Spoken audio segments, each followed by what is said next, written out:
What's going on, everybody? I hope everyone's having a fantastic evening, a fantastic afternoon, a fantastic pre-noon, no matter where you are in the world. I'm Hasan Piker, and this is the HasanAbi broadcast coming to you live from sunny California, Los Angeles, folks. We are live and alive, and I hope all the boys, all the girls, and all the MBs are having a fantastic one, because it is Monday, May 2nd, 2022, 11:00, like 11 a.m. right on the dot, and I'm right on the dot, okay? Basically started the broadcast at exactly 10:50, because you already know what it is. I take a day off, I come back refreshed, I come back energized, I come back excited to stream, and you already knew that deal, so that's precisely why we're here at 11 a.m. and I'm perfectly on time. I hope everyone's having a fantastic one. Okay? Everyone's having a great beginning to the week. I hope everyone's having fun. If they're not, I'm going to try to make sure that you do have fun. Okay. Are you caught up on Tokyo Vice? Yes, I finished Tokyo Vice. I finished Severance. I've been just the fucking, I am basically the Sammy Sosa of watching television shows. Is that a good reference? Is that a good sports reference? I don't know anything about Sammy Sosa, and I don't know anything about baseball, but I'm the LeBron James. I am the LeBron James of watching some freaking TV shows, okay? That's who I am. I started watching Barry. You do steroids and watch anime? Yeah. Severance was a lot of fun. The Phil Hellmuth of TV. Mike Trout, if you want to talk about great players. Actually, one of my really close friends in college was like literally, and it still is, best friends with Mike Trout, I think, if I'm not mistaken. Didn't Mike Trout grow up in like South Jersey?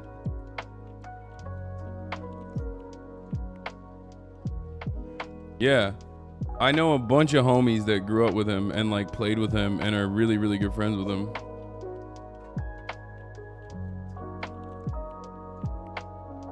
Can it poke fun of socialists in this year's 1st of May of workers' celebration in Oslo? Can it make fun of workers in May Day? Yesterday was May Day, which is why I didn't stream. Just kidding. It's because it was a Sunday that I didn't stream. But also, yes, it was May 1st, the actual Labor Day, not the fake one that we created here in the United States of America, but the real Labor Day. There were, of course, protests all around the country. Or there were more so festivals around the country and protests in France, as is the case always with the French. They love to fucking protest. So shouts out to every worker all around the world. Hopefully you guys had a good May Day, And yes, there is a John Oliver video on environmental racism. So that's like something that we're going to watch. Thank you, Megaphonics. I know you're like very excited for me to watch this. Anyway, our park in Bergen was stuffed with red flags. It was Pog. Yeah, so also, oh, Nesua raid. Well, thank you for the raid, Nesua. I hope you had a good stream. Also, Eid Mubarak to all the Muslims. All right, that's all I'm gonna say. Hope you had a good Ramadan. We obviously are going to be watching the new Tucker Carlson series on from the New York Times on why Tucker Carlson's a white nationalist. They had like 1,000 hours and 1,000 episodes of like Tucker Carlson watching or some shit. Basically, the New York Times needed 1,000 hours and 1,000 episodes. Chomsky has a hot take, so there's that. We're going to talk about that as well. It's like motherfuckers needed 1,000 episodes of Tucker Carlson to be like, yeah, that guy might be a little sus. Like, you could have just, I don't know, I would have told you straight up that he's sus. He's fucking white nationalist. Like, I mean, I've been telling you.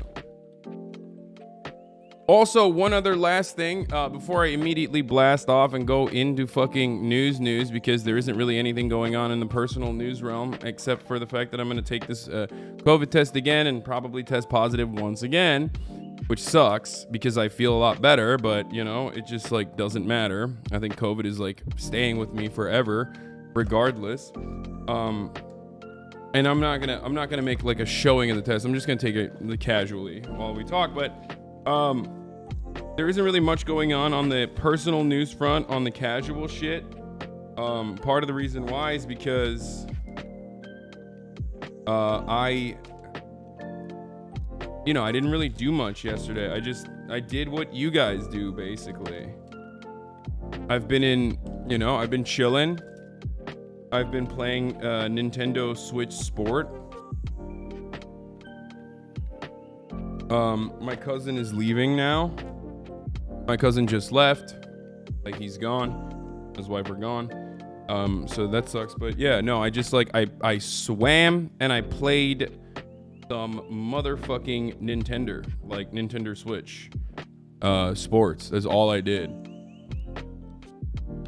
And I'm a little underwhelmed by Nintendo Sports. Like, I really thought it was gonna be better. It's fun. It's a lot of fun, but I really thought it would be like a little bit more complex, I guess. Like, there's not a lot of movement other than just whacking your fucking arm around, you know? So that was interesting. But it's still difficult, to be honest, and it'll be fun. We'll probably try it. Wii Sports solo. No, I was doing it with Chris, and he was whooping my ass too. So it wasn't. Maybe that's the reason why it wasn't fun. This motherfucker was beating my ass cheeks. I hated it. At first I was like, oh dude, I'm gonna cook you, like, because I can beat him in basketball, right? It would be difficult, but I can beat him in basketball. I'm much larger than he is, even though he's a better basketball player than me. So I thought like maybe I could beat Cheeks, and he just like picked it up, and I guess he's been playing Wii Sports and shit, so he just fucking whooped my ass, and I was like, oh, this sucks now. I'm not having fun. I'm literally not having fun. Check Saikuno Twitter. It's been a good run. Oh my god, what is going on? What is this? Saikuno's wearing my favorite hoodie that I wear literally non-stop now. What the fuck's this about, huh? What's going on here? What's happening here, huh? What's happening? Let's take a look at what this is about, I think, maybe.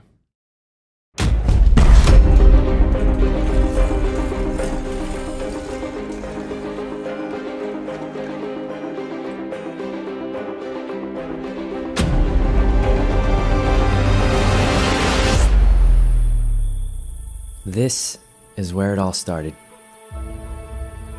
In a tiny shed in my parents' backyard.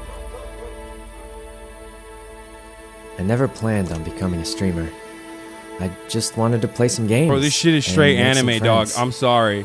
And like, I mean, I don't want to say I love Saikuno, but like, this is straight up like, I mean, this is straight anime. That's crazy. I did. My man literally lives like an anime protagonist. I started off playing League. Then Minecraft. Valorant. You see this lobster? I'm casually Among doing a Us. COVID test. Let's go, boys! GTA. You know you have 24 hours.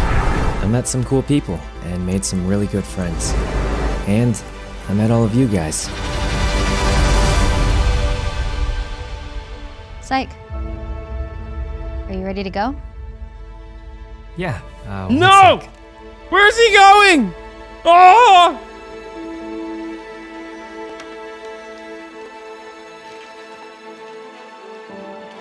Oh god!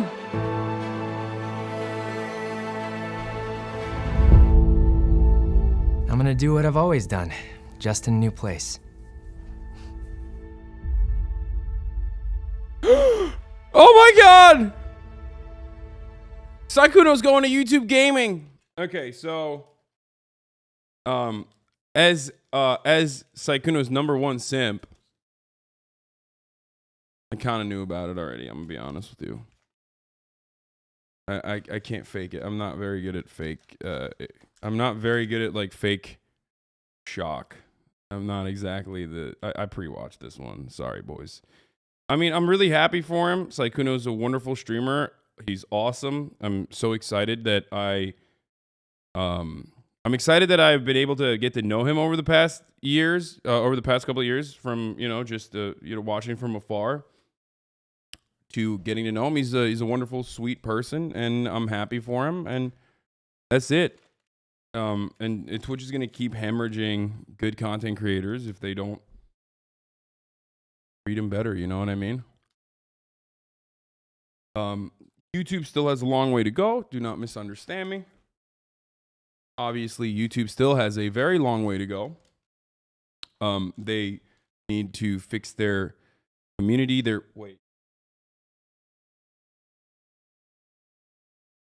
Chat.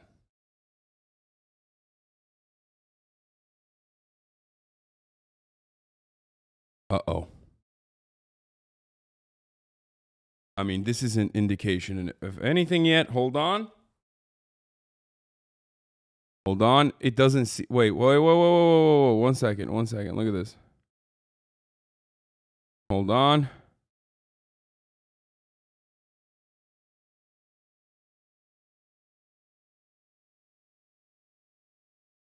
Where is it? Why can't it? Why isn't it not showing? Oh, it, motherfucker. What the fuck? That's weird. Deactivate. And maybe it'll show now. Nope, still not showing. Okay, that was weird.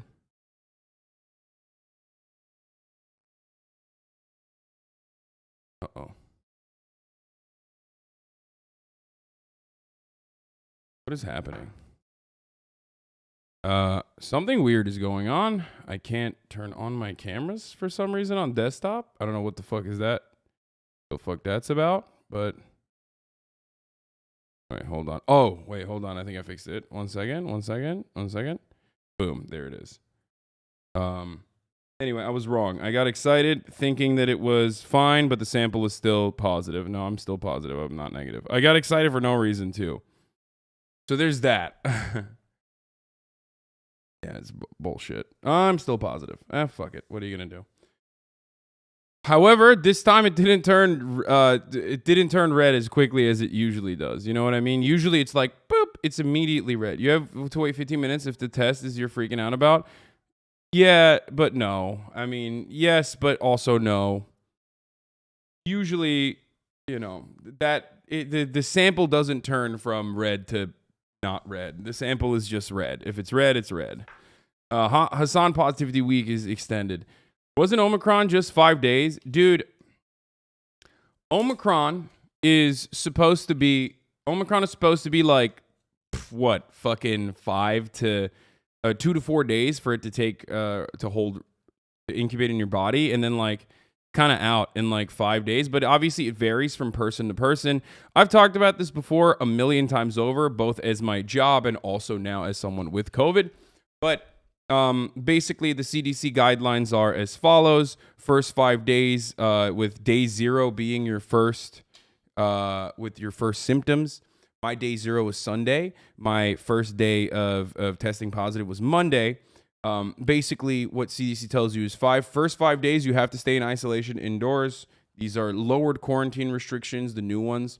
After that, the CDC says for the next 5 days after, in the first 10 days, basically, the next 5 days you can go outside, but you obviously cannot go outside and be maskless. You have to wear a mask everywhere you go. You shouldn't go outside if you're going to go to a place where you will take your mask off, like eating and stuff. So, that's the situation, which means like by Wednesday, I'm fine regardless. I don't know how long I will continue testing positive. Testing positive, they say, isn't always an indication that you are spreading COVID, especially with the new ones, but I'm just being as careful as possible. My voice changed? What the fuck? Yes, because I have COVID. What is this? Use this to blast off. Yeah, I saw it, dude. I'm going to use that to blast off. So yeah. The state of California says otherwise, doesn't it? The state said, fuck it, basically. I don't care what the state said. I'm still trying to do what is adequate and what is right. And not just like fucking, you know what I mean? Like, I don't care what the state of California is saying, and I don't care what like anyone is saying for that matter. I care what my doctor says, and I care what the CDC says. And my fear is that people who are boosted tend to feel the symptoms sooner, so their most infectious period is later, usually 5 to 6 days, which is why the CDC recs are kind of bullshit. People are leaving isolation when most infectious. The rapid tests correlate well to how infectious you are, but PCR will be positive for weeks. I work in public health for reference. Yes, PCR can test positive up to 90 days. So that doesn't really matter. That's why there are differences in the restrictions. PCR shows, like, that's literally what that's what my doctor's office said. Like, my doctor's office was like, here are the CDC guidelines, you need to follow them. I just relayed that information back to you. And then they were like, listen, you could literally test positive on a PCR test.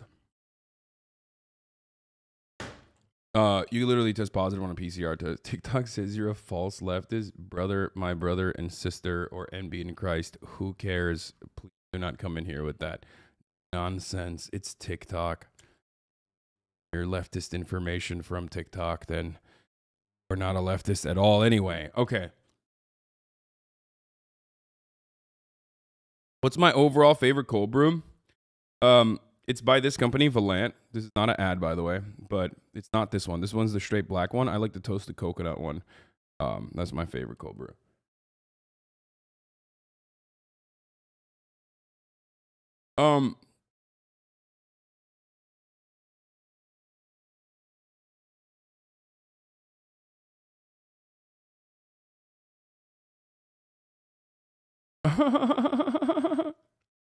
Fizz, why did you ban him? I think we should keep him. No, I'm gonna unban him. God, I hate the stream. What the fuck kind of projection is this? Just stay at home for a couple days, Jesus. Stop donating to tell a regular adult how to quarantine.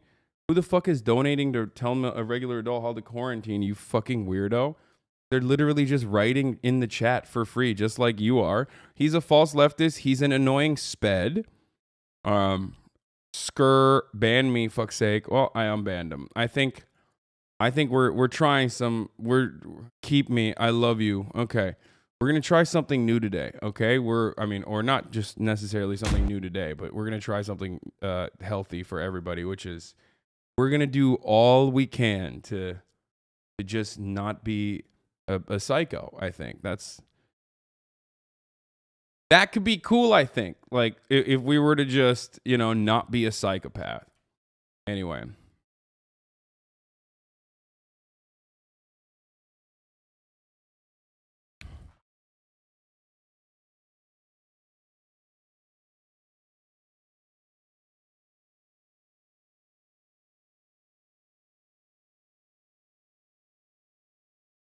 Very excited.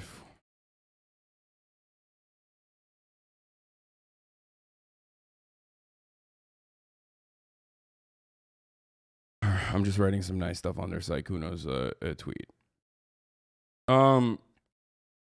Anyway, it's special SPED means special education. He's being ableist. What? TikTok reacts? Do that right now. Hold on. We'll do that in a second. Oh shit! I forgot to blast off as well. Here, let me just tweet real quick that I'm live. Okay. All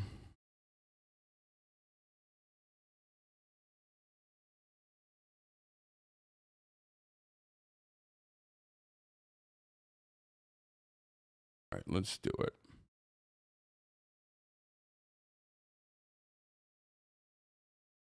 Okay. Back. Much to discuss. In XQC. Talk. Gamble.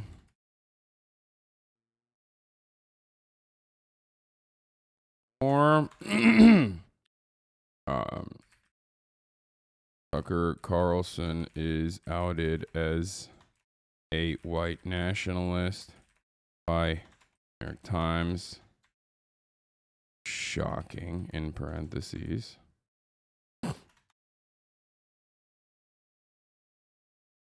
OC is in Ukraine. No psychos in the challenge. That challenge, yeah.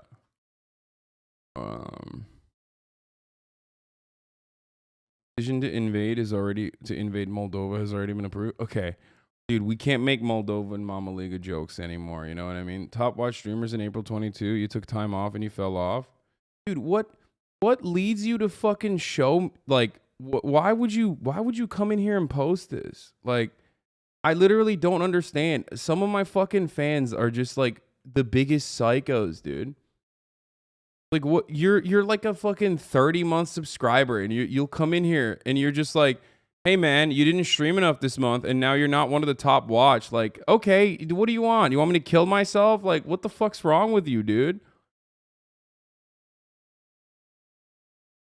Jesus Christ, brother. Are you okay? Yeah, I can't fucking stream as much. Fuck.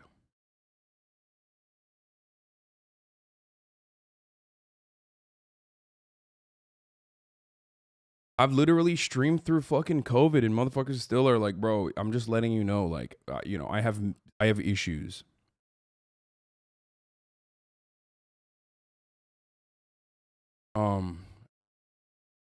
Like I would have never seen that. I would have never seen that list because I'm not tagged in it. You know what I mean?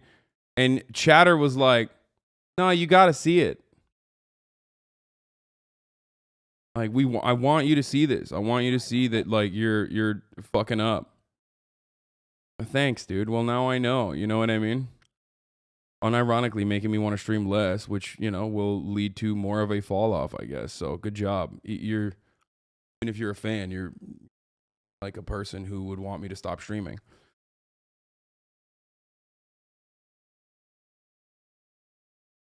Okay.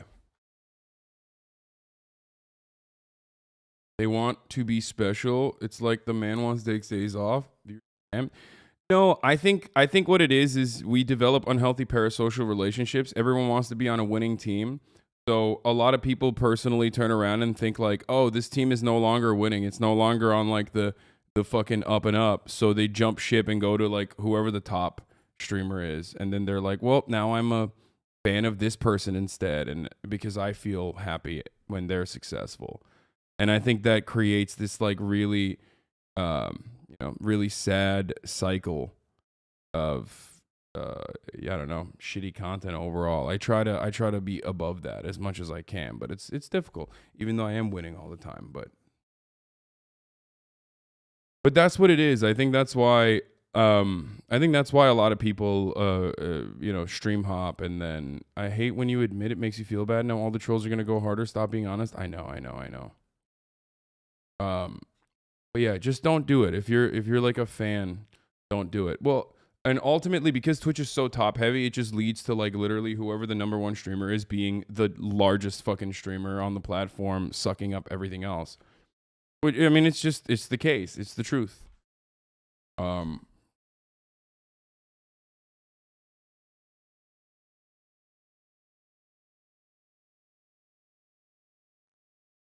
You got a lot going on. You should be proud of your accomplishments. Yeah. Wrestling fans on the internet do the exact same thing with ratings. Just the most unhealthy people on Twitter talking about which corporation won the 1849 male demo in ratings every single week. Yeah. Okay.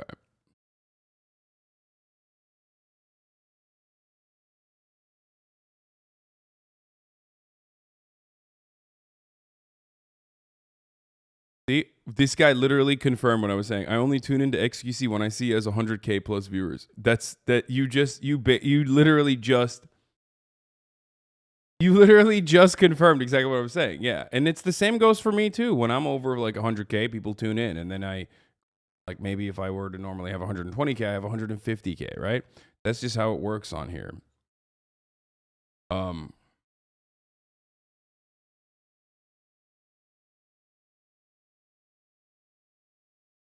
Dude, I watched Botez roll over three pro poker players, some of which took it in stride, and one guy who did not, and it's very exciting. Count Andy. Exactly. Everyone is, though. It's fucking whack, but all right. It was crazy. Wait, people actually do shit like that? I thought y'all just watch people you like them now because of view count. No, because this platform is like for entertainment, but it's also for developing unhealthy parasocial relationships with the content creator and like being a part of like a winning team and a winning community. That's how it works. It's like FOMO too. Yeah, people don't want to like miss out on good content. And if someone has like 50K viewers, that means like they're doing good content. We got to go in there. The circle on my forehead is a pimple patch. I have like a really weird internal pimple, I think, or whatever the fuck it is. I don't know what it is, but but look, the reason why I'm talking about this is because I'm going to be doing more like drama coverage and platform-wide news coverage again. We're going to get back to that. I'm trying to figure out a way of like not doing LSF, but still having like some kind of understanding of what the fuck's going on the platform, because that's what LSF is for the most part, other than just like brigading and sending negative clips. Stop saying no. I know what I'm doing. Please just calm down. I want to do it in a way that doesn't like harm my mental space or ruin the stream, obviously. And the no spammers are currently, ruining the stream harder than anyone ever else could. Stop thinking that you know what's best for me. The reason why I'm saying that is because like a lot happens on this platform. And when I took time off yesterday, and I was watching like NXQC do their podcast together, and then I was watching Ludwig in the poker tournament. Like, I never fucking pay attention to any of that shit anymore, and I used to know what was going on, and it feels like I am on an island separate from the rest of Twitch. And now, of course, for a lot of people, especially a lot of people that remain in this community, it's great. Like, you don't care. You just want full political coverage. You just want me to constantly offer you politics and news, and that's it, and nobody gives a shit about anything else that's going on. Like, why the fuck would we care about who the fuck XQC is or Pokemon is? I'm 35 years old. I'm working in a fucking, I'm working, and I just want you to give me the news, man. That's true, and I will still, of course, continue doing that, but I think that, like, covering Twitch drama or internet drama or things that are going on Twitch specifically was also keeping me present on the platform. And now it's just like, I feel like the community has turned into just like exclusively want news. So anytime I do like collaborations, anytime I want to do like gaming or anything else that's outside of just like hardcore news, even reactions or whatever, people leave. People are like, nope, fuck that. News time is over. We're done. And back in the day, I used to have variety. Like for the past month or so, for the past 2 months, I would say, that's turned into just politics. And it's not rewarding, not fun, kind of boring. And also it is limiting growth of this community as well. So you also used to stream 10 hours? Yeah, no, for sure. I do 8 hours, but fine. Those mods want to keep being the hub for drama, but they plan to send the haters straight to your chat instead of their own sub. I used to come for news, but I've diversified my Twitch intake with a lot of cool creators. Thanks for covering culture. Yeah, it's just like, I'll be honest, I love your news coverage and gaming, but I really don't care much about Twitch drama at all. Yeah, well, that's you. So that's just, you're one person. And I think that the Normans, the reason why Normans and like other Twitch consumers come here for the news is because they see me in a different light. They see me in a different light when I'm covering Twitch drama and when I'm like fucking around and when I'm doing collaborations and whatnot. And they don't come around when news are popping off in any other capacity if I'm not top of mind. So it's part of the reason. Anyway, so that's, I don't know why I'm always like so open with my community, as you guys already know. Some of you appreciate that, but I think like it turns into, it basically turns into like a thing that people can weaponize. But yeah, it's just going forward, we're going to go back to the React streams that I haven't done in a while. You know what I mean? Like MasterChef style. I need to find like a new show, maybe 90 Day Fiance, maybe MasterChef. Like, we're going to go back to the basics, the shit that we've done. I do see myself orbiting the other streamers such as XQC and Miskiff more often since it's been so news heavy. See, that's what I mean. There's a lot of fucking Normans in here who are just like, yeah, this is kind of boring. I want to have fun. And I want to have fun too. I think it's like hurting my mental sanity and mental space.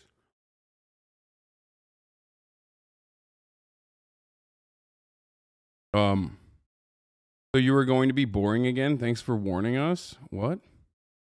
Banky Edwards.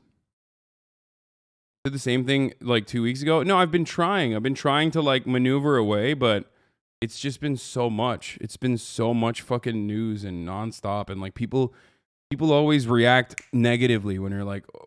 I mean, I'm still gonna cover the news, but you know, I'm gonna move a little bit away from it, you know.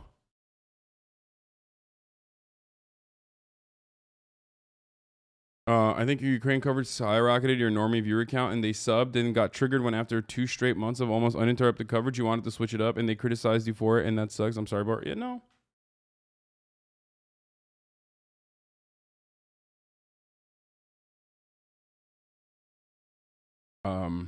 Yeah, no. We part of this community and part of what we do here is always have fun while also simultaneously covering the news and doing serious shit. So we're gonna do both. We're gonna do that. But I need to be a little bit more of a fucking little drama farmer, you know, and controversy, not controversy farmer, but like, I need to be more content minded, you know, content domed than I used to be. Or I've like completely stopped that, completely, where I just like don't give a fuck at all. And anyway, I just forgot to blast off, by the way. I just did. No more live coverage of Johnny trial. No, like that's actually a great example. The Johnny Depp shit, plus whenever you chill on the news for a bit, you basically pull your pop-off energy for some real wild news story. It's all part of the cycle and good content, boss. Yeah, exactly. Here's some content that Deprogram Live talked about HasanAbi and how much they love him and would like to be on the broadcast. What? No, I'm not going to look at that right now. Hold on. What is this? This is another one of that? Dodging Hasan Piker. You don't even have to debate him. Just talk to him on Zoom, you fucking baby. Wait, right. Which guy's Hasan Piker? Hasan is that the one who does like the bad takes? Or is that another guy? I don't know. Hasan's the most popular political Twitch streamer. Oh, no, this is a different guy. This is the handsome guy, yeah. Okay, yeah. Yeah, he is handsome, sure. He's handsome. No, he is. He's a handsome guy. That's how I remember him, because a lot of these guys aren't handsome. He's very handsome. I know. Some of the other ones are not handsome. I agree. So Hasan's very handsome, but Tim Pool's has talked to other personalities from Twitch like Vosh and stuff, and then Hasan was like, "I'll talk to you," and Tim was like, "Only if you fly to me," which is an insane thing. Oh well, like, that's his rules for everyone, because Ryan Long has had to do that too. Yeah, which is stupid. It's like, dude, just fucking talk to him, you coward. All right. Well, I will say Bill Maher also made me fly to him, so maybe. Well, that does sound like something Bill Maher would do. I mean, yeah, Bill Maher is a TV set, though. For instance, this isn't content is really just not interesting. Hey, I'm gonna be honest with you. I know that like you're the number one thing that you get out of this platform is being able to fucking have a conversation with me directly and even being able to impact the commentary, and that really is exciting and you know, it makes you feel really cool when you get the streamer to notice you. But if you do dumb shit like this, I'm just gonna fucking ban you for a week. You know what I mean? I don't like that's kind of. This doesn't mean like it's you, chatter, like you individually. You're the one who gets to fucking dictate what's going on. You know what I mean? Shut the fuck up. Instead of taking a back seat, you could just take no seat, you know, for a week, and then maybe when you come back, you'll be doing all right.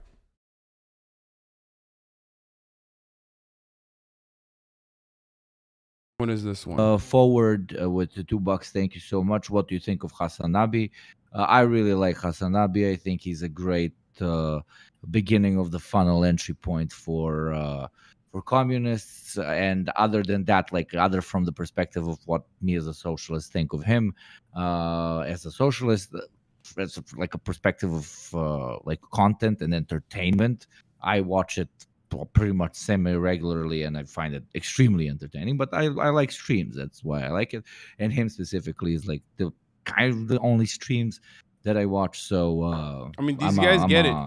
I'm a fan, and I've been watching it for a long time. So when he fucking, I'm gonna fangirl here now, boys. I'm really sorry. When he followed me on Twitter, I just fucking died. I was like, it was fucking weird. Because obviously I don't idolize anybody, especially that Porsche driving, big house living class trader. I'm kidding. Of course. Solidarity between BMW driving communists and Porsche driving communists. Till I die, buying bad German cars that break down for no reason. What about us with French cars? I know I hate the French, but French cars are non-existent. Your IRL stuff with Ludwig was awesome too. Yeah, no, we're gonna do more IRL stuff as well. Don't worry, that's coming for sure. Here you go, boys. Blast the fuck off. Let's let the people know that live and alive. Okay. So like I said, there's a lot to go through today on the news cycle, on the news front. Obviously, Renault and Peugeot are dog shit cars. I mean, I'm Turkish. There's hella fucking cars like that in Turkey. Do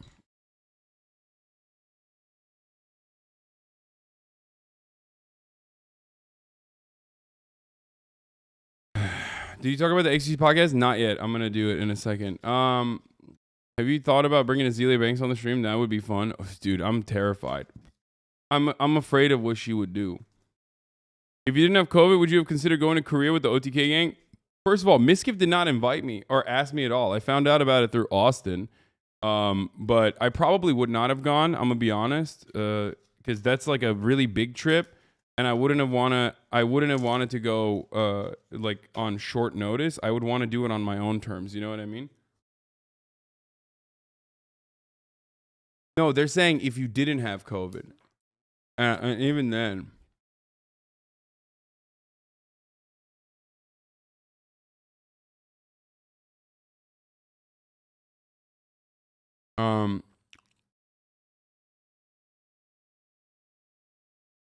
You check this out. What is this? Okay, yes, Bruce Almighty. If you could be God for 1 week, what would you do? Hasan Almighty. Thank you. This is good. This is great chatter. Thank you.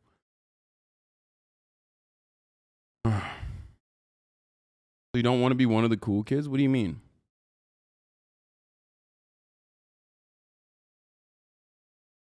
Big Saikuno news. Yes, I'm aware. Saikuno is going to YouTube. I mean, I don't know what to say about that other than like it makes sense, you know? Streamers are going to do what makes sense for them. Streaming in and of itself is, regardless of what people think from the outside of how easy it is and how fucking, you know, we are living the dream and we make an insane amount of money and all of that is true. Streaming on the entertainment spectrum is literally on the lowest, like on the fucking bottom of the barrel. Why? It requires the most amount of hours, okay? The pay is like pretty decent in comparison to how many hours you're putting in.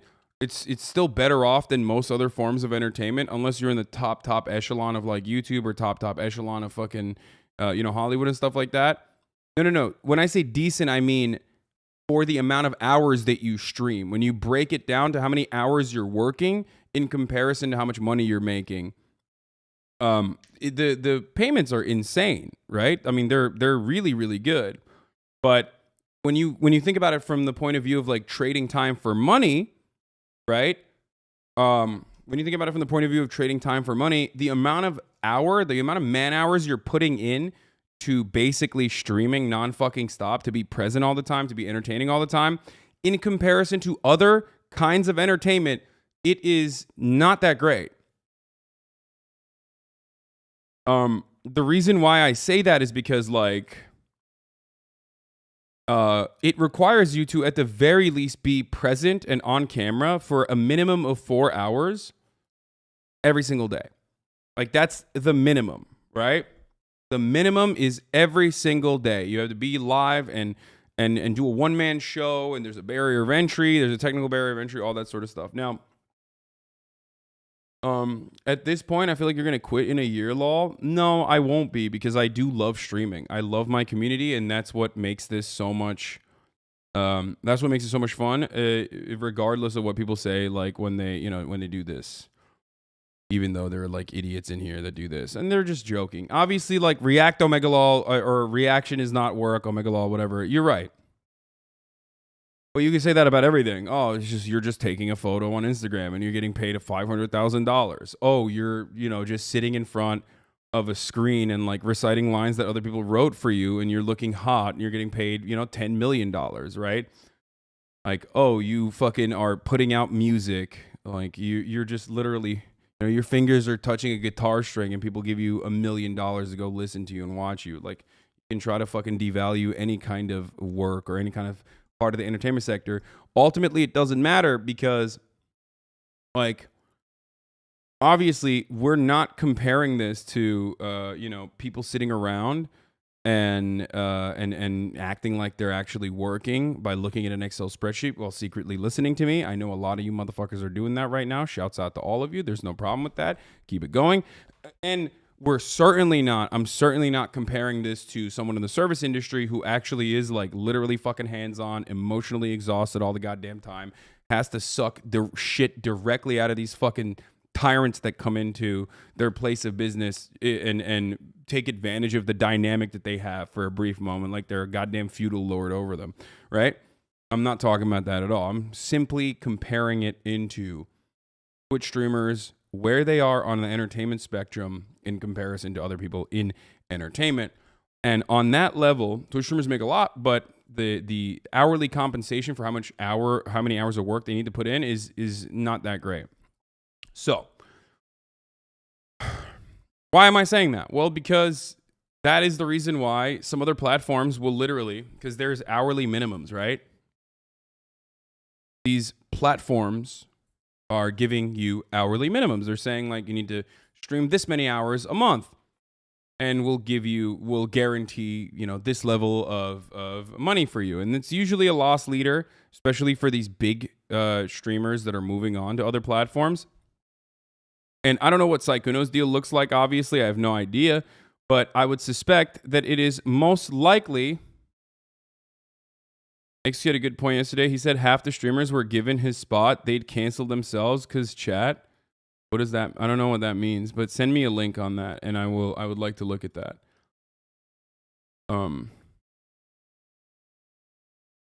Yeah, Soda was saying he had to do a 24-hour stream because he couldn't stream while banned to make his quota kind of fucked up. Yeah, exactly. There's also other weird things like that. I cut down trees all day listening to your stream instead of my chainsaw. You provide a valuable service, says Booty Cheek Brown. Thank you. Motherfuckers still use chainsaws? Dude, I've seen, oh my God. This was on TikTok the other day. I don't know why I see so much like lumber shit. Probably because that sexy lumberjack guy that we watched on stream. Now I see like a lot of lumber shit, and one of the fucking machines that they use to cut trees is insane, dude. It's like a massive claw, and it just grabs the fucking tree, cuts it from underneath, puts it sideways, and just jerks it off, basically.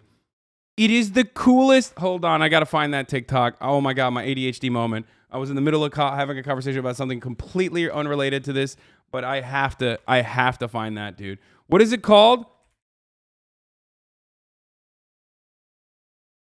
Does anyone have this? Bro, people chainsaw themselves all the time. I bill for ambulances, trust me.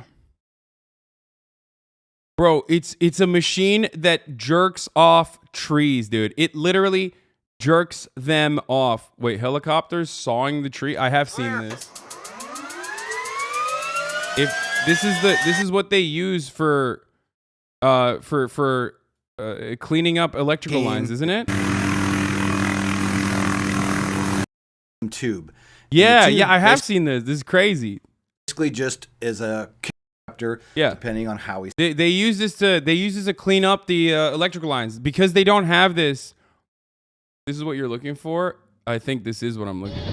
Yes, that is what I'm looking for. But I need like the TikTok version, which was much better. It's called a feller buncher. Logger Mac. This is it. This is the TikTok. Boys, girls, NBs, feast your eyes upon this fucking marvel, okay? Chatter that uses a freaking chainsaw I did not even know that technology had gotten to this point where you can do this to trees. My man is out here literally sitting in this machine that jerks off trees, dude. Look at this. The Industrial Revolution and its consequences have been incredible on mankind, okay? When I see stuff like this, I get hard. When I see things like this, I say to myself, you know what? Maybe the Industrial Revolution was poggers, okay? Sorry, Ted Kaczynski, you are wrong. Look at this.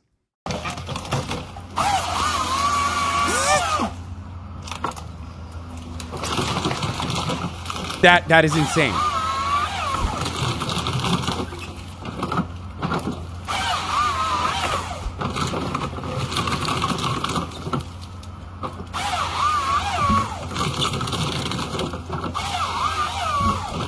How sick is that? How freaking sick is that,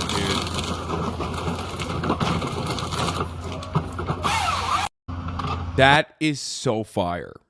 Okay, that's so fire. Now you guys all know this as well. It's so sick.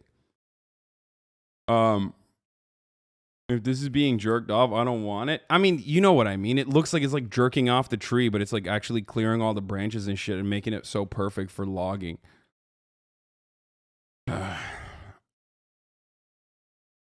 Cutting trees down so fire, man. Wait, what? Dude, since the beginning of time, we have had to cut trees down. If we're gonna do it, I might as well do it in the most efficient way possible. What the fuck?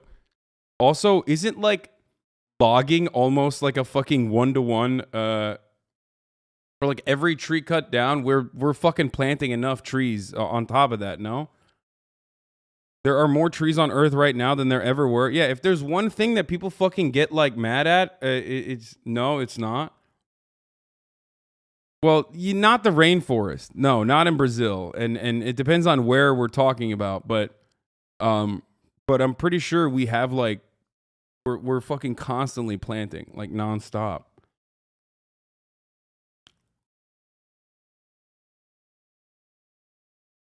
Of course, the anti-vegan doesn't care about cutting trees.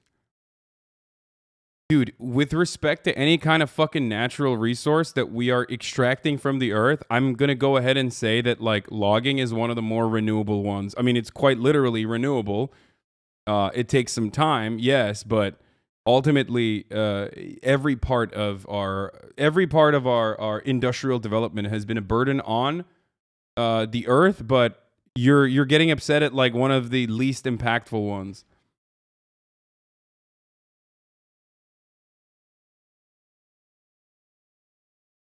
MHUD was wrong. Sorry. Half as many trees today as of the dawn of mankind. Earth, home to 3 trillion trees, half as many as when human civilization arose. God damn. Okay. Chatter owned you. Megaphonics is about to get banned. We have TikTok flower girls to carry us. Okay. We're not going to have this conversation about trees right now. I just like, this was a random aside, but as far as what I was saying, the reason why like some people go to other platforms is because like they literally give you lower hours. Like your burden is less and they give you more money. Like they give you more guaranteed money, even if it's a loss leader for them, because like for marketing and because they think you can move a percentage of your audience over there for live streaming. So they'll go after top talent on platforms and they'll offer you less hours. They have to work less, but for more money. So why the fuck wouldn't you take that deal? That makes a lot of sense. Unless you're a psycho like me. But other than that, it makes a lot of sense. So I get it. So I go so far as to even understand why people go to Facebook, because the money they give at Facebook is insane. Like actually insane.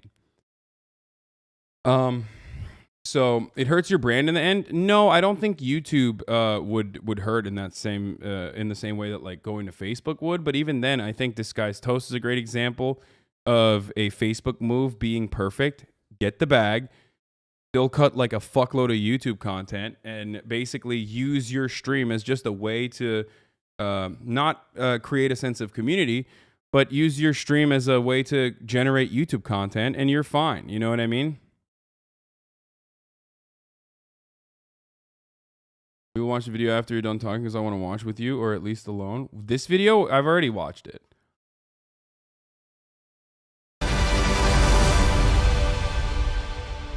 I watched it earlier. If you went to Facebook, I would not watch you. Sorry. No, I understand. I understand that.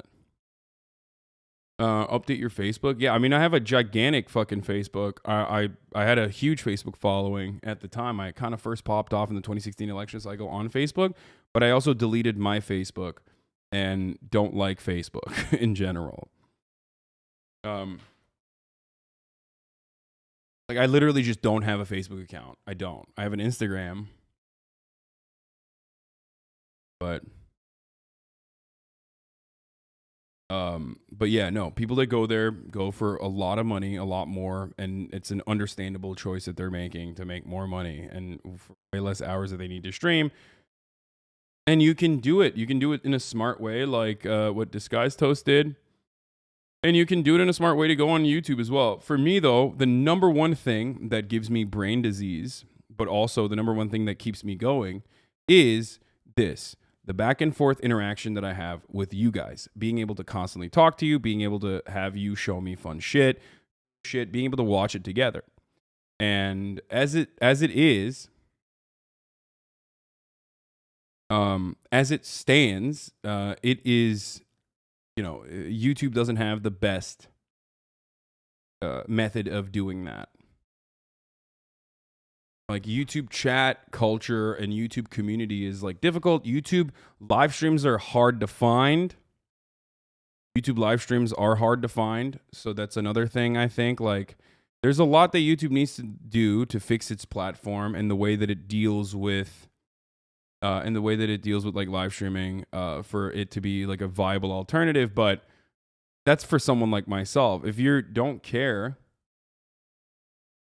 why were they making it seem like Sykkuno was retiring when he's just moving to a different platform? Like, good for him and all. I get why Sykkuno himself would be emotional since he's been on Twitch for a while. But yeah, I mean, I don't know why they're saying he's retiring.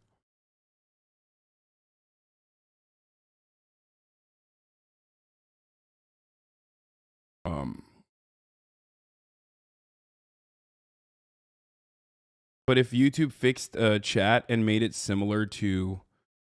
If YouTube was able to fix chat, made it similar to Twitch chat, and then also on top of that, fixed discoverability for streaming, and like focused on live streaming initiatives to build a sense of community, and the user interface was a little bit better on YouTube, YouTube could be a severe competitor to Twitch.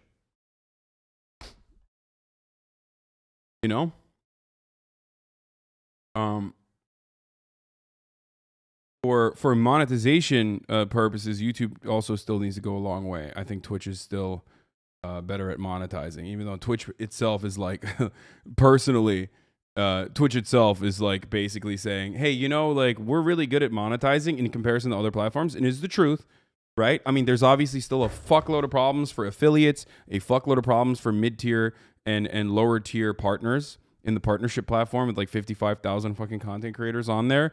And even then, it's still significantly better than all of the other platforms. But Twitch is like, we're going to change that. It seems literally like Twitch is like, yeah, I know that like part of the reason why we have a lot of active content creators on this platform is because it monetizes better than all these other fucking avenues that you can use. But we're going to do our very best to change that, to make sure that it's not that way, so that you will, on your own volition, go to YouTube, even if they don't have a fucking... a good ecosystem yet.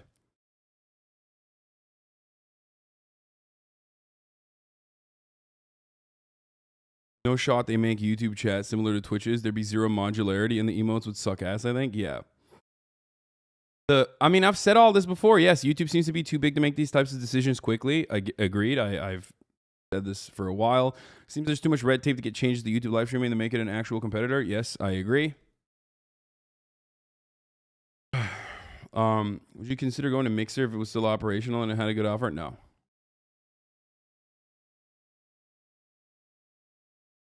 Growth on Twitch and Twitch alone is non-existent. It doesn't matter how much better it pays if you have zero chance to grow here. That's why YouTube is better.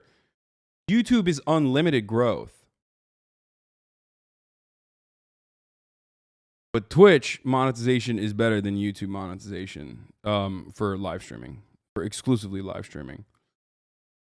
If YouTube were to just open up the fucking faucet, Ludwig streamed last night and Twitch would have been like 200K, no cap, more. That's a great fucking take. Ludwig had a fat fucking stream yesterday. Like, he had Mr. Beast on his live stream. He had XQC on his live stream. He had top poker players from around the world, including Phil Hellmuth, I think the guy's name is. And he had so many fucking people. And I was watching it, and he had like 63K average. And it's crazy. It's crazy that stream only had 63K average. It was great. And that would have fucking gone crazy on Twitch. I think that stream would have been gigantic on Twitch. But I think that it's hard to do that. Like, Pokey had 100K with XQC. Yeah, that's what I'm saying. Like, it's crazy that like Pokimane and XQC talking together had more of had a higher viewer count, a higher average than the Ludwig stream. And the Pokey XQC stream was great too. It was like perfect for Twitch. And for the record, let me tell you something, okay? And we're gonna get into that right now. We're gonna talk about that for a second. Wait, what the fuck was I gonna say, dude? I think COVID's like fucking my brain up a little bit. If X ever moves to YouTube, then maybe we'll see 100K plus viewers. We'll see. I don't know. But, what I was going to say is like 100K viewers on Twitch means more actually on YouTube usually. Like, if you're like a 30K streamer, if you're a 30K streamer on this platform, depending on how much YouTube movement you have the opportunity to be a fucking 40K, 50K. Like, the way that that viewership monetizes on Twitch is different than YouTube.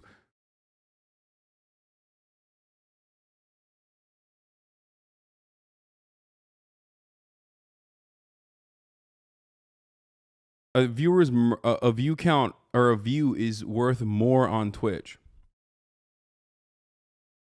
And that's why you actually have, and a lot of you don't know this, and that's really funny because it goes back to what I was originally saying, is that YouTube is not insular. Their live streaming space is not insulated. So therefore, it has an opportunity to get much, much larger, but there's no fucking sense of community like there is on Twitch. And therefore, you didn't even know. A lot of you are unaware that there's like people that average 150K, like Corpse was averaging like 150K every time he plays. I Show Speed, a streamer that many of you have never even heard of until the recent controversy, is averaging 70 to 80K every fucking stream while he's playing video games on YouTube, right? And you did not even know that. And the reason why you don't know it is because there is no fucking discoverability on YouTube. It's like weird. You can pop the fuck off because you're like blowing up on TikTok or you're blowing up on other platforms and then no one knows about it. It's weird. It's crazy. Like, does that make sense? Do you understand it? Look at the Spanish guys. Almost all the big ones come from YouTube, and every now and then they get in really big streams on Twitch. Yeah. So, you see that Botes made $500,000 after starting with 50K? I did. If you stream on Twitch, you can grow on YouTube too, but if you stream on YouTube, the same platform has the only way to growth, which may be harder. Yeah, don't live streams come up on the recommended tab when you're watching YouTube videos? I don't know. I don't know how like it works. I'm not entirely familiar with the interface. All right, so let's see. I watched pieces of this. This was like pretty good concept overall. I think like Pokey originally was gonna do something with Misgift. I don't know what happened there, but you know, she's doing this podcast now with XQC, I guess. I don't know how much they'll be able to do that because, you know, it's really difficult to fucking schedule anything with this goblin, but I don't know why you guys are pepelaying. I legitimately do not know what the information. I feel like you're saying something, but Miz is going to North Korea? Dude, that's some real fucking content. She said getting Miz in LA every time would be too hard. Oh, that makes sense. All right, let's I don't know. Getting XQC in LA is fucking hard too. XQC could literally live in your house, and getting him on a fucking podcast for 4 hours would still be probably just as difficult. But hey, I guess this happened for once. That unreliable motherfucker. We were supposed to do a drip stream like 7 years ago. I've already my style has changed. You know what I mean? Since the last time I said like we need to do a drip stream.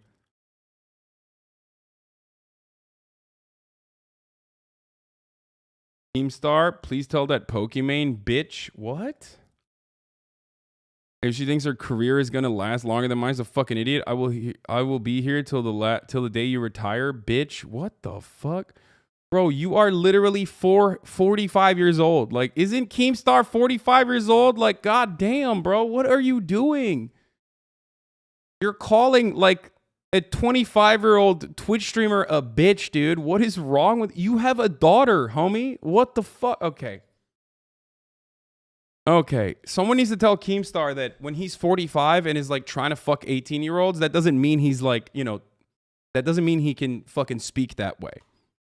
Aren't you 40? I mean, I'm gonna be, but you don't see me fucking talking this way, right? When I call someone a bitch, it's usually fucking Tucker Carlson or some shit, not like fucking Pokimane. I'm 30. I know that a lot of people love saying like, oh, bro, you're fucking, Hasan is 48 years old and like, thirst traps like a fucking teenage e-boy or whatever, but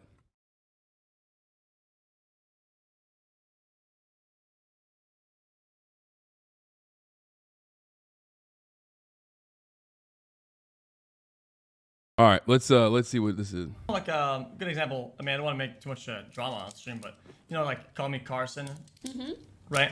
People said, "Oh man, like he got canceled." I mean, he didn't get canceled. He canceled himself. He literally just stopped posting. Yeah. Stop posting, you're not canceled. Well, I would say that's being canceled. Like when it's so bad that you like dip for a year or two. Okay, it being bad, technically. This is going to be an interesting conversation because like you have two people that I think do a way better job than myself individually who also have a fuckload of haters. XQC obviously does not have as many haters as Pokimane and does not have as many haters as I do, and they're not as dedicated because the type of content and commentary he creates is like just usually in line, even if his own personal point of view and his politics might not be. The type of content that he fucking creates and pumps out is like in line with those deranged fucking weirdos. Like he's accessible, right? He is definitely like very broadly accessible to a lot of people, even if they fucking hate Gamba streams and they hate him because he's doing a Gamba stream, right? But he also has a fuckload of like really vicious psychopathic stalkers, just like we all do. The reason why I'm saying that is because despite all of that, he does a really good job of dealing with it, okay? He does a really good job of dealing with it. I do the worst at dealing with it in comparison to Pokey and XQC, but we all have our own like vicious brand of like sick freaks. Okay? Did someone broke into his old house? Dude, I know. Guys, he was literally living with me for like, a week. I know. I'm familiar with what happened in his life. I think you don't have to tell me in the chat. Like, what are you talking about? What, you think I don't know? I mean, why do you think he was with me? Anyway, listen. But ultimately, okay, he does a really good job because he doesn't fucking respond to trolls as much as I do. And his trolls don't like cut fucking YouTube essays. Okay? His trolls don't cut fucking YouTube essays about him like being like the truth about XQC and why he's a grifter or whatever. Right? But with Pokimane and I have like similar types of haters where they literally make money and a fuckload of content and commentary off of just like writing negative shit about her, even if it's all a fucking lie. Right? Even if it's all completely a lie. XQC will literally just get a fuckload of hate for toxic shit that he does and pops off, you know what I mean? Like whether it's CTRP or whatever. But he's the only person I've ever seen that has been able to ride the negative wave and say fuck all the haters and thrive as a consequence of that. I've never seen anybody else be able to fucking surf on the backs of his haters as well as he does. So he, in my opinion, is the best at farming angry haters and still coming out on top. You know what I mean? He's incredibly good at it. I would say he's the best at it. That's why he gets 70,000 people watching him. Half of that chat is fucking despising him, and they're like, "You fuck you, you're despicable." But he's able to farm him non-fucking stop. right? I break down when I have an overwhelming amount of fucking haters. XQC farms haters well without becoming a lolcow. Also, yeah, exactly. He does a really good job of farming the haters. Because his community has like blind loyalty to him, and also because he doesn't respond. He doesn't let it get to him, I think, in some ways. Right? So I really respect him for doing that. And same with Pokimane, who has a fuckload of haters too. More similar to me. Like her haters are more similar to my haters. Right? And people do make like videos about her being like, the truth about Pokimane, like she's awful or whatever the fuck, right? In the same way that dude, your haters are dedicated as fuck though. I've had fucking weirdos in my DMs or even being in your chat. Yeah, that's what I mean. Like we have more pathological and more obsessed ones. I think we have more pathological and more obsessed haters because one, she's been the top female content creator on the space for like a very long time. She's the face of Twitch. So obviously there's like a lot of fucking weirdo psychos who are like pathological in the way that they like obsess over her and everything that she does and like tries to try to bastardize everything that she does to be like, oh, she's bad. Look at that. Like she, and the same for me as well for my politics, right? XQC had to stop hosting raiding people for a while because of his chat. Yeah, I know. I mean, but there's a reason why I don't host and raid everyone and I only host and raid specific people. Yes, because that is true. No matter what happens, like, think about it this way. I bet yours and Pokey's hater overlap is massive. Conservatives and capitalists hate you just for being socialists. Those same conservative incels hate Pokey for just being a woman. Exactly. No, for sure. When I started watching you had dudes in here tracking the time you and Pokey were offline. Yeah, there's like a lot of psychos. Anyway, so I wonder if that crazy incel sexist dude we listened to, Saturday has a video on her. Yes, he does.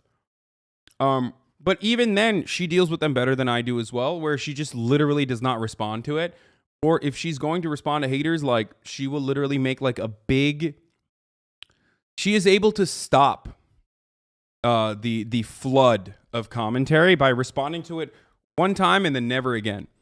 And I really respect her for dealing with it appropriately. And does a really good job overall. Like she doesn't give a shit that there's like constantly people writing fucking essays about being like, Pokimane breathed differently today. What the fuck? Right? He never responds for the most part. He never responds or literally will double down and fucking ride the wave. She doesn't usually respond, but when she does, it's like a one-off. And then on the third rung, I have myself, who does it in the absolute worst way possible, where I'm constantly responding and constantly addressing and not just doing it one time to point to that one-time thing that everyone could just point to be like, this is the addressal of all the haters. Shut the fuck up. Go watch it there. Stop talking about it. So, there's definitely so much more that I need to learn from my fellow content creators and the way that they deal with their fucking haters and farm them and shit. So I am aware of it. Like I'm self-aware and I try to stop myself. And it's like, so it sucks and it takes forever. Then you're sad for the rest of the day. Yes. So that's what I was going to say is that I let it get to me. And that's the point. And then it cucks the content and it makes it awful. And I give personal responses to each and every hater's post. Exactly. Like, it's just not great. Chatters, whenever they get your attention anyway, I captivated the guy who captivated 1,000 guys. So yeah, that's part of the problem. That's part of the process. It is what it is. But let's see what they had to say. XQC's right though. And so is Pokimane. XQC's right that like in this day and age, you don't really like get quote unquote canceled. You cancel yourself basically. And Iman is right when she says, well, technically people driving you off the internet is what we consider to be a cancellation. So it's still usually up to you and how you deal with it. Okay. Like what makes a cancellation is like how you deal with it. And people rarely ever like get full-blown canceled, right? Unless they've done something that's like, canceled by the government, canceled by the federal government for, violating laws. But other than that, like, it's rare that you let people fucking go buck wild on you and then, you know, and drive yourself off the internet ultimately. I think is a matter of perspective. Cancelled has become such an over. I think the hardest thing for you is that you were completely able to tolerate conservative Nazis that hate you. But when it started coming from the left, that's when it got to you. So in a sense, I think Poke and XC haters are still different from yours, if that makes sense. Oh, 100%. That's it. That's what kills me. That's absolutely what it is. It's people that like are supposed to be my allies and supposed to see the world in the same way that I do that fucking turn around and they're like, fuck you, you're a piece of shit, you're a villain. That's what kills me. It literally fucking kills me. It's like a fucking gut punch. It's like being stabbed in the fucking heart every time. Every time. Because there's a broader consequence of that. Because it's a constant reinforcement that like, it's a constant reinforcement of the attitude that like the left is cannibalizing itself once again, or people who would otherwise become like more progressive by being open-minded are turning around and thinking like, fuck this guy. I don't give a shit. I get shit on by the conservatives regularly. It sucks. I get death threats.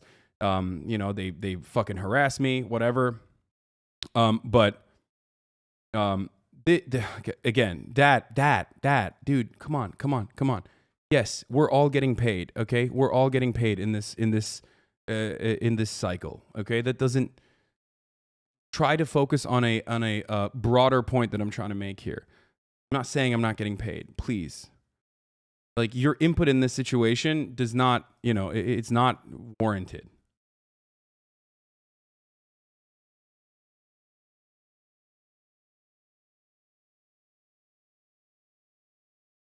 I was watching another streamer the other day and one of their chatters said they hate you because no one should be rich when you're a socialist. Yeah, I mean, that too. XQ used to be super hated in the early watch days because he was toxic as fuck in his controversies. Now he's the most loved streamer on the planet. Cancellations only matter if you let them. Yeah.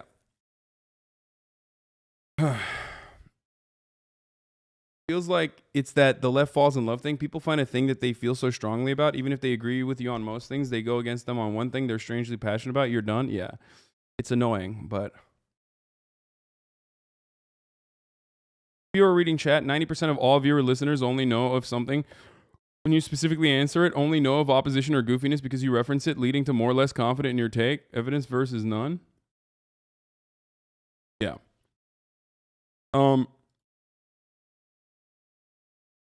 Yeah, I mean, look, and as far as the payment goes, like, look, at the top of the hour, I serve a 60-second ad break. I'm sure that is, you know, controversial for many. And if you no longer want to see those ads, well, then, you know, all you need to do is subscribe. You can do that for $5. You can do that for free with a Twitch Prime, you know. And that's the way to get an uninterrupted broadcasting experience. Or you can get gifted a sub if you're lucky. Here's the 1 minute ad break now, you know. Twitch Prime is free as long as you connect your Amazon Prime account to your Twitch account. Or Bill Vog. Thank you for the 10 gifted. Or you get a gifted sub from Bill Vog. Here's the 1 minute ad break now. Okay. Overused and shitty term that it no longer has a definition. You're not wrong. What the fuck does it even mean? Yeah, you're right. I mean, I'm gonna be honest. With how much shit people get, I think if you put a good amount of creators in my position when they start, if you make them go live now and they play a video game, right? They would probably say that, yeah, they'd stop streaming and they'd say, yeah, I got canceled because the chat is shitting on them. Like, if I play a game, okay, yeah, all I get in chat is so bad, so dog shit, garbage, and quit the game. I mean, he's right. That's it. He's right about that, by the way. I mean, totally. Like, the dynamic between streamers and their community usually is like, even if it's a loved one, it's still a negative one. You know what I mean? For the outsider, that's why Grimes, who is by no means a normal person, looked at the sea of chat and thought, you have a mental illness for doing this. And she's right. I don't think she's wrong about that. And, you know, that's fucking Grimes. Do you think about that? She's right. Because to the outside world, the dynamic between like me and my community looks like I'm just getting fucking relentlessly shit on, right? And even though like I understand the memes and I understand where they're coming from, and it's the same with XQC, like if you address the actual negative takes, then it just turns into like something so much worse. Especially when there are outside communities that take advantage of the sea of like supposedly negative commentary and turn it into like actual negative commentary. They get nothing but that in the chat, right? Because that's just what they say, you know? So in my perspective, it's like normalized, like it's just like a funny joke. But for somebody else, it'd be like, GG's. So I think it kind of depends. When you post shit or see stuff about yourself, do you ever see like random I have to pee. I'll be back. threads 1 or second. hate comments or like clusters of people disliking you or saying like, Fuck, this is really that good guy shit, that Tom. used to say slurs and this and Oh that. no, Real that's quick. funny. I think that's so funny. Really? Or like, do you ever see that? I kind of can't tell because I feel like you have such a big, dedicated community. I don't often see XQC haters, Well, but maybe I'm just like blind to them. I don't know. okay, well, I think R slash when I make a mistake, and I correct it and move on, I know what I stand for, and I'm not afraid of going live and just talking for hours, right? Because I know that I'm not like, I don't have terrible ideas and none of them's gonna slip through the cracks. Oh my god, I'm gonna say this on stream, right? So I don't have to cover my tracks. I don't have to. Whenever people come up and it's like, oh, dude, I'm gonna pull up what he said last time, and I'm gonna got him. I think it's so funny. Got him. Because it's like Keemstar when he pulled out the article, like, dude, we know this. We Oh see my god, this. wait. Can I just say, when you replied to Keemstar, Yeah. you fucking buried him. Like, me and my friends were talking about it like it was a national holiday. Like, guys, today, the gnome's career has ended due to this. And then The magnitude of the ratio, I cannot even mathematically calculate. It was just out of this freaking world. yeah, you get kind of smoked, and then you know what's crazy though? And then they kept bringing more and more. I don't know if you just remember. No. He kept doing more tweets about me or whatever. Really? But then I didn't reply to any of them because the reality is that the main point is dispelled, right? So whatever he comes with next, I don't. It's the same mentality. People. Dude, he's right. He's 100% right, dude. That's it.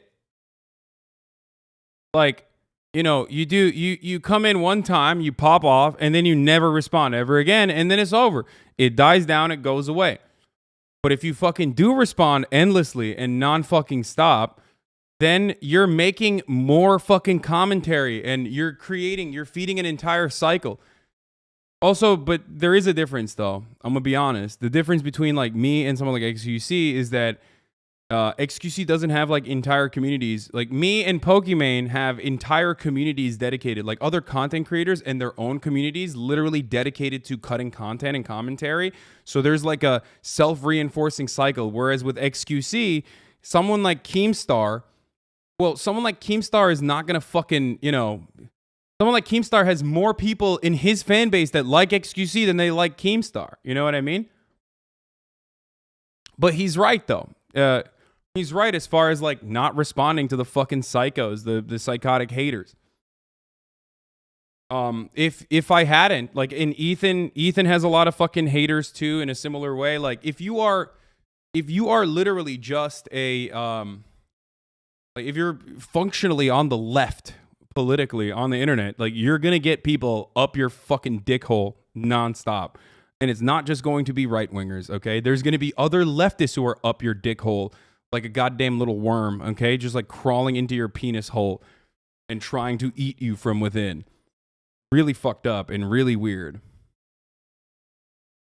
Leftists want to be cool in punk rock, and now you're too mainstream for them to admit liking you. That's another part of it too. Like they want to be fucking hipsters, and they're annoying as shit when they're like, but that's different. That's like, who cares? The Kevil's hate is so fucking bizarre on Twitter. No, it's not, dude. It's not. She had a fucking quick boom bust cycle. That's it. She blew the fuck up really quickly. And when she did, of course, immediately people were like, all right, she popped off. Now I hate her. Because a lot of people are ideologically unsound, okay? They do not have like moral consistency. They only like leftist politics from the point of view of aesthetics, okay?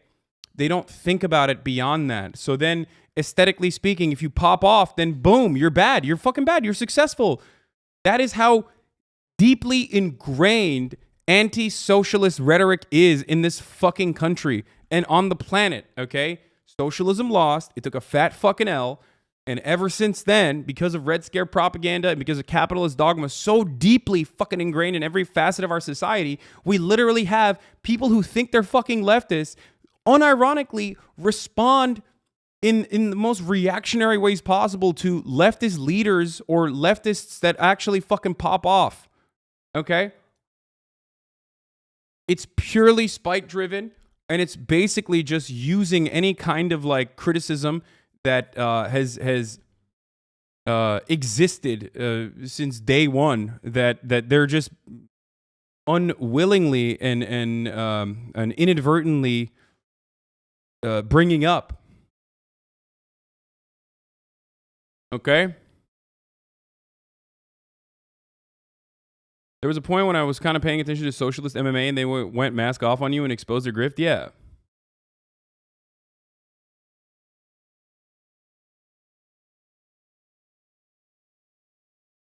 Like, I'll be real. I legitimately think this, like, this is going to fucking piss people off, but there are few content creators out there. I mean, there are content creators out there who are further to the left than me, I guess, if that's like a real dynamic on the spectrum, but not a lot. Okay. Definitely not a lot. And I think I do a pretty good job of like having a reasoned and balanced approach to the way I cover politics. And that's part of the reason why a lot of Twitter hammer and sickle weirdos will turn around and be like, Hasan is a fucking social democrat. Like, he's just a social democrat. It's like, shut the fuck up. We're not effective. I'm sorry. You might be a great community organizer or whatever in your local community, but you're not good at like covering a broad spectrum of news from the point of view of like a progressive person that is making leftist politics accessible. Like, you're not doing it. You're not doing a good job. I'm sorry. It's cringe. Leftism is really fucking cringe, or the leftists oftentimes are really fucking cringe, except for the leftists that I like and promote all the time. So, I just think the leftist community isn't welcoming and find joy in not engaging in incremental change. Yeah.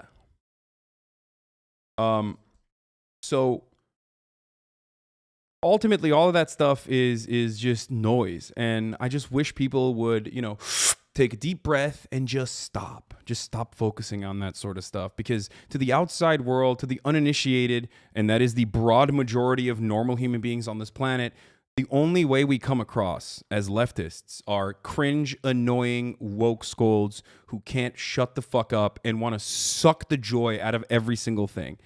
That is what being a leftist is about, unfortunately. And since day one, what I've tried to do is fight back against that. And I know that we all have those urges inside because we want to build the best possible universe, okay? From a point of view of empathy.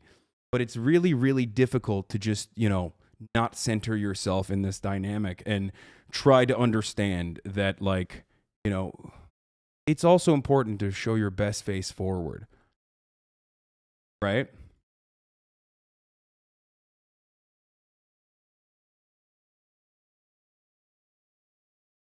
There's also this too. Spike driven, I thought socialism took an L, like you just said. Socialism did take an L. Good take. You're only good at propaganda. You will never organize anything meaningful. True. You got clapped by CW, though. Like, this person is mentally unwell, right? 7-month subscriber, clearly has a lot of mental issues, okay?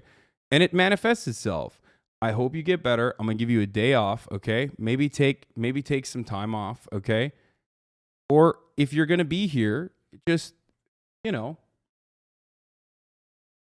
get better. It's not good for you. Like, the way you understand the world currently is just making you very angry, and you're lashing out on whatever you can. I mean, we all have mental issues, obviously. We're all managing it, though, right? But you're not managing it appropriately if you're doing that. So,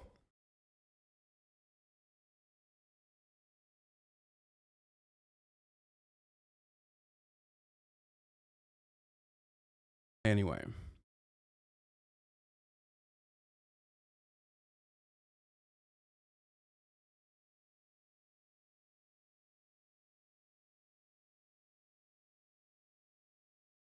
Imagine getting clapped by a garbage network like CW. No, that person probably watches a lot of like social democratic YouTube essayists and thinks that like Christian Walker made 0 good points, but thinks that like he owned me in debate or something. Anyway, it really doesn't matter. Anyone who got that takeaway is close to being unsalvageable, and is unfortunately they're just too malleable and do not have their own worldview or their own perspective. It's malleable to like what other people say about content creators. And the only way, why are you faking a deep voice, lol? Neurodetergent. I have COVID. I don't know if you know this. That's why my voice is the way it is. I'm still testing positive for COVID. I don't know if you know that. I have COVID. All right, let's continue. People know about this. You're not going to get me. And he just looks like this like, you know when you watch a cartoon, right? Don't you low-key like responding to negative content though? Or are you just trying to clarify a narrative? No, I always have tried to use negative commentary as a launch-off point to show you where I stand. It's a back and forth, right? To give you my perspective on matters. But unfortunately, people take advantage of that, and that's the only way that they can get my attention, so they go crazy, and they just like literally will make fake negative content, and then that launches off into like actual communities of vaccines didn't work for, huh? No, vaccines worked really well, actually. Like, for example, here, I'll give you a great example of this. That person said vaccines didn't work well, huh? I was thinking about this a lot. Vaccines work incredibly well. I often think about what I would be like if I didn't have the vaccines. I'm a healthy person. I'm 30 years old. I work out all the time. I eat clean. And even then, COVID has been like a bit of a slow burn and has made me really fatigued. I feel like if I did not have the vaccines and the booster, holy fuck, it would have destroyed me. It would have pepperonied my ass. And honestly, for that, I'm incredibly and eternally thankful for medical science. It was awesome. Let's continue. Talking for hours, right? Because I know that I'm not like, I don't have terrible ideas and none of them's going to slip through the cracks. Oh my God, I'm going to say this on stream, right? So I don't have to cover my tracks. I don't have to. Whenever people come up and it's like, oh, dude, I'm gonna pull up what he said last time. He doesn't get it. Got him. I think it's so funny. Got him. Because it's just like Keemstar when he pulled out the article. I'm like, dude, we know this. We see this. Oh my God, wait. Can I just say, when you reply he doesn't get it. He's wrong on, okay? It doesn't matter. Because he is very lucky to be on the, I guess, right side originally, or still functionally and fundamentally have a community of like people that are right wing that watch him and like him. When you're on that side of the political spectrum, even if you personally, your political beliefs are not there, but people perceive you to be like kind of an edgy person on that side, it literally doesn't matter. Because if someone tries to cancel you, no one gives a fuck on your end. Right-wingers don't give a fuck about like someone being canceled. As a matter of fact, they'll reinforce their posture and they'll literally reinforce you. They'll be like, fuck that guy. But also at the same time, even if they're using like your prior things that you've said to try to cancel you, you can clearly be like, look, I'm not this person anymore. You know, I fucked up. We all have, but we're capable of changing, right? And then everyone on the liberal side, for the most part, that isn't like fucking completely brain dead, will see that and appreciate that, right? But because he doesn't have like annoying fucking smarmy leftists in his broadcast, in his audience, they don't turn around and fucking try to cancel him for prior things that he has said. He himself, he's not right-wing at all, but he has a big right-wing audience. So they see him as a fellow traveler, like a like-minded, edgy gamer, bro, even if he's not.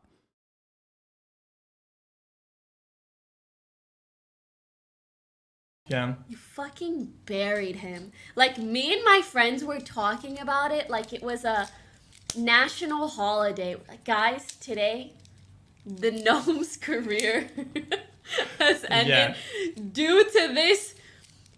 And then, the magnitude of the ratio, I cannot even mathematically calculate. It was just out of this freaking world. Yeah, you get kind of smoked, and then you know what's crazy though? And then they kept bringing more and more. I don't know if you just remember. No. He kept doing more tweets about me or whatever. Really? But then I didn't reply to any of them because the reality is that the main point is dispelled, right?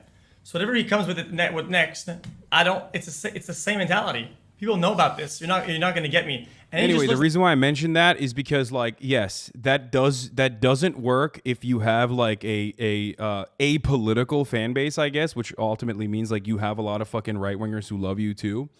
You can dispel the main point and then move on. Whereas, like, if you have a leftist fan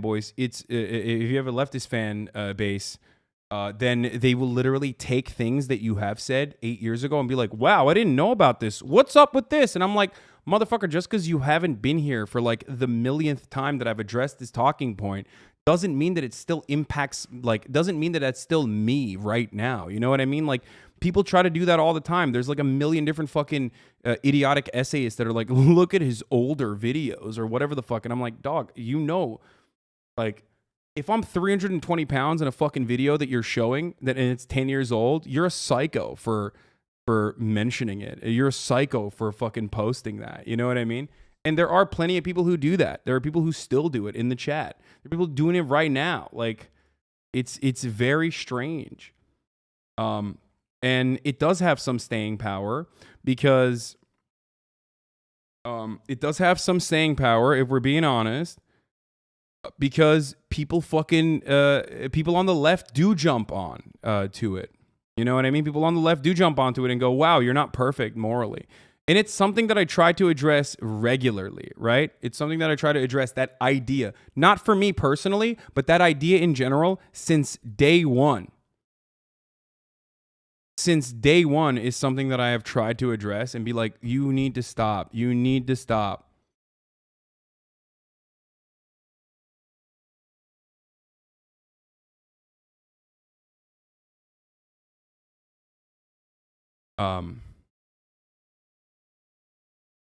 When some random 100-follower lifestylist Andy makes some dumbass take from the left and then gets retweeted 5,000 times by neoliberals, you're not being attacked from the left?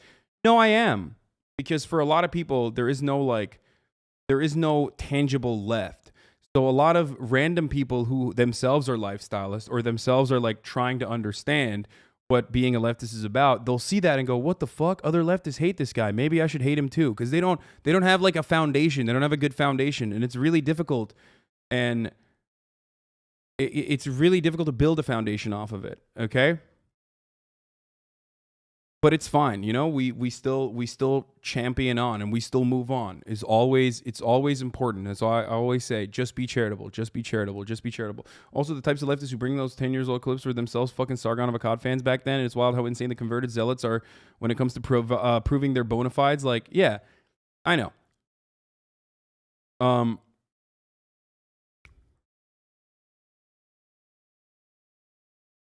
I think Swerves are the most dedicated hatred fan base, probably. Let's continue. It's like this like, you know when you watch a cartoon, right? And then there's like the big guy who's like holding the other guy like this, and the guy's like that, and he can't reach. It's kind of like that, right? Halt! Wait, no. Yeah. So he got halted once, right? Now if you try again, you're not gonna reach me. It doesn't matter.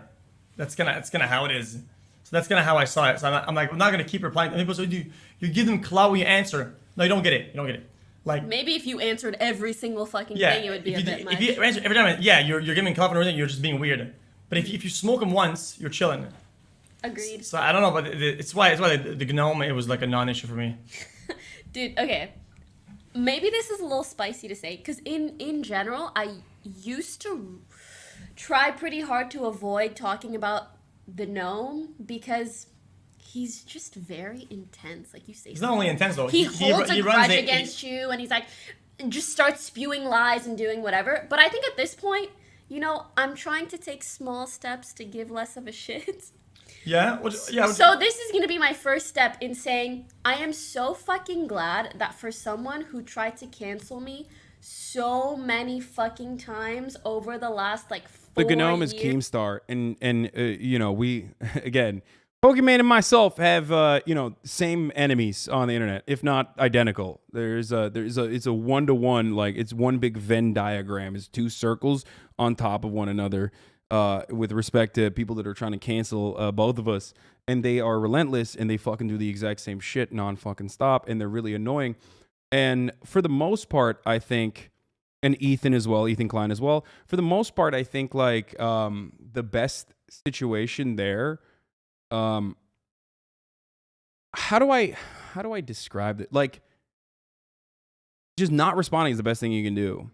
And those guys don't even have fucking fan bases themselves. They literally just are launching. They have to constantly spread negativity towards other people because they need anti-Pokemon people from other communities that hate Pokemon to come on and fight alongside Keemstar. That's it. He just he needs that to maintain his presence, right? And if there was one person who deserves to be canceled, like straight up, even though cancel culture is not fucking real, it's Keemstar. Holy fuck. I am happy that I lasted long enough to watch him kind of disappear into irrelevancy. Yeah, and now all he does is just like a misogynist factory. I'm not gonna say it. Truly. That is what I think, though. Factory. You know when you take a little factory, right, and it's like a chain belt at the back, and he takes a normal user and then makes a misogynist at the end. Yes. So what he does every day. And it's like it's just so obvious. Oh my god. They're right. Straight up. He's radicalizing the poor little Twitter users. Yeah, it is what he does, though. And yeah, I think I ratioed.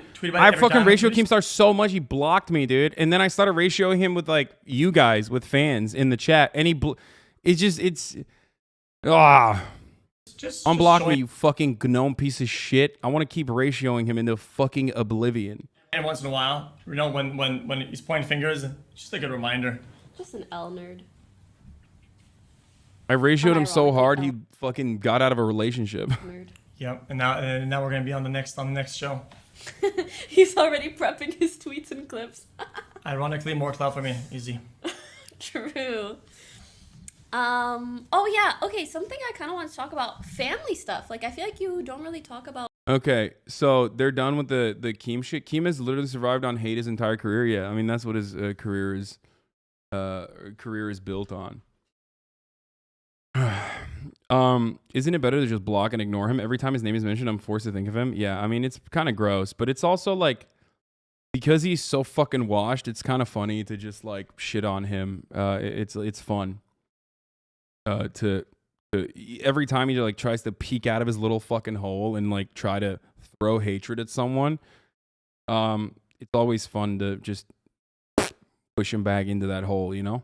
He is the cockroach of the internet. Yeah, I mean, he will survive nuclear fallout for sure. Check out what LeBron said about. Check out what Trump said about LeBron. I'll say this to LeBron James. Oh my God, are you serious? Oh, my worlds are colliding. You're saying Keemstar's the Ted Cruz of? Oh yeah, remember this little gem, dude? When we fucking I ratioed this motherfucker so hard he literally made a video on a tractor. Poorly explained Keemstar in this tweet, Keemstar calls out Hasan the hypocrite. Talking about politics because like literally people are like, okay, what's the whose team are you on? Oh, you're on that team. Okay, I'm on this team. Like literally no one even uses their brain. There's no critical thinking happening anymore. But anyhow, there was a story that I was going to cover in Drama today. I love when Keemstar's like, there's no critical thinking happening anymore. What the fuck? Brother, what, you have never thought critically, let alone thought.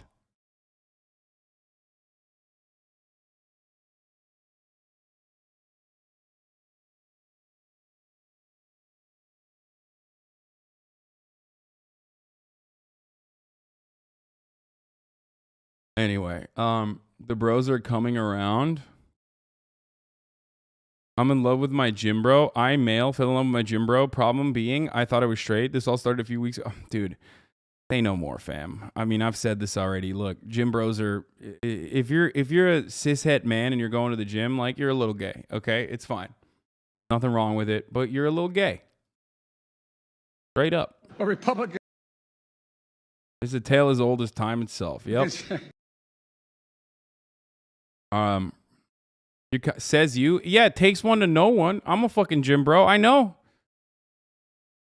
All else, dude, every time I see a man who has put a lot of effort into building his own body, okay? I respect that.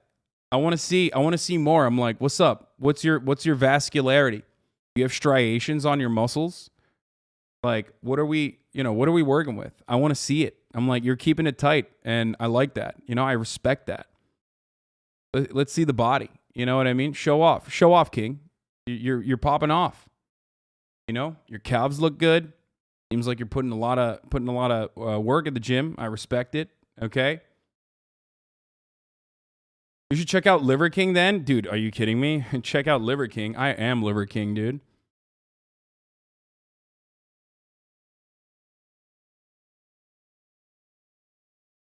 I straight up love seeing ripped dudes at the gym. I look up to them and it inspires me to work harder. Oh, 100%. Was there more to that XQC Pokey video? I think they also talked about Gamba. Does anyone have a time slot for when they started talking about Gamba streams? Because like that's what I actually watched. Pokimane and XQC talking about Gamba. And honestly, I think she did a really good job of like showing Felix once again that he's, you know, not right about his attitude on Gamba, or I mean, I think she did a decent job of like explaining the position. I keep burping. About it at the time. Is this yeah, it? we did Gamba shit, Oh. but we were like thrown under the bus, if that makes sense. Like whenever she hit the fan and we were like against it, then they piled on. Everybody piled on. You don't have to be for it. You don't have to be neutral. You don't have to do anything, but I think piling on is something you do like by choice. And you know, me and Train, like we're kind of like we're not vindictive, but we take notes, right? People are gonna be a bunch of hoes. We take notes. We're not gonna go against them I like think crazy. the word you mean is petty. Yeah, we're not. Okay, we're not No, petty. y'all are a little petty. No, they're petty as fuck. They're petty white. They're Tom Petty, motherfucker. Look. Here's all I'm going to say is this. Okay? He fucking did the thing where he pointed to like people being wrong about their takes on Gamba instead of like the main overarching issue. For example, he is going to bring up in this situation, he's going to bring up the notion that like how can people trust you because like other Gamba streamers in the past have like gotten paid by the house and like they have fake odds or whatever, you know what I mean? And he hyper focuses on that, but it's not even that. That wasn't the main issue at all. I've never fucking made that argument.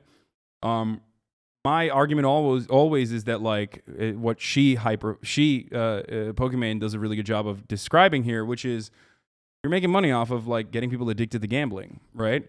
And even then, I still think I get why it's I get why it is content. Like I get it.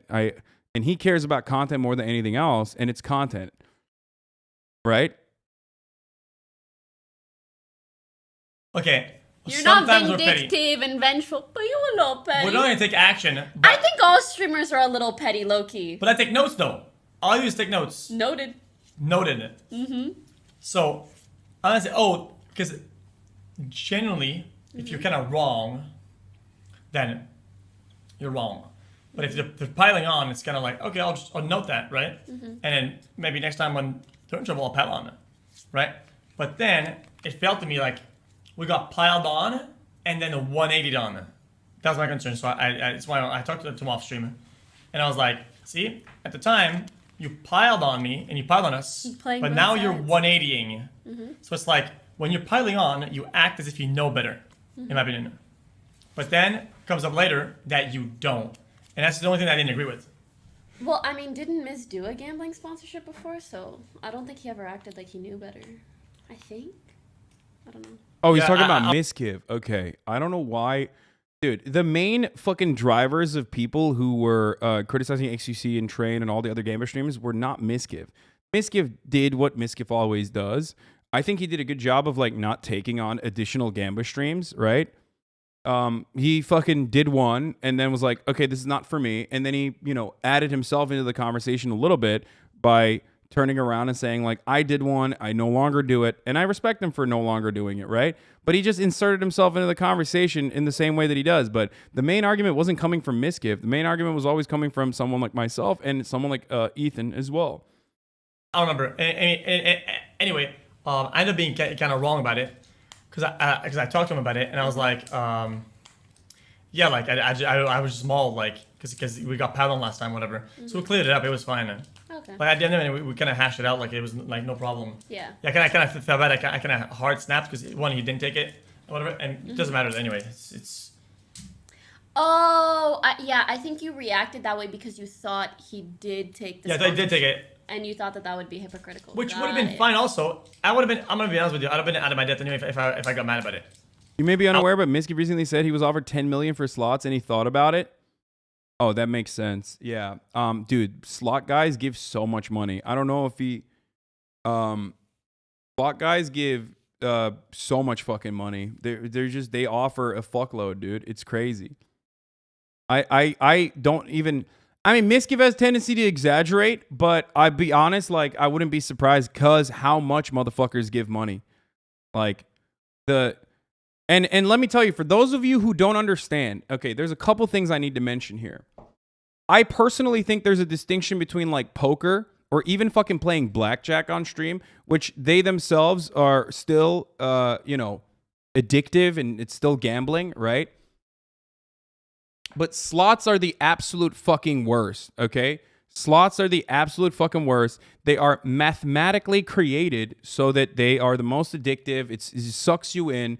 And the way that, I mean, there are a lot of studies conducted on this. I want to really bring on Brace from TrueAnon and Liz to have this conversation at some point because they have read into this a lot and they've talked about it a lot. But like they are... Specifically, slots on the internet are really, really, really fucking nefarious. And apparently, and it goes all the way to like DraftKings, right? Like it starts off with like DraftKings and a type of gambling that DraftKings does, all the way to like actual fucking slots. Slots being on the worst side of that, where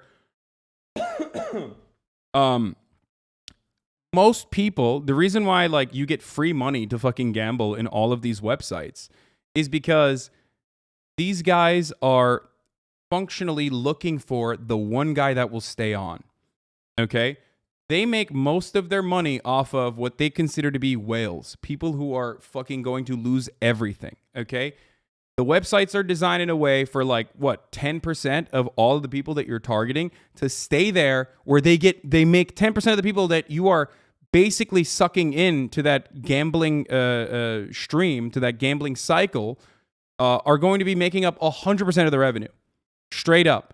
And it's so good, it's so viable for them that they can spend tens of millions of dollars on streamers, on everything else that they possibly can, because they can spend tens of millions of dollars on a streamer and they have a massive audience, but then, even 1% or 2% of that audience is going to become the big whales in that situation, and they're going to pay for the fucking marketing tenfold.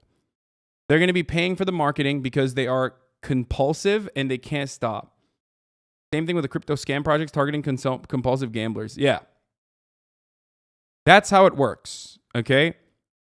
And some of the compensation strategy that these websites have on top of the millions of dollars that people are giving to streamers literally revolve around the streamer himself getting a percentage of how much money their fans are losing, which makes it doubly fucked up, okay? That's how it works. You're literally making money off of how many people are using your code to gamble to get that fucking free, to get that free, like, first $75 or whatever. And then you lose so much money, and a percentage of your losses are literally the payment that the people are getting. Okay? It's that fucked up. Straight up. It's that fucked up. But because of how much money because of how much money gambling platforms have, and because of how viable it is to focus on gambling as a consumer product, that's why you see DraftKings sponsor everything. That's why you see gambling websites sponsor everything. That's why they're all over the place, and that's why they're normalized and legitimized. Okay?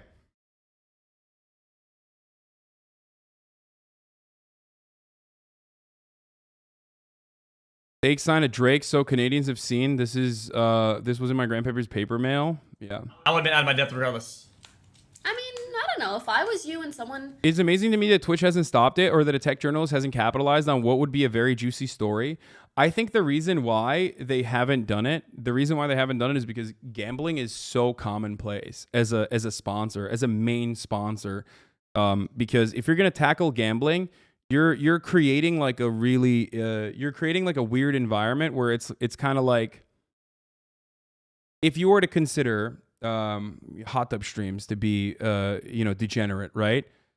The way to tackle that is really difficult. I don't personally think hot tub streams are degenerate, but some people do. if you were to tackle hot tub streams, like, and you were to clamp down on it, you have to get to a point where you're literally regulating what women can and can't wear in a 2-tier system, basically, right? And the same goes for Gamba, because what constitutes for Gamba and what doesn't constitute for Gamba is relatively arbitrary. And also on top of that, there is a degree of legitimacy that comes from the billions of dollars this industry is cultivating, this industry is generating, and hundreds of millions of dollars in ad sponsorships that this industry gives to all of these other sports, where the sports themselves kind of become a vector for gambling, which is what the TrueAnon episode on gambling was focusing on, specifically looking at like DraftKings and its relationship with the NFL, for example. A lot of online gambling is turning into a metaverse type thing with now social aspects and more gamification. So they're making the environment way more aversive and addictive for gamblers. Yeah. Train is in a unique predicament, I think, because and I've said this since day one, I think he himself is like straight up fucking lost in the sauce. That doesn't excuse it, but you know, he is like unironically lost in the sauce personally, if you know what I mean. He's an addict. He's a fucking addict.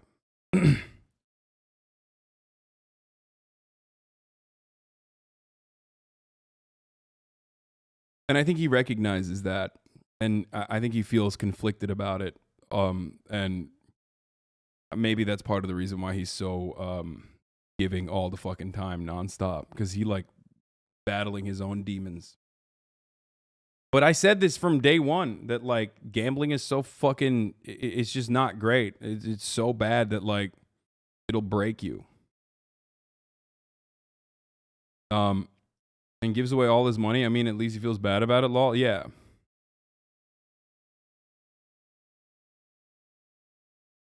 Dogpiled on me for doing something. For the record, gambling is, I've talked about this before, but like gambling is literally the worst addiction.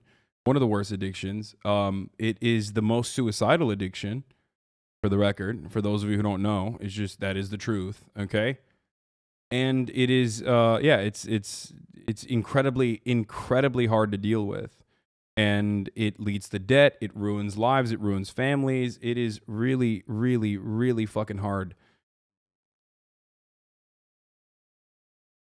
Yeah, gambling is the addiction with the highest rate of suicide, yes. Went to a casino once for my grandma's birthday and was given money earmarked for gambling. It was so depressing seeing elderly people like hooked up to oxygen playing nonstop. I mean, at that point, I don't really give a shit because they're not losing like too much money. As long as they're like fucking having fun, that's whatever. Who gives a shit? They're gonna die anyway. But I'm talking about people who are like in the beginning of their lives. You know what I mean? People who are watching Twitch and then they start fucking crypto gambling, and then you know this is just it. This is a demon that will haunt them for the rest of their lives.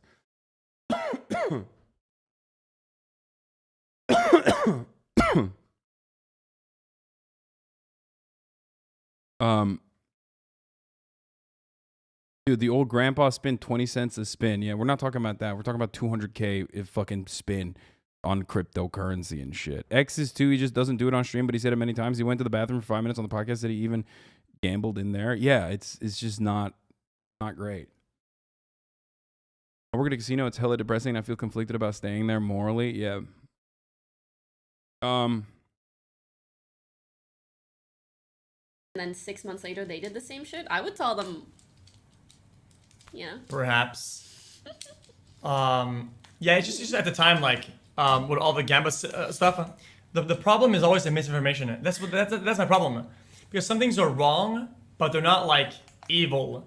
And sometimes I feel like people know something is wrong, and it's easy to filibuster and just stack garbage. How do I say this? Let's say it's like a method of delivery. When everybody's against somebody, right? They're not gonna be as critical of information coming in if it's negative information, like stuff that's against. Why would a rich person gamble? Gambling, it should be a rich person hobby to begin with. At least they have money to lose, you know what I mean? And even then, it like will fuck their lives up, and they will lose all of their money straight up. You don't have permission to watch this? Get your own content? What? Are you okay? What do you mean I don't have permission to watch this? Or did is that Iman on a fucking alt account? Like what? Get your own content.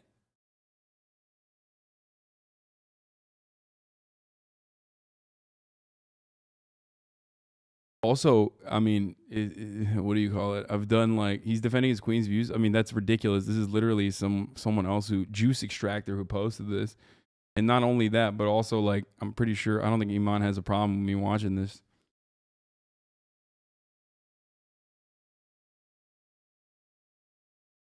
But it's a proportional rich person doing 5K spins the same as a poor person doing 300 spins. Yeah. I'm not giving you permission to watch this. Okay, let's see.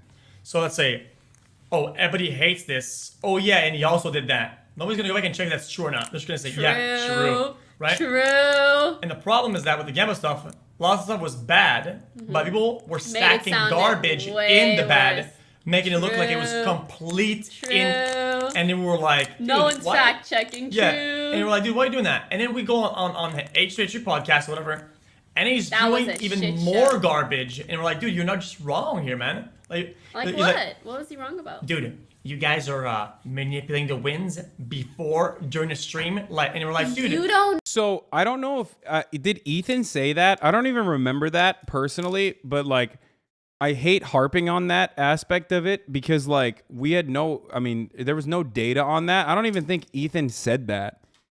I think it was more, I never said it first and foremost because my attitude is I don't really give a fuck if you're like, if you're padding the fucking deck. You know what I mean? He absolutely did.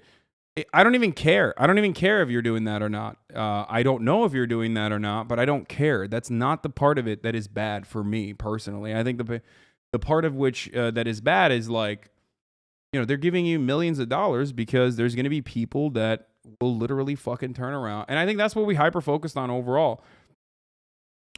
Is that people are giving millions and millions of dollars. He did, and you backed him on it. Stop lying, lol, you piece of shit. Backtrack Andy yet again. I really do hope that you will get better, chatter. Really, really, really do hope. I believe in you. I believe you will get better, okay? I really hope you get better. I never said, I think I said, and not only that, but I also don't care. I have not cared. Okay. Is there a point you'd ever personally reach out to X about getting treatment while himself has been on podcasts and very addiction? Blowing $2 million a month on gambling losses is a lot for him. I don't know how much he's not gonna fucking listen. Ethan's POV on Gambit was also informed by the experience with covering the CSGO Lotto stuff back in the day. There was a lot of data backing rigging. Yeah. I think focusing on the rigging aspect of it is not smart, especially if you don't have any evidence for it. I specifically remember you changing the topic when he started going down that road. Yeah, I mean, I know for a fact I said I don't care about that aspect. For me, it's more so the larger consequence of promoting gambling for and I never realized how much shit you get. What the fuck? People got to chill for real. Yes, people get better overall.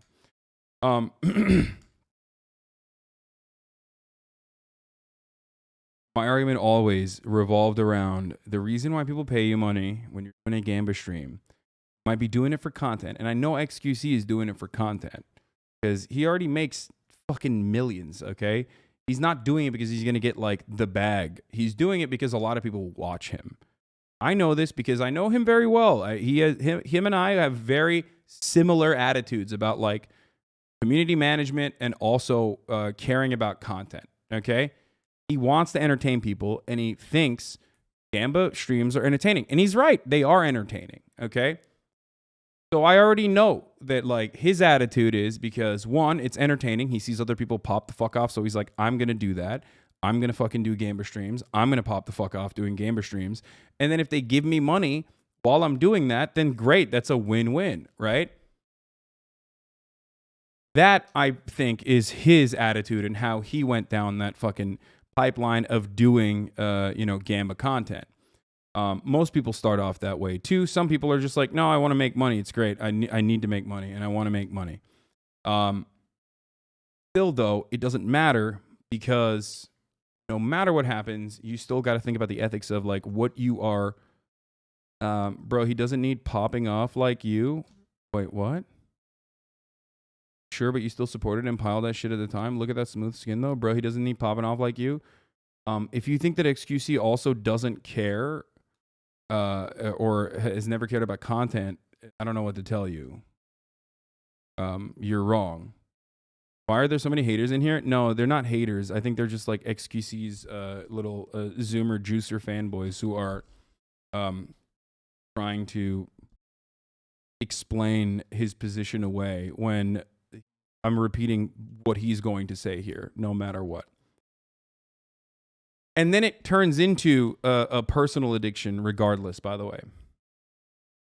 So ultimately, okay, I think Zoomer Juicer supporters are not understanding my position is exactly the same as his. I'm just criticizing him for it, and they think I'm in the wrong.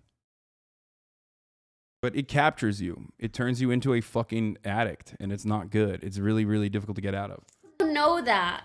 Sorry, he doesn't know that, but you also don't know that. Okay, so... Which I think is, I mean, like, you can't really argue that one way or the other. This is a genuine misconception, because there's two layers. I hate talking about this that much, but there is the host, the website, and there's a provider. These are two different entities. Provider makes games. They just literally make the game. And then now they're talking about the distinction between the providers and the website, because now they're having a conversation about like how the games are not rigged by the providers. Again, something that I do not. You would suck Trump for content, lol. Yeah, totally. Am I being like posted on a different platform or something? I am realizing that we're getting a lot of fucking weirdos in the chat. I think it's probably because like I would suck Trump off because, I love that bussy. I want to see what that bussy do. Not because of the content. The content would be extra. Hold on 1 second. You're really going to tell me? You're really going to tell me, chatter, that you wouldn't want to see what this is about? You're going to sit here and tell me a fucking lie that you wouldn't want to see what's going on, what that butt do?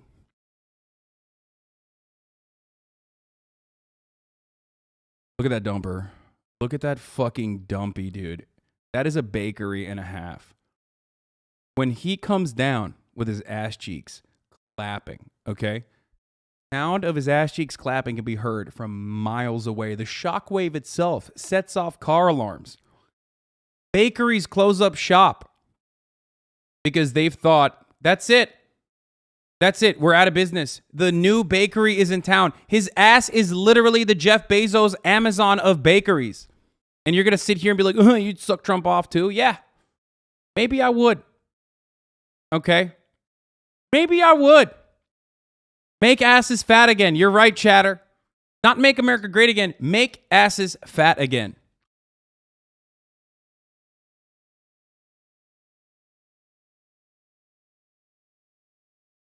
Back shots sounding like a gun range. 50 cal. Beretta.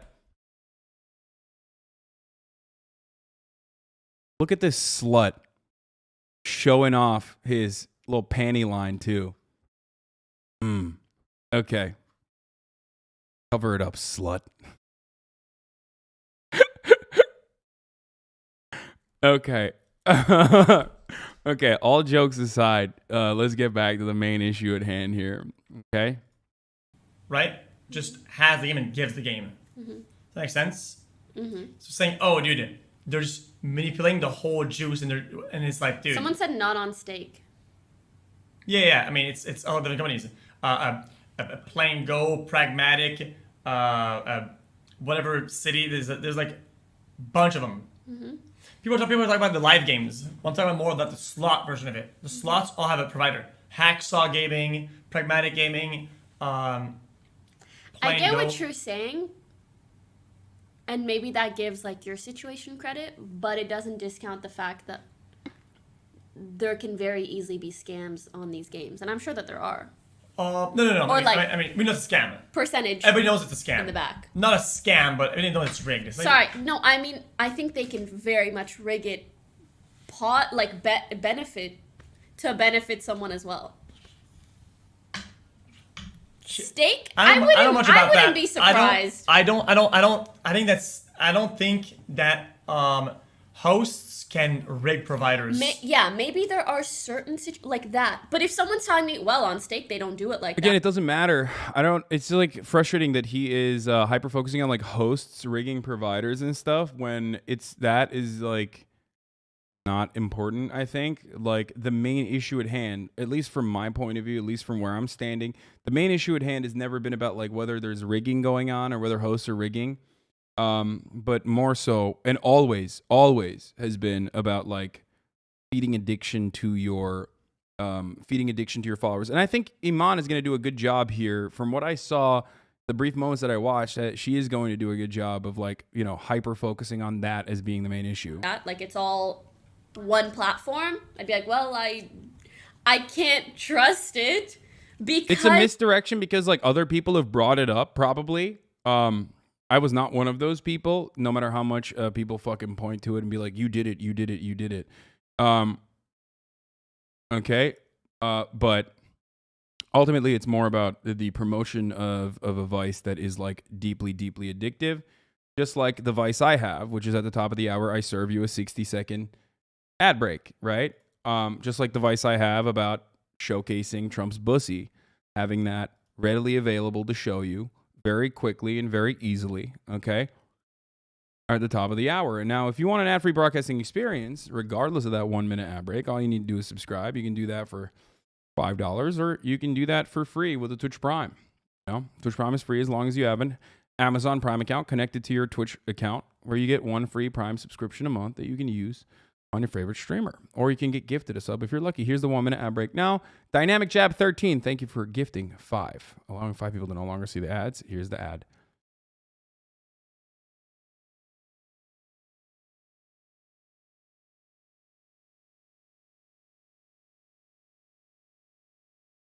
in the past it's been proven that these kind of websites do rig shit.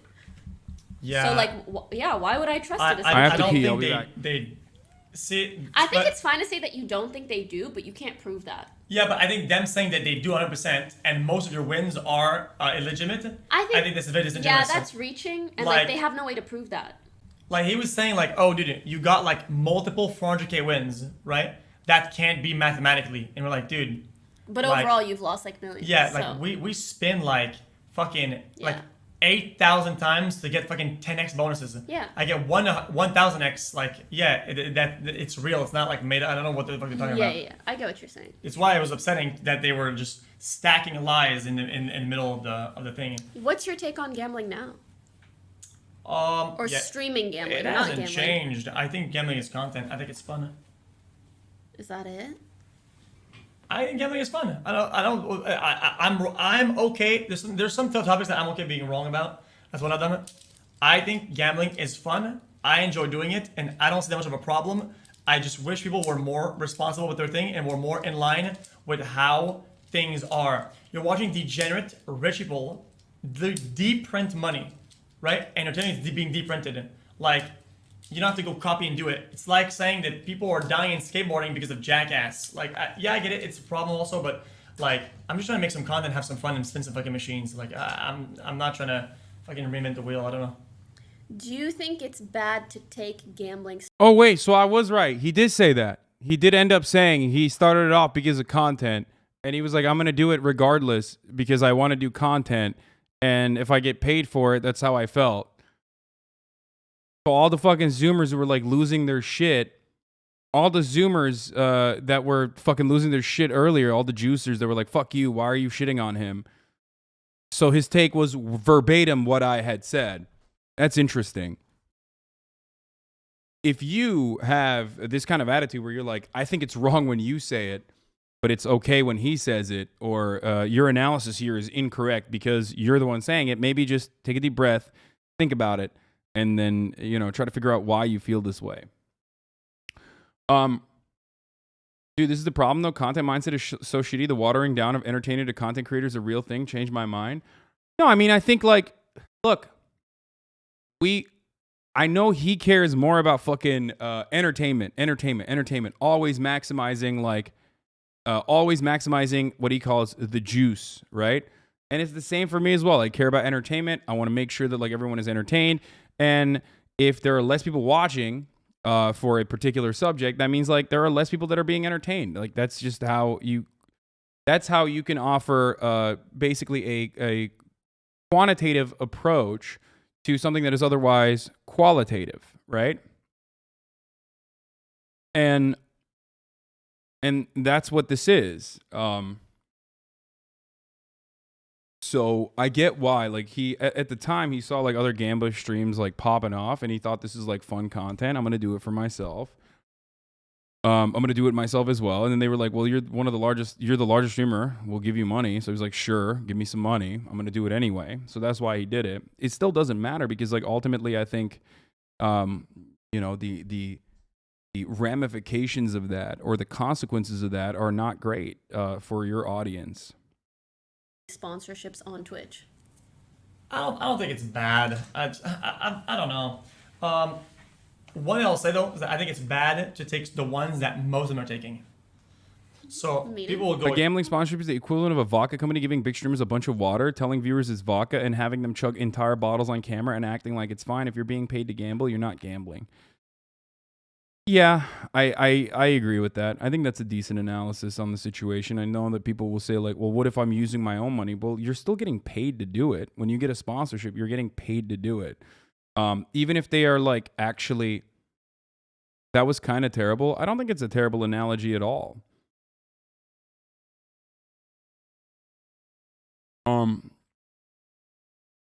Like you're basically, you're sheltered from the most significant repercussions, except like it's like really watered down alcohol, I guess, because in the long run, like you can still be impacted by it. You can still be impacted by it in the long run. You can become an alcoholic as a consequence of that. You can become a gambling addict as a consequence of the gamba streams you're doing yourself. That's a really, really good analogy, actually. God damn, we've been talking about this issue for such a long time, and I never thought about that. Once again, Chatter's significantly smarter than me, more creative, and funnier than me, as always. If you're receiving money from a sponsor, it cancels out your own money. You're using the gamble regardless. Yeah.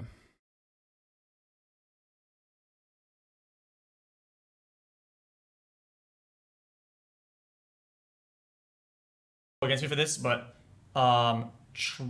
things like train. Genuinely concerned about people's critical thinking, saying that's a good analogy. They get paid to do it, but they lose their own money too. Okay, it's like, yeah, that's why I said maybe there's a little bit of alcohol in there too, enough that like it can make you addicted as well, and then you become an alcoholic personally as well. But ultimately, I think it's a solid analogy because you're still sheltered from the worst repercussions that your audience is being subjected to. And it's and the thing I've always said, and I keep repeating this point over and over again, is that like if it didn't work, you wouldn't get 10 million. Got caught saying you're boring in 4K, you're gonna get clipped by the haters. Yeah, whatever. Who cares? Suck my dick. I say I'm a dumb himbo idiot all the time. Fuck, dude, I swear to God, I am getting COVID brained. I fucking forgot what I was going to say. God damn it. Hold on, let me think real quick. Yeah, I forgot. Oh, the thing I repeat all the time is that, like, if it wasn't successful, if this method wasn't successful, streamers wouldn't be getting paid $10 million. You know what I mean? They would not want to give Mizgiv 10 mil or whoever the fuck, 20 mil, 10 mil, whatever, year-long contracts. That's how it works. Nobody's giving money to streamers out of the kindness of their fucking hearts. They're giving money to streamers because it works. It's an effective marketing strategy. All right? I know for a fact, because I at the time I knew, and I spoke with the guys over there, the deals aren't what you would think they are. It's not like affiliate code shilling dog shit. Some of these guys, like, I don't know if you'll see in the slot categories, you go down in the description, and they have an affiliate code for like 12 casinos, and every day they change website. They change website like 4 times a day sometimes, right? Weird. Because they have deals with all the companies, and they just shill the codes, and the codes, they come from the viewers. Yeah, he's describing what I've talked about, which is like affiliate code programs where the streamers themselves make money specifically off of, on top of like the regular, you know, unconditional lump sum that they're getting. Affiliate codes are how the streamers make money off of your losses. And the way that those losses operate, they make like a percentage of the losses usually.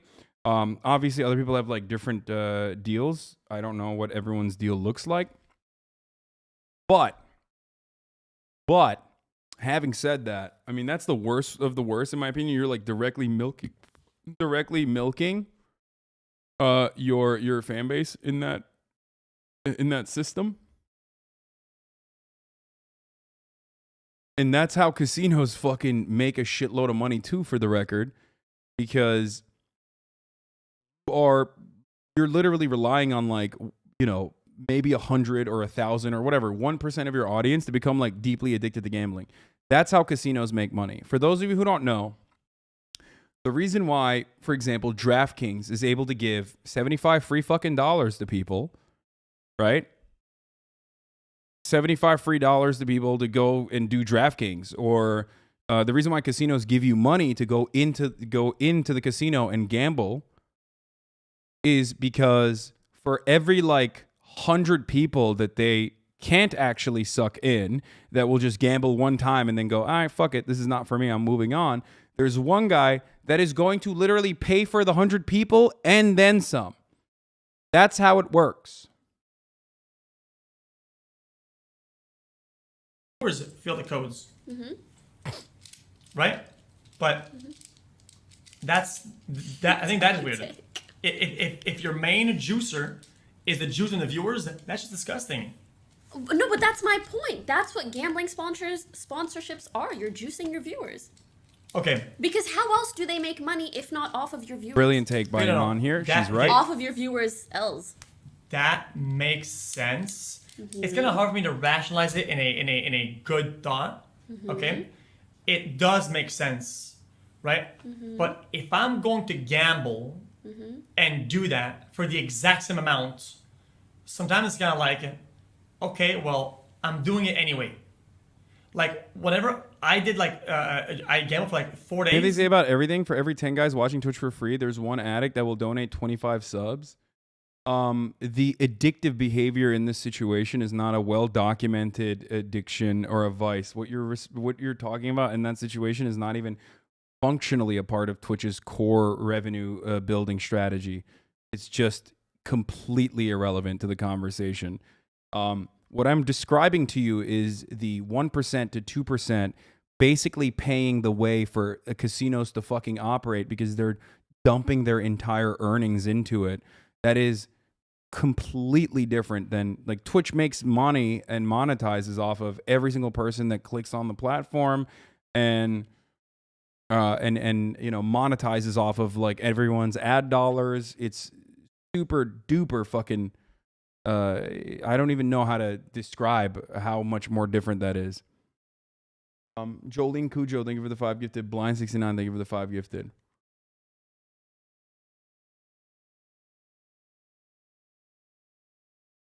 I don't know if that was a joke or not, but... And nobody had any problems with it, right? I gambled the 5th day, right? With a sponsor, and everybody got mad. I was going to gamble regardless. Like, people who gift subs do not give subscribers with the hopes that, like, it will be a return on their gifted subscription investment. You know what I mean? Like, there's nothing. It's not even remotely comparable. I don't know if I took the bait. How's that? Okay. It's like a spectrum, in my opinion. And in my opinion, when you take millions of dollars in order to gamble on specific websites and platforms, you are on the end of the spectrum where you're teetering between bad and evil. Why is it that every time you talk about dollar stuff on stream, chatters find a way to try and make you look shitty? Because socialism. Socialism means poverty. In my opinion. You gambling for fun on multiple platforms, I'd put it in a gray area in the middle. Someone doing a poker tournament or gambling IRL, I put that like, you know, much further on the other side because there are way more barriers of entry. You're saving one for a duck. Okay, good. Oh, okay. I'll save that one for sorry. No, there's that last one, so you can eat the third one. Okay, because like if you're like, hey guys, if you end your stream, you're like, I'm gonna go gamble. Like I'm not mad at you for saying that, even though earlier when I went to the bathroom, I gambled in your bathroom. That's crazy. I don't care because like it's very different from streaming yourself on a platform that people can access very easily. That's not good. Versus That's not like good. Casinos, That's like there's a reason that that's few and far in unhealthy. between. Sexy And it's Panda hard to Bear, get- thank you for the gifted subs. Please do not unhealthily gift me subs, which is similar to a gambling addiction, according to some in the chat. Not, but anyway. We got a gift sub addict, dude. There, you need your ID, you gamble with cash. Like there's all these barriers that make it less likely for people to lose money or become addicted. You're not wrong. But sorry, wait. Can I just say one last thing? Yeah, I just mean at the same time, doing the gambling does that as well. But It doesn't exacerbate that. But Go ahead. especially when you are taking money from a sponsorship, the only reason they're giving you that money, like what is their business model? Their business model is to profit off of your viewers. Okay, no, yeah, So that makes they sense. get that money and they give you some of that money. So Okay. you're just juicing your viewers. Thank you, Catalina's Red you are Era right. and This Rufio does make sense. Overwatch. I agree. Thank you, Catalina's Red Era Let's for the say- 10. Okay. Let's say. Rufio Overwatch with the 5 Not even gifted let's subs. say. Okay. I buy 500K worth of crypto. Sorry. Yeah. Right? And I load up my account and I'm saying I'm gonna gamble for 4 days. And Manny Right? Kun for the 7. Yep. So I Or gamble for for the 4 5 days. gifted. Yep. And I lose 200K over 4 days. Okay. My 2 last days were sponsored, so they paid me for gambling. I didn't even use the money. It was raw balance the whole time. Okay. Was one right, one wrong, or both wrong, or both right? I think What's the if you're distinction? gambling on your own time, that's your decision. I don't really give a fuck. If you're streaming yourself gambling, especially a lot of money, you need to accept that you are having a negative impact on your Yeah, viewers. absolutely, 100%. Yeah, Right? okay, yeah, I can. And I can, then I the can fact take that yeah. that company is giving you money on the 4th or 5th day. Bro, I swear to God, she's doing a great job. I feel like I've literally described it as this, no? Like, when me and Ethan talked about this, like, isn't this how I described it? I feel like I said, like, there are varying degrees of, like, wrongdoing in this situation, and it's, like, at the height when it's literally getting paid for an affiliate program. Yes, you have 100%. She's doing a great job, by the way. They're just telling you this is how much of a negative effect you're having on your viewers. Okay, yeah. It's this much, millions. So basically, it is like an agree. Thank you, D People- Design, people for that the 10 everybody gifted just said subs. they're both wrong. And you know what? You know what that means, right? It means that they just are against the fact they're just against gambling and promoting gambling, or just even just doing it without a sponsor. Which I think is this. Streaming gambling is what. Yeah, exactly.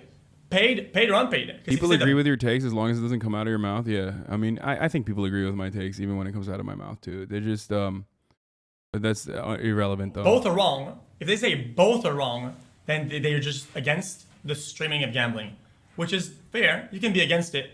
I'm personally not against it. I understand the right, the wrongs. It's just a matter of it. And I'm just gonna do it. I enjoy doing it. I'm like a gambler at heart, literally. I think it's like I think you can say that you enjoy some. Okay.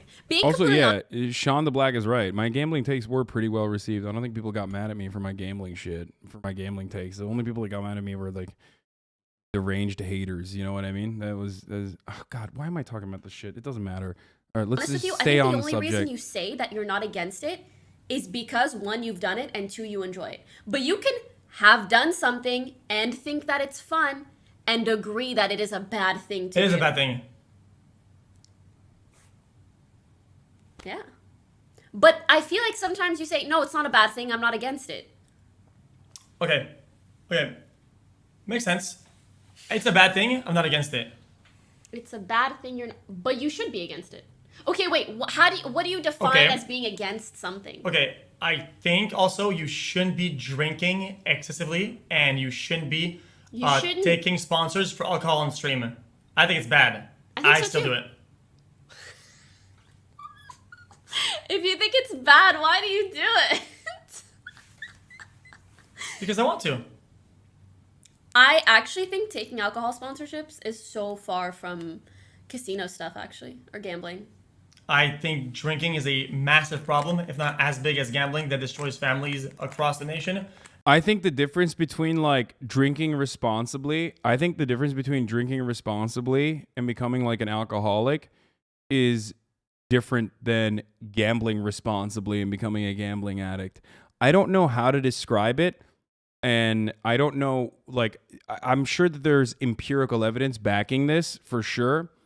Even then, like, the reason why I liked what the chatter said about alcohol sponsorships is because, like, if you literally fucking did the, $200K per roll equivalent, you know what I mean? Like the pumping $50,000 into a stock or into a fucking stock.com or whatever the fuck, like stake.com, gamba machine, slot machine, and hitting it over and over again. The equivalent for alcohol on that would literally be to down an entire fucking Fireball bottle. Okay? Just like straight up, just down an entire bottle and be like, you should do this too. You know what I mean? And also, if you want to move on to that analogy further, you're not even drinking a real fucking bottle of alcohol. You're drinking a fake bottle of alcohol with a little bit of alcohol in it. And also on top of that, there is the same fucking safeguards that exist in society normally that would stop you from being able to gamble when you're underage, for example, are completely taken away because you can buy the alcohol directly off the stream by using a VPN or something and have it delivered to your house immediately. Like, the accessibility of online casinos and the way that you can get around the safeguards that otherwise would normally make it impossible for someone who's under the age of 21 to be able to go out and fucking gamble their life savings, the ease and accessibility of online casinos make it so much worse, I think. Does that make sense? And from an excessiveness equivalent, yes, it would literally be like fucking downing an entire handle and being like, look, I can do it. You can do it too. When you're pumping fucking, 50 racks into every fucking spin on what you're gambling. Gambling is like slapping your homie on the ass. Like, you're not gay, right? But you still can't resist. What? No motherfucking soul that watches Train is going to gamble with anywhere close to this money. Yeah, you're not understanding that though. For someone who doesn't have a lot of money, Train is gambling, what, 50K a fucking spin. You're not going to do that, obviously. You don't have that kind of money. But you're seeing his wins. You're not really recognizing the losses. The wins are significantly more important to you. Actually, no, it's not even true. Hold on. There is evidence on this. Hold on. This is, again, I'm remembering information right now. Let me describe something to you. Gambling addiction is not about wins or losses. It's about reaction, and it's about the weight.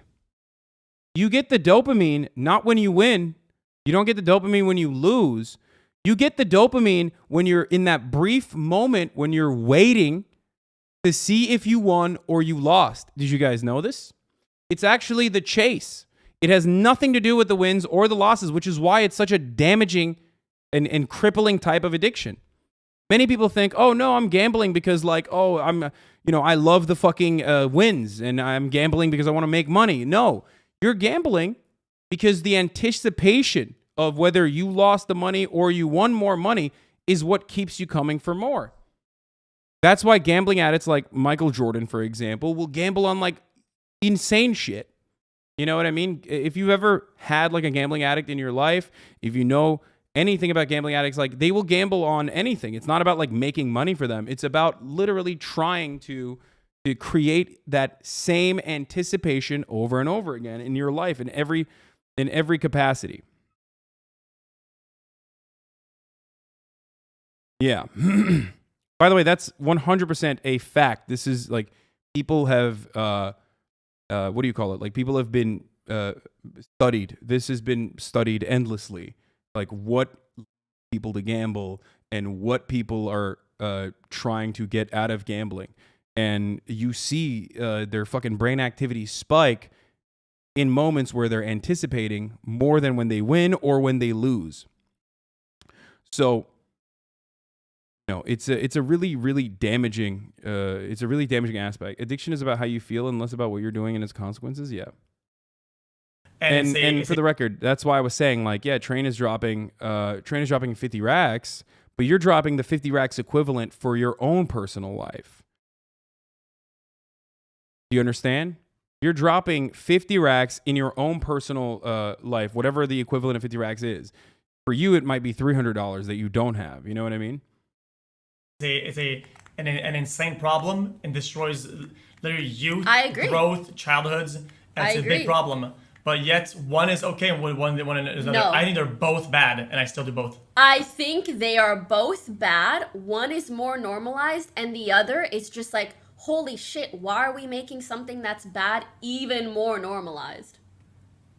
I think they're both shitty.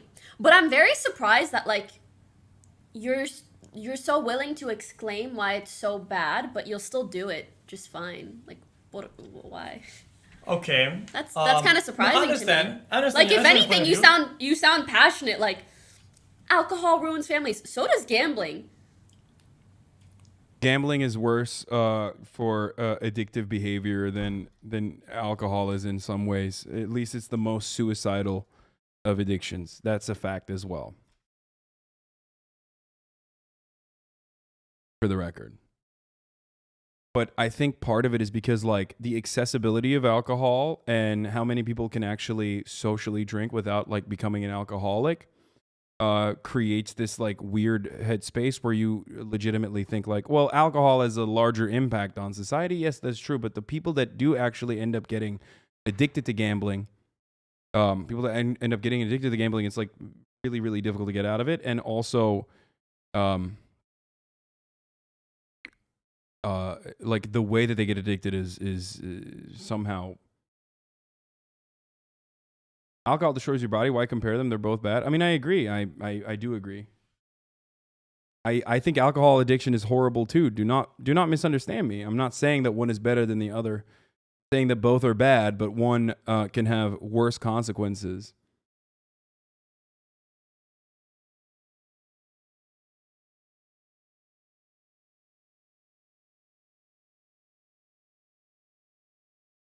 Okay, yeah, but Pluto says they're not mutually exclusive. Yeah, I get it. The point is that I enjoy doing it. I think your subjective experience doing it is because it's fun. It's yes. fun, and I can afford it. I can afford doing it. Just because it's fun doesn't mean it's okay. Would you have as much fun gambling if you were doing it off stream than on stream? Yeah, I gamble every day. I lost 2 mil this month. Really? I lost 1.85 mil this month. Guys, don't gamble. Okay. I think you can do something and say it's bad. Like, I think you should say that you're against it because you say that it's bad. Gambling addiction in the brain. Gambling, whether it be lottery, scratch cards, casino, bingo, slot machines, internet poker, or sports betting, is more acceptable and accessible than ever before. For most people, it's a recreational activity, but for a significant minority, it progresses to a serious problem. And that minority basically fucking runs that entire industry. and the marketing that revolves around gambling almost entirely revolves around trying to find that significant minority and trying to create a group of individuals that are more susceptible to being in that significant minority to literally fucking basically keep the whole thing afloat. Clearly, you have nothing worthwhile to do with so much money. No disrespect. Okay. Bro, if you lost that kind of money gambling, the internet would explode. Yeah, I mean, it doesn't matter. It's not. I have like crazy I have crazy haters. XQC does not. You know, that's different. I mean, he also literally wore a Dolce & Gabbana fucking shirt to the casino stream. And you don't see motherfuckers canceling him over how much money he spent on that. He has a McLaren that he can't drive. He can do things that I can't. It's just how it is. We know this already. You just have to like live with that. And plus, I don't even want to I don't want to become a gambling addict and lose $2 million a month on gambling. That's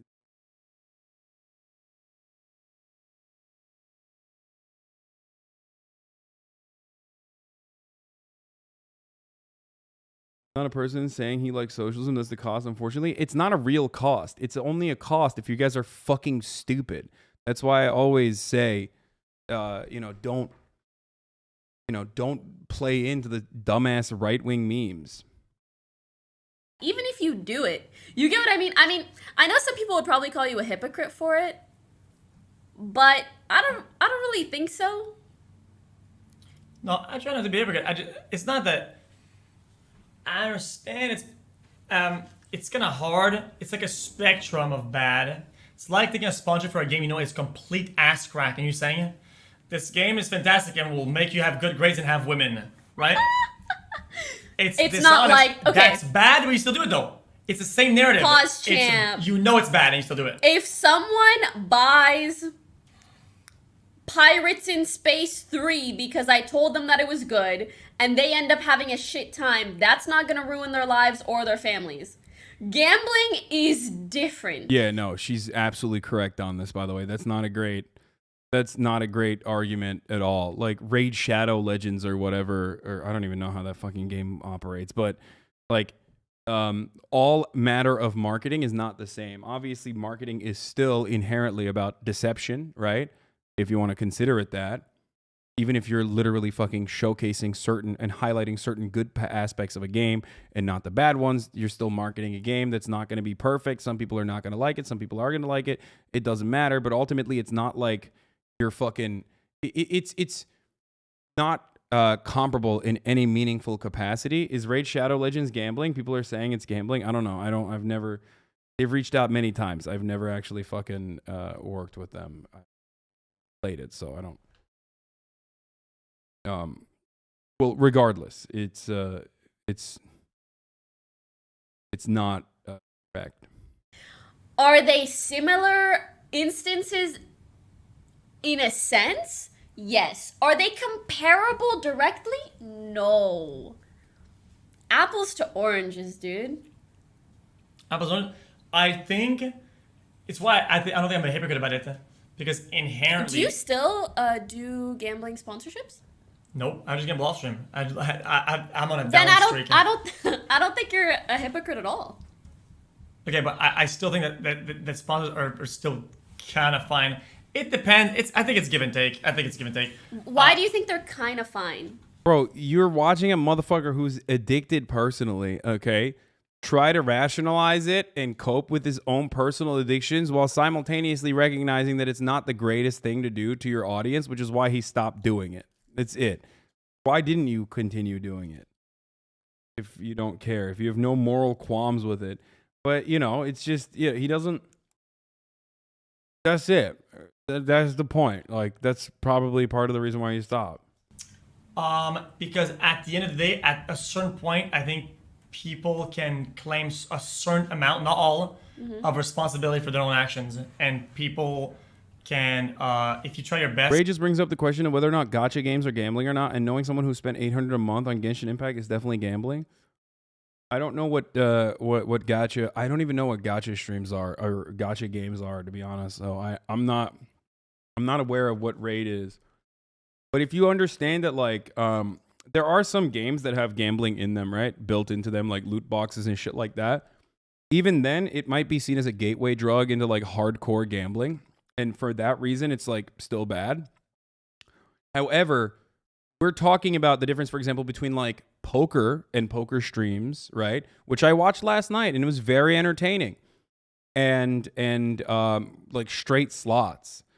Poker still requires some degree of skill. It's still gambling because of the cards that you get. The cards that you get, you have no control over, right? But in that situation, there's no method for slots. It's just slots. It's just pure luck. And it's created in a way to like suck you in with the colors and the expectation itself. And it's literally like, it's the difference between like doing microdosing mushrooms and you're like fucking mainlining heroin. You know what I mean? Like, sure, they're both drugs, but the way it fucks your brain up is entirely different, and the accessibility of it is entirely different. Like, how quickly it can fuck your brain up is entirely different. Gacha is slots, but for anime? Oh, gacha is slots? Okay. I don't know what gacha is, so I can't, I can't speak on that, but I'm talking about, like, loot boxes and shit. And even then, I don't like that either, like the loot box stuff. To mitigate some of the influence and some of the negative one, I think people still have a brain in their heads, and when they basically loot box type games that directly affect your competitiveness within the game. Oh, okay. So gacha is weeb loot boxes. Is that what it is? Gachapon, the little capsule toys in Japan. The other Hasan is coming to speak at my uni. Should I buy tickets? Yeah, he's great. Okay. I'm learning so much right now about things I did not know. Gacha is like trading cards. Gacha games are games randomly generated benefits in a game that is usually free to play, but implies are hard to win. Pay to win mentality that encourages players to spend larger sums of money and a chance to win a rare item, very small chance, in order to progress yourself through the game further. These games also make it super hard to progress if you do not spend cash. It is literally pay to play, not pay to win. Any game where you pull summons is a gacha game. So like Genshin, FFBE, Raid, FIFA, NBA 2K, Madden is short for Gachapon, which are capsule machines in Japan.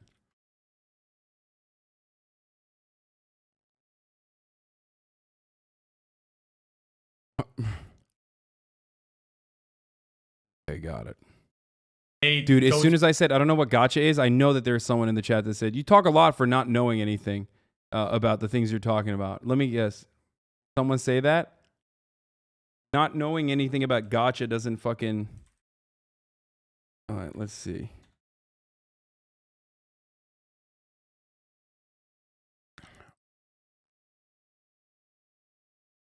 Did I snipe it? Oh, here it is. There it is. Yeah, you tend to not know a lot.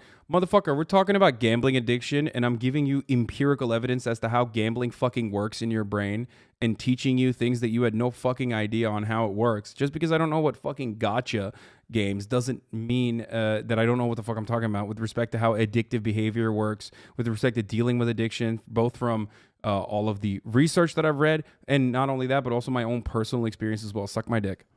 Through the whole process of... And I'm fucking addicted to sniping idiots, so... buying crypto or buying whatever and putting it into a system that's extremely voluntary and has a bunch of gates and steps behind it, and then that's very voluntary. And I don't think they're getting like mind controlled for it. And I think I'm getting the good guidelines, like having a 18+ thing, then people not to gamble. Some of these guys, they're like, dude, you should, if you want... I'm not kidding. Some of the conversations I had with some of these owners or whatever, they're like, go on your stream and you should show them how much you're losing when they say, like, you can show deposits, show withdrawals, show how much money you're losing, and tell them not to gamble and not use the website, literally. But they know people are going to do it regardless. They don't mind you doing that. It's like if a game told you that you can play their game and say the game is dog shit. That's why I don't mind playing a game sponsor when they tell me that there's no talking points. I can say whatever I want. And sometimes I'll take sponsorships and I'll say this game is dog shit. I had a huge sponsor last time for Modern Warfare. I was playing the game and said, yeah, this sometimes I'm dying and I'm dying. This game is ass crack. But they let me do it. To be completely honest, I'm trying to be genuine about it. I understand what you're saying, but I think all of those points are heavy justifications and copiums to make you feel better about what you're doing. Not just you, but people in general who do this. Fair enough. And it's Like the gambling companies tell you to do that to try to convince you that it's an okay thing to do. Yeah. Also, you can't rationalize with an addict. Like they're number one at fucking justifying their behavior, one to themselves and to everyone around them. They got a fuckload more experience on that. You know what I mean? Like it's if you yourself have ever struggled with addiction, or if you know someone who's struggled with addiction, you already fucking know. Like trying to logically and reasonably debate their addiction is impossible venture. But this actual human behavior, this ends up relating more to like, how do you view human behavior in general? Your take is like, at the end of the day, it's that person's responsibility. If I wanted to study human behavior, I would have stayed in school. But I'm explaining that your point is that, oh, people can't really be influenced. It's their responsibility to make a decision. And like, yeah, sure, but you cannot deny the influence that occurs to people. If they hear something enough times, if something looks cool enough, they're gonna do it no matter how shitty it is. And sure, it is their responsibility. Like, you shouldn't be sued by them for the money that they lose. Okay, maybe not to that extent, but it's still your fault that you caused that influence. Yeah, that makes sense. I mean, I can agree with you to some degree. I still think that if you take the proper steps and proper guidelines, you can kind of mitigate the problem and still have the content. I said it last time. I think gambling is content. I think it's fun. I think so too. It is content. I mean, that's why, like, I'm not mad about like Rust gambling or even poker tournaments or other things like that. Yeah. Dude, and even slots itself is content, clearly. Like, hella people fucking watch Train do slots for hours and hours and hours. He's got like fucking 30K people sitting in his chat watching him, right? So it's a really weird situation if you're like hyper focusing exclusively on maximizing the juice, maximizing the content, making it as like fun as possible for your audience as an entertainer. It's like doubly addictive because you're addicted to the built-in audience that has. You're addicted to your overarching goals are aligning in this like really damaging and nefarious way, because like your ultimate goal is to make as much content as possible and, you know, make it as fun as possible. So when you got fucking hella people, it's like reinforcing you to continue doing that. No one would watch people do slots if they were doing $1 spins though. I mean, yeah. Yeah. But when it comes to like taking gambling sponsorships, literally that is just your viewers' money. Yeah, but sometimes I think people like and they enjoy seeing money being de-printed. Sure. I don't disagree with you. I think de-printing money is also fun. I'm surprised. Something being content doesn't make it okay. Lol, what? Wait. How did you arrive at that conclusion? I'm not saying it's okay. As a matter of fact, I don't think it's okay, and I've talked about it a lot. I've talked against it a lot. I've always talking about what XQC is saying. If you're saying that that's what XQC's take is, and you're arguing with him, then like the heavy copium in the chat, likely from people that are. I mean, he's added me, so I thought he was talking to me. My bad. To even gamble, that are like, she's missing the point. I understand it's people's responsibility, but that doesn't detract the fact that I'm influencing their actions. Okay. Do you get what I'm saying? True. In that case, I wish people advocated harder and stronger against smoking, vaping, drugs, talking about drugs, alcohol, consuming alcohol, sponsors for them, the whole scope. I wish people that were as adamant about all these things across the board, not be a nitpick Andy. I agree, actually. What is this? Hasan and Mali donated? What the fuck is this donator? Hasan Anomaly donated $2. Okay, sorry, that was just random. But yeah, that's whataboutism, and it's a deflection method, and I'm the referee now, dude. However, I will say that just because all of these things are bad doesn't mean we should allow more bad stuff. Not wrong. I'm just telling you that. I do think if someone is like, smoke whatever every day and like drinking and doing all of this shit, and then they're like, oh my god, but gambling, no. Yeah. Like, So- I understand how that can feel high road-ish. So I'm kind of wrong, and I'll double down about being wrong, but I won't take getting high-roaded by people who do dog shit. And that's not even whataboutism. It's not whataboutism. I'm not saying what. Part of the reason why they never mentioned what I have to say on this regard, because like I don't do any of the other stuff, but then they'll hyper focus on any of the fucking retractors like Misgift that have their own personal have their own personal like Fireball Fridays or whatever. It's like, okay, but that doesn't matter. It's still you're not hyper focusing on the main issue at hand. What about this? What about that? I'm saying you're not personally gonna high road me as somebody who does the other shit. I agree that it is wrong, and I'll double down on it. But you're not gonna act superior, or some of the people are acting superior. You're not gonna do that. You do nicotine gums? Yeah, dude, it's fucking incredible. Are you kidding me? Not only do I chew nicotine gum, but I literally fucking tell people that it's an incredible way to stop smoking. There are probably people in this community that have been able to stop smoking because they started chewing nicotine gum. Are you insane? Did you literally just try to use that as a fucking counter? Not only do I not have like a nicotine gum sponsorship or anything like that, but I chew it myself personally. But nicotine gum helps you get off cigarettes, which is a significantly fucking more awful a vice that fucking kills you. What? That's how I stopped smoking cigarettes. You helped me quit vaping since you modded me. My girlfriend gives you many thanks. I'm the one who stopped smoking because of your recommendation of Nick Gum. Thank you for adding years of my life. Yeah, what? Dude, what the fuck? I can't believe you just fucking did that.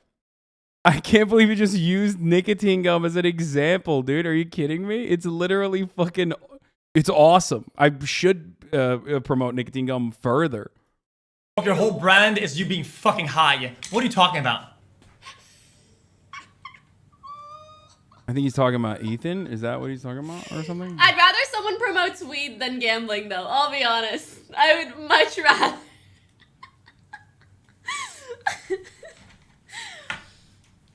I was talking about Pokeballs. One of my friends smoked some weed, some fake weed, and I was in the fucking asylum. Asylum? Oh my god, what? Oh no. Thanks, Poke. Now he's in the asylum. This is what Poke taught me. Now I'm just doing some copium whataboutism. We shouldn't do whataboutism, okay? I wish you understood this is a behavior I do a lot, okay? But it doesn't justify it. Like, should I laugh at this joke? Should I make this joke? Should I make fun of this guy? Should I insult this guy? I shouldn't. I still do it, right? Sorry.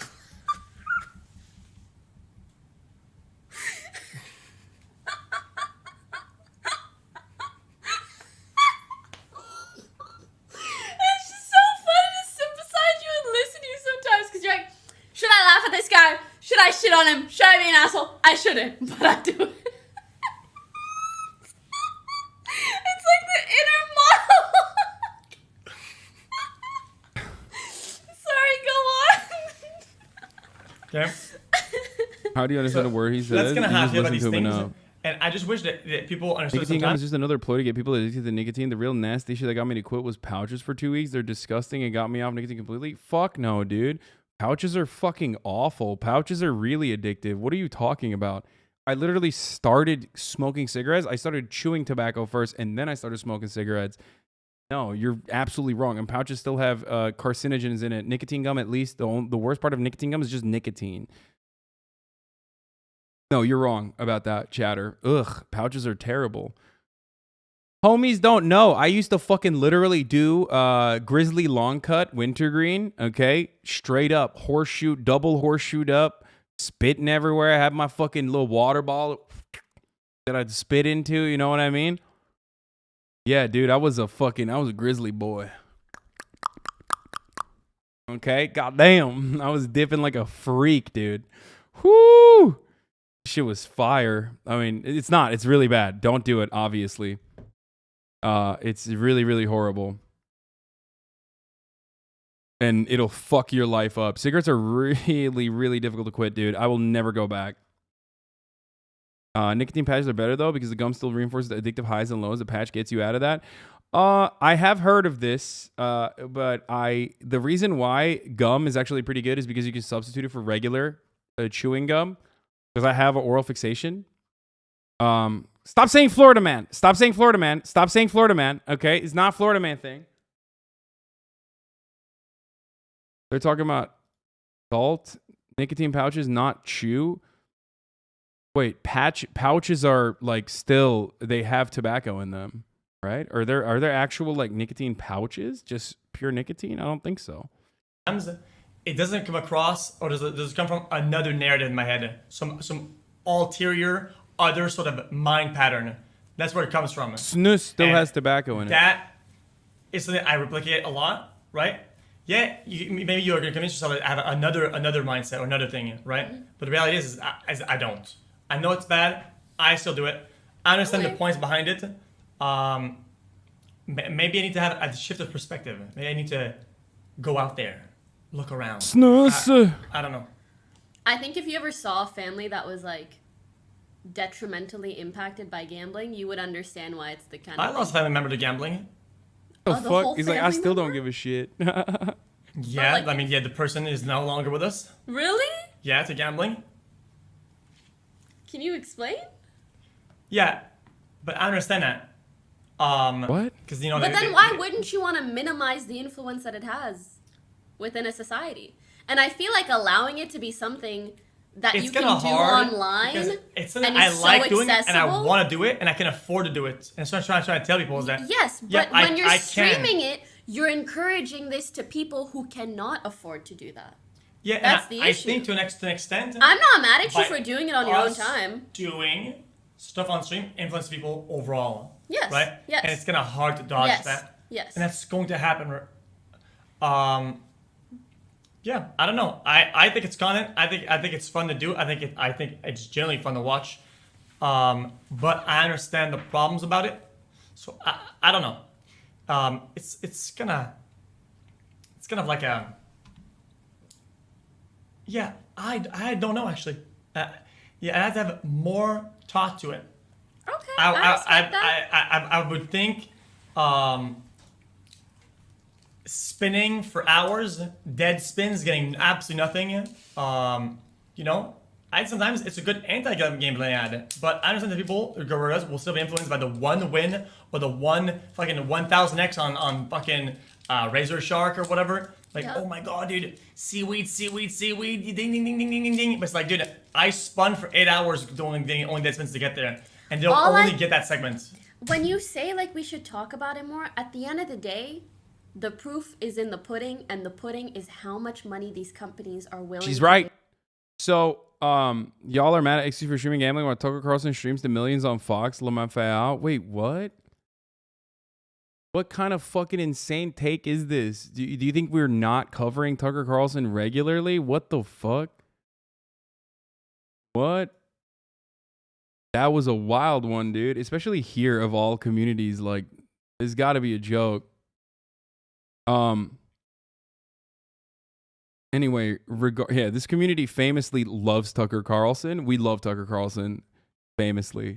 He's brain damaged Hasan fan. If you think that a person who comes in here and says Tucker Carlson is streaming to millions and y'all don't talk about it, if you think that they're a fan, I don't know what to tell you. There's a lot of focus by XQC on the wins when the chase is one of the greatest factors in developing gambling addictions. Yes. So this is why it's important. And this is something that I did not know originally, and I learned, right? And I am describing it to you. It's not the wins and the loses. It's the chasing of the high. The moment where your fucking brain starts firing up all of its synapses is not necessarily when you win, and it's not when you lose. It's the anticipation leading up to it. That's why gambling is so damaging and so nefarious and so awful.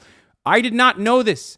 I did not know this originally, okay? But there's plenty of evidence that showed it to me. Even before I knew this, however, I would tell XQC in the conversation that we had that it was more so about, people hyper-focusing on the wins and not necessarily the losses, and that possibility is what drives people to go and do it, because they don't remember the million fucking losses that Train had, and even if they do see the losses, they think, I'm different, I'm built differently, I want to fucking recreate that big win. That's what fucking drives them into going and doing it. That's what is the starting point for so many of them. But once you are sucked in, once you're already a gambler, the mere mention of gambling itself, even when you're talking about it in this regard, kind of fucking gives people that craving where you're like, "Ooh, I'm reminded. Maybe it'll, maybe it'll be my day today."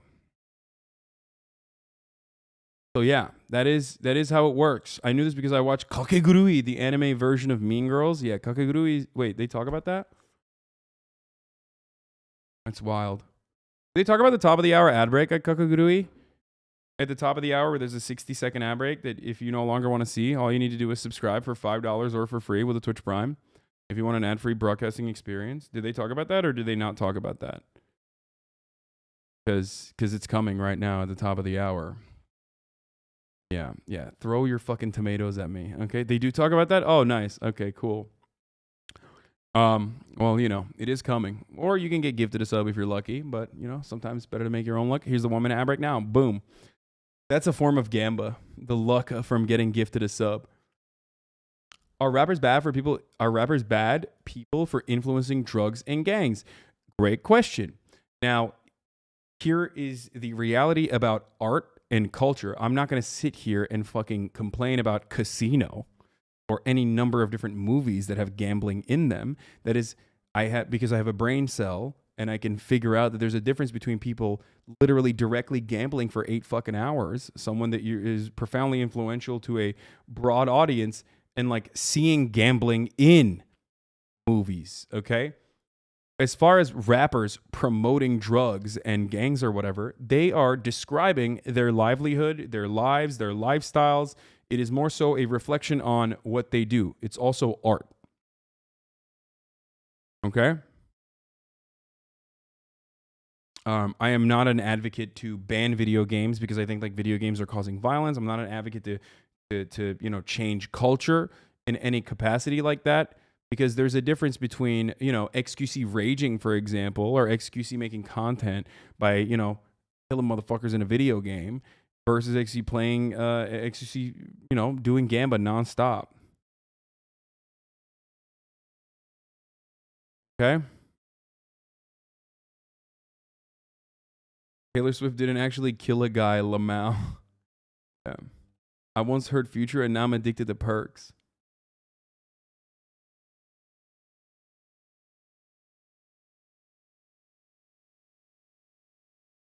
Seeing the professional poker player on Ludwig stream act like a baby was funny as fuck, bro. I love Gamba streams. No, Gamba is good content. And like, even then, poker still, while it is gambling, okay, and you should not do it, you will fuck your life up. It still requires a degree of skill in comparison to just fucking doing straight rolls. You know what I mean? Like straight fucking stake.com rolls nonstop.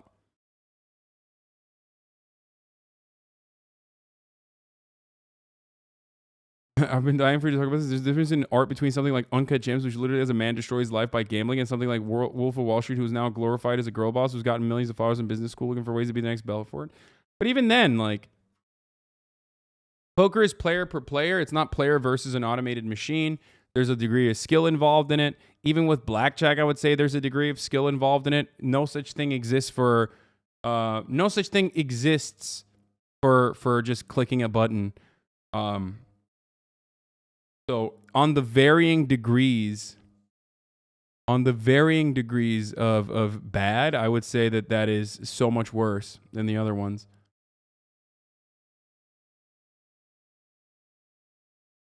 Give streamers. Whatever they're giving streamers, they're making back. Vegas, not true, dude. Train is the slot whisperer. So much more. And everything they make back is your viewers' losses. Okay. Like that's the only I gotta pee again. Holy piece fuck, of I'm peeing evidence a lot. we have regarding this. We're not running trials on God damn it. how much are people being addicted, how much are doing this, moderately.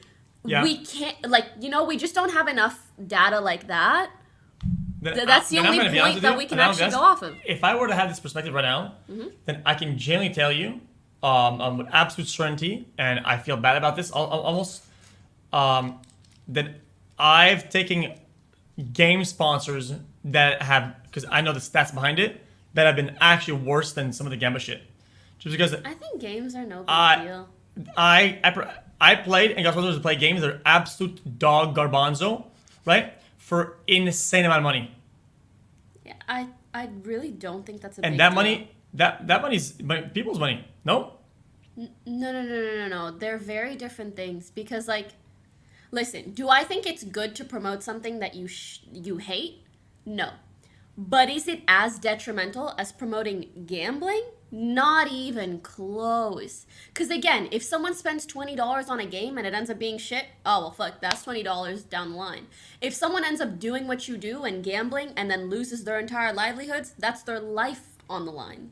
Okay. So, then, are you against the concept that, let's say, I take a Genshin Impact sponsor, Okay. right, for like, it was That's like, a great game. was it like 2 hours? And it was an absurd amount. Yeah, but And I Genshin spent is great. every minute gambling in the menus with packs. But wouldn't the people who get influenced to gamma by a Twitch stream be the same person who ultimately ends up making a life full of bad decisions because they're easily influenced? Where's the personal accountability? Some people can't be helped. I think personal accountability factors into this. It's just more so about the personal accountability that us streamers have in this circumstance of pushing people towards that lifelong, like making it easier for people to fuck up. That's it. That's the point.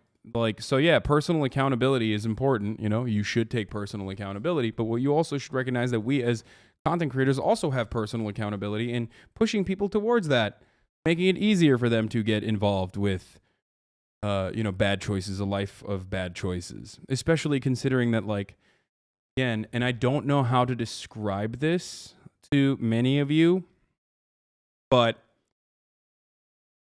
gambling is a multi-billion-dollar industry. XQC is better looking than you. I agree. I think he's a beautiful person. He is a very good-looking guy. Anyway, as I was mentioning, gambling is a multi-billion-dollar industry that mathematically is designed in a way to suck in those people who are susceptible to becoming gambling addicts that will destroy their lives and that will, go so far as to make them kill themselves.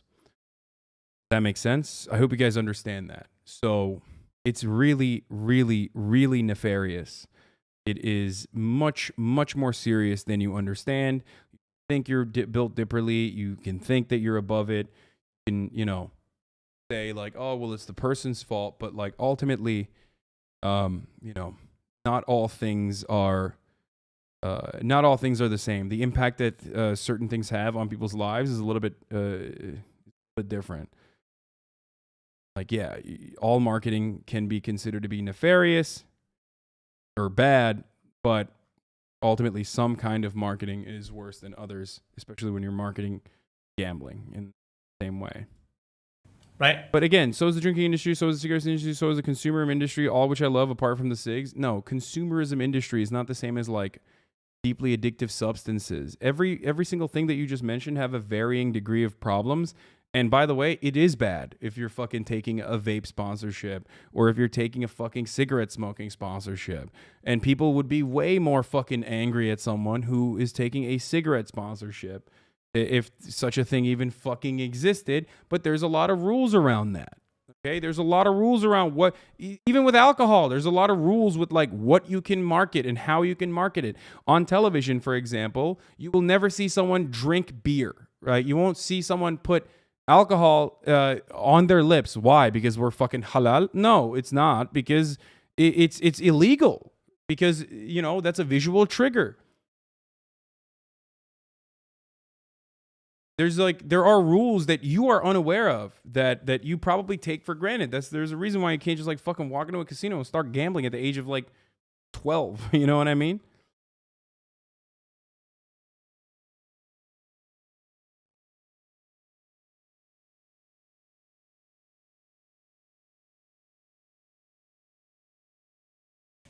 So technically, I'm trying not to do the whataboutism here. I'm just trying to get a sort of a middle ground, right? We're like, you're that is giving literally examples of things that, you know, maybe have similar traits in some regard, but at the end of the day, they're just not as bad on the spectrum of things that can be bad.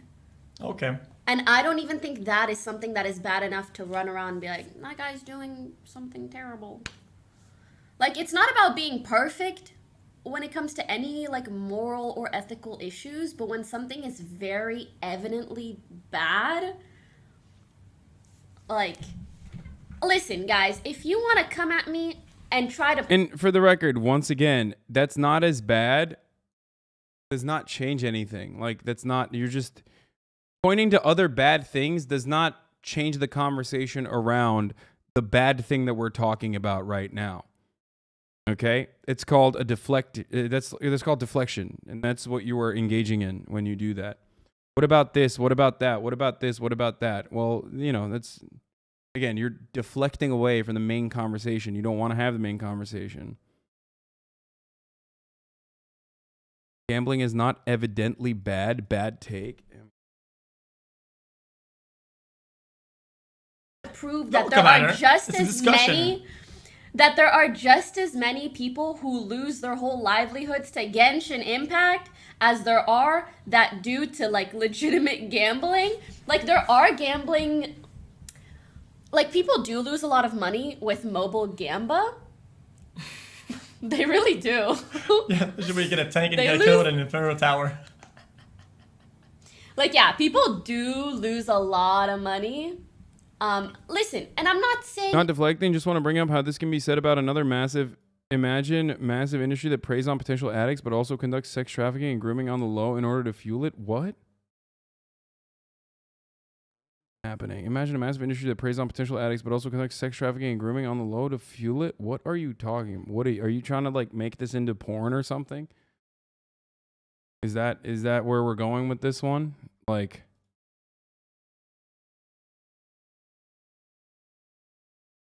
yeah, no, they should deal with that for sure. Obviously, he's talking about pizza restaurants. He's talking about Hillary Clinton chatters. Talking about sex work. I know what he's talking about. He's trying to say that sex work across the board is an industry entirely built upon sex trafficking and grooming shit because he's a swerve. All right, let's continue. Drugs or Genshin or all this. I'm so fucking mad at you for bringing all these things up because you have whataboutism into the whole topic.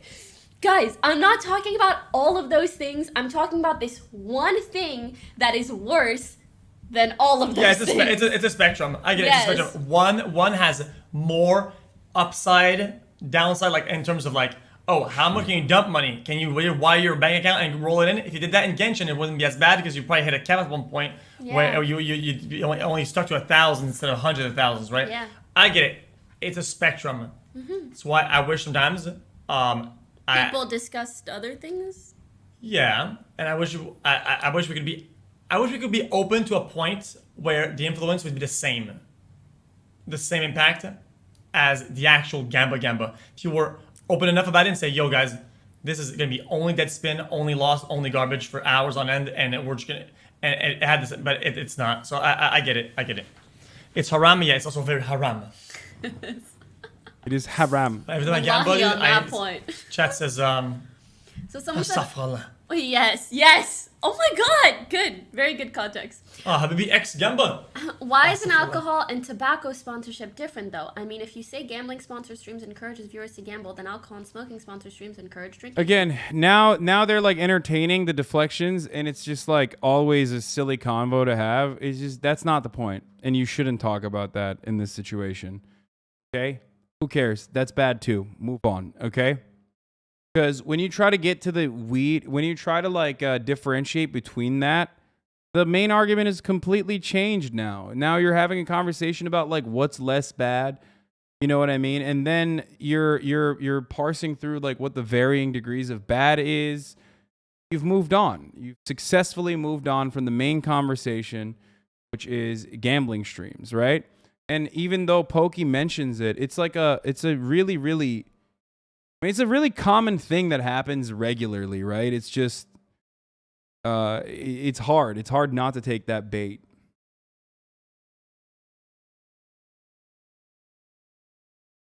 Would you disagree? I wouldn't disagree. I mean, even XUC has admitted that it's whataboutism, but they still go back into it because it's like a fun conversation to entertain. You can argue all day that they are bad, but they are just not as bad as making gambling accessible via computers and then encouraging people to do it. Yeah, that's why, like, all this comparison shit, it's like, you guys really must have no good points to defend it on if you're comparing it to a billion other things instead of talking about the actual issue at hand. Yeah, you're not wrong.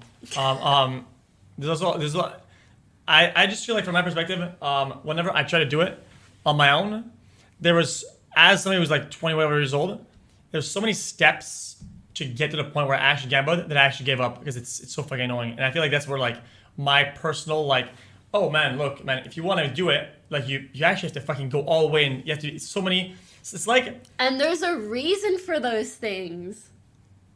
Yeah, exactly. It's just a lot of barriers. Like you have to put money here, do this, plug your bank account, verify your identity. It's like fucking, dude. Like it's a lot of steps. So I don't know. Moving on. Yeah, but I'm glad we talked about it a bit. And you know what? Maybe some things will change. They did a very productive convo. I think like XQ was a little bit more aggro when he was talking to me and Ethan because he like doesn't know who Ethan is, and he was like coming in hot. And like Train was involved in the conversation too. It like kind of went all over the place, but this was a good conversation because it was like cordial, you know. Vegas says download NordVPN, send crypto isn't a very big barrier. I mean, yeah, you're right. Yeah, good job to Pokimane for you know doing a really. She did a really good job at. Poki also is much better at trying to get them to see their point, to be honest. Yeah, no, she's did a really good job.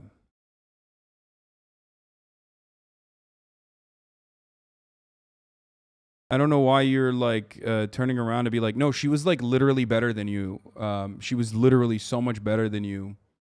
But you know, if that's how you feel, yeah, I think she was. I think she did a really, really good job. She did a much better job than me. Is that? No. Very, very strange thing to harp on, but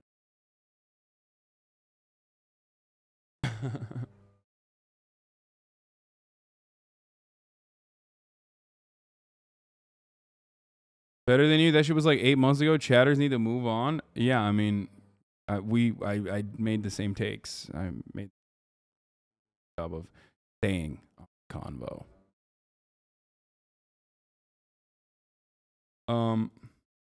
Motherfuckers take a shot every chance to take a shot at you. Yes.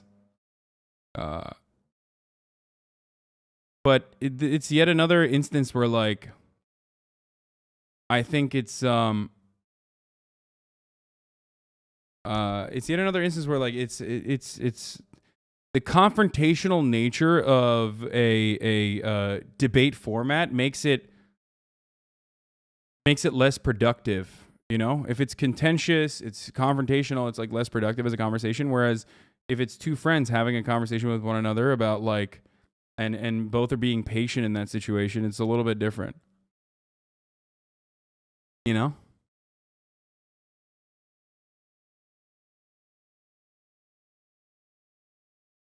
You blame your problem gambling on XT and Drake, you weak though? No, I think it's not about that.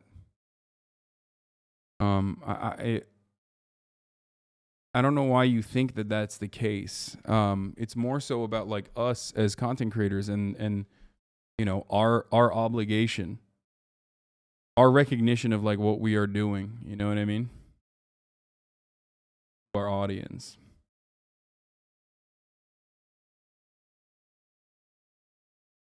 From here on. From this point on, we're gonna move on to one other brief moment on the fucking Gamba stream that I watched after this, ironically, which was the poker the poker tournament that Ludwig threw, which I thought was very entertaining. Okay, I don't know anything about poker. I'm not good at poker. I suck. Poker is still gambling, by the way, but it's a little bit different than straight slot gambling. And so Ludwig put together this tournament at a casino, and he brought in like Botez, who was a goddamn beast, by the way. She went fucking beast mode, okay? She went girl boss and fucking beast mode on this shit. It was crazy to watch. Against professional poker players like Phil Hellmuth, who apparently is like one of the most famous professional poker players out there. Okay, Ninja, Mr. Beast, and numerous other people, including Slime, who's there as well. And honestly, it was wild to see her clean up. She literally milked. I mean, fucking milked the famous poker players. Like, she literally had a direct fucking line. It was insane. She made like $500,000 off of them. It was crazy. Update, Helmuth scorecard. Angle shoots a wreck 5K in front of the pot. He would have lost 70K and then proceeds to dance and gloat about it. Oh, yeah. So this is... Wait, is this the one where he fucking fakes? Yeah. This is really fucked up. He faked Slime with like a fake fold and then literally fucking ripped him. It was wild to see. I'm going to show you. Now, I don't know anything about poker, but like even I recognize it. Here, watch this. The guy who's doing this to Slime is literally a professional poker player. I'm all in. Slime moved all in. Is there like a live commentators or like annotation on the screen? Yeah. I remember seeing a meme with Forsen. It says, Forsen lost 14 hands in a row, and it's just a picture of him with his glasses on. It's so funny. Yeah, that's right now. And then the camera gets close and they're talking about you while you're doing it. Fuck. I just have no idea what to do here. Isn't that a fucking fold? Like,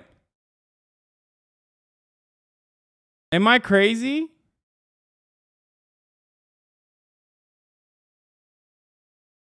Or is that just like a... I don't know. Not a fake fold. Actually kind of common thing in cash game, but not really Slime's fault. It's a weird etiquette thing.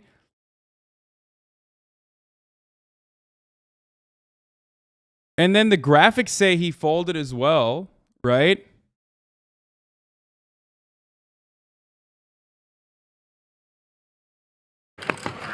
Show the table. And Helmuth just folded the best hands. Yeah, it's just you down a show? I have ace-9, yeah. Oh my god, what'd you do? You fold. Excellent. I didn't. Oh, wait, no. I thought you folded. No. Did you not fold? No, I didn't. So Slime at that point has gone all in anyway, so it doesn't really matter, I guess. But like, people thought that he literally fucking folded. Fold? I'm thinking. Did you see his hand? He showed like ace-7 or something. Or ace-6. No, dude. I thought you folded. No, he said show your hand and then he flipped it over. God. You showed me the worst hand. Phil, maybe... Angle shoot, that's the poker term for it. In poker, using unethical means to take advantage of inexperienced opponents. For example, so angle shooting, making a string bet in a home game, rearranging your chips in a way that it makes it look like you're gonna bet, getting ready to bet before it's your turn to stop action, berating opponents to manipulate them. Or I guess fake folding.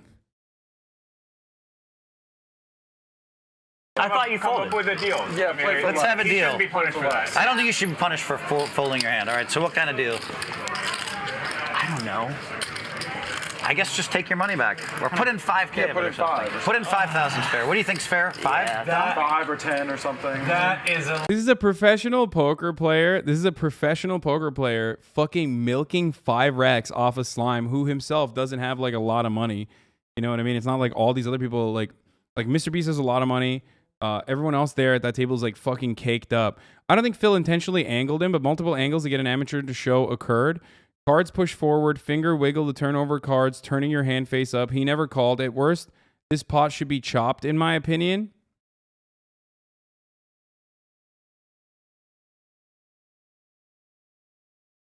Who cares, Lamau? Get fucked. I mean, dude, that's wild. What? Known as a baby in the poker community.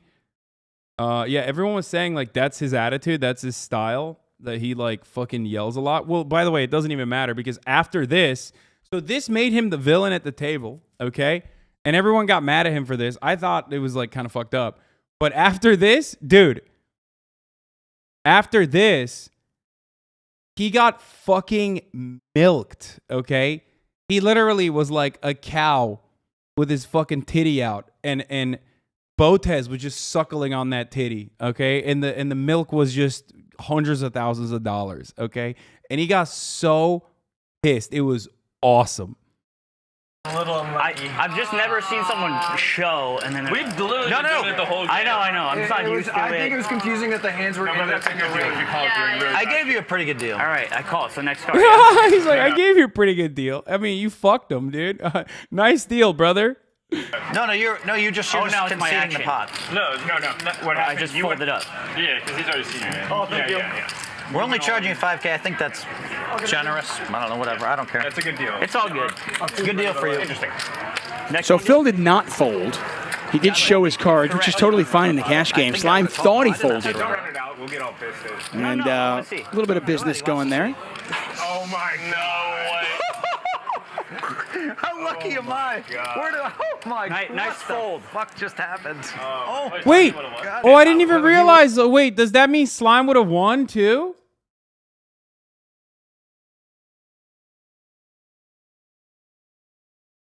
I didn't even see this part. I only saw the fucking fold. That's, oh my God. Oh my God, that's so bad. Yes, he folded. Slime would have had that hand. He had the worst hand with only 3 outs. 5K was a good deal because of what he had up was a lot more. Unfortunately, Slime would have won the hand. I didn't even realize, like, that makes it even worse. There's tons of YouTube compilations of the guy raging and being such a bitch in general. I think that's his content. Like, that's how he does it, though, right? Isn't that his thing?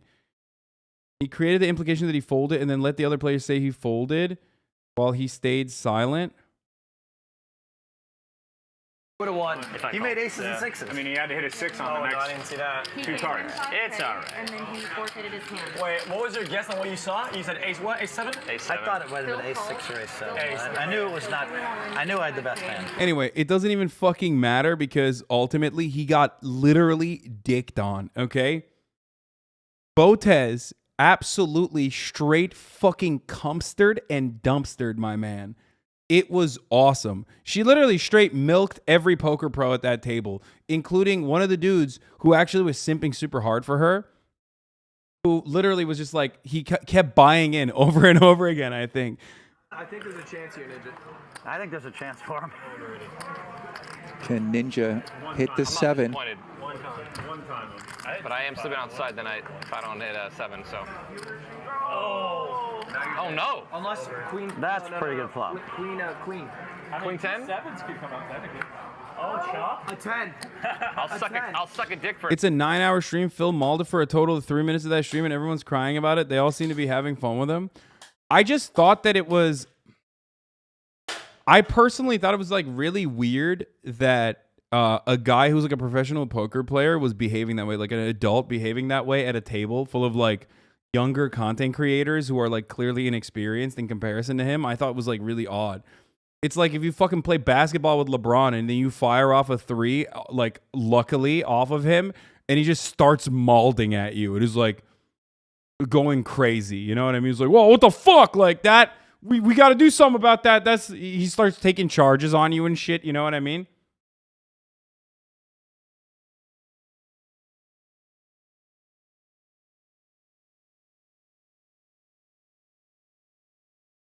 He also mauled the entire stream. He said like crazy stuff. I mean, he mauled throughout the process where I was watching. He was definitely big maulding. You know what I mean? He was big time maulding. He literally was just saying like, he kept calling like Botez chess lady or whatever the fuck. Bill Helmuth freaking out. If you guys want me to figure it out, I can. I think it's easiest if everyone just pays. 3,000. Sure. But I just realized I just basically said, screw you, take all the work. Yeah, it's okay. Don't worry, I got it. Maybe get his attention. Do you want to write it down? Botez, come get it. 3 more thousand. Fuck it, dude. Can you just bring a pen and paper? Botez, play this hand and then write it down. Okay, yeah. Play this hand and then write it down. 3,000. So you're good? Yeah. Okay, I raised to 30. There you go. 30,000. Holy shit. That's the spot Phil's been waiting for. So Jimmy, you're at 250. Yeah. Alan, you're at 2, right? One of the parts where he was literally like, I'm better than all of you. Like, I mean, he straight up said, I am better than all of you. What did he say? He literally was just like, I'm better than all of you. He was like, I'm better. I'm so much better than all of you. Like, he kept repeating it over and over again. And it was like, okay, dude, calm down. Like, it doesn't seem like it currently. It seems like Bota is fucking ripping your dick off right now. It was awesome. It was great. And Ninja is at 50. How much do you owe me? 100? 100. Okay. After this, I'm just going to give her 100. You can transfer your debt to her and I'll owe her 300. Yeah, that'd be easier. I'll do it after. Well, yeah, no one has this many chips, so I'm just going to go ahead and give her 100 now. It doesn't matter. No, she also got 30,000, so you got some thinking to do. Play your hand first, Jim. Okay, after this, I'm going to give her 100. I wish I had X-Ass if I have good luck. What did he say? Good luck. Fuck it. We've been doing good. Call 30,000. You gotta be kidding me. Tens, queens, and kings. What do you have, Botez? Big bear? Good content. How big? Yo, Sam. Well, kind of a gangster. Yeah, I like it. That was pretty. How do you think she's up 800,000 fucking? Oh, by the way, I think she's a gangster, but still. The way he mauled it also made all the other poker players look so much nicer in comparison because they were such like the other dude with the short hair was like very clearly not having a good time at like multiple instances. But he was just still Tom Dwan, yeah. He looked like he was not having a good time. Like he was just getting fucking straight milked. And honestly, like he was still super chill about it. You know what I mean? He was like he was fine. I don't know how else to describe it other than like he just looked kind of upset, but he was like clearly doing a decent job like dealing with it. Whereas like She's a little extra again. There's probably a high correlation between you have people good ace at king, chess Botez? and good at poker. Botez, you have ace king, don't you? Definitely not. It's not bad. Yeah. I mean, I don't know. Our case study here. I don't think she's that good at chess, though. Ooh. Thanks, Lud. All right. Well, that was a conversation that sounded different. I mean, like, she's good, but, you know. What the fuck, Phil just Lud? called. I think you beat Hikaru in poker. Oh, and what a Thank you. terrible flop for action. That's gonna kill all the action, you'd think. Nobody likes the ace in the flop. Value that. Fucking Lud, dude. That's like Ovaly. When she played with her last week. Yeah, she played like $25. Yeah, she would do the min bet. I think Tom Dwan really likes Botez too. He wanted to like. King's still good. He thought she was really cool. Is Phil still betting? I'm being parasocial. Can you be parasocial if you know that if you're friends with the people on a camera? Except for, I mean, I don't know Tom Dwan, but like, I thought he was like, it seemed like he was hurting, but at the same time, he was like, you know what I mean? He was like, all right, it's whatever.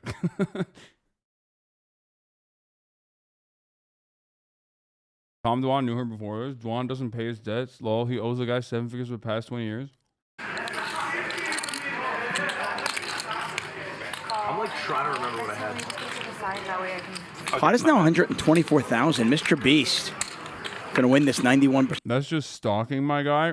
Wait, is stalking when I know the people? of the time. 9 of hearts doesn't change that. Anyway, look. Pros make their decisions based on odds and what they think their opponent is doing. Everyone else is just doing crazy things, so it's hard to play their normal way against people who don't know if they're playing smart or not. Dude. Who the fuck cares? What do you mean? You think they don't know that? You think they don't know that they're playing against fucking, like...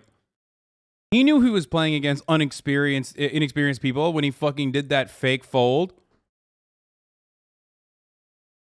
Get the fuck out of here. Yeah. You knew you had the best hand?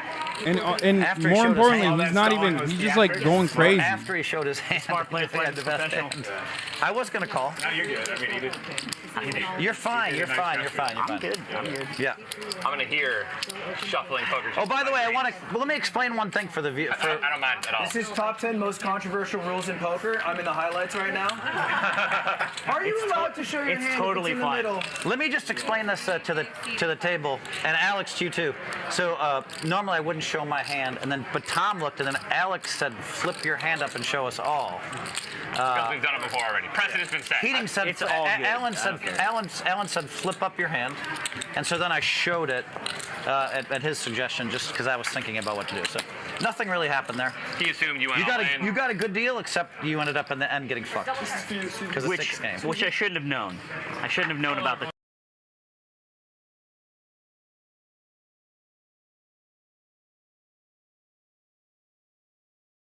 Bota's best moment, 340K. I saw this live. This was fire. Let's fucking go. Yeah, this part is 252,000 and growing. 277. This part is fire, dude. We need There money. are 0 aces, and I had an 8. Oh, he's stalling. Oh my god. Queen. Oh, that's A 3. wow.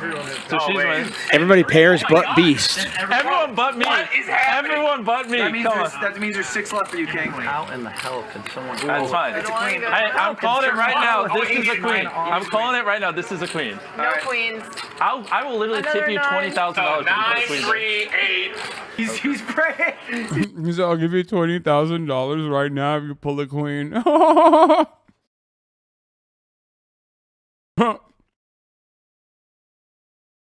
It's like, "I'll give you the dealer." 20 grand. Even Magic can't do that. And Botez again. Are you kidding me? What, like Ace 9 off. 600,000 now? Now, dude, he goes. This was the biggest winning of the night, right? I think this was the biggest, right?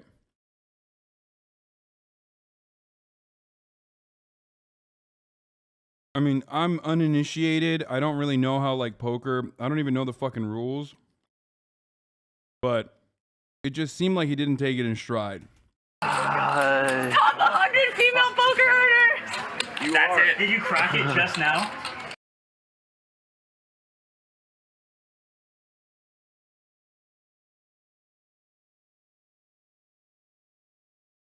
I think that was the biggest win a female poker player ever made in one night. Wait, really? That's wild. At one point, he was talking shit to Botez, and he said, "Sorry, I can't hear you over all these chips." It was crazy.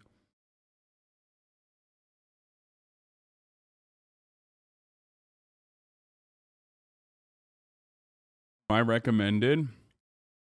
Yeah, the moment I fucking click on...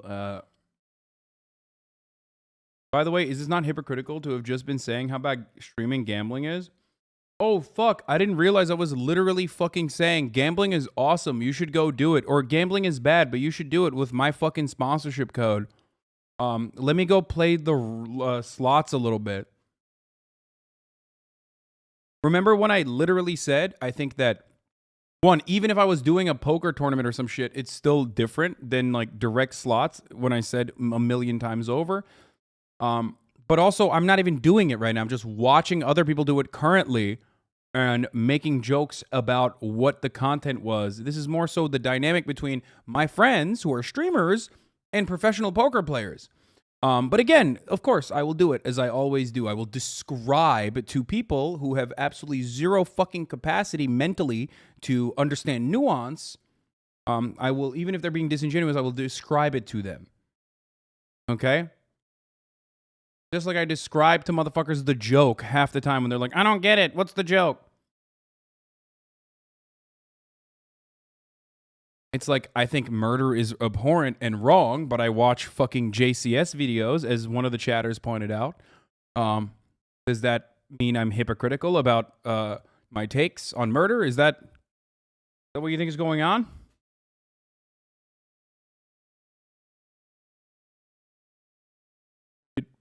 Weirdos, dude. Anyway, where was this? Oh, this. For 10. Magic, why you keep looking at me whenever I make those types of remarks, man? Hey, Magic, if you want a good night. Oh! I'm in this bitch! I'm not fucking leaving! Hey, call me on a dealer, Magic. You guys go back there. Blur the screen, Feldman. No, you get the extra. Hey, Did you want that money? Yo, Magic, you're gonna have a great night. Here's $100 for that. You had no influence over it. Oh, I want that face. That face right at Phil Hellmuth. Yeah. They're running a blowjob. Yeah, you can see a run. Ninja had some cringe moments, but this was not one of them. This was an off the perk moment.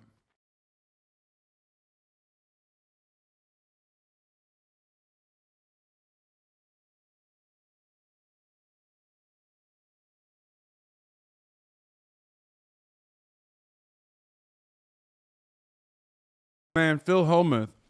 As a fan of poker, I was excited to watch you help grow the game into a new audience. Instead, I watched a grown man baby blame everyone but himself for getting rolled by streamers who were having fun. Alex smoked you in poker, and she'd smoke you in chess.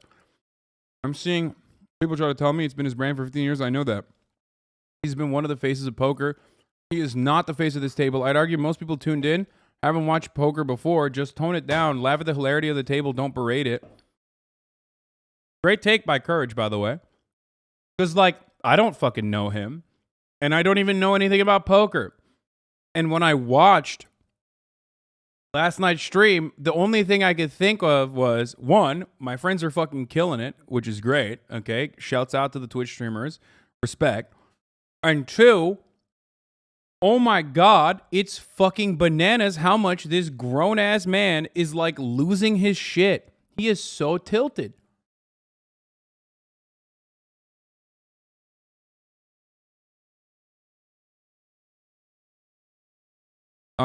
And my final thought before I head to bed, that this was embarrassing to watch. Literally all signs that he folded the hand and then tries to play the high road like he helped out Slime. Don't think I know what I'm talking about. Check the tweet below from poker legend Daniel Negreanu.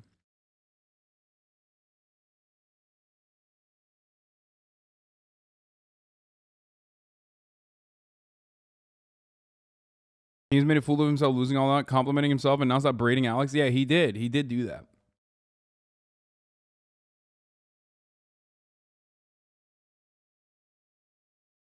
That's his shtick. He gets angry, talks smack. I mean, I know, but have you met Mr. Beast IRL? Yes.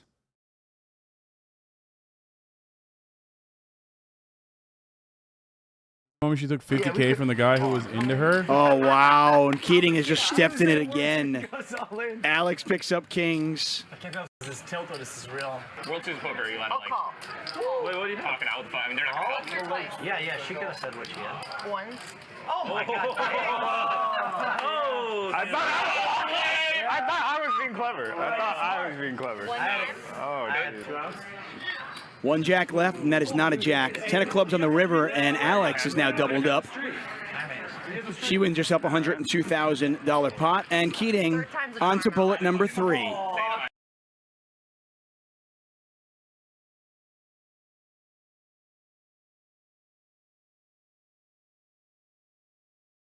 Why does Yellow get mad at WWE wrestlers for playing heel? Does the same thing for getting mad at Phil for what he does at the table for years? Dude, how are you going to say it's the fucking same? Wrestlers aren't actually fighting each other physically. They're doing a dance together. They work off one another. You're comparing like real competition. Wrestling is theater. This is real competition. They're like actually playing poker with one another. They're not like she's beating him.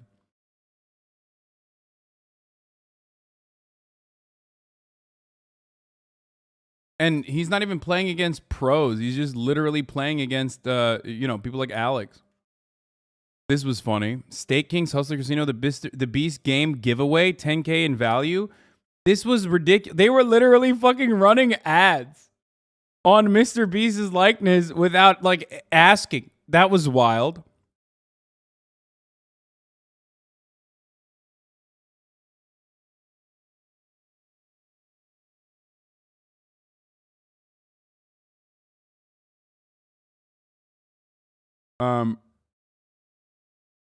Ludwig tweeted on Phil Hellmuth Twitter without him knowing. Check it.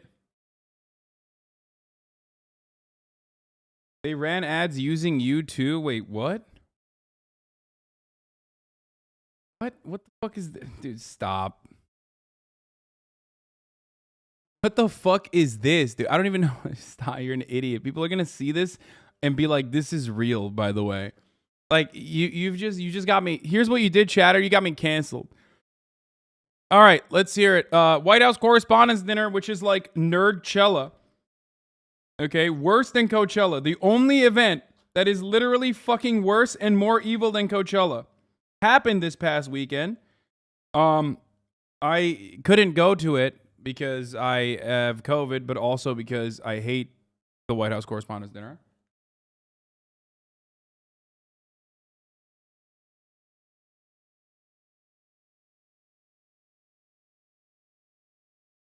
I was, of course, not invited to the dinner itself. I will never be invited to the dinner itself. I was invited to some events, including a personalized trip to the White House, apparently. I was invited to some shit like, I think Funny or Die did something. Anyway, it doesn't matter. It's just, I despise it. I've been before. It's awful. Here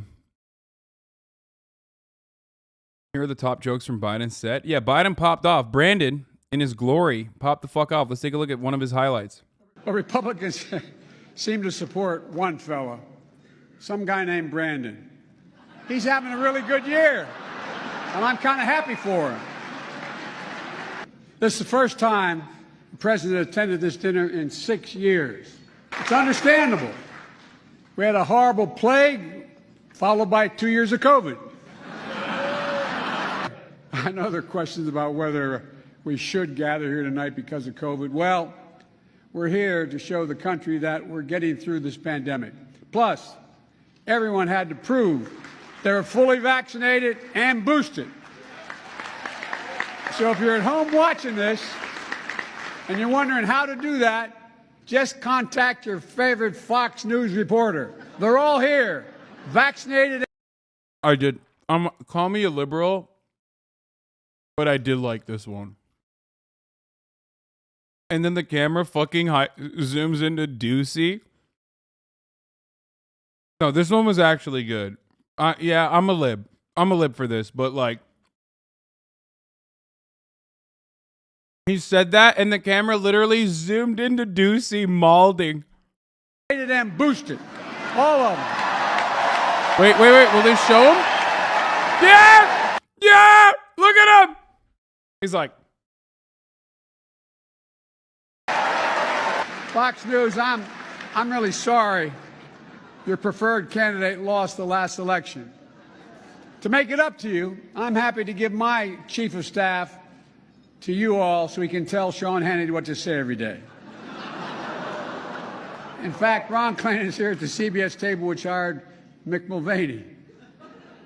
Mick on CBS, I was stunned.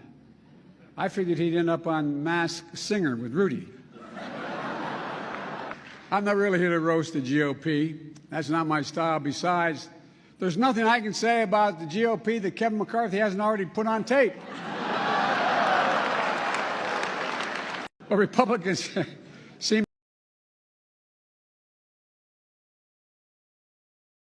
Oh, man's got zingers, dude. You know he's hopped up on adrenochrome. Okay? You know. Homie is fucking... Homie's got adrenochrome coming out the fucking gills on this one. All right? Straight popping off. The economy's pretty bad these days. Wait, oh, this is not real. Did anyone else notice the theme of Biden's jokes? When Sonic gets hit, only one ring comes out. Ted Cruz is here. He's like if Big the Cat had his own Shadow the Hedgehog. That'd be pretty funny if he just made only Sonic jokes.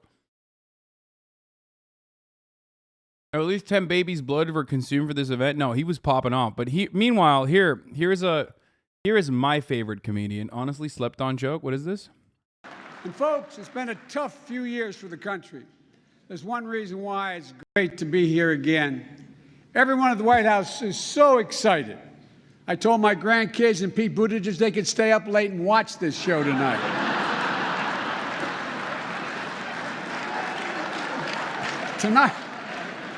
Tonight, we come here to answer a very important question in everybody's mind. Did you say Pete Buttigieg's grandkids?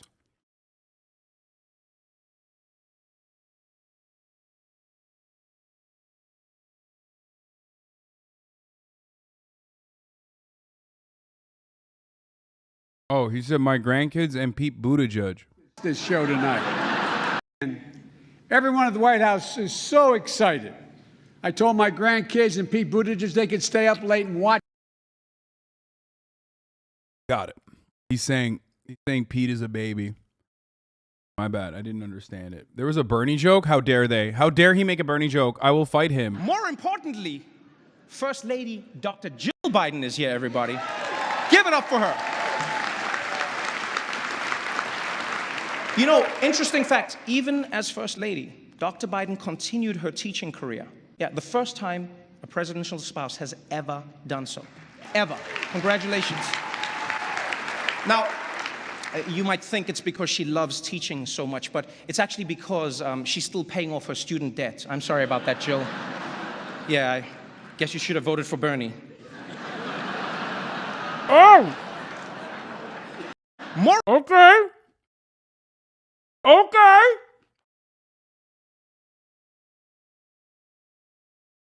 Wait a minute. Where the fuck did that come from, dude? What? Okay, is there more? Or give me more. Give me more. What the fuck? Oh my God, we're living up. We're living up. That's Trevor Noah off the perk.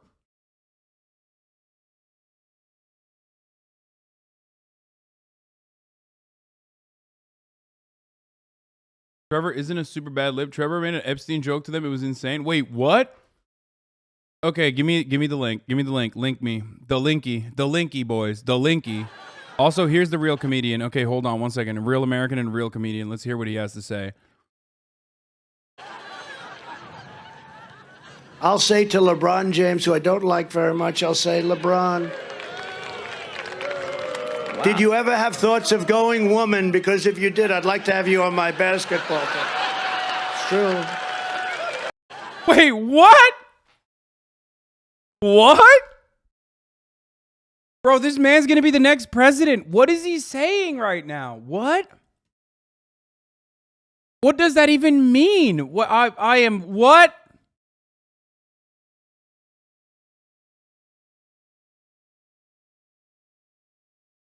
If you ever thought about going woman, he said. I love that. By the way, for the record, I know, I mean, he's being transphobic, but like, that's the funniest way to be transphobic.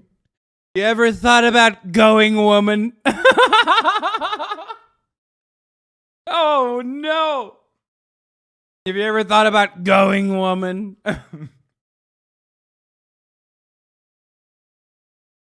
Try that on for size. Oh, that's awesome.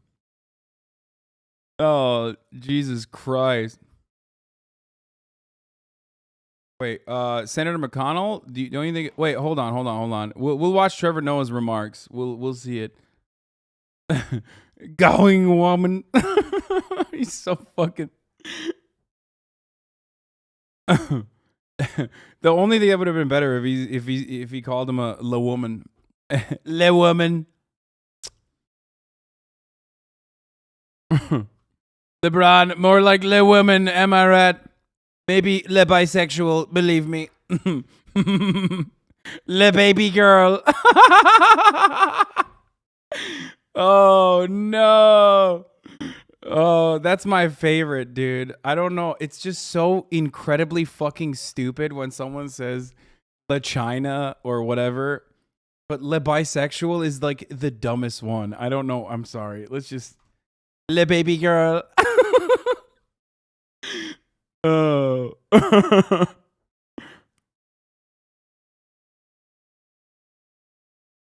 The Helmuth slime incident made it on to USA Today. Phil Helmuth ignites poker world with controversial move that he said wasn't a fold. Oh my God. Dude, I was DMing Slime this morning. I was like, bro, I can't believe he did that to you. That's fucked up. It's bald on bald violence. They never talk about that. He goes, dude, he's not bald. And I actually thought Phil Helmuth was bald. I was like, I'm sorry. Presents as bald. Am I wrong? Doesn't he present as a bald man? Am I alone on this?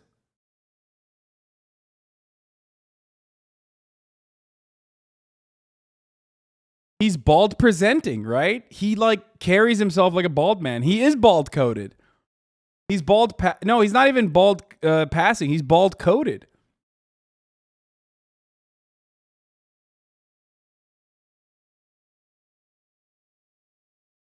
Assigned bald at birth, ABAB. Oh, okay, dude. Let's. I mean, I'm ABAB. Straight up. I'm ABAB. I'm literally ABAB, actually, when you think about that. Bill Helmet. Okay. Closeted bald. Ludwig just explained it live, and he's right. It wasn't a fold. It just looked that way by how it was filmed. Okay. Italians weren't considered bald until the late 1980s. Italians weren't even considered people until the late 1980s, and it was the worst thing that we ever did, okay? All right, let's watch the Trevor Noah jokes. That was pretty fantastic. One more time for President Biden, please. That was really great. I got to promise I will not be going to jail. I'll switch things up now. Let's see how we do this. How's everybody doing tonight? You guys good? Everyone good? First of all, thank you so much, Okay, Steve. stop calling me a bald chaser, okay? I'm literally fucking ABAB. Good evening, Mr. President. Not only am I First- ABAB, but I do take gender confirmation hormones. So, think about that. Think about that before you speak, Sweaty. I'm straight up ABAB, and I literally take fucking steroid blockers or testosterone blockers, DHT blockers to maintain my hair. Bald baiting? Okay, I'll unfollow you. This bald hate is the final straw for me. No, that's not. Follicle confirmation hormones. The three genders, man, woman, bald.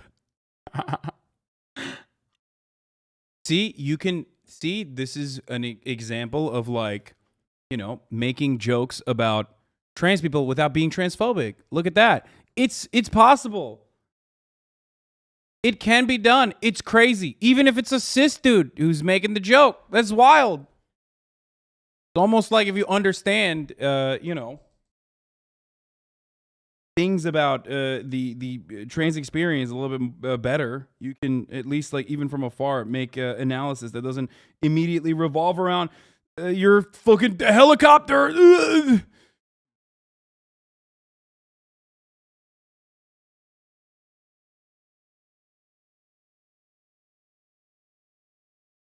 It's crazy. Please stop bald profiteering.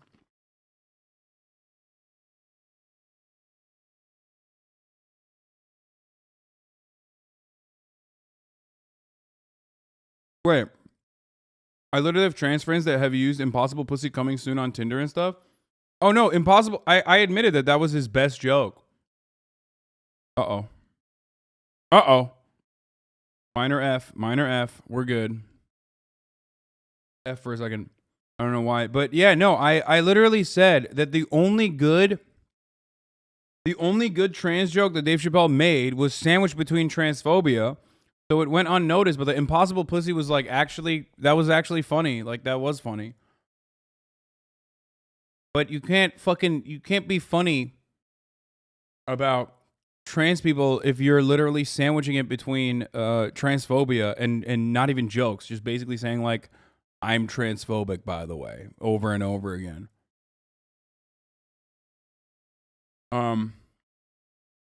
That's the point. All right, let's watch. This lady, members of the media, and all the men relieved that Ronan Farrow isn't here tonight. It is my great honor to be speaking tonight at the nation's most distinguished super spreader event. No, for real, people, what are we doing here? Let's be honest, what are we doing? Did none of you learn anything from the gridiron dinner? Nothing, huh? Do you read any of your own newspapers? I mean, I expect this from Sean Hannity, but the rest... Oh my God, the fucking audio is blowing up. of you, what are you doing here? You guys spent the last 2 years telling everyone the importance of wearing masks and avoiding large indoor gatherings. Then the second someone offers you a free dinner, you all turn into Joe Rogan. Huh? I mean, Dr. Fauci dropped out. That should have been a pretty big sign. Fauci thought it was too dangerous to come tonight. Pete Davidson thinks it's okay. And we all went with Pete. Okay. All right, then. Now, for those who don't know me, my name is Trevor Noah, and I'm really honored to be here, honestly. You know, because you could have picked any comedian. You could have invited any... Pete Davidson there with Kim Kardashian. Yeah, Pete was there. But you went with the South African variant. Very on theme. I appreciate that. And COVID risk aside, can I just say how happy I am that this event is happening again for the first time in 3 years. Yeah. And the truth is, I want us all to have a good time tonight. So please, everyone relax. You know, I know everyone in this room is worried about who catches you laughing at what, but just chill, just chill. We're celebrating, we're out. You know, get comfortable. Not too comfortable, Jeffrey Toobin, not too comfortable. No, you know what? No, don't ooh him, bunch of haters. You know what? So what, Jeffrey? You made a mistake, you whipped it out in front of your coworkers. That's the first step to winning a Grammy for Comedy Album of the Year. Wait! Oh! You're halfway there, my friend. You don't let the haters stop you. We all come back from... Wait, why is Jeffrey Toobin there, bro? That's crazy. Yo, there is really no cancel culture, I swear to God. I mean, he doubled down on that. Louis C.K. won Grammy Comedy Album of the Year. And Jeffrey Toobin's at the fucking White House Correspondents' Dinner, like...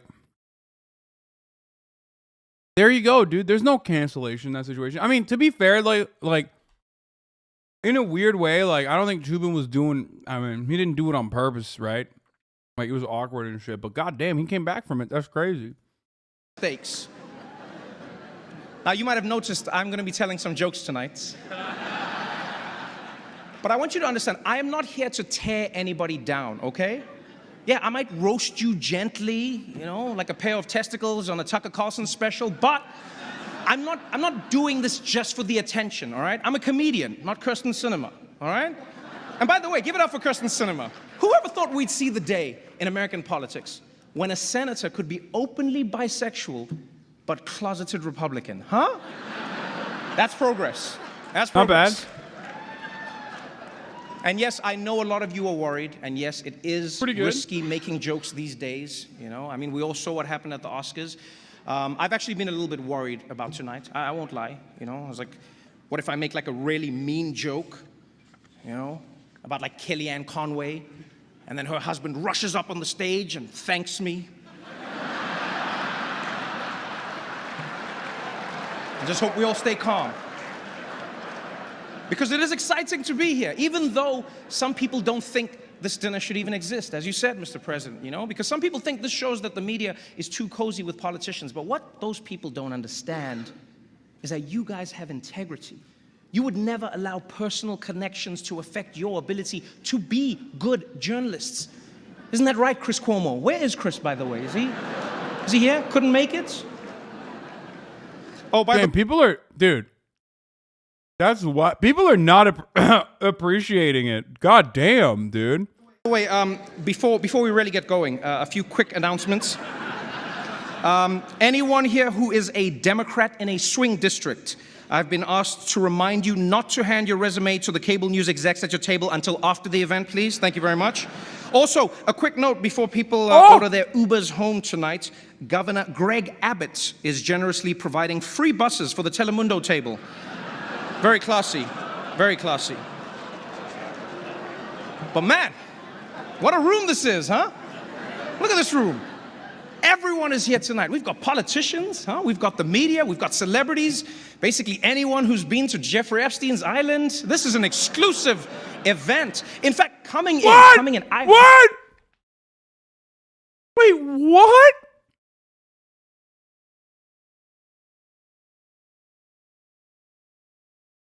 Bro, Trevor Noah is fucking normally so bad on The Daily Show. This is like wild. Obviously, I'm not talking about the ones where he like really pops off, like BLM related. You know, those videos are like really good. Those are, bro. This is like actually unhinged. He said, "I was given the opportunity. I will say it." Wait, what? I mean, I've seen his like earlier stand up where he's literally fucking talking about like how was it he's actually like shit on like fucking miners on strike, you know what I mean, like coal miners or whatever on strike in South Africa like back in the day. His stand-up stuff is like not great, but he is actually popping the fuck off on this. Like the Epstein mention is great, dude. Are you kidding me? He literally said half of you motherfuckers are pedophiles. Like that's awesome and true. Yeah, he mocked South African miners on strike for getting murdered by the police. But even if that's like old stuff, even his new stuff is like not exactly all that cutting.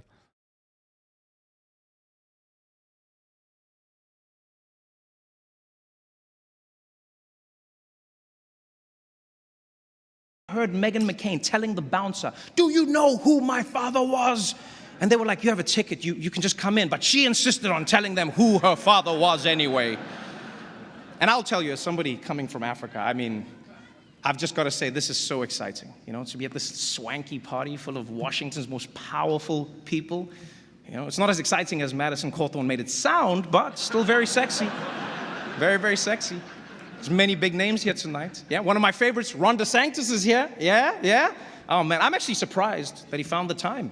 You know, he's been so busy trying to outmaneuver Trump for 2024. I see you, Ron. I see you, Flair. Oh! Yeah, I've seen what you've been doing. Blaming Trump for the lockdowns, distancing yourself from the vaccines that Trump created with his own two hands. Nobody knew how to make vaccines until I made them. Beautiful, beautiful vaccines. Nobody knew how. Not even Fauci. But Ron is playing it coy, man. He won't even tell people if he got the booster, yeah. Or as they say in Florida, don't ask, don't tell. Am I right? I see you, Ron. You see, what I like about Ron DeSantis is like, if Trump was the original Terminator, DeSantis is like the T-1000. You know, you're smarter than him. You're slicker than him. You can walk down ramps. Yeah. Because you see, no, Trump said he won the election, but everyone was just able to look Why at aren't they showing him, dude? It's so fucking annoying. I want to see how DeSantis is taking these jokes. To see if he's going to run in 2024 or not. Fucking whack. Was that him? Did they show him? Was the original Terminator. DeSantis... Oh, he's not there? Oh, he wasn't actually there? That would have been very surprising if he was. T-1000. You know, you're smarter than him. You're slicker than him. You can walk down ramps. Yeah. Because Ron claimed he wasn't there. I mean, he probably wasn't, chat. What the fuck? Ron, I did not watch it. I don't care what they do. It just shows you that the cabal of people in D.C. New York are so reviled by so many Americans. Any response to Trevor Noah's jabs at Florida and yourself and the sort of debate over whether or not you were supposed to attend the Correspondents Center last night? So I never was. I hate this motherfucker, but he's right, dude. It is a cabal. Oh my God. Like, I hate it, but he's right, okay? In this one instance, this hairless version of a fucking porcupine of a human being is literally fucking right. I would never attend that. I have no interest in that. I did not watch it. I don't care what they do. But for them to advertise me when that invitation was rejected by my office, that is a lie. And so here they are saying how... Holy fuck, he's running, dude. He's so running. Look at his hands. Look at his hands. Chat, don't listen to anything he's saying. Just look at his fucking hand gestures, dude. He's literally trying to be the Italian Trump. Oh my God. Look. Me when that invitation was rejected by my office, that is a lie. And so here they are. Look.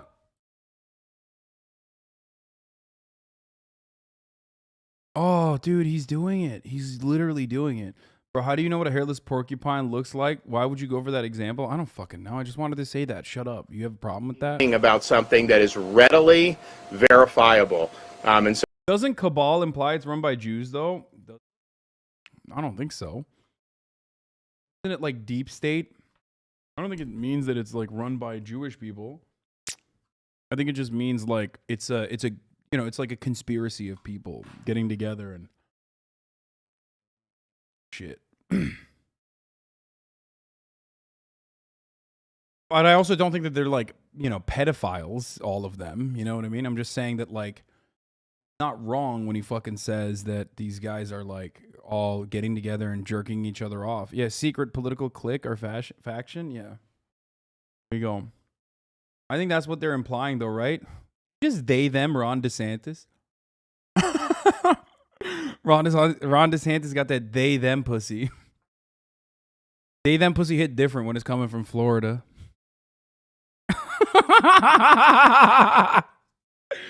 Oh, Jesus Christ. Okay. Sorry. Ron DeSantis. Okay. Look.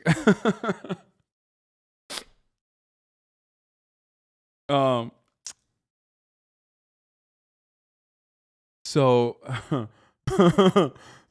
I can't stop thinking about this now. God damn it. Okay. I'm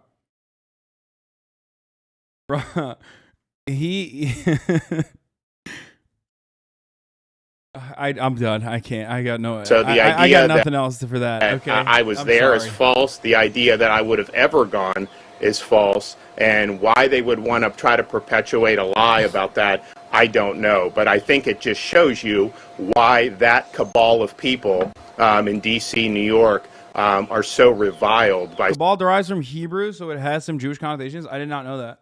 And I love conspiracy theories. It comes from Kabbalah, which is secret teachings of Jewish mysticism.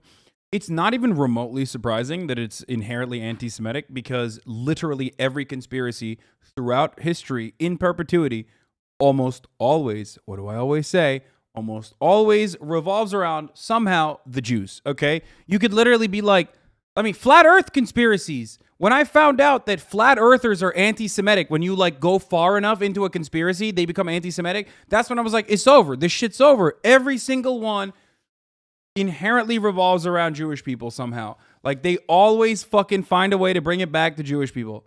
Always. So it's not shocking to me that like cabal, which is now colloquially used so frequently for, like secret society, political cliques or whatever, originated with like anti-Semitic intentions. Bro, it's crazy, dude. It's actually fucking nuts. I mean, remember the clip, guys. Remember the fucking clip.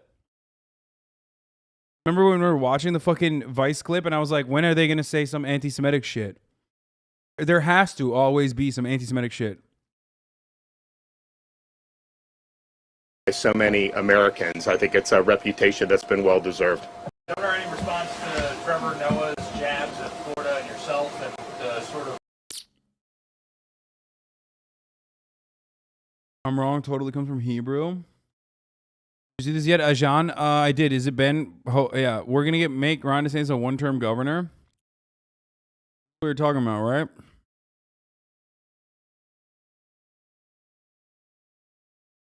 Yeah. I mean, it isn't inherently anti-Semitic. Its etymology is Hebrew. That's all. Yeah.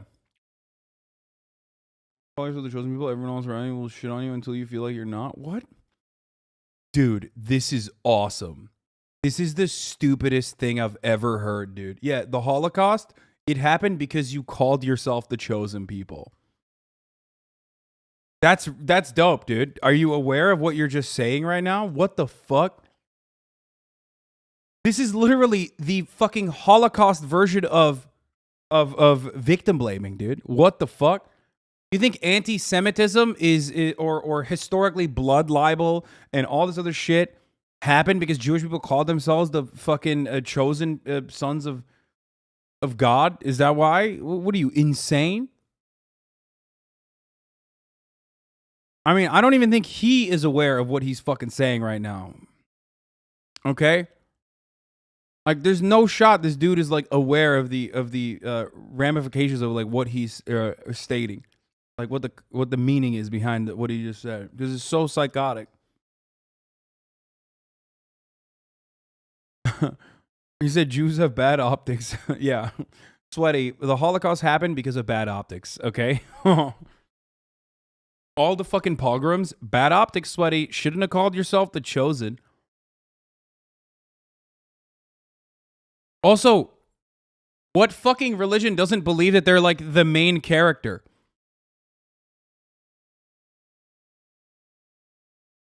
Like they all do. What do you mean?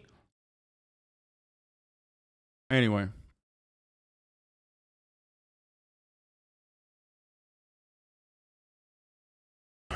Not banning him? I want to see what he says. I want to see what his response is before banning him.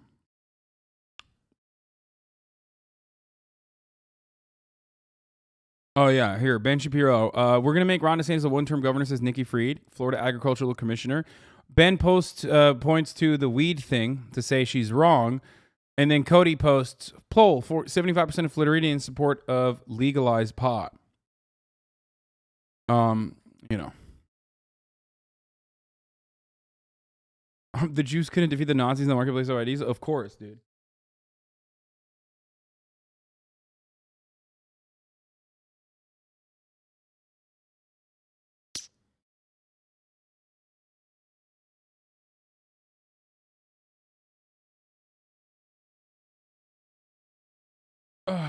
Yeah, the Open Bible Church my grandma made me go to say we're the words of God at youth services.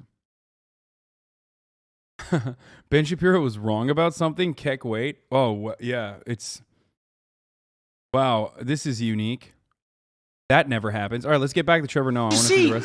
Trump said he won the election, but everyone was just able to look at the numbers and see that he was wrong. That's why Ron DeSantis is one step ahead. First, you ban the math textbooks. Then, nobody knows how to count the votes. Boom! My man! Ha ha ha! Is that NS content? What the fuck? What the fuck is NS content freedom doing at the fucking White House Correspondents' Center? Oh my god, dude. Oh, Jesus Christ. Turk spotted immediately. How could I miss that dome? CIA Andy over here. Jesus Christ. Boom! Wait, that's where the... Oh, it was from the White House Correspondents' Dinner? The fucking CIA selfie that he took? Are you kidding me? The great chef Jose Andres is joining us here tonight. Give it up for him, people. My good friend in the room. Whenever there's a disaster anywhere in the world. Dude, conservatives are so victimized that, like, even if they're literally the fucking worst, like such a dog shit NBA big man, okay, they'll still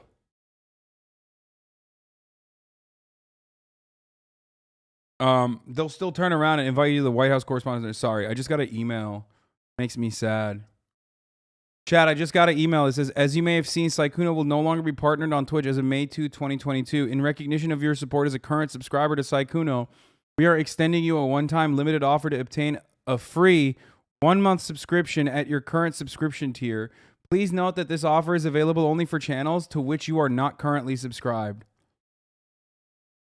Damn, dude. Damn, shit hit different.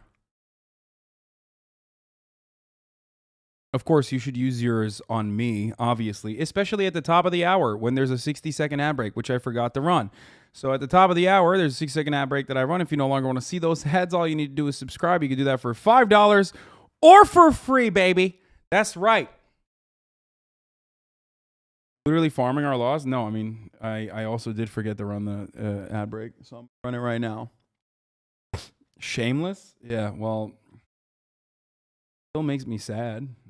I mean, it's not like he's dead. I don't know why I'm saying this. I can still hang out with him. What the fuck? He's not banned. He changed platforms. He went to YouTube.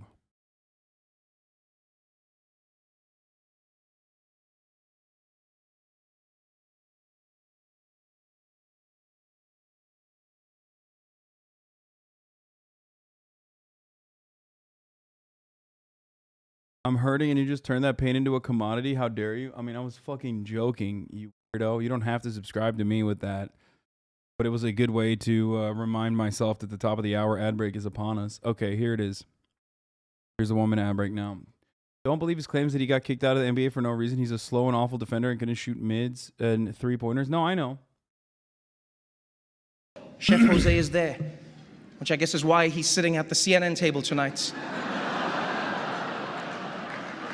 Now, of course, the real reason that it's such an honor to be here tonight is that we all get to be in the same room as the most powerful man in the United States. So let's give it up for Joe Manchin, everybody. Where is he?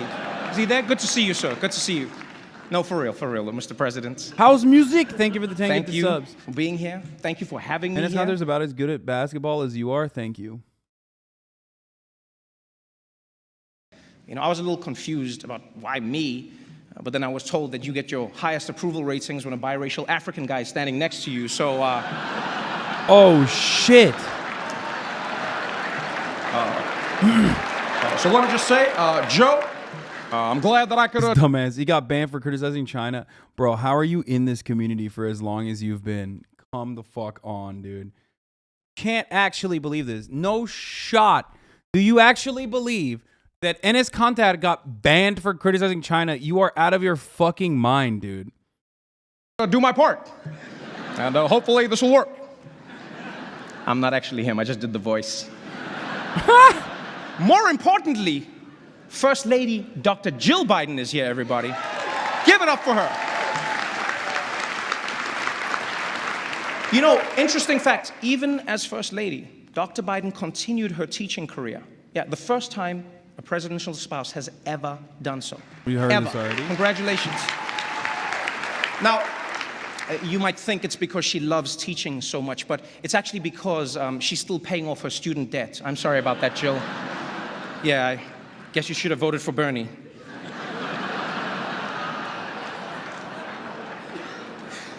You know, sir, can I just say, I think everyone will agree that it's actually nice to once again have a president who's not afraid to come to the White House Correspondents' Dinner and hear jokes about himself. I'll be honest. If you didn't come, I totally would have understood. Yeah, because these people have been so hard on you, which I don't get. I really don't. You know, I think ever since you've come into office, things are really looking up. You know, gas is up, rent is up, food is up, everything. No, it really has been a tough first year for you, Mr. President. And surely you must be a little worried about 2024. You know, there's a lot of passion on the Republican side. There really is. You know, it's going to be an interesting time. And as you all know, President Biden's lack of a filter does get him into hot water sometimes. You know, last month he caused a huge international incident saying that Vladimir Putin should be removed from power. It was very, very upsetting to Russia. This event is always a cheeky roast, until someone explained to them that none of the stuff Biden wants actually gets done. Dude, what are you doing? Stop. But despite some hiccups, President Biden has led the country through some really dark times since he took office. The COVID pandemic, the war in Ukraine, the launch of CNN+. And don't forget, he's also had some major legislative successes. You know, in his first year in office, I might add, you know, he got a bipartisan infrastructure bill passed that would do everything from fixing America's roads and bridges to modernizing. Wait, oh, dude, he fucking ripped it. Wait, I have a question. Is the Met Gala tonight or something?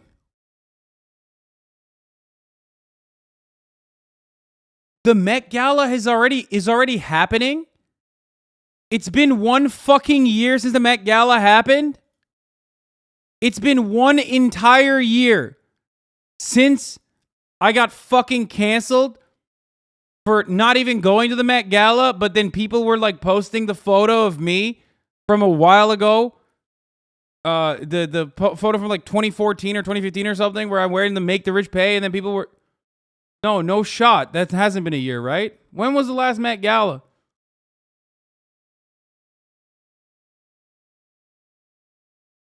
No, it was in September. Oh, thank God. Thank God. Oh my God. Dude, it literally you broke my brain for a second. I tell time, which by the way, that's really fucked up, but I tell time off of like what I got canceled for.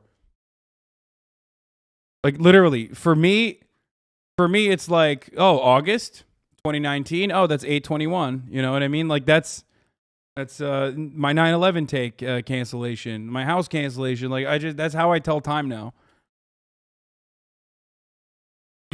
Which is why it broke me for a second. This shit's live, and they're gonna do a red carpet live stream. Oh, I will look at this. Wait, what? Did I just accidentally click on this, and it's starting right now?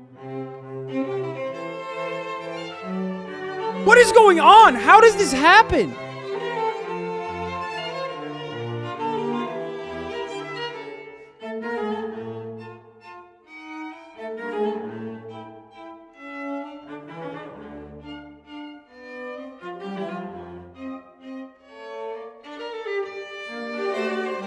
Blake Lively killed?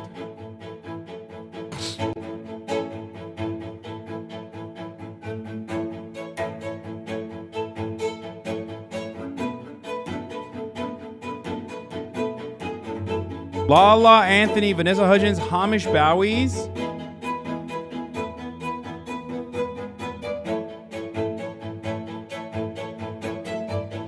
I think the last one was delayed because of COVID. Hello and welcome to the 2022 Met Gala Live. I'm Vanessa Hudgens and I'll be your co-host for tonight's red carpet here on the steps of the Metropolitan Museum of Art in New York City. I am joined tonight by Hamish Bowles, global editor-at-large of Vogue magazine and editor-in-chief of the World of Interiors. Hello, Hamish. Hello, Vanessa. You look wonderful this evening. Thank you so much. I'm wearing Moschino, designed by my dear friend Jeremy Scott. I am giving my most gilded, gothic, witchy fantasy. It is honestly a dream being here right no, now. the Met Gala, what's the vibe? Is it gilded? Are they just flexing at this point? Like straight, they just gave up on like any kind of pretense of like trying to not come across like they're just fucking like we're in the Gilded Age again. Oh my god. Oh my god, they literally are just doing it. It was made for a ball at Buckingham Palace in 1957. The Met Gala is celebrating the Gilded Age. During that time, child labor was legal and people of color faced brutal working conditions. It looks so good. Now, is it me or did the Met Gala just happen a few months ago? It's not you. Okay. Traditionally, the Met Gala is held on the first Monday of May, which of course this is. But last year's gala was postponed due to COVID-19, and the Costume Institute's exhibition, exploring the history of American fashion, was broken up into two parts. The first part opened in September, following last year's gala, and the second part will open just 5 days from now. So exciting. So safe to say we're back on track. We're right back on track. Okay. My voice is not on track, by the way. But joining us tonight for our co-hosting duties is actor, producer, and author Lala Anthony. Hey, Lala. Hey, Vanessa. Hey, Hamish. So I have to admit, I'm a little jealous you two get to spend the evening together while I'm up here all by myself. Psh, I would be too. No, I'm just kidding. You look so incredible, by the way. Thank you so much, Laquan Smith. Really delivered for me tonight. So, Hamish, what do you think? Well, I think he's giving you total new age Gibson girl. It's fabulous. You've certainly got the silhouette. Oh, thank you so much. Nothing like that Vogue seal of approval. Amen. Now, I love tonight's theme so much, but for everyone who doesn't know, what exactly does gilded glamour white tie mean, Hamish? Well, white tie is similar to black tie, but it's more formal, of course. Traditionally, that means black suits with tails for men. Think of me from the... Bro, this is literally the... You know what this is? This is straight up the equivalent of... This is straight up the equivalent of like, yeah, next year it's going to be baby eating, okay? Like, hey, next year's Met Gala is going to be adrenochrome, actually. It's giving adrenochrome sweaty. What the fuck? They just straight up mask off, I guess. Because I do love a good bustle. So do I, believe me, and I've worn Okay, that's pretty fire, though. Bring in a knife, if we're that's lucky, sick. we might even get to see some genuine Gilded Age garments brought out of storage for tonight's red carpet. I hope curator Andrew Bolton is Next year we do antebellum party, Met Gala. I mean, yeah. Choose to interpret those references is really anyone's guess. And that's what makes tonight so fun, and what makes fashion, particularly American fashion, so interesting and worthy of celebration. Yeah, and that is exactly what we are here to do tonight. Yeah, they went Celebrate full. American They went fashion. full Marie Antoinette Absolutely, on and this this one, year's even Met though Gala Marie is Antoinette co-chaired by technically Blake never Lively, said that, right? Ryan It was a Reynolds, Lin-Manuel Miranda, and misappropriation. Regina King, with honorary co-chairs Tom Ford, Anna Wintour, and Instagram's Adam Mosseri. We've also got the biggest stars in film, television, sports, politics, music, social media, and of course fashion, joining us on tonight's red carpet. So stay here for first looks and exclusive interviews all evening long. Also, make sure to join the By the way, conversation I on can't wait the social media motherfuckers who will literally turn around and like defend the Met Gala because I criticized it. Because you know that shit's gonna happen and be like, oh wow, you're one to talk. Remember when you fucking bought a remember when you bought a fucking shirt or some shit? I can't wait for that. Oh, dude, yeah. I mean, you fucking idiots have started doing it already. My own chat. Why do you do this? When will you learn? When will you fucking learn that it's literally like when you do this, other people get galvanized as they're doing this. They think that everyone's shitting on me, but you don't care. You're so fucking stupid. You got to get it out. Conference You get it out. You got to get it out. In place. Every and time. It's just so wonderful to see. Every fucking time. You got to get it out before the haters. Oh, I got that sweet interaction. Really one of the most my own fucking exquisite, stands, dude. Exhibitions that he has worked on over the years. I've been saying the Hasan tweet does a better job of manufacturing outrage than your haters. Yes, yeah, literally. I'm wearing They an see it, and then my American haters come in and tiara fucking and pounce. a Chanel dress. Wonderful. Gorgeous. Thank you. Absolutely stunning. Thank you so much. Well, you look incredible, both of you. Thank you Have so fun much. tonight. Thank you. You too. See you in there. Why don't you just do it in the fucking Discord like normal Discord people do? All right, Why do you have so to I fucking am take the here Discord with memes the and put it cast on and there? Musicians from the Elvis movie that everyone is so excited about. You both look amazing and wonderful. Tell me what gilded glamour means to you. Honestly, it can mean 7,000 things, right? Like, but gilded, I think of studded, obviously. So Prada like really hooked us up with that. Absolutely. So tell us a little bit about this Elvis movie. What can we expect? I want to know all the tea. Tell me what's going on. It's definitely going to be a lot of glamour, a lot of soul, a lot of expression, and evidence. Yes. Yes. I am so excited. Motherfuckers So who tell are me saying Austin Ox has caused 3 cancellations, this is your problem, not the other shit. Bro, you are literally doing the same thing. It's called whataboutism and it's deflection, okay? Oh, Austin Ox caused 3 cancellations, so I'm going to cancel you too? Is that what you're saying? Okay, got it. That's great. This dude's awesome. I've been following him for a while. He's got great style. It's Alton Mason, right? Someone said. What can you tell us about it? Everyone is just so excited.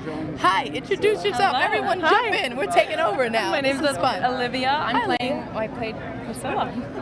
Your So blame is iconic, misplaced. so amazing. Thank So you. tell us, how do you prepare for such an iconic role? A lot of reading and a lot of listening and yeah, a lot of that. Absolutely. And Priscilla, how do you feel about everything?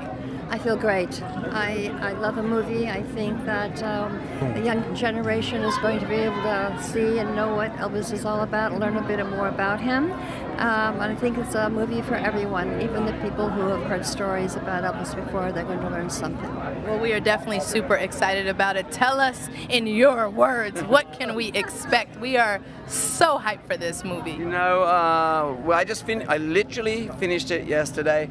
I was going to an event before this, and I looked at the end credits and went, it is done. And I'm surrounded here by a portion of the cast, and also those that have lived the life and those that have toiled so passionately and deeply to just tell not just a life, but I think about America Bro, in the 50s. Dude, why do these dudes look straight evil? Like, I can't understand it. I don't know who these people are, okay? And I'm no disrespect if they're like fucking awesome designers or whatever, but like, I can't get over the fact that they actually look like villains in the story.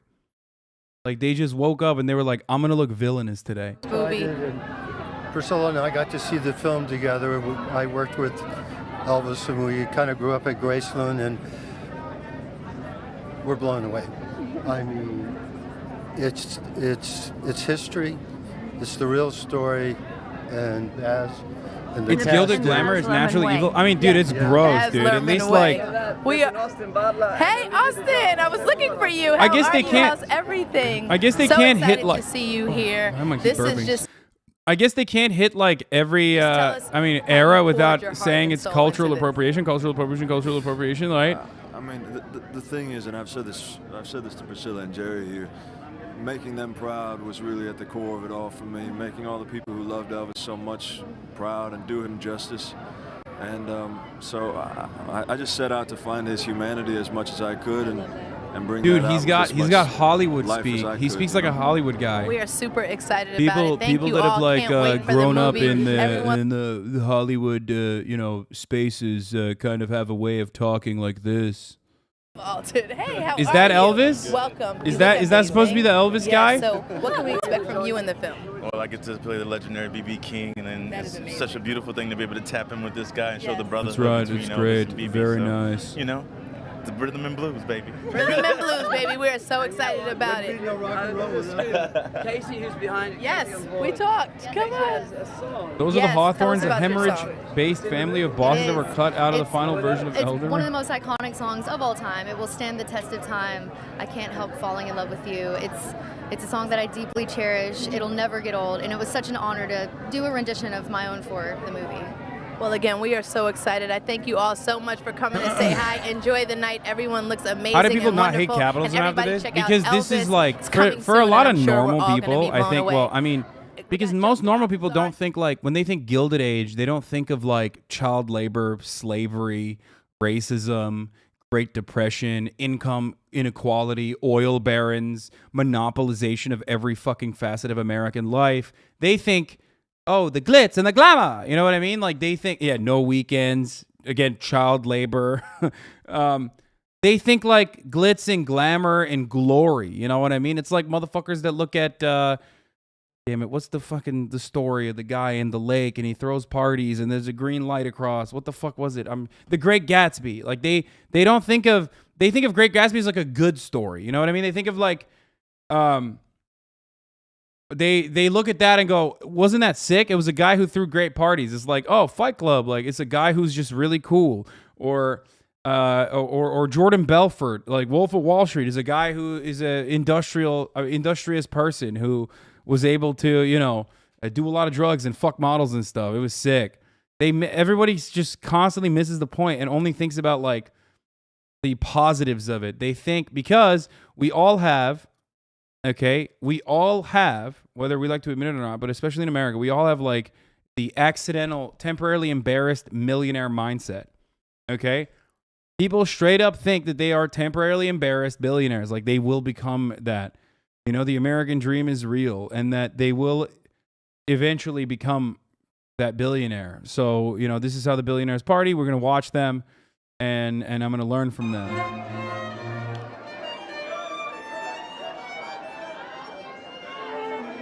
American Psycho is another good example. Which of those fascinating fascinators was your favorite? Head to Vogue magazine What on the Twitter fuck? to cast your vote now. Yo, Rihanna got the Pope hat on. What? What the fuck?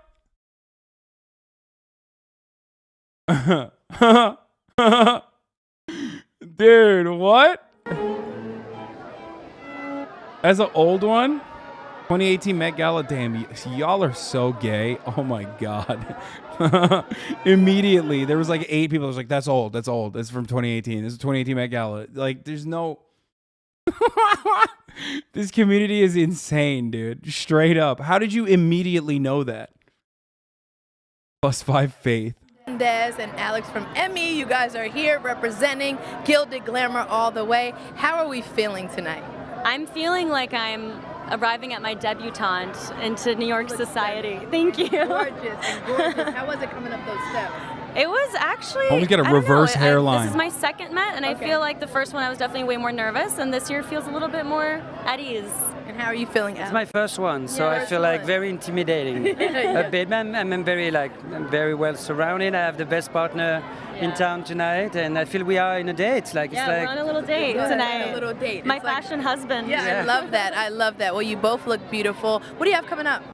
Well, I'm currently shooting the 6th season of Riverdale. Amazing. And then I will be producing my first project in June for Amazon called Musica. All right. Which I'm really excited about. Well, thank you guys so much. Have the best night tonight. You look stunning, and thank you for stopping by. Absolutely. It's tricky too because high fashion has always been tied to the wealthy elite of any era, so borrowing from anyone is going to be pretty bleh. I mean, yeah, I guess it's like, dude, I don't know. It's just like when I think Gilded Era, I think of wealth and income disparity. You know what I mean? I think of when I think of Gilded Era, I think of this actually. Look at the photo. Look at the imagery of like the regular ass 9-to-5ers like walking past, going to fucking work while these guys are this person's wearing whatever the fuck this is. You know what I mean? It's an easy theme though. They have in a mid-off right now.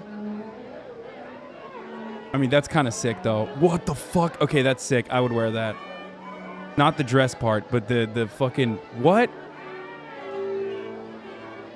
Bro, that she got Bose speakers on, dude. Not be a The fangirl right Godskin now Noble because I'm drop. standing with Anderson Paak, who is such a talent, and you look absolutely phenomenal. Okay, phase Talk 2 to me was about sick. this Phase look. 2 of that dress was Gucci from sick. head to toe.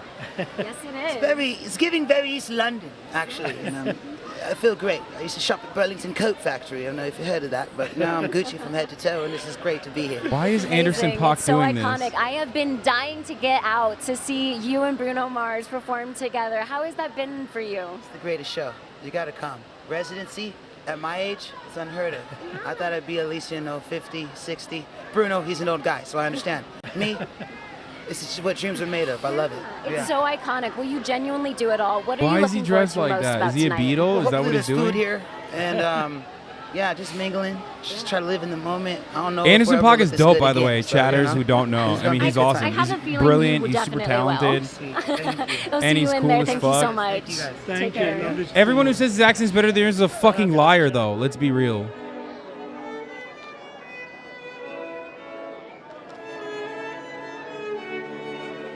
Anderson Paak is awesome.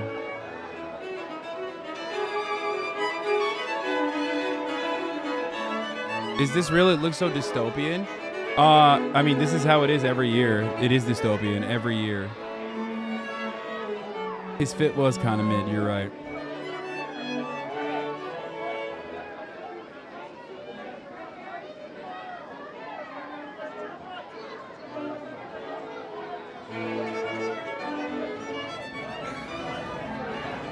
So I'm here with one of my favorite actors on the planet and one of my favorite I tell you that all the time. People on the planet.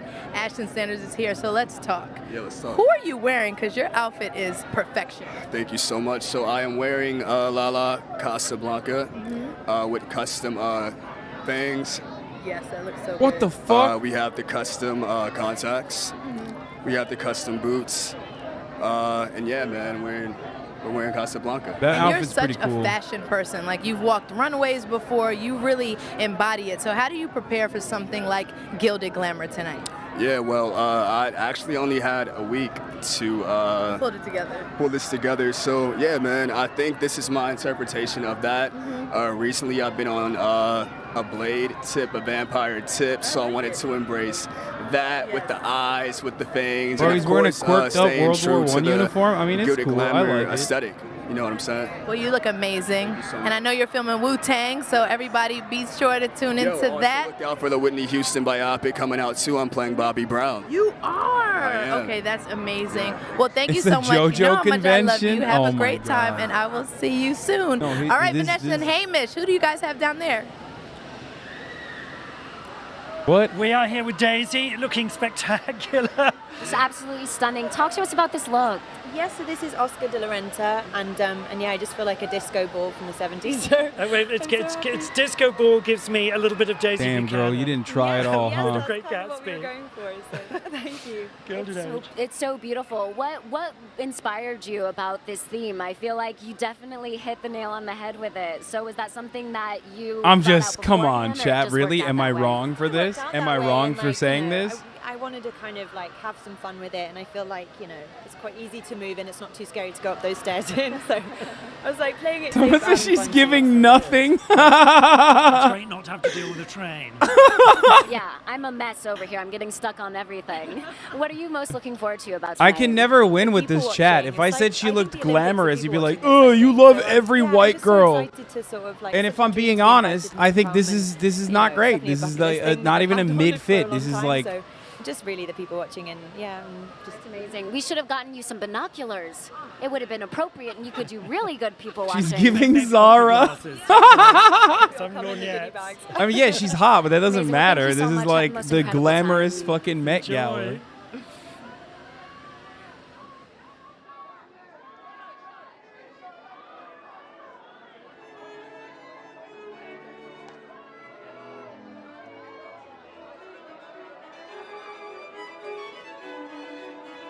H&M glam.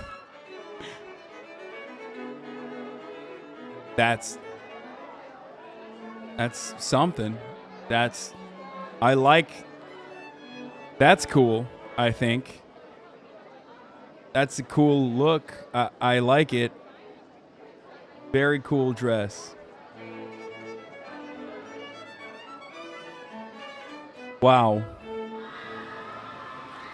We are here with Riz Ahmed. You look so amazing. Just super classic, pulled together. What inspired you tonight? He's just like, yeah, whatever. I guess this is an homage to the immigrant workers who kept the Gilded Age golden, you know? This is, we've got some kind of workwear over here done in silk by 4S Designs.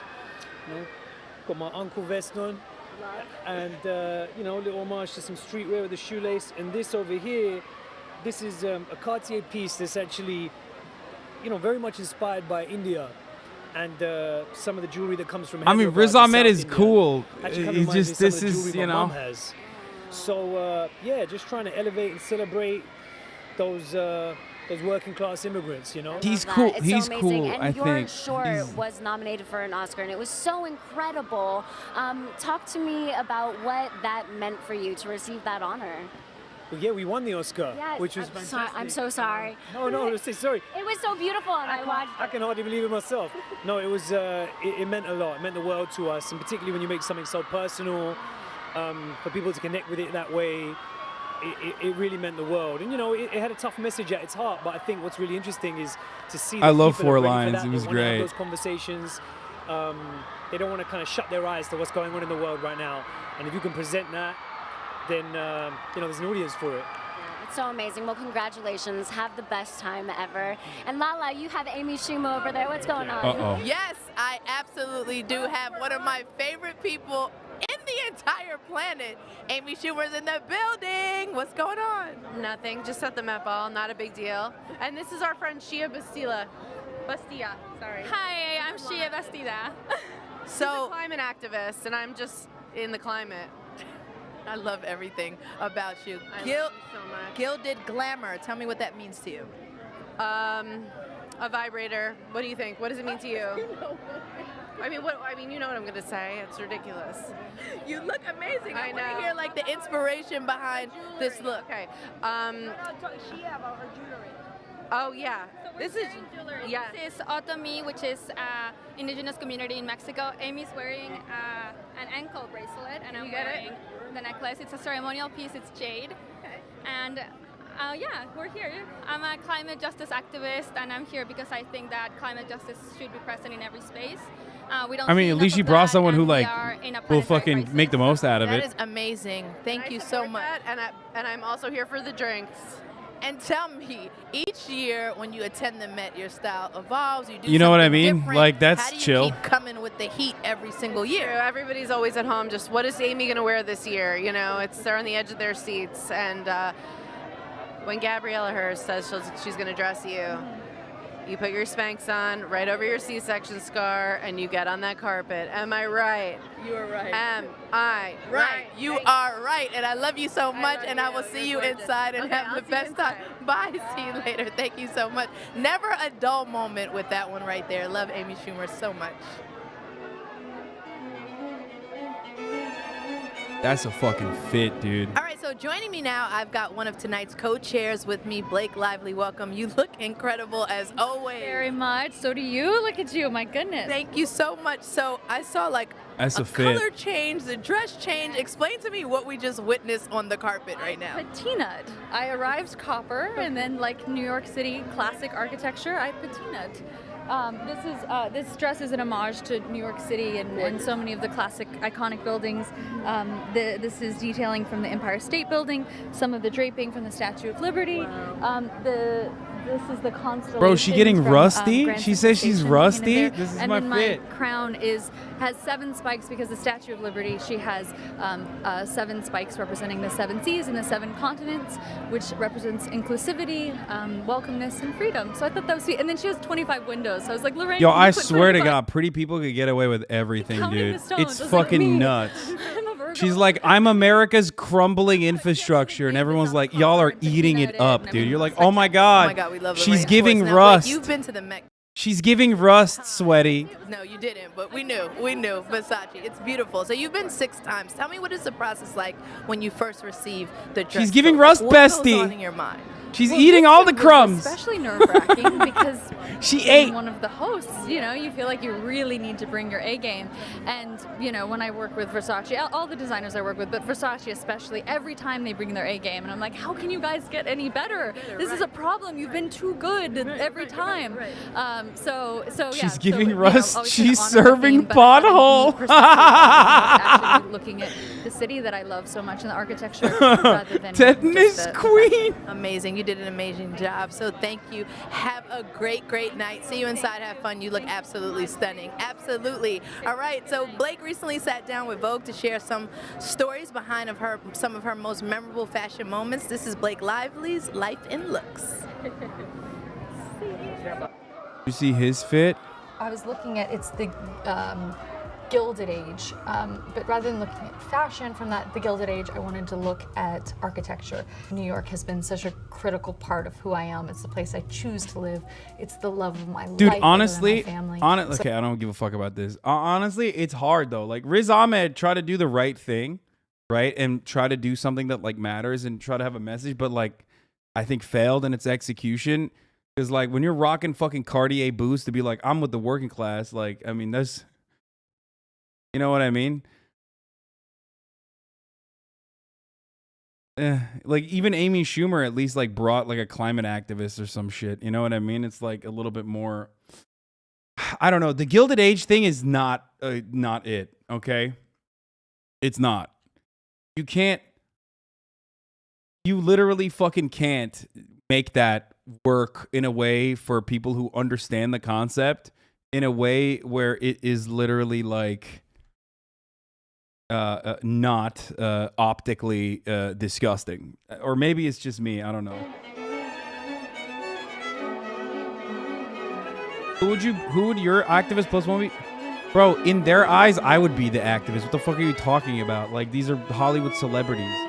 I would never be invited to the fucking Met Gala on my own for my own celebrity status or whatever. I'm not that big of a celebrity at all. I'm no one. You guys always fucking forget that, like, Twitch isn't the world.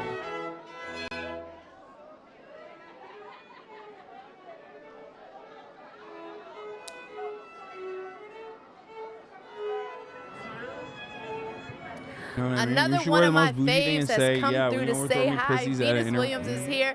V, stunning from head to toe. Tell me about this entire look. Well, Nikki Nelms did my hair, as we Of talked course you about, did. Of and course Law you did. styled me, and Law Roach, and I'm wearing Chloe today. So Gabriella really hooked it up. Me, I don't know if you saw Amy, and we're all, and Amy Yeah, I put saw us in the Amy. glasses. No, I It's saw like, Amy. She had me cracking yeah, up we're. If I got invited, we're would I ready go? for Yes, whatever. I've said this last. I said this last year with the AOC thing when it amazing. was So popping V, you're off. Why the coming fuck off wouldn't I? There's just like the cool King ass people Richard there. movie just was In just the so sea of like spectacular weirdo and amazing, pedophile and billionaires, I still there's gonna get be chills like talking cool ass about it. artists there. I would like What to did fucking that hang out whole with thing them. just feel like? Watching a movie about your life like that has to be just incredible. Yeah, you know, it's about, it's a family film, and it's about family with a little tennis, you know? So it's like, you expect tennis, but it's not really about that, and I think... It hasn't been an you know, it's a entire part of my year, by life the that way. so It hasn't been an shares. It's entire from 10 year. to 14.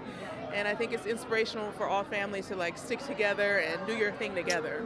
A family that I love so very much. I miss Serena. She's not here. I was like, where's Serena at? But we're gonna hold it down for her for sure. Well, thank you so much. I hope you have the best time. You look amazing. You have more notoriety and a larger platform than most Thank you everyone so at the much. gala. See you Don't kid inside. yourself. Just All own right. it. Use a celeb. Yeah, but we're internet celebrities. It's entirely different. It doesn't mean anything for these people. These people get to go to the Met Gala because the system that creates the Met Gala is the system that made those people worldly famous. And that itself that's a never-ending cycle. That's literally like a self-reinforcing cycle here with that rapper Jack- internet we're here with celebrities rapper only Jack get Harlow. invited Jack, to you're looking very when they sharp. feel like I their love this. ratings are bad.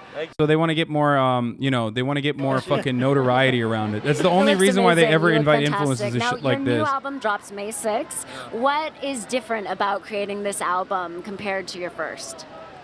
I think I just put a lot more, care and effort into this album. I think people will. Yo, I feel like my as dedication. much as I like Jack Harlow, I think been people are involved gonna with God start for a turning little bit sour now. on him. And I get a weird feeling that people are gonna start turning on him and start fucking criticizing him Everyone who knows you and knows say that. he's like mid. Maybe so. Maybe I'm just in my own head. Who knows?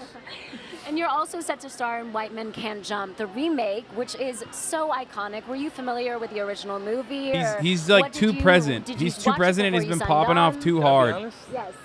He's I too was popular. obviously People are familiar gonna with fucking this, start. iconic People title. are. I'd seen the movie poster, but I didn't watch it until I got offered the role, and I see why it's called. Bro, I'm black and we're tired of him. So I know. amazing. Well, good. Okay, I'm cheating. Yes, Black Twitter is already turned on him. They already fucking don't like him. I know, but I'm saying like the hating Jack Harlow is gonna be the normie thing soon. I think.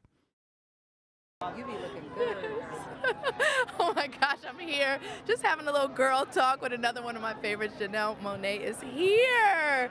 Stunning. Okay, please, I want to hear all about this right here. So this is a collaboration with Ralph Lauren. God, Janelle Monáe is so I awesome. love them and such a special team and family. And Gilded Glamour was the So theme. was it and we Jack did Harlow is Gilded white Glamour Post from the Malone? future. You look stunning, amazing, every piece of it. So how Thank do you you. prepare for a night like tonight? Man, this is so fun. Like as an artist, I love the creative process. So I love being able to work with my team and, the little details like, ooh, but what if we did this, this, this?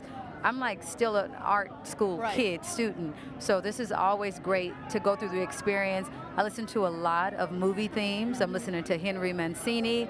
I'm listening to Les Baxter. Like, I feel like I'm in a movie right now. That's what I'm on. That's the trip that I'm on. And you're looking like the movie star. You love how that you are. So overtly tell me, superficial these events are. I mean, the acting, entire and all the point of these incredible events things that you're is doing. the superficiality. So yes. Well, I just released my first book. It's a book of sci-fi, short story collection. By the way, that and it actually person just that made the New York Times bestseller the person that list. Jack Harlow was like So, fucking with please. the camera, he's getting canceled for that right now. The person herself, I found her Twitter. Like she didn't have a problem with it. She was just like laughing about it. I know that people got really mad at him for doing this. But it seems like yet another incident of like he's fucking around, and what he's doing normally would be like really inappropriate if the other person is not like, if the other person was completely upset with it. She says he owes him tendies. That's what she said. But everyone got super mad. Everyone got super mad at Jack Harlow for doing this. Why? Why? Do you want to know why? Because of what I just said. Jack Harlow is on the downtrend now. His rise, his peak is behind him. She literally fucking call it what's her Twitter? I forget her Twitter now, but she basically, everyone has been like fucking shitting on Jack Harlow now, saying like they would kill him, they'd fucking smack the shit out of him. Whereas she, Boston Tam Cam, said, I just want to share that I'm camera woman. You can see my red gel nails. I sometimes freelance photography too. And no, I did not get fired, lol. I also don't want to be harassed while I'm working at games concerts, so I may not attend the next few playoff games. Stay safe, everyone. But that's not, but literally, like she said this. Look, hi Jack Harlow, you owe me chicken fingers.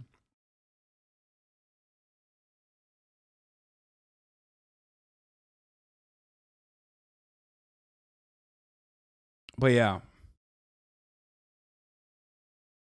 It's already happening though. Not on the first day of Asian Heritage Month. Bro, I'm Asian, but what the fuck is Asian Heritage Month?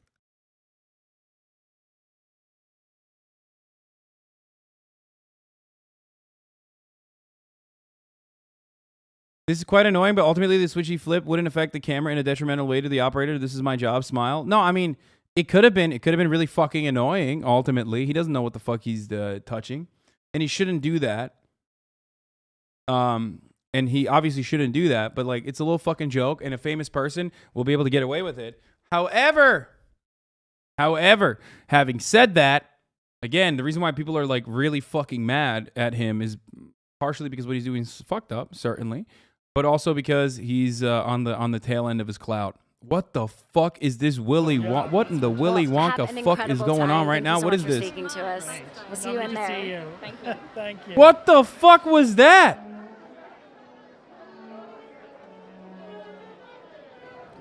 What Charlie and the Chocolate Factory shit was that, dude? What the fuck? Let me hear XQC off the perk?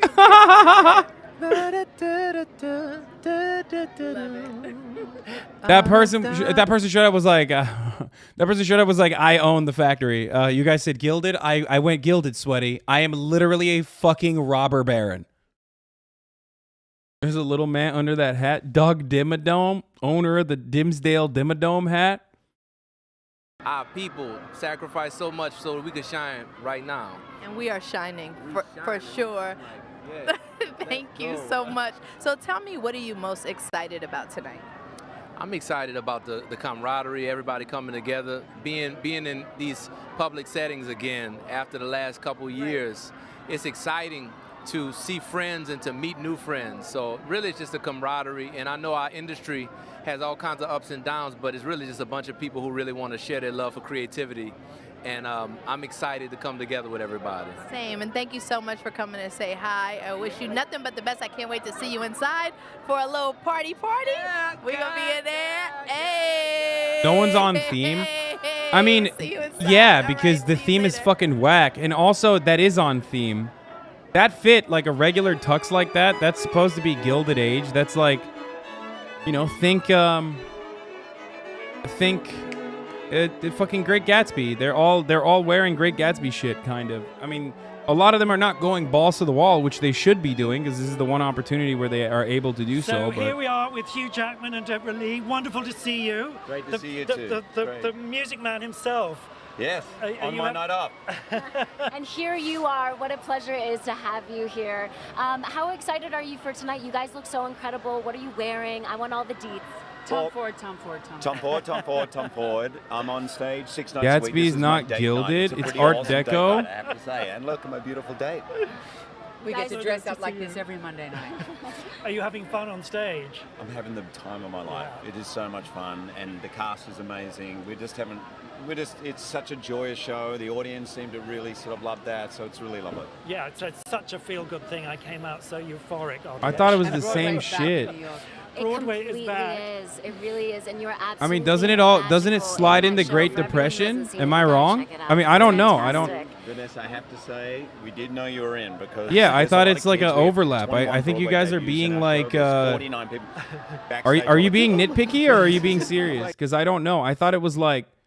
I thought it was like literally fucking all of it. Everything prior to 1920s. Or not even 1920s, like 1935 to like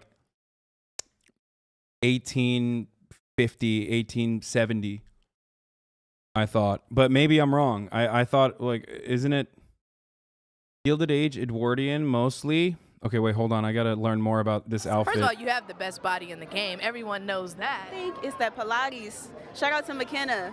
I love you, girl. I mean, you look so good. So tell me about this look from head to toe. Yes, please. Well, I'm so honored to have come with Christian Siriano, you know, an artist and designer that I really, really look up to so much, and I just love. I thought the his look. Roaring Like, *20s also could be portrayed as like Gilded Age. Am I wrong? I mean, like everything prior to the Great Depression. And I love the fact that, you know, he was willing to go. But I guess I'm break the wrong. rules. According to the Wikipedia, they're saying Gilded Age is Thank you. 1865 to You 1901. definitely brought all the gilded glamour to the carpet tonight. So on a night like tonight, what is something that you are most looking forward to, or someone you're looking forward to seeing the most? I want to see Cardi. The Gilded Age, the term for period economic boom which began after the American Civil War and ended the turn of the century, was applied to the era by historians of the 1920s who took the term from one Mark Twain's lesser-known novels, The Gilded Age, A Tale of Today. Thank you so much. And wait, on the music front, I mean, always crushing it, always killing it. Tell us what else we can expect.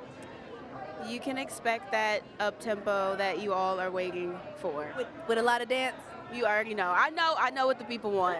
The last record, that was for me, I know. I love that record. It was so vulnerable and so passionate. I love that record. We love to see you dance, but we love to see you vulnerable as well. And I'm so excited for you. I'll see you inside. Thank you. Thank you. I'll see you inside. We're going to have a great time. Love you. All right. Love you too.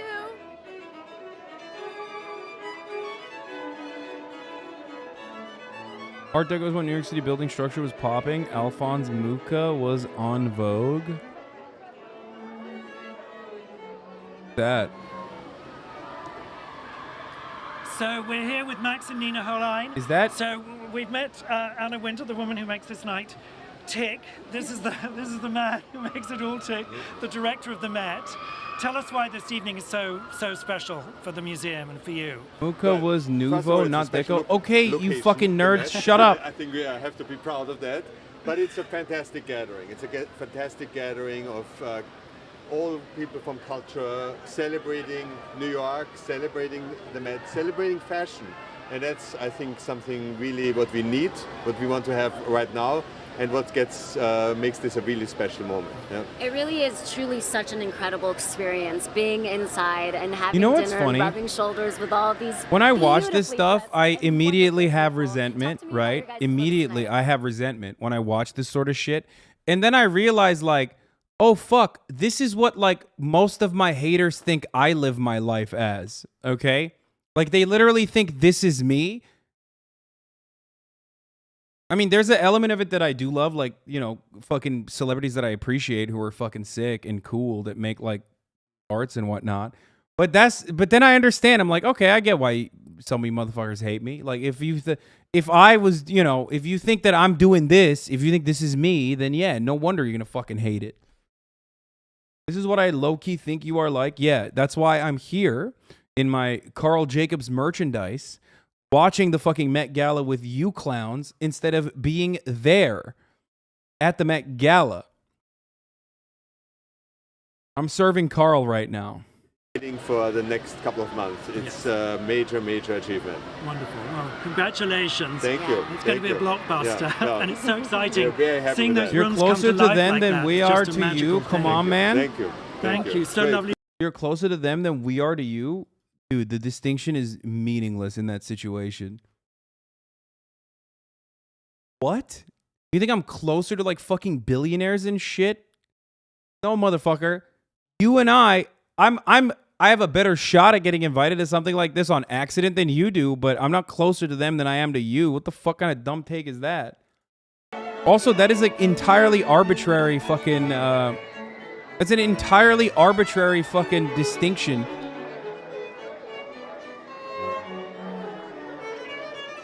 I don't know what he's doing, but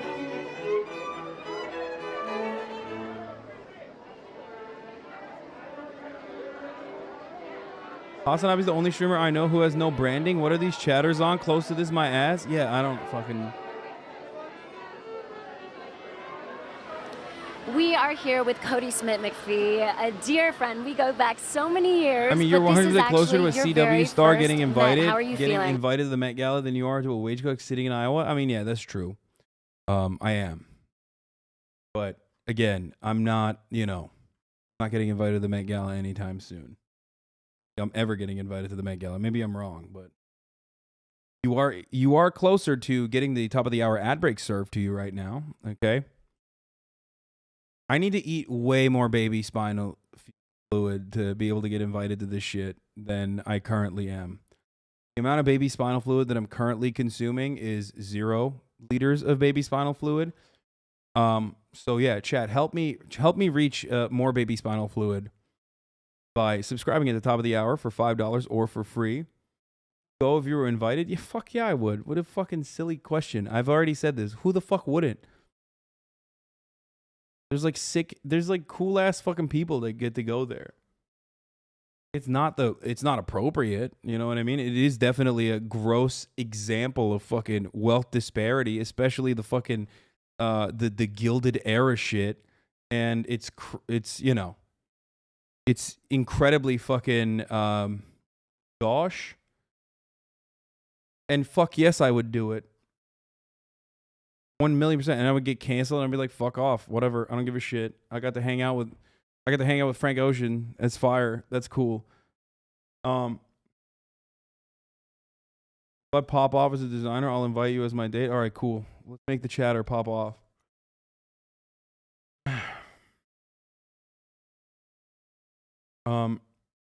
Just unlocked out of running the ad bozo. No, I didn't. But you no longer need to see those ads as long as you subscribe for $5 or for free with a Twitch Prime, folks. That's right. Twitch Prime is free as long as you have an Amazon Prime account connected to your Twitch account. You have one free Prime subscription. Here's the 1 minute ad right now. Frank Ocean not fucking with you, sadly. I mean, that's true.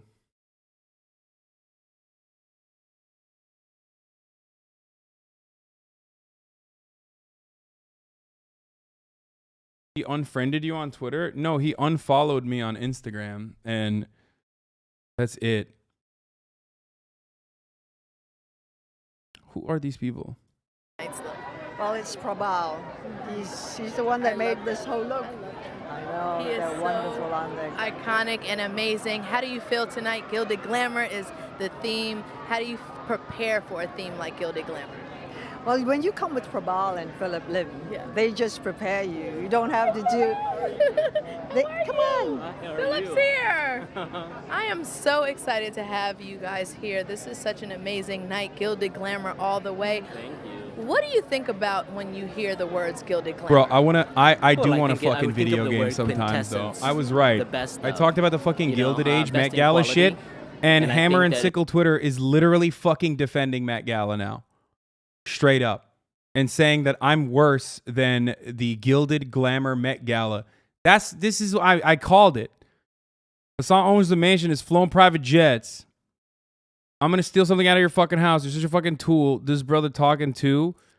Damn, rich people flexing at events, celebrating themselves. Craziest shit in the world, man. Y'all keep that third eye open. Okay, dude. That's...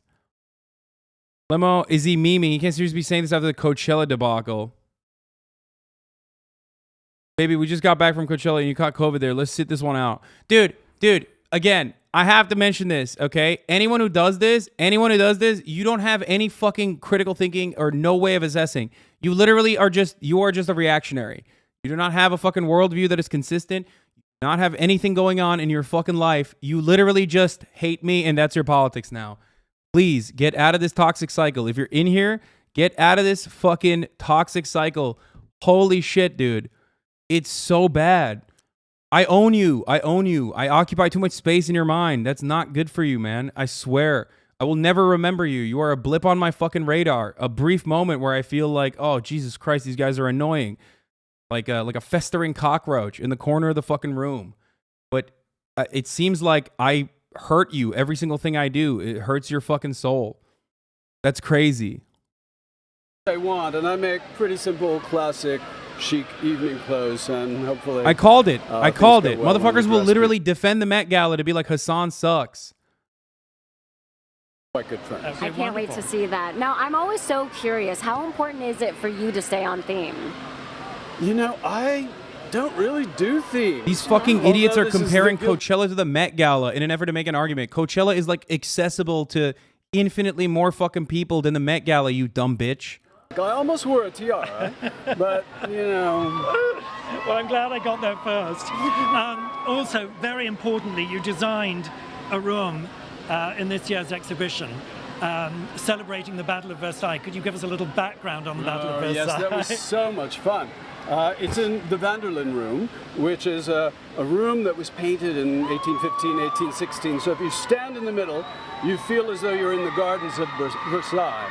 And there was an event that happened at Versailles in the theater. It was actually a fundraiser between the Americans and the French. a fashion show in 1973. And it was a bit the battle of French couture and American ready-to-wear. And the general consensus after the battle was that the Americans won. It was really the first time that I think America established itself as a fashion force. And so it was very important. I've been watching a lot of things like Mulan and Shang-Chi with my son, where people are flying around you drive a the air. McLaren. And so I thought, it's a battle. Why not have a real battle? And so I Every have day. mannequins Your everyday specially drive made is a that look McLaren, as though they're being Sammy. kicked, stabbed, flying around, and they all have fencing foils. That is so incredible. Well, we have got an exclusive look at Tom's room inside the exhibition. This is Tom Ford's Life and Looks. Don't make me counter-cancel you.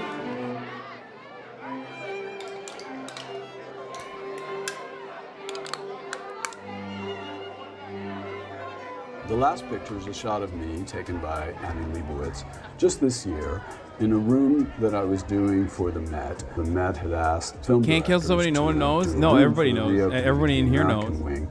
And I am doing the Battle of Versailles, which was not really a real battle. It was called that. It was in 1973, and it actually took place in Versailles. And it was a battle between the French designers and the American designers of that time. The general consensus is that the American designers won. At least that's the consensus in America. The French designers, the French couture was very staid, very classical, and American design, Halston for example, was minimal, streamlined, and really ushered in that kind of more relaxed, casual American style and proved to the world that America had its own sense of style and wasn't just copying Europe. So it was an important moment in fashion. For more from Tom and to watch the full video, visit Vogue.com. And while you're there, make sure to check out behind-the-scenes video with Jack Harlow, Kourtney Kardashian and Travis Barker, and Camila Cabello, who is with me right now. We was just chit-chatting. We're both a little hungry, but we're happy to be here, and we're having a great time. Yep, we're ready for a little champagne. I'm like, ooh, I look cute. You look fire. So tell me all about this look. You got to show everyone the nails, too. Where do I, right here. So good. Okay, right here. Tell me about the look. He gave me one instructions. He said, if you show your nails, do this camera, and I missed that. Prabal Gurung was the designer. Me too. I love that he incorporates his values and what's important to him, his social activism, through his work and his fashion, and I feel like that's something that really resonates with me. What For the this fuck year, is that? It was really important for me to wear something that was sustainable, and this dress is completely sustainable, upcycled. What the fuck when I is- heard what about is the that? theme of the Gilded Age and that it represented a time of industrialization and economic growth and these values of materialism, I just thought of like how ironic it is, like all of those things have gotten us to this point where we are now, where it's the climate crisis, and using that innovation and ingenuity that was present during that time to move forward. And to me, like, fashion is a big part of that, and it can be a big part of that. So I love that, you know, this dress represents that. All sustainable. Biblically accurate The theme was really angel? important to you, and you followed it, and you gave your interpretation of it. That's so important. So tell me, who are you excited to see here tonight? I mean, I don't really know who's coming tonight, but I know I got some friends here. I'm also turning to this side because it's my good side, just so you know. I'm like, what's happening is I got some friends. Your friends. Anita's here, Chloe Bailey's here. We were like on a little group chat. I love Prabal's my new BFF. We're getting married today. I love him. I love him. Yeah, we're getting married today along with the rest of our table. We He knows such a how much great. I love him. Hold it, Look how stunning you thank you look. very Now I heard all about this. Yes, I heard all about the inspiration. This is our wedding, everyone. It's your wedding. Behind this amazing dress. Now, just tell me what Gilded Glamour means to you. To me, Gilded Glamour is this era where, you know, innovation, new ideas were there, you know, somehow defiant, age of innocence, but also showing up in the much, I would say, you know, the world that was, you know, curated by the old guard, showing up as yourself unapologetically and trying to shift the way people think and look at people. Well, you both look amazing, and I love your interpretation of Thank the you, and theme. you look incredible. Thank you both so much. I'll see you inside. All right, we got somebody very exciting in fashion down there with Vanessa and Hamish. What's going on, guys? Morbius sweep. Hello. Well, what very the fuck? excitingly, we It's have Hillary Clinton Clinton! here. It's so Oh! wonderful to see you. It's been a while since you've been at a Met Gala. It's been 20 years. Yes. I told Anna that I would come every 20 years, and I'm Okay. thrilled to be here this year. Tell me why this evening is so significant for you. Well, I think we're all happy to be back together, supporting the museum and the Costume Institute, and also celebrating America. Not just fashion of America, but really the spirit of America. And so when I was thinking about my dress, I talked with Joseph Altaruza, who is a wonderful young designer, as you know, and he suggested some embroidery of meaningful words. And I said, well, what about American women in the past who have inspired me? So I would have filled the entire dress. We decided to stick with women who were no longer with us, because that would have really made it impossible to have even one dress if I had everyone on it that I admire. So this, we have everyone from Abigail Adams and Sacagawea to Harriet Tubman to Eleanor Roosevelt to Shirley Chisholm to Madeleine Albright, who we just lost. And I thought it would be historic to wear a dress like that, and really in keeping with the evening. It's so beautiful, and they're embroidered around your feet. She's there to and around honor the Madeleine hem, I see. Albright. Yes, Nice, they are. dude. I know. And it also Me too. I love reflected honoring Madeleine Albright at the Met Joseph's Gala. interest in what were called friendship From one books girl that boss to women the used next, to you know what I'm saying? Embroider sayings or phrases. Not going to run to Hillary Clinton at Coachella. Oh, thank you. So- Exactly, motherfucker. Exactly. I can't wait to see Yeah, it. that's fantastic. And your crown is amazing. It's stupendous. Really. And you too. I just am happy to be here. Thank Well, you. we're very, very happy to have you here. Yeah, Hillary also gave Vogue a very special behind-the-scenes look at the making of her Met Gala dress. Let's have a peek.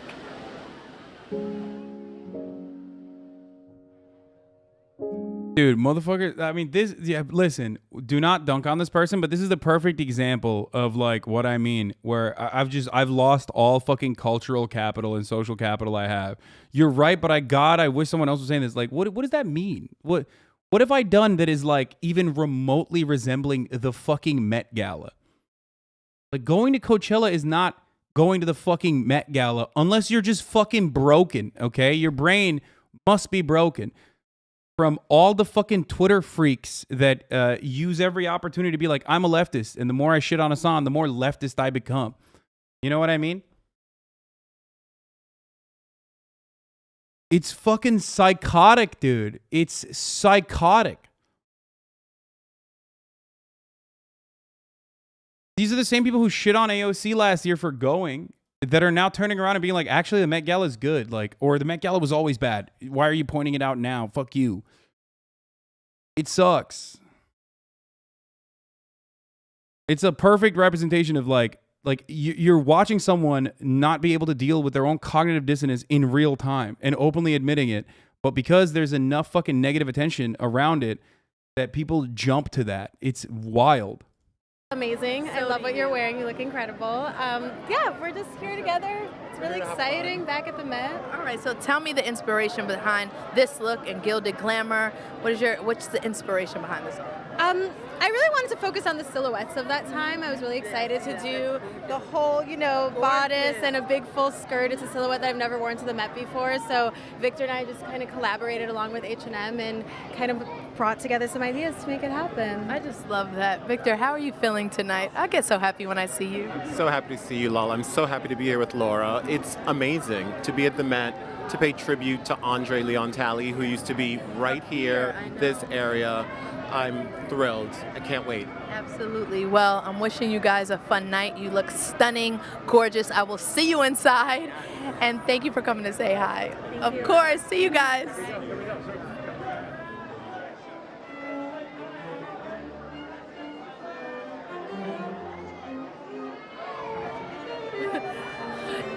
And we're here. We are here just like that with the icon herself, Sarah Jessica Parker. My best friend Kim Kardashian just is obsessed with you and loves you so much. You look gorgeous tonight. Please tell me about this outfit. Well, this is Christopher John Rogers, who I'm very fond of, and I'd actually found a dress by a seamstress, an extraordinary woman who had been close friend and confidant of Mary Todd Lincoln. Her name was Elizabeth Hobbs Keckley, and she designed all of Mrs. Lincoln's clothes. She'd been born into slavery and bought her way out of slavery and had an enormously accomplished and inspiring and extraordinary life. And so this dress I thought was really exquisite and pretty much fit the period of time at which Andrew Bolton had focused this exhibit. Perfect. And so I asked Christopher John to be part of it, and he's amazing, and he did it, and this is Philip Treacy, as always.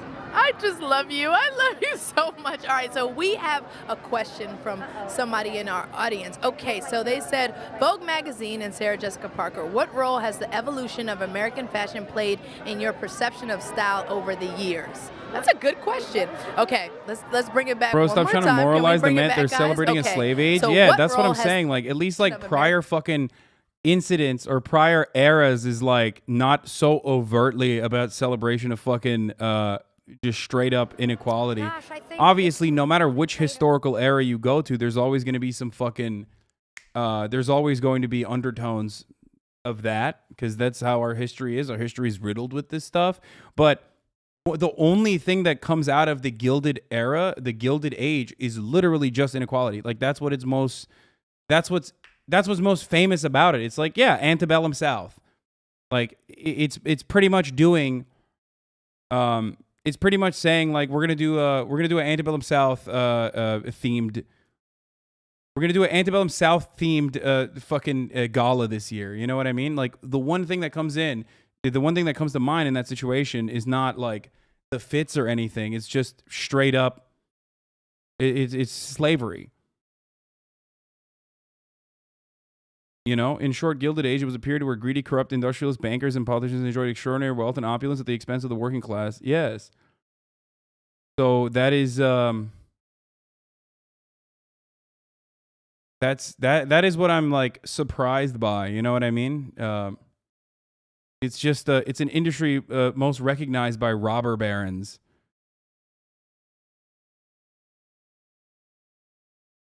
I wonder if Paula Deen is doing catering for this event. Remember when Paula Deen said she wanted a traditional Southern wedding and only wanted black stuff? Yeah, I remember that. I do remember.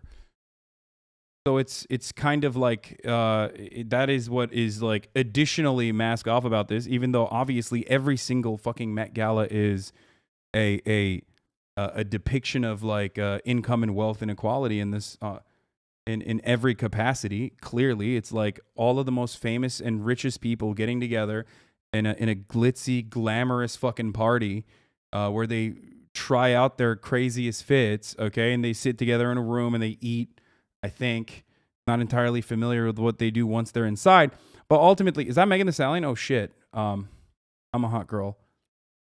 They're saying in this historical fashion community, vintage style, not vintage values, but they aren't even celebrating vintage style. This is just branded. Yeah, I don't know. I mean, it's Met Gala Meg Thee Stallion. Fantastic. So tell me about your inspirations. What were you thinking of? I was thinking of Gilded Glamour. Yes. I was thinking of all the ways to take it in different directions, thinking about the moldings of all these old money mansions and all the different kind of accoutrements you'd find inside there, and taking those elements and making them into dresses. Everyone looks absolutely incredible. What are you guys excited about tonight? I'm excited about us. Yes. You should be. We look you beautiful. Should be. You look Everybody incredible. looks But also, we're But so we look hyped. We are so hyped. We had the most fun coming over on the Okay, Moschino good. bus, honey. I know, we had our party bus. Like, it's so great. Like, such a beautiful celebration of all of us. We've all had such beautiful moments this last, like, not even a year, but like a matter of months. Every single person in this lineup has had a beautiful, beautiful moment now we're that has at the been Met. unforgettable, and tonight's going to be just as unforgettable as any of those. I'm like, I wish I could unpack all of those moments, because there are genuinely, this is just a group of icons. I'm dead. I love it so much. But I will see you guys in there, because I think we're sitting together. I want to get on your bus for the after parties. I know. Well, we're going to have a good time, but I will see you guys inside. Lala, what's going on? Congratulations. Really, I am up here hanging out with Chloe Fineman. So let's talk. I love the toad. I love the look. Tell me all about it. I am in Miss Sohi, and this beautiful gentleman is Judith Lieber, and we're just having a golden day. Just having a gilded, golden day. A golden gilded day. So tell me, what's your inspiration when you hear gilded glamour? Well, first I think about the Gilded Age on HBO, and then I kind of want to modernize it, and so then we went with this. You look so great. Thank you so much for coming to say hi. I hope you have an amazing night. So many surprises tonight. So get ready. I know. That's why I'm like, I was just like, gag.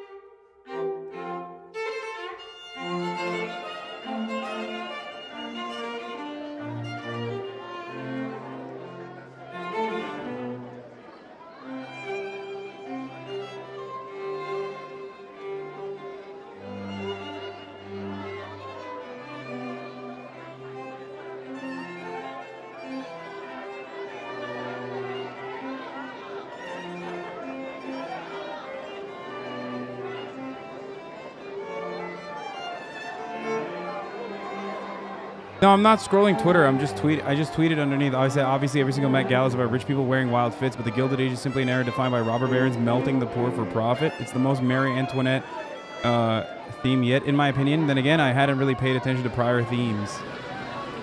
We are That's here what I with said. Questlove, the man, the myth, the legend. How you doing? I'm doing great. It's so good to see you. Tell us about this look tonight. I'm kind of taking a different angle on the Gilded Age. I'm kind of representing African American people who were living in the construction period. So I had G-Bins, these women from Alabama do me a special quilt. That's kind of to cool. represent That's cool as fuck, Africans actually. and African Americans post-slavery. And also they collaborated with Greg Lauren. Xenia made my coat in a little tribute to Andre Leon Talley. And that's basically it. It's amazing. Enjoy myself. What the fuck? It's beautiful that you've layered so many references. That's fantastic. Well, it's kind of the 1900s is a little bit different for the African American experience. So I felt that I should. I love represent, actors. The way they think is so awesome. My Levi's 501s are a Black tribute to women all who, those who died before they allowed women to wear this pants. country, so. And talking about representation, your documentary, Ahmed is at the Summer Met of Gala in Soul, an is undone so silk shirt and fantastic. undershirt. This is an Congratulations homage on to your the win, immigrant by workers the who kept the way. Gilded Age going. What inspired you to start that journey and of that road? I think I'm a natural storyteller, and for me, the world did not know that there was another festival that was sort of equal to Woodstock that happened in Harlem. Wait, is that Huma Abedin? And I wanted to tell that story. And Wait. now I'm pretty much lined up. I'm doing the Sly and the Family Are story my right eyes now in deceiving about me 5 other currently? films. So I found my new calling. Yes, and I'm so excited to watch Oh it my all. God. Thank you so much. You have the most incredible time tonight. Oh my God, Thank you bro. so much. Take care. Wonderful to see you. Thank you. Oh my God. This year's exhibition features rooms designed by great American film directors, from Martin Scorsese to Sofia Coppola. Each room explores the director's unique visions of the changing face of American fashion. The exhibition does not open to public until Saturday, but we have an exclusive sneak peek inside. And it's really extraordinary. This is Autumn de Wilde's homage to Mrs. Bonaparte, who scandalized early 19th century America with her low-cut dresses. Nothing's new. Martin Scorsese took over the Frank Lloyd Wright room with a staged wake, a mid-century wake, with all the lady protagonists dressed in amazing Charles James ball gowns. So powerful. It looks so incredible. Yeah, it's room after room, and the American period rooms really come to life with these different directors' visions in this exciting way.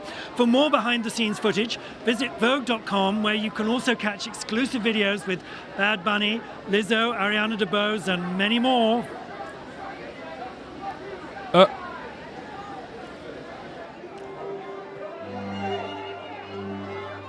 I love his elder I gay am crown. here with I mean, the it's Elden stunning, Ring. always fabulous Precious Lee is here. Talk about making an entrance. You know how much I love you.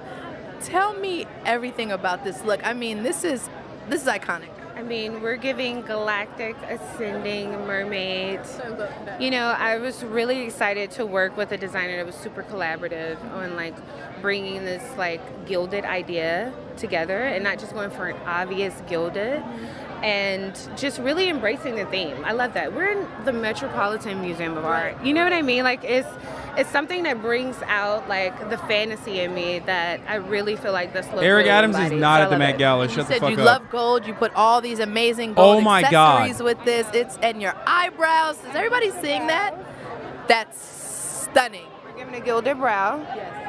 Gilded hand. Of course he's at the Met Gala. The first one with He's the the most gilded memeable bleached person, brow. dude. Listen, it's just I really really embrace the theme. I love it, and I just feel like I don't want to be so like it's so fun. Yes.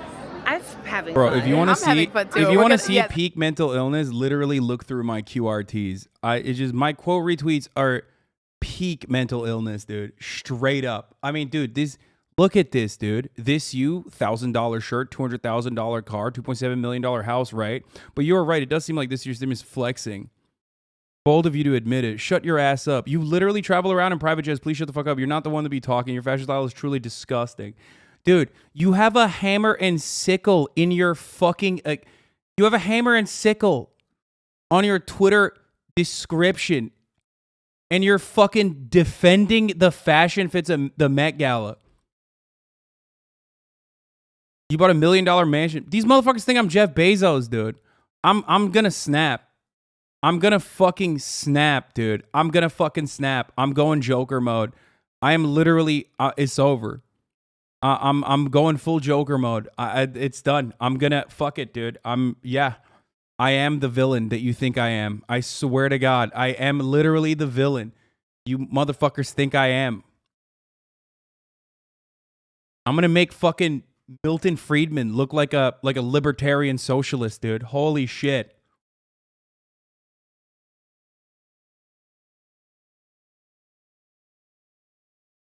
It's like even fucking fans. Hasan, I love you, but please stop doing this to yourself. I get it. I agree with the point he's trying to make, but my brother in Christ, you were just at Coachella with your rich friends showing off for expensive and awful fashion days. Dude, it's like, dude. I can't. I'm losing my fucking mind. It's like if you're a fan, you need to have a better fucking way to understand and analyze this shit. You can't. I can't do this. This is why Stalin killed so many people. Oh, dude, yeah. No, for sure. For sure. I would make Stalin look like an anarchist. I was so nervous. I just couldn't soak in anything. Yeah. And so now I really, it's really That person is overwhelming. And I feel YDSA, it's meaning always young, overwhelming, meaning but each relaxed. year that I can try to be a little bit more present is helpful. I can't And relax. You gotta talk to me about Even this, my bitch. fucking Just, I fans, mean, even my stop. fucking fans are like, oh, dude, it's like really fucked up. You went to Coachella. Dude, it is so deranged, dude. It is so psychotic, dude. And then motherfuckers will be like, you can't take criticism. I want to kill myself in a video game when I see this as like the young left. God damn it. This is why we're fucking... Dude. We will never, ever win anything, okay? We will never win anything. We will never make any fucking changes. We will never make any meaningful change in society. Never be productive, okay? We will forever live as little fucking tiny bit cogs in the machine, angry as fuck, resentful as fuck, pushing it out at whoever the fuck will listen. And there's nothing. There will never be any progress. This isn't the only reason why the left loses, but it's one of the reasons for sure that so many people have been fucking absolutely, so many people have been fed capitalist propaganda hook, line, and sinker and would rather fucking beam their attention and their anger and their frustration and their resentment at anyone and everyone that will listen, that will hear, instead of structures, instead of systems. It is fucking psychotic. I did not even say anything wrong. They fucking agree with me, but they don't agree. They agree with me, but they're like, you shouldn't be the one saying it. And that is a consequence of so much hatred and resentment that built up over the course of like multiple fucking fake cancellations that ultimately are meaningless and idiotic, clearly, okay? But it creates bad fucking vibes, okay? It creates bad press. And these fucking idiots who think they're above it, who think they're above the propaganda, unironically are just literally leaning into it without recognizing what they're doing. I need to like hire a PR team or some shit and just fucking put out good press so that people shut the fuck up and they're like, actually, you know what? I've grown to like him again or some shit. It's so stupid. It's so dumb. I don't want to do that, but like, goddamn, I get why fucking celebrities do this shit. And no, it's not just 30 fucking weirdos, man. You guys are failing to see it. You're unironically failing to see how this works. It has nothing to do with just 30 weirdos. It's not. It's literally everyone that wants a fucking a crumb of social engagement that sees this as a great opportunity. So much so that I could literally be anti-slavery and motherfuckers be like, it wasn't all that bad. Shut the fuck up. Like, you have editors that you have enslaved. You know what I mean? Like, it's crazy.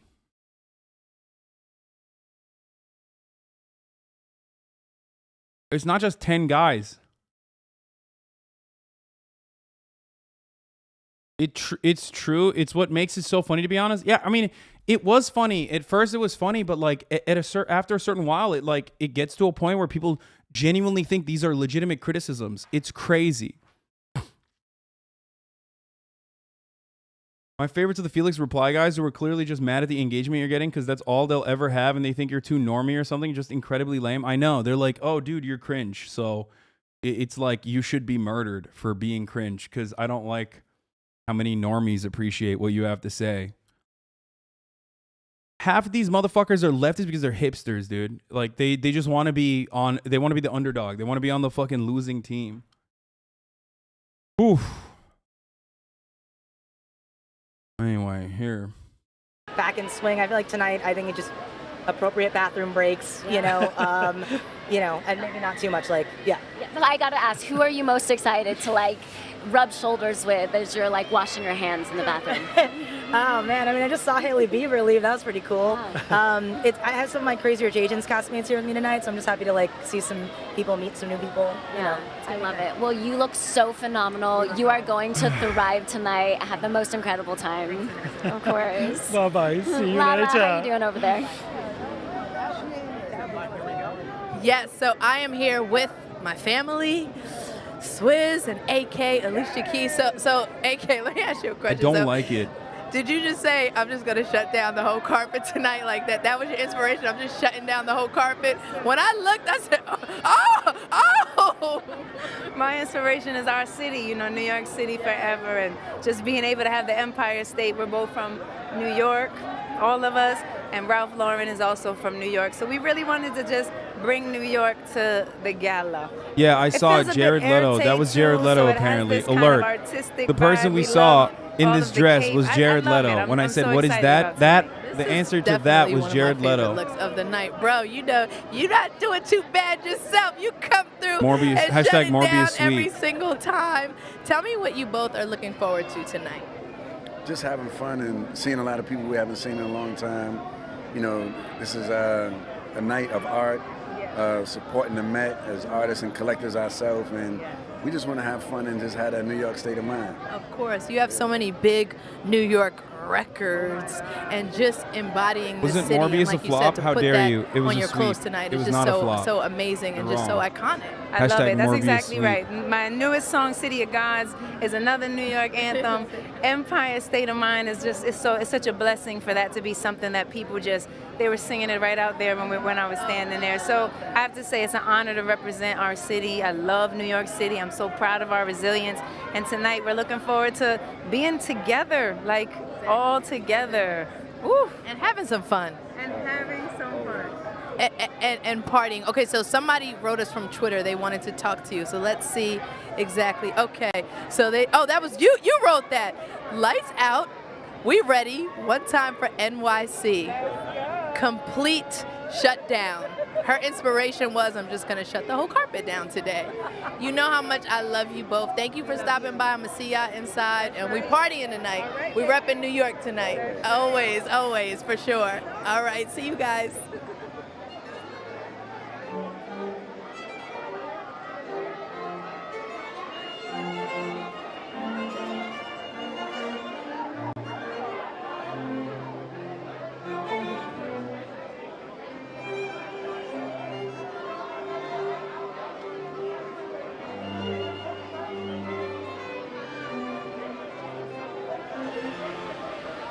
Hello, I'm here with Conan Gray. Tell me what you're wearing. I'm wearing Valentino by Pier Paolo. It's a cake above all is what I really wanted. And yeah, it's a beautiful chiffon. I have giant platform boots on. Okay, great. That I hopefully won't fall in. How are you managing so far? So far, so good. I just played good. Coachella in these exact platforms. Oh, you did? And I was jumping, so Okay, I feel like good. I'll survive today. That sounds like great practice. Yeah. So this is very, very gilded glamour. Yes. Tell me what you were drawn to in the theme. I think mostly I really wanted to be on theme. And I think the Gilded Age is very decadent, and a lot of crystals is what we wanted. We put some crystals. I love the crystals in the hair. Those are so magical. Thank you very much. The whole thing is very kind of Midsummer Night's Dream. Yes, that's what ethereal. we're going for. Something a little ethereal, a little theatrical in a way. I feel like that's the whole point of the night. Well, it's magical. Thank you. Have fun. Thank you so Good much. luck So on the- Pokey's good free luck on the from stairs. Coachella? Thank you very Oh, much. I'll try God. my best. Thank you. So lovely to see Thank you. you. Nice to meet you. Bro, what is this fit, dude? What is that? Who is the best Who is dressed that? couple to walk tonight's red carpet so far? Follow Vogue Magazine on Twitter to cast your vote now, and we'll reveal the results later in the show.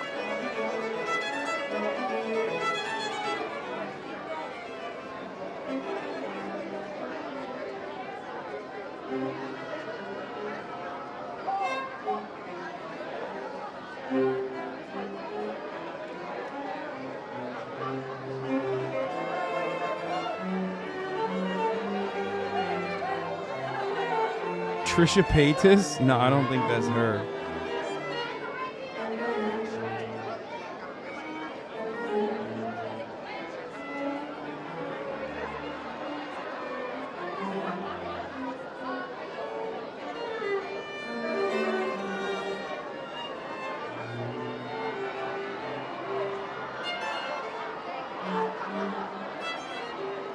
Giving, she's off of Bridgerton?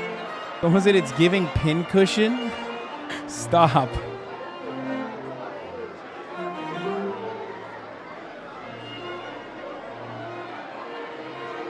Fucked up.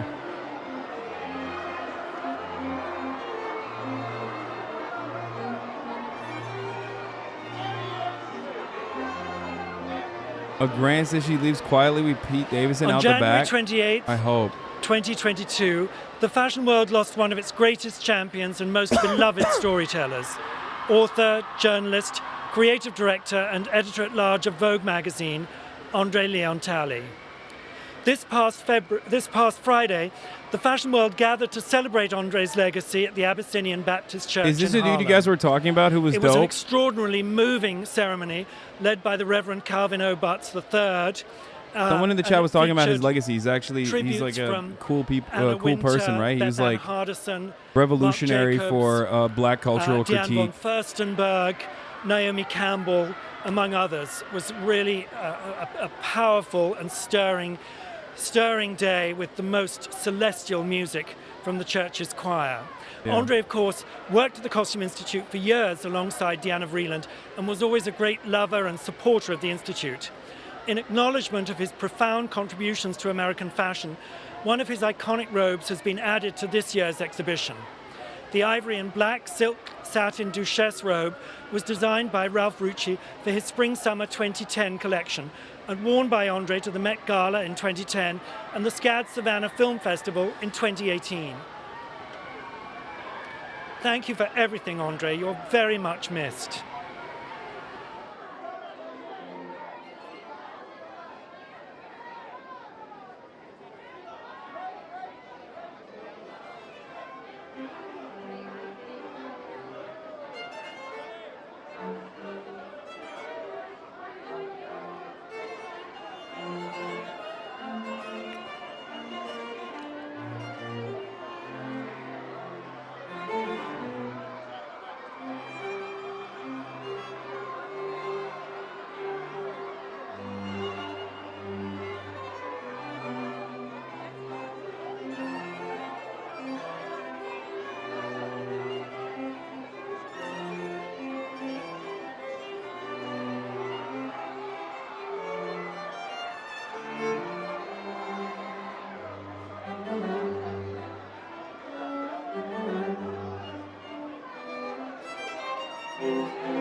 I think you might need to update the message to all your haters on Twitter. Clearly, the message isn't getting through. We are here No, with man, I'm another gonna of be- tonight's co-chairs. No, and you don't understand. I'm a capitalist now. I think in an effort to fucking finally bring about like a socialist revolution, I'm gonna get all my fucking reactionary haters to like actually become socialists by being a capitalist. Okay, I'm full Joker mode. I love capitalism. It's great. You guys should hate it.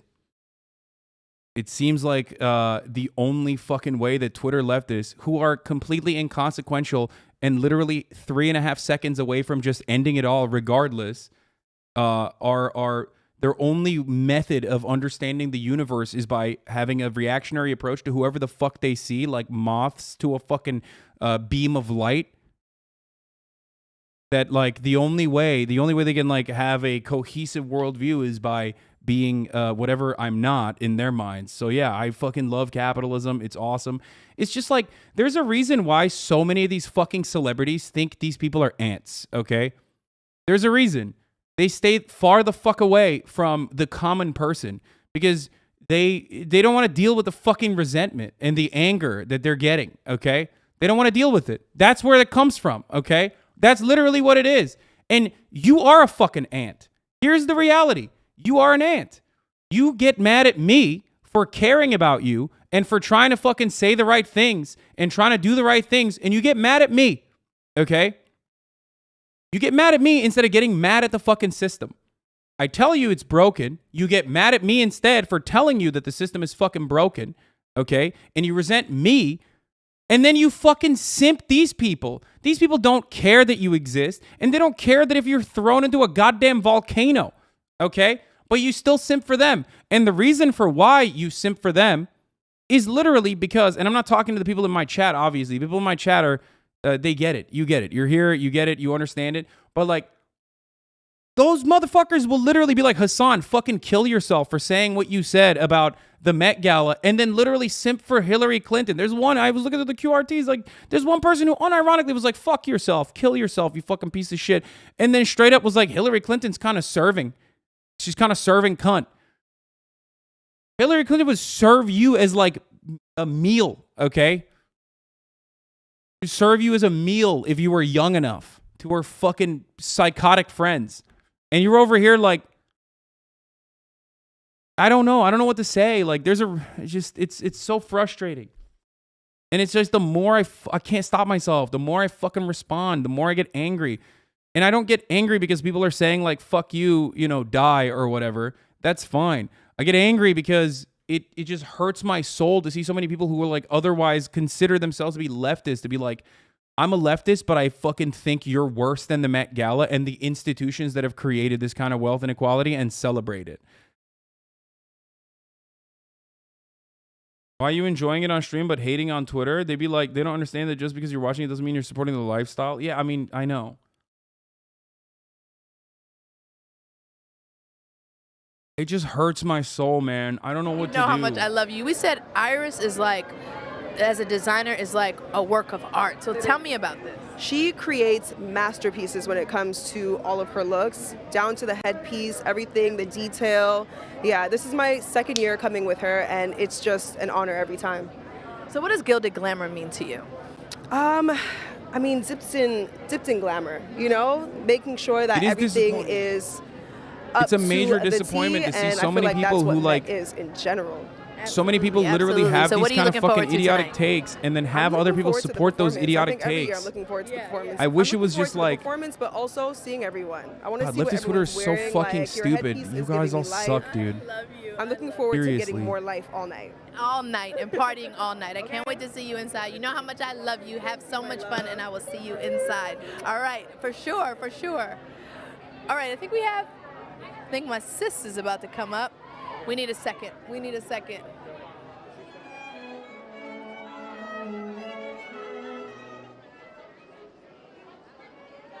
thank you. Oh. Hey, oh my goodness gracious. Tell me everything. Well, this is Gucci, and it is all existing materials. So we didn't, have to waste a bunch of stuff. This is all already existed. And Anyway, sorry just for wanted to, fucking like, bringing it bring up kind of here. As, I don't know, eco-friendly as possible, I guess. With Billy, you look hot. You look amazing. I mean, you got it down. You look amazing. Down for sure. It is down. For sure. So tell me and up. Tell me what you're looking forward to tonight. Oh, I don't know. I'm in a good place. I feel very excited to see some friends and feel less kind of nervous than I was last time, and just feel I just want to have fun and like just talk and socialize and just kind of just have a good time. I'm sorry for venting, guys. I know it's unrelated, and I know it's not good entertainment or good content. It's just like what you got coming up. Tour. It just sucks because like it just sucks because like everything I do can so easily be undermined. You know what I mean? So by people because like there's a lot of negative. You are one of my there's a lot of favorites. clout associated with like just fucking hunting for negative engagement in my mentions, and it doesn't even matter. Thank you so much. Stunning. All right, Vanessa Hamish, what's going on down there? Well, we have Maisie Williams and Christine Baranski. Welcome and happy birthday, Christine. Thank you very much. Like I can't do any kind of cultural commentary without fucking a bunch of weirdos with Patreon links and like begging for their own fucking, looking for subscriptions and subscribers.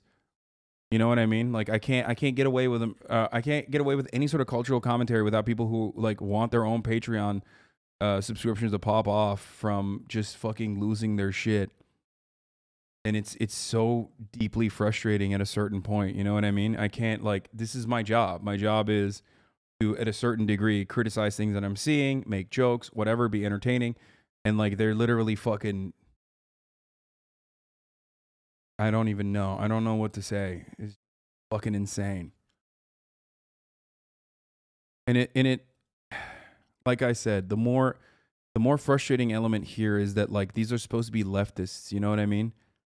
These are supposed to be people who like are better than that. These are supposed to be our allies. Okay, I don't give a fuck if right wingers say this shit, and they say it all the time. But I hate it when like a bunch of hammer and sickle idiots unironically act like they're fucking Reaganite Republicans. It kills me. It fucking murders me. Okay. And this is why you will always be fucking exploited, okay? Because even if you yourself are like an organizer, or if you yourself are like on fucking Twitter and you're trying to make a fucking brand for yourself as a leftist, like your first and foremost goal is to just attack whoever you consider to be at the top of like the leftist content pyramid. So you're like, all right, it's, I'm going to, instead of like, making way, and instead of fucking showcasing the disparities, showcasing the inequality, and going, I don't know, offering your own kind of cultural critique, your immediate goal is to just be like, oh, that's the fucking leftist who everybody hates. And it's just so self-defeating. It's like the right-wingers are completely correct. They're right. Like, Nazis are literally fucking better at organizing than we are. That's crazy to me. No wonder they have fucking Stephen Miller in the White House. You know what I mean? Van Herper. Tiana Taylor's dope. Yeah, she's a beast. She's a beast. And I'm really excited Fucking about it. headpiece is sick. I love themes, but I wanted to go a little bit different. I wanted to go, give a real Gilded meets the future, Gilded in the galaxy. I like Tiana Taylor. Or a little bit of Ursula, Gilded under the sea. She does look like she do be looking like a stand galaxy user. Or under the sea, but either way, the shoulders is here. Thank you. What are you looking forward to most tonight? Everything. This is my second year, so I'm super excited to see what's going to happen. I'm excited to see the exhibit, to learn more of the history. I've been hearing a lot about it, like with the black women and, everything that's going on, with them making the fabrics. And, so I'm trying to get in. And there's so many amazing rooms to see. It's going to be, iconic in there. And, of course, partying and just having a good time. But most importantly, learning your history. You know what I'm saying? I bought my sandals. They purple. They match. I'm about to go in there, throw them shits on. Excuse my language. BTS21, thank you for the 10 gifted subs. Get the learning. Get the studying. Yes. Yeah. I'm going to find you. I'm going to see you inside. I got the pop-pots with me, too. Okay, perfect. Yeah. We ready. We ready. I love you. Love you. I love you. I'll see you inside. Okay, all right. Thank you. Yes. Oh, hi. Michael, hi, Miss Sigourney. It's so nice to see you. Two of my favorites. So tell me how this awesome pairing came about. I've known Michael for a long time. I think I was at the opening of his first store. Wow. A few years ago. A few years ago. We won't say how many, Lola, but Have been a huge fan ever since. Love his clothes, love the American chic he brings to every season. And I just think he's one in a million. And we all absolutely love you. Tell me about what gilded glamour means to you. You know, it's interesting because when I think of the Gilded Age, I think of women as being so contained in these kind of encased. And what's wonderful is to think about that. I mean, everyone looks so beautiful with so much amazing detail and workmanship, which I think is from that period. But these wonderful gowns have freedom for a modern woman. And I look at these women in these tight dresses, and I know what they want is to throw off those corsets and get the vote. I love that. I love that. Michael, you know how much I love you and adore you. Tell me what you're excited about tonight. you know, I mean, really, to see, first off, Thank to you, see Kami Cole, for the 50 everyone gifted together, subs. celebrating American fashion. You know, And thank you, I'm Jen New Lev, York for the born 5 and gifted bred. subs. Started my business, you know, over 40 years ago here in New York, and then to be here with really a true American icon, a friend, a muse, an inspiration. It's a perfect night. It is an absolute perfect night. Thank you both for coming to say hi. I hope you have the most amazing night. Thank you. I love everything about you. Thank you so much for coming to say hi. All right, I'll see you guys. Thank you so much. All right, Vanessa and Hamish. Wait, I think you got my best friend down there. What's going on? Mind your shoulder. Yes. No. Yes, we are here with your girl, my girl, everyone's girl, our favorite, Ciara. You look so stunning. How are you feeling? Thank you so much. I'm so excited to be here. This is the Gilded Age. I know. What? I know. And you definitely brought it. Talk to me about your look. Thank you. I'm wearing Michael Kors. And, you know, I'm representing the modern woman of Gilded Age. Yeah. It was all about luxury and opulence back in those times. And that modern woman was all about fashion. She was pushing fashion forward. And so I have a metallic zebra print going on here. Nice silver foil in my hair as well, metallic nails. You know, we're pushing it forward. And then my hair, which was so fun. It's absolutely stunning. I had to give inches today. Of course. If there's a day to do drama, it is today. You have to. At the Met, you must do drama. Yes. That's the only option. It's a prerequisite. If you're not doing drama, why are you at the Met? Exactly. What are you looking forward to about tonight? Well, I'm excited, one, to see you guys, and my best friend Lala hosting as well is really cool. I saw Lizzo walking down the hallway. I know Cardi's gonna probably bring it too. Just everyone. It's always fun to be in these rooms with my friends, and so I'm looking forward to the night. Yeah, I am too. And I'm like, I'm gonna come find you later because I'm like, I would love to break down a few dance moves with you. I'm looking forward to dancing. Yes. Yeah, you gotta dance at the Met. I know, and it's just like so iconic to be able to sit here in the Met, having a dinner with all these incredible people. Yes, you get to see friends you don't get to see often here, which is really cool. Yeah. It's always fun. Yeah. A lot of amazing energy, Yes. dancing, maybe shoes come up by the end of the night too. You never know. You never know. Just You having never fun. No, there's like celebrities Well, you walking have by, the and there's most probably incredible people outside. night. That's Go why it sounds crush like it a on the roller carpet. coaster every I'll time. find you in there. Thank you so much. Of course. Thank you. Wonderful You to too. see Take you. care. Deco fabulous. Hey Lala, how's it going over there? What you got? You know, just hanging out with my mom right now. The amazing, stunning Kris Jenner is here. Hey, Mom. Hi, baby. How are you? I'm so I good. have my 6 daughters here Yes. on the carpet with me tonight. Yes, I hope we are all making you very proud. Oh, I'm so proud of you. I am, and you look like a dream. Thank you so much, and so do you. Tell me the inspiration behind this look. Mom, you are shutting it down right now. Tell me the hair, everything. Please give me Oh the my God, is that This Elon is Musk there? Oscar What the de la fuck? Renta and Judith Lieber bag and Tamara Mellon shoes and Lorraine Schwartz jewelry. So, yeah. So, Mom, all the kids are coming tonight. I know they're all coming. I know I've been on group Have chats. you considered and taking a this and break from social distance from all the psychos? No, dude, I can't. And also, I don't want to. And it gets worse when I don't. I am the only person who will defend myself, okay? That's just the unfortunate truth. So I have to keep doing it. There's no one else who's going to do it. There's no other fucking content creator at this stage who's going to fucking put their name out there and like put their brand out there. It doesn't happen. Matter of fact, a lot of my friends themselves are like memeing and shit, and they're making jokes, and then people take that fucking seriously. Okay? So I need to do it. I need to do it myself. Like, I am a fucking island at this point. It sucks. It's just the way it is. This is the main goal. Don't worry. All your leftist Patreons are going to pop off once you fire off the next viral Hasan's a bad leftist because he original Lamau tweet. It's just what it is. That's what it's come to. They try to moralize it. You can try to fucking intellectualize it as best as you can. You can try to fucking rub it with as much intellectual patina as you can. But it's not fucking systemic critique. It's not dialectics. It's nothing. Okay? Raging on Twitch isn't defending yourself. They're on Twitter and don't care about your content. No, I mean, I am. I do defend myself on fucking Twitter too, but it doesn't matter. It's just like then the argument turns into oh well, we owned you because you got mad and we owned you. It's like, yeah, it fucking sucks. Elon and his date. Oh, Elon brought his mom.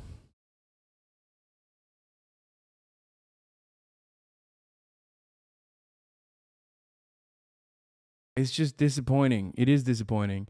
And then I see all my fucking friends, you know, no one is topping him. Oh, damn. And then I see my friends and all of the and how they can just be normal and have fun and not have like a bunch of fucking psychopaths up their asshole every single time they do something.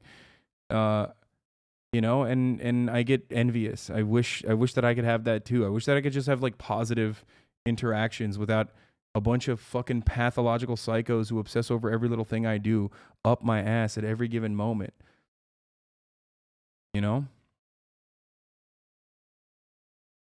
And for the record, it's like, you say quit Twitter, but it's a part of my job. It's literally a part of my job. It's one of the most impactful parts of my job.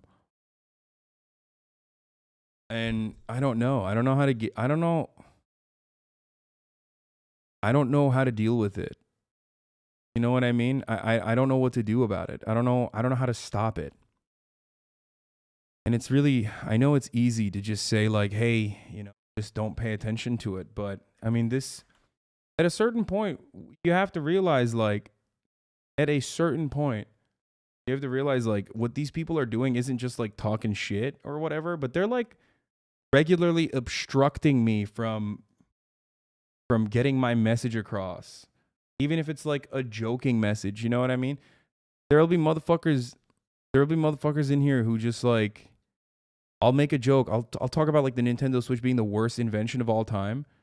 The Joy-Cons being the worst invention of all time. And someone in the replies will literally say like, well, slavery is the worst invention of all time. You're a bad leftist. And at first I think that's crazy. That's a meme, right? And then I click on the profile. They're like, no, they literally meant that. Like they didn't even they weren't even joking. They were like seriously saying, Hasan, you're so fucking out of touch.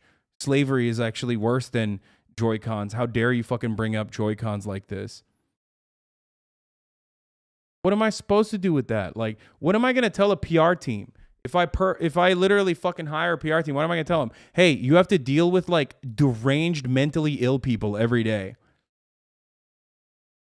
You know what I mean? Who just physically are incapable of comprehending humor. Probably block like a fucking million people. Stop being a leftist. It doesn't matter. It doesn't matter.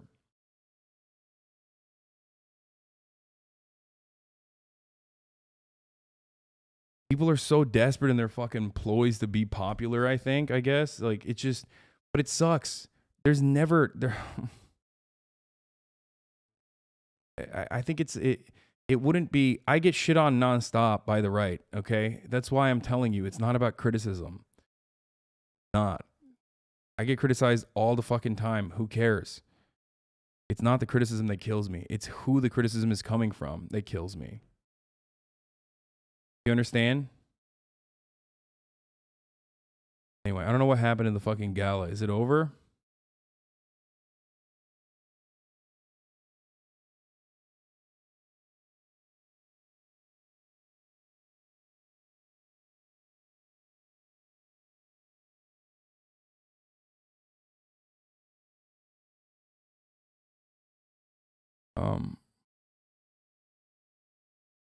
That's what hurts my soul more than anything else, is like uncharitable people who consider themselves to be leftists. That fucking kills me. Like, look, it's just like, look at this misandry doll. At least none of these celebs are pretending to be funny or pretending to be socialist like you. Oh, you fucking got me, dude.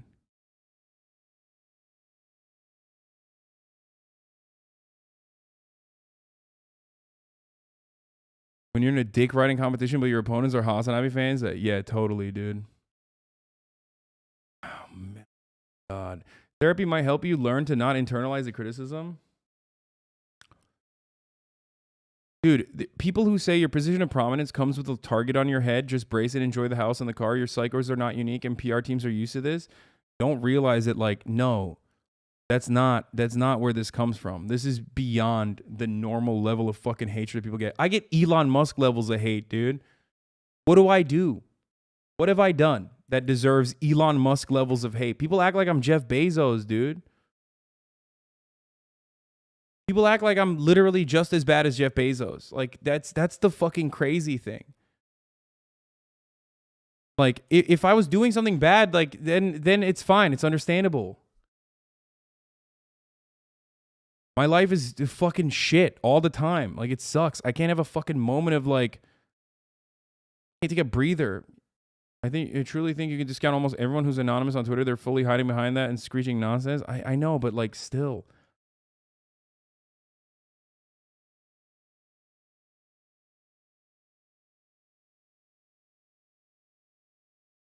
I think there's a lot of misinformation about you. It's not your fault. Yeah, I don't know how. I don't know.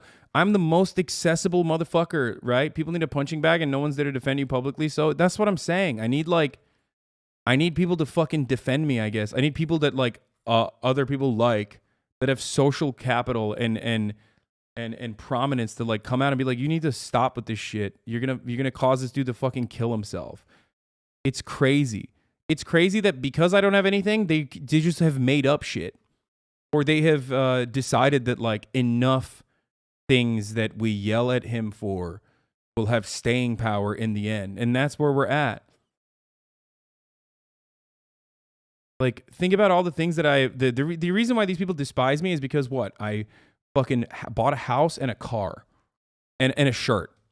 Bought a house, car, and shirt. And my income leaked.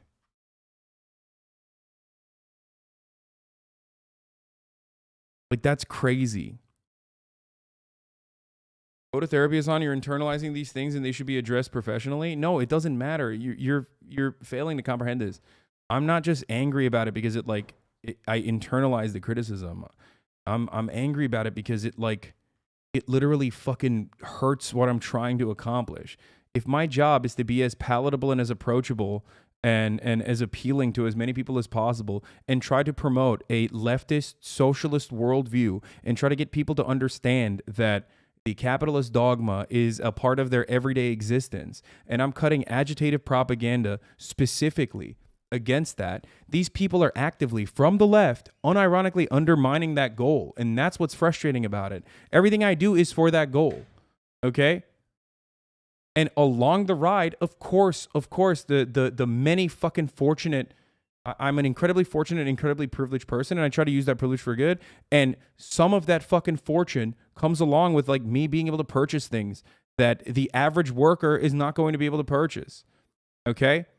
Obviously, it's well within my means. And people just unironically get mad at that and go, that means you're a grifter.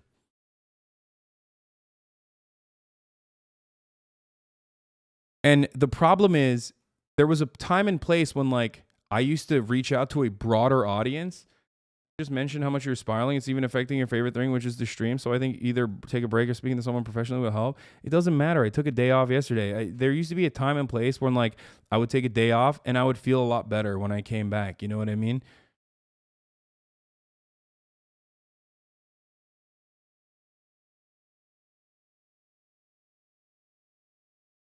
The thing that frustrates me is not what it's doing to my mental health. The thing that frustrates me is what it's doing to like what I want to do.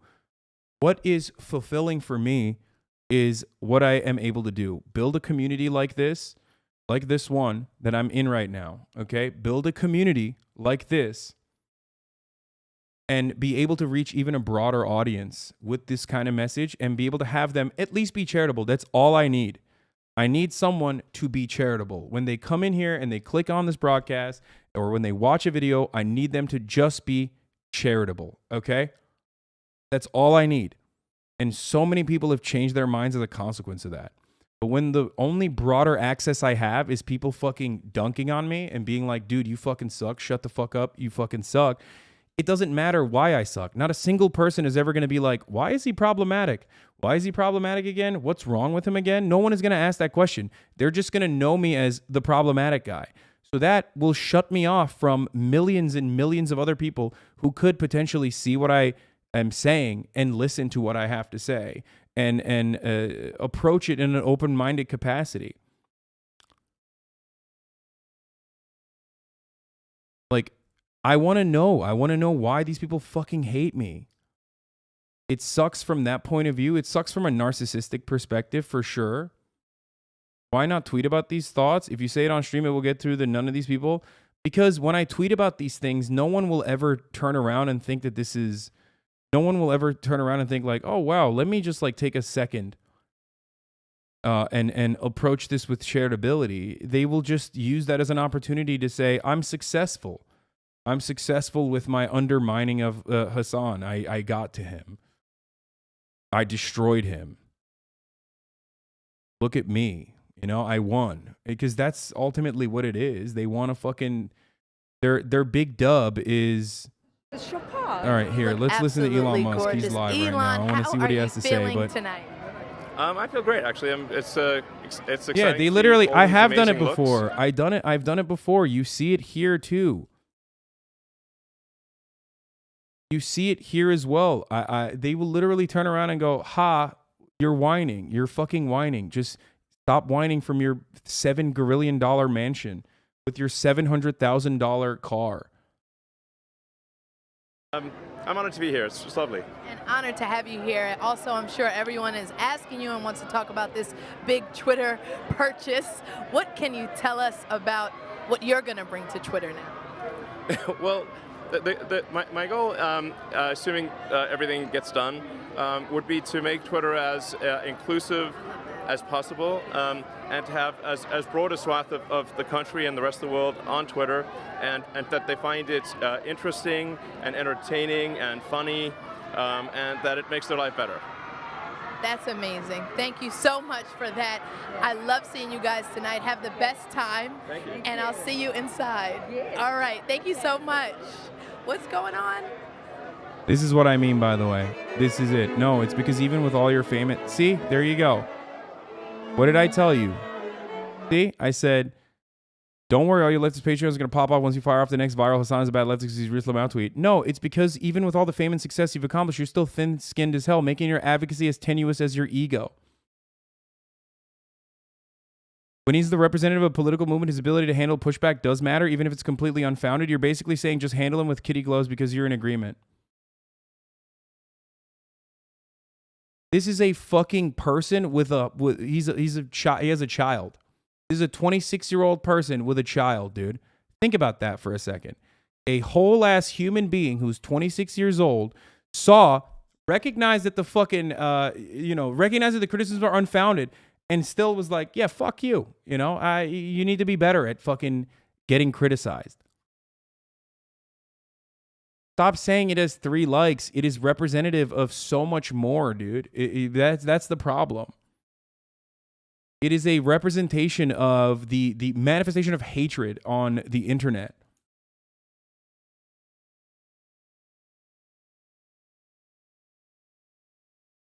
So when are you going to admit that on some level you want these people to keep hitting on you? I don't. I think there's something wrong with my brain. And I cannot fucking stop. I literally think if I have a conversation with these people on a one-to-one basis, I can reach out to them and I can change their minds. I do it all the time. The other day, there's a reason why that person fucking was embarrassed and deleted their tweet. Do you want to know why? Because I went in and I fucking gave them $500 in their Patreon after they shit on me. They said I was evil. That person who said I was fucking evil and then used that as an opportunity to fucking use that as an opportunity to fucking promote their Patreon. I gave him money without ever telling anyone. And that's the reason why they apologized. I didn't even reach out to them. I just gave them money. I was like, go ahead. Have fun. And that person deleted that tweet and felt fucking terrible about it. Is that what I need to do? I need to fucking pay my haters now? Like, what the fuck is this? But I didn't give them money because I wanted an expectation for the record. I gave them money because I thought that they were genuinely suffering, okay? No one is going to fucking farm tweets to be like, I need to pay rent. Please give me money.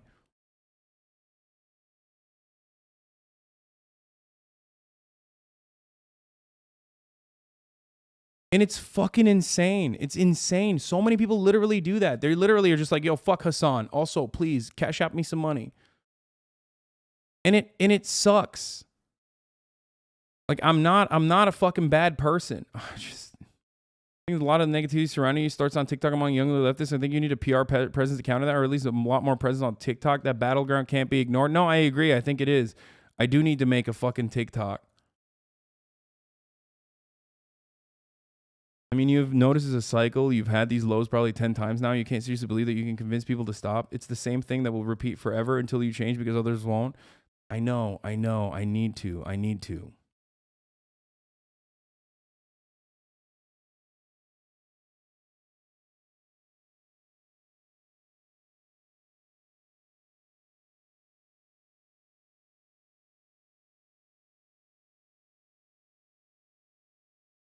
That's literally the worst thing you could have said. At this point, people are now going to hate you for $500. Yeah, well, I mean, that person was suffering. You know what I mean? Well, I don't give a fuck. Like, it doesn't matter if they were doing it to fucking...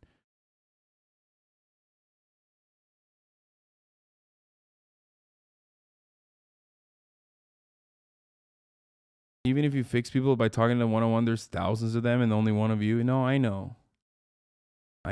I think I'm just like going crazy because I haven't left my house in a fucking week too. That's part of the reason, probably.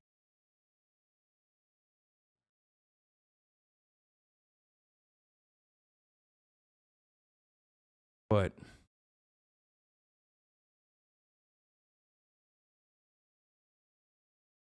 the point is, even if you fucking said positive shit about me, you would still get a lot of fucking clout and prominence. But people choose to do it on a negative way. And it sucks. Or don't pay attention to me at all. If you fucking hate me, just don't pay attention to me. Okay? If you fucking hate me, pay attention to other people who are significantly worse on the right that are actually responsible for your life being miserable. Because it's not me. I only want what's best for you. It fucking sucks. And I don't know how to fix it, and I can't stop. I try to not focus on it. This is why they hate you, because they want you to respond. I know, but like, I respond to fucking positive chatters too, and positive tweets. I try. You mentioned that it hurt the leftists are making these comments. Seems like you're very attached to that goal, which is obviously very invested in, but this also means that when shit like this happens, it hurts you personally, not a doc. But trying to detach from that time to time could be good. This is what therapy's for.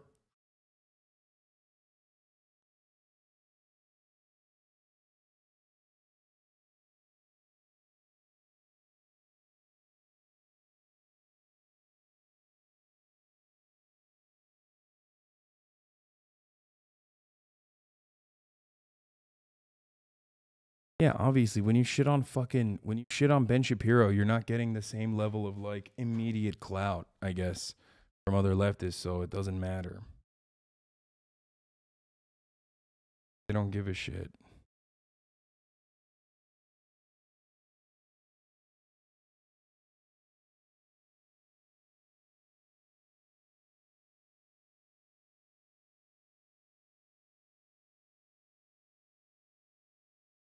Rejection sensitivity is a big part of ADHD. Understanding that can help you deal with it. I mean, up 2 tweets and said they gave them money, they'll double down now. I mean, I know. I don't know what I'm gonna do. Maybe I'll just go away for a while and then fuck. About it. How you know about my album? Girl, I know everything. Oh my God. It's coming. I mean, it's going to be the greatest album of all time. I hope everybody likes it. It's the greatest album of my time because I made it. Hope you like it. Download it. We all love you. It's a collective love. Now, since we're here, might as well take a look at the behind the scenes and the making of Lizzo's incredible look. Oh, shit. Yeah. I wanted to take something that was referencing a formal black tie event, so using black silk satin and then gold bullion, which I use a lot in my collections. Just the embroidery alone is 1,200 man-hours, all hand done by the atelier here. For me, it feels like an old, dressmaking way of creating something. It is one of the most beautiful things that I think I have done for someone. The pattern work and the piece on her is going to be really one of a kind and something worthy of someone as special as Lizzo. For the full video, visit Vogue.com, and while you're there, be sure to check out the rest of our behind-the-scenes videos with stars like Olivia Rodrigo and Nicola Peltz and Brooklyn Beckham.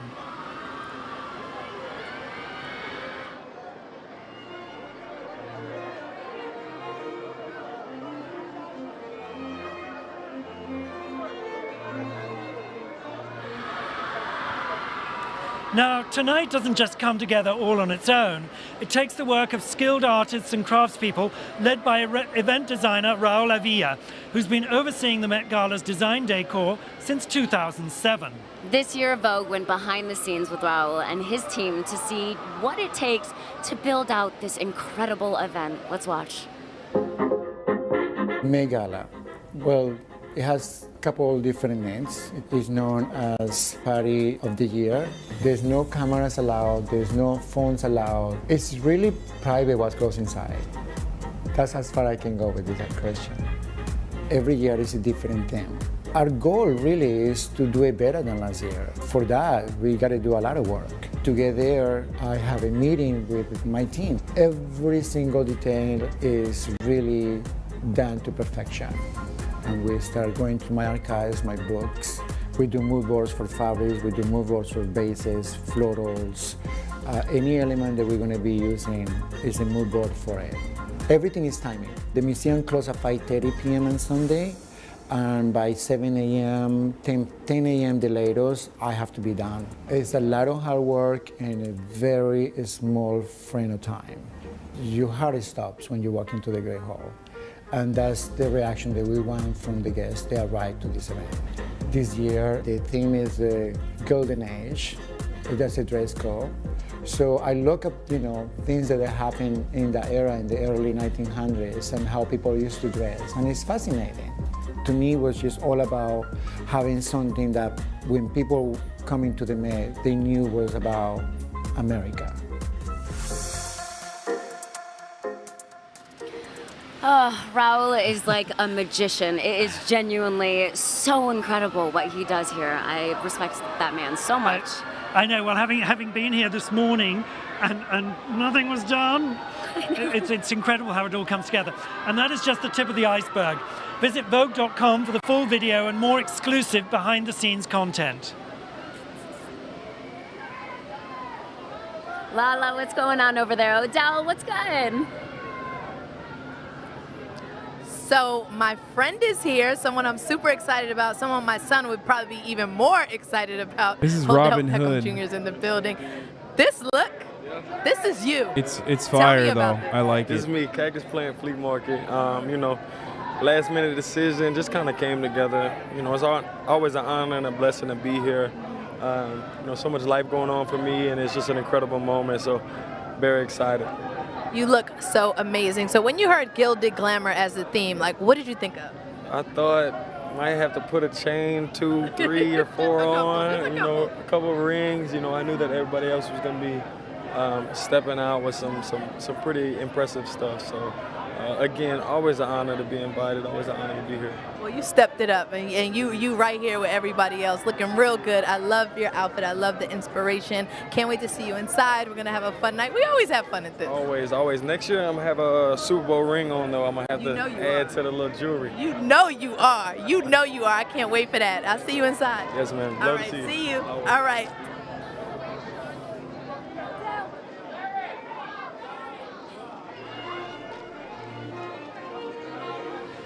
I've got I've got Lily James with me now. Lily, what's good? You look so incredible as always. She always does. Oh, that's so do you. I've got this amazing Versace gown, and I feel, it's pretty special. I mean, the details on this as well, the way it's attached to your hands. Oh, and the nails.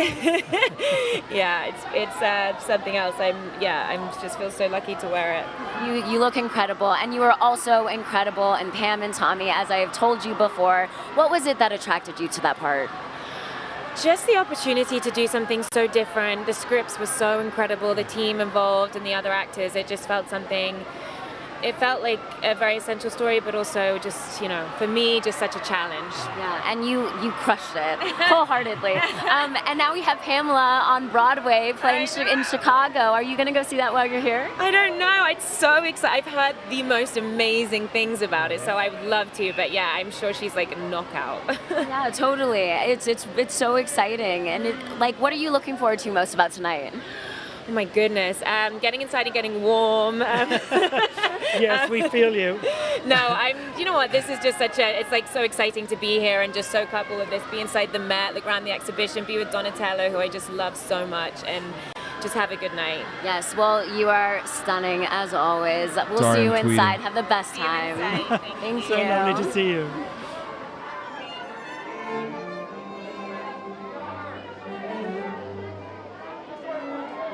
I'm not tweeting anything bad. I'm just tweeting my fucking thoughts. Not that it'll help or anything, but you guys wanted me to fucking say what I feel on Twitter, so I'm saying it. You know what I mean? That as someone who's been getting death threats from the right for the past 10 years, nothing kills me more than aesthetic leftists jumping down my throat. Every time I do anything, we agree on 99% of y'all choose to rip me for some quick engagement. It's so sad. I know everyone will now claim I'm just whining for my $30 billion mansion or whatever, but there's a reason why we're seeing, oh fuck, I fucked that up. Seen as unapproachable. Angrily fucking tweeting, and I didn't realize I fucked that up.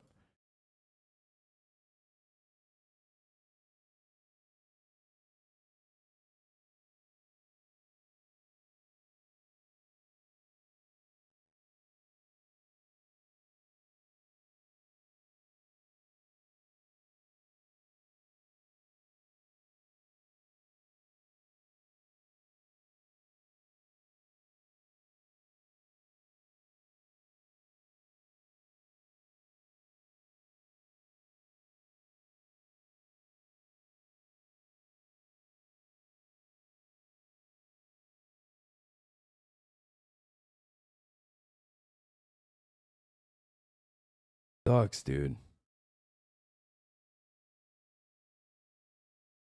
You are my favorite streamer, and I think you've done so much good from my very limited perspective. You seem to be alone on the left. There are good content creators all over, but it feels like they don't work together at all. A more unified community may help quelling the hate from within the left. I just don't know. It just sucks to see this and think you deserve better. I do. I feel so fucking lonely.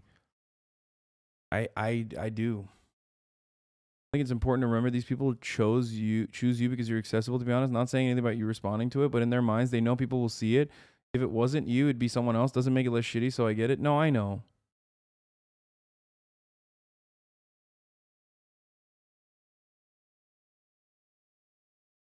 Just, are you trying to be reasonable with these psychos? They don't care. I can't stop myself from assuming that, like, I can change people's minds. It's literally what I do. So many of you have had your minds changed, your eyes opened to a leftist worldview. I can't, like, there are probably plenty of you that used to probably come in here because you heard like shitty things about me. And you came in here and your minds changed. So I can't stop myself. You know what I mean? I can't stop believing that people are capable of changing.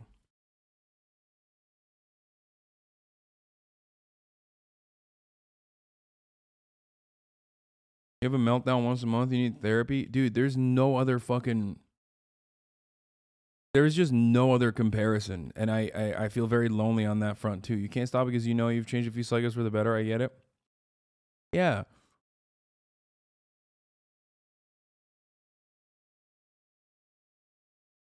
A certain streamer sent his viewers on your tweet and was watching clips of you. You should know by now why this shit happens. Oh, God, really?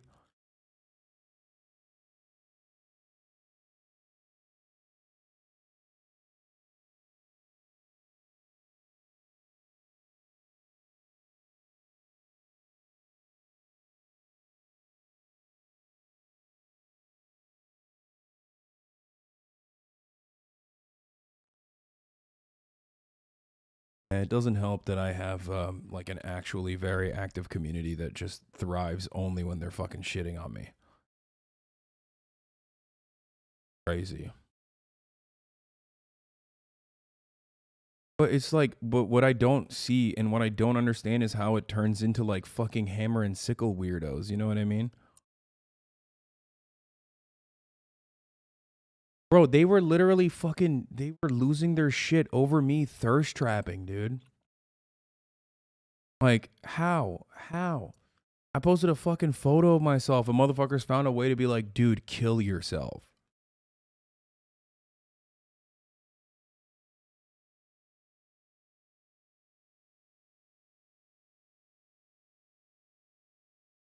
Like, people will see, I can fucking save orphan dogs from a fire. Motherfuckers will be like, dude, dogs are gonna grow to kill babies. Like, fuck you.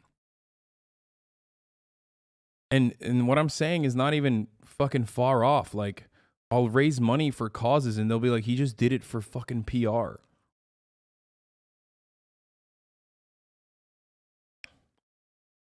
People still, for the most part, people in the online space, like in adjacent, like liberal communities, all think I'm like pro-Russia. And anytime you say, well, he raised like $200,000 for fucking Ukrainian charities, they'll turn around and be like, shut the fuck up. They'll downvote it into oblivion. You know what I mean? It's like, what the fuck? I mean, you just don't care. It's so performative.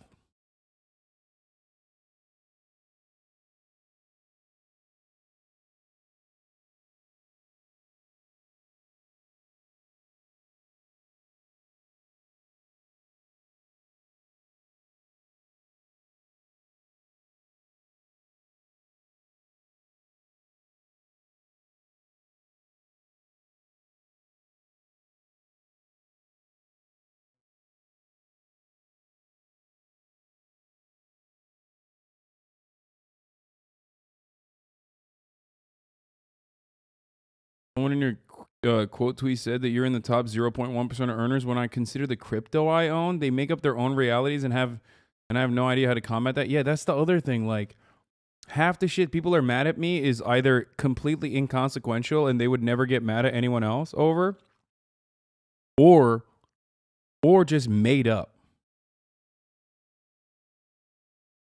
Like, swerves literally are just like, Hasan has done sex trafficking. You know what I mean? I don't know what to say to that. I'm like, oh, you're fucking insane.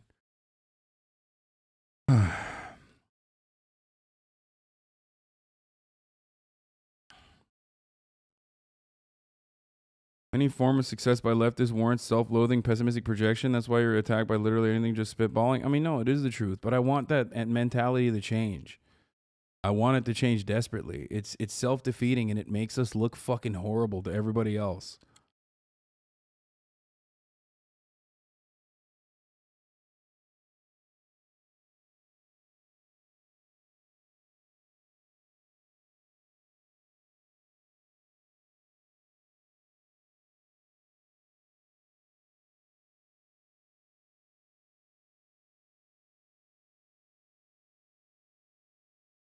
Gotham Rhinox, thank you for the 5 of the subs.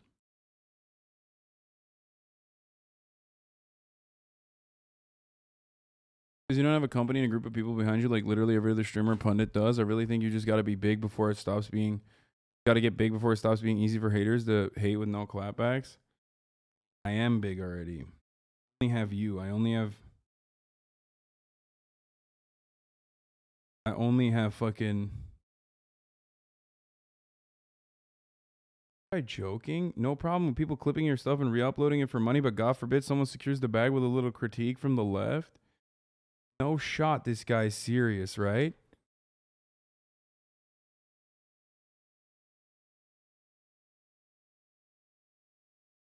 No fucking shot is this guy being serious. I recognize his name too. There's no fucking shot.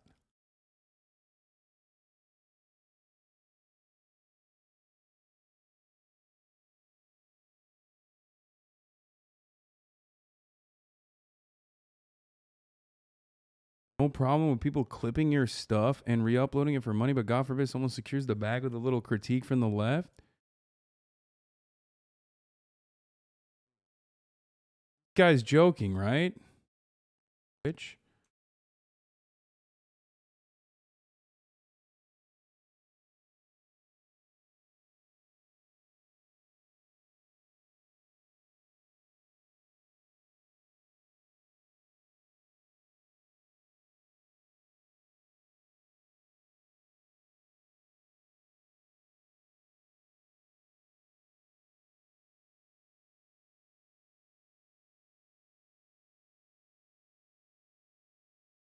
Dude, end the stream. This is embarrassing. Get therapy. I mean, I do need to end the stream for sure. This is something you can't control. I don't know why you sit here and circle and drain on it. Not healthy. Therapy is the best suggestion anyone in the chat's gonna give you. Honestly, this isn't a dig at you, but watching the way some internet communities react to is literally pushing me away from the left. I still believe in the politics, but I hate being associated with it in the same way I hate being associated with gamers after Gamergate. It's mega cringe. I know. It is incredibly fucking cringe. Here, let's just watch this Organizing shit. school buses, which Matt Gaetz' girlfriend is very excited about. Don't boo love! Not to mention, no president in my memory has I had a given call more. with my girlfriend about you, and I refuted all her points against you, and at the end she just said, I just don't like him. Seems like you'll have to ignore this kind of rhetoric. Yeah, that's what I'm saying.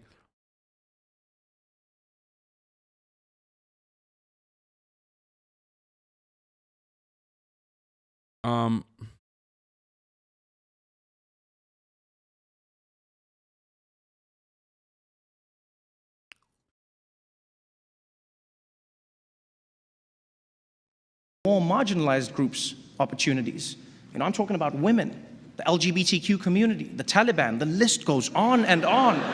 And I know, Mr. President, that the left is super upset at you, you know, but I think that they should be happy to know that you just recently announced that you're proposing a new 20% minimum tax on the super wealthy. And I will say, President Biden, that you were a big man here, a really big man. You could have targeted Donald Trump, but instead you chose to only raise taxes on billionaires. That was big of you. Really nice. Prove me wrong, show me the taxes. So,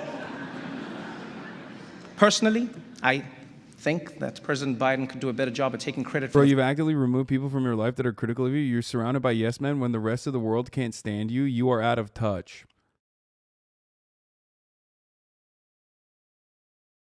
This is your PFP.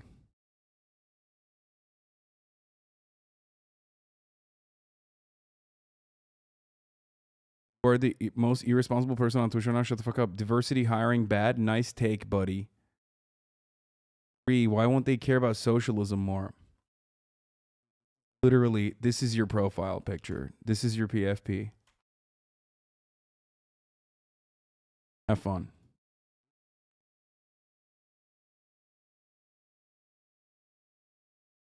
This is the problem. Most of these motherfuckers that have these kind of takes, this is it. This is it. What the fuck?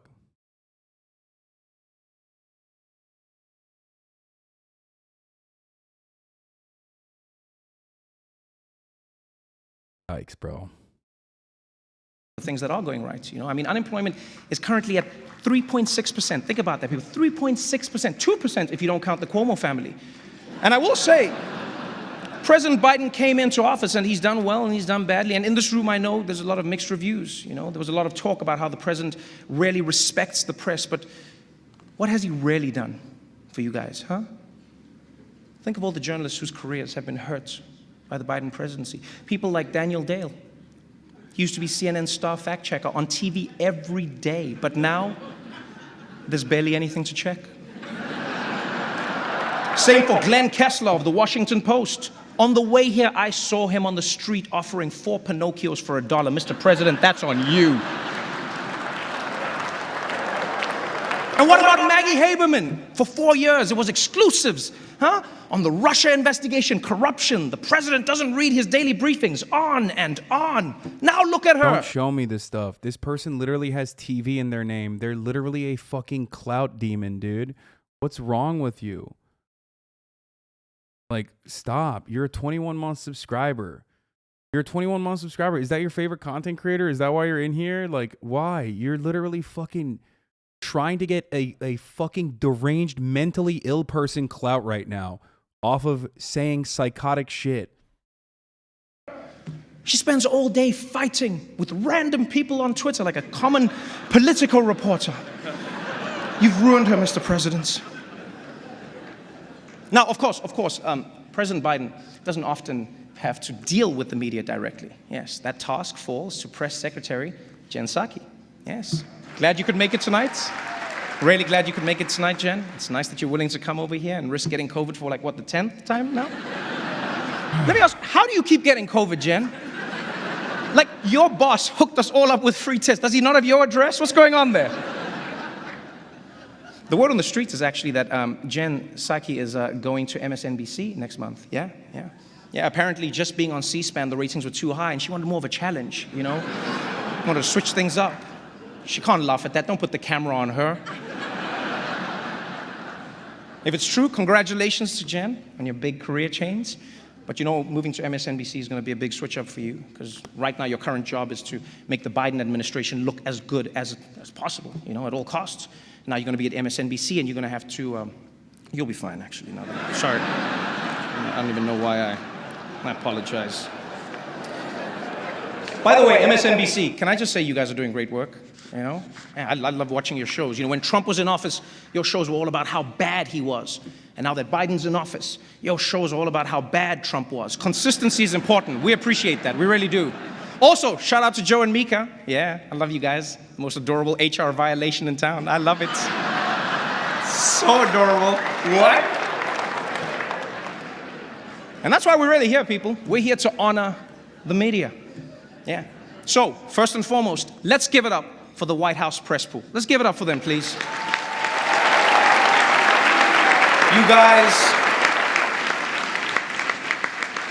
You guys are relentless. Every day you show up, and every day you demand answers on the pressing issues of the day. And then Fox News asks about Hunter Biden. And I'll be honest though, I actually think that's a good thing. I really do. I think people need to be held accountable if they're using their dad's name to get ahead in life. And I can't think of anyone better to ask about that than Peter Doocy. Yeah. Wherever he is, Chris Wallace laughed at that joke. But you see, the real purpose of tonight is to honor some of the country's best political journalists, people like Abby Phillip, Yamiche Alcindor, right? And Mick Mulvaney. I'm living, dude. I mean, he's not bad. I actually get why CBS hired Mick Mulvaney. I get it. You know, he's more than just the guy who assured everyone that Donald Trump would concede gracefully. No, he can also get you access to other people who assured you that Donald Trump would concede very gracefully. It's very important. So shout out to CBS, my corporate cousin. You can actually find us on Paramount Plus. Yes, right between SpongeBob SquarePants and a bunch of movies that even Delta's in-flight entertainment system turned down. But I don't want to dwell on that. I want to dwell on Mick Mulvaney when we have so many other great journalists here tonight. We got Anderson Cooper in the house, man. We got Rachel Maddow. We got Don Lemon. We got Shepard Smith, and so many other huge talents who can no longer be mentioned in Florida public schools. I see you, Ron DeSantis. What's going on, baby? Oh, man. A lot of big media names in the room tonight. Chuck Todd is here. Chuck, you here? Yeah? How you doing? I'll ask a follow-up, but I know you don't know what those are. Don't boo him, he's trying. Man, these people are mean, Chuck. The Axios team is also in the house.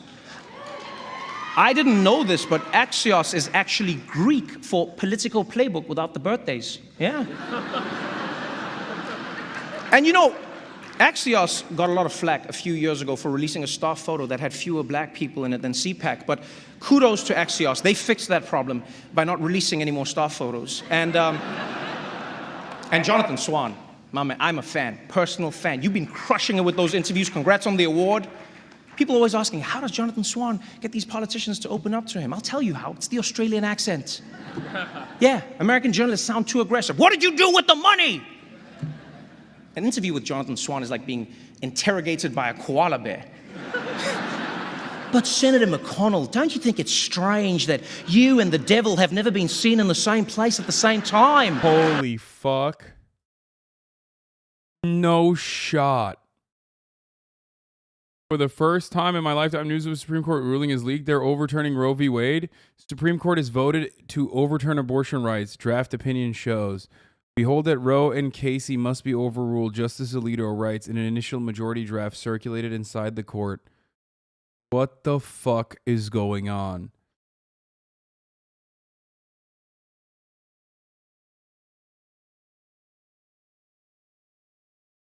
Oh, Jesus Christ.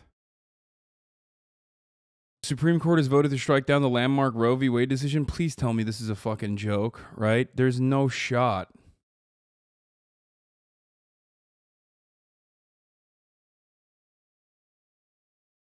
Initial draft majority opinion written by Justice Samuel Alito circulated inside the court and obtained by Politico.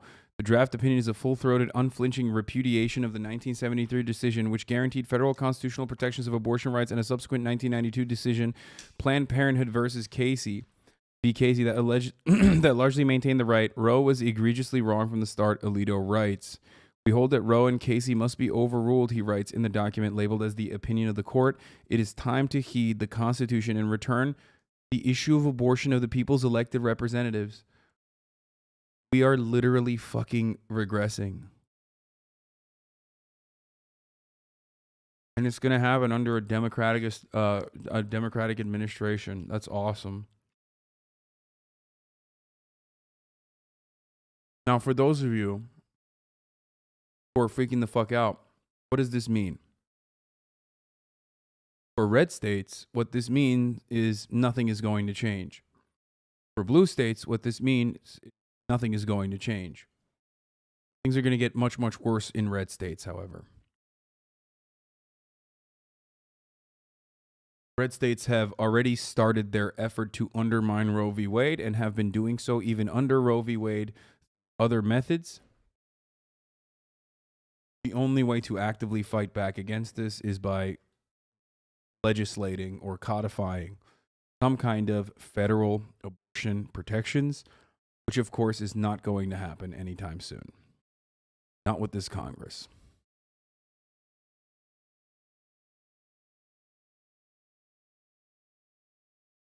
The level of social regression that we're currently experiencing is something that I did not imagine we would ever go through.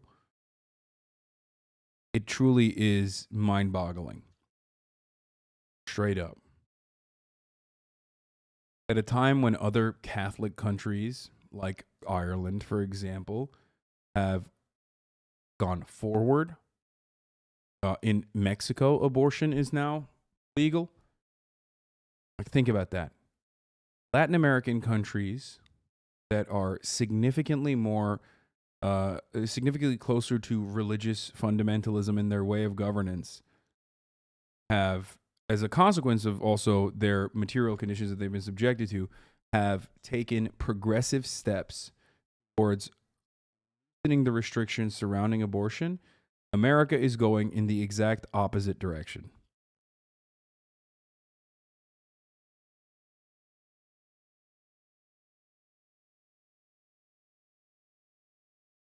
A really great interactive map of if Roe is overruled.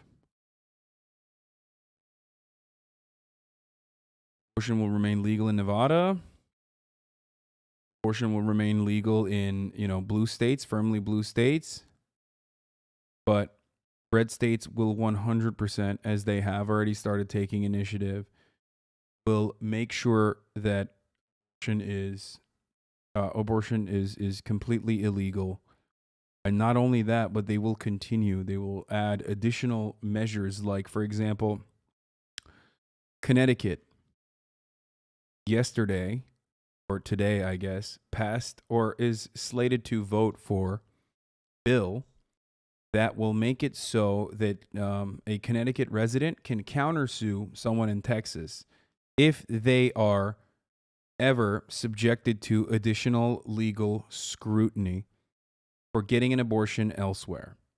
Because as it stands currently, some of these states, and they will definitely push for additional legislation at the state level to not only discontinue abortions, bar them from happening in the states, but then also on top of that, pursue you legally if you are a member of said state but went and got an abortion somewhere else. In an effort to combat that, states will then have to write countersuit legislation that allow people in Connecticut for be able to countersue those who sue them. Now, of course, the difference right now is that this is civil litigation that is backed by the government, right? Like that the state government will provide you the opportunity to sue people, like the Texas law. When Roe v. Wade is overturned, you can go to jail.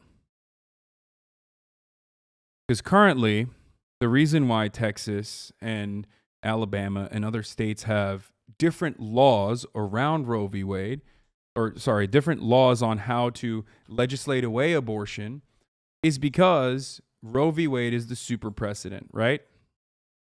Well, not anymore. What that means is that you have to get citizens to enforce, anti-abortion measures.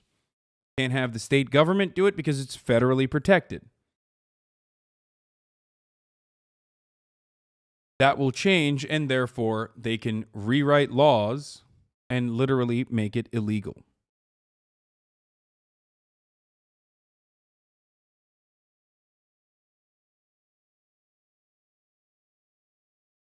Also, as this chatter is pointing out, you are correct. Then they will go after contraceptives.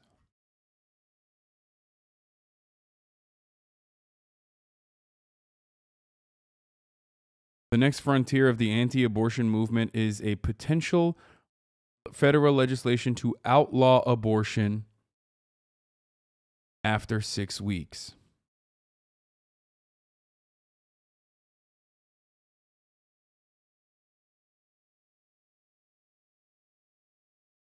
Yes, Connecticut is passing a bill to protect them. That's what I'm saying.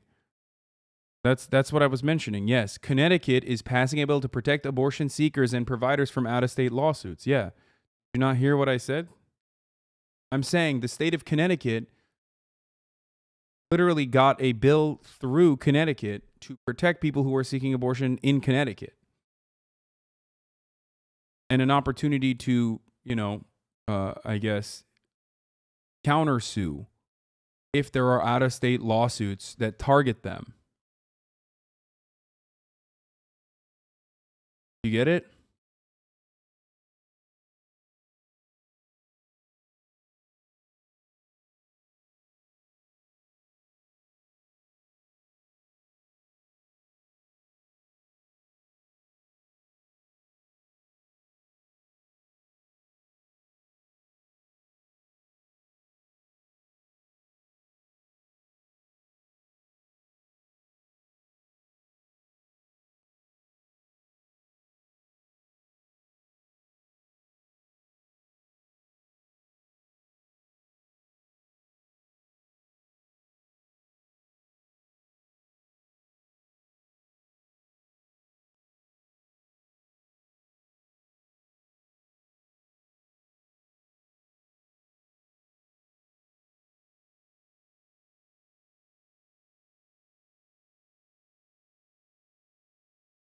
This is crazy. This is actually madness, dude.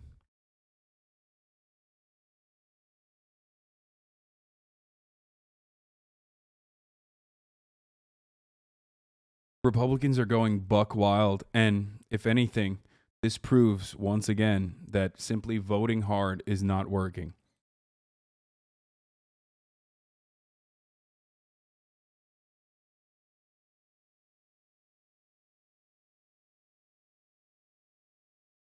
Republicans are not even in power.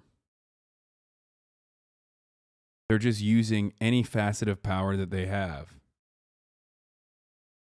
Any fucking facet of power that they have at the state level to basically fundamentally erode all manner of security and civil liberties that are afforded to marginalized people.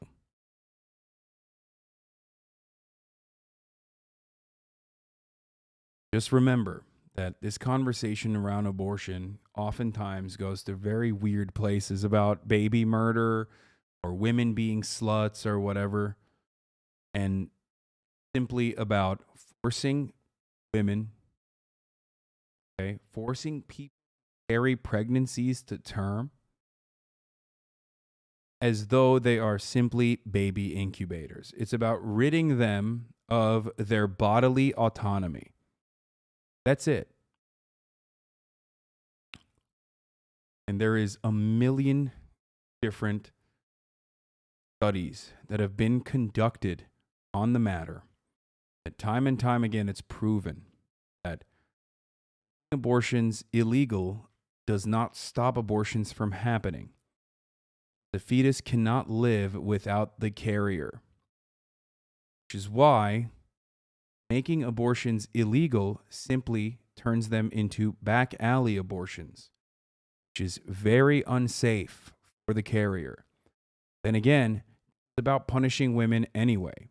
So that is to be expected. While I'm in the process of having a conversation about abortion laws, why the fuck are you showing me Misgiv and saying Misgiv is copying your thirst post, chatter? Come on, brother. I mean, not the time and place, okay?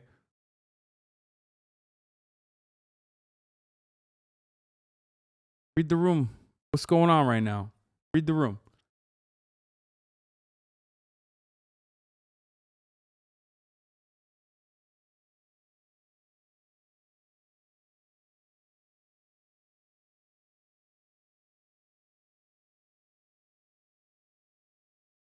But he's literally copying you, though. I know he is. I know. I who cares? I didn't even. I mean, everyone is already doing that already in the replies. Look at this.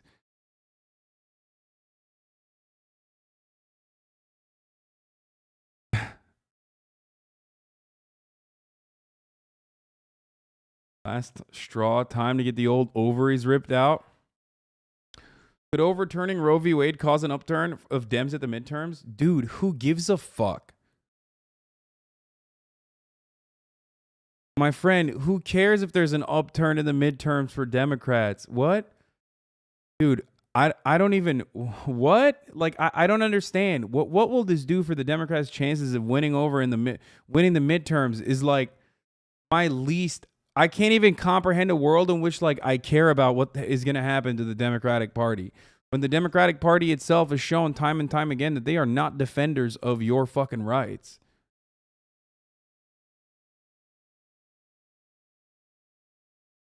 You know what I mean? I know you probably said that in a well-intentioned manner, but for the people in the chat asking, is Politico a reliable source? Yes.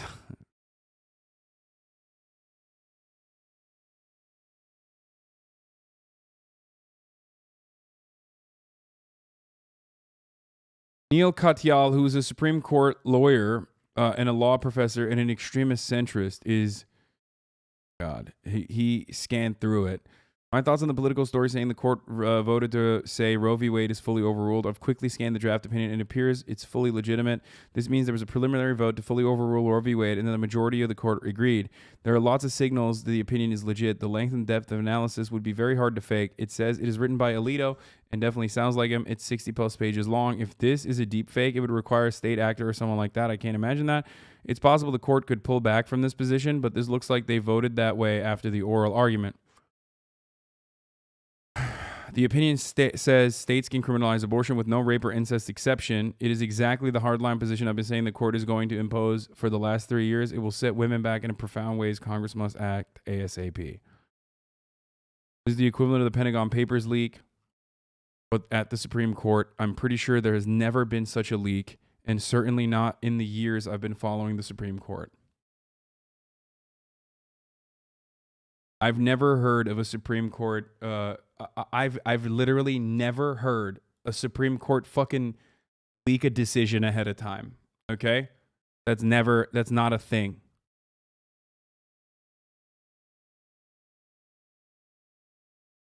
The last time a Supreme Court decision was leaked was, if this tweet is correct, I don't know, but I mean, they're a justice correspondent for The Nation. This is being leaked because they're afraid people will riot. Wait, what tweet says that last time that a Supreme Court decision was leaked was in 1986? People should riot. I mean, this is fucking crazy. Not, of course, I'm not saying that. Legally speaking, please do not riot. I would never say that. Rioting is bad and wrong, but like unavoidable in this circumstance. That's fucking insane.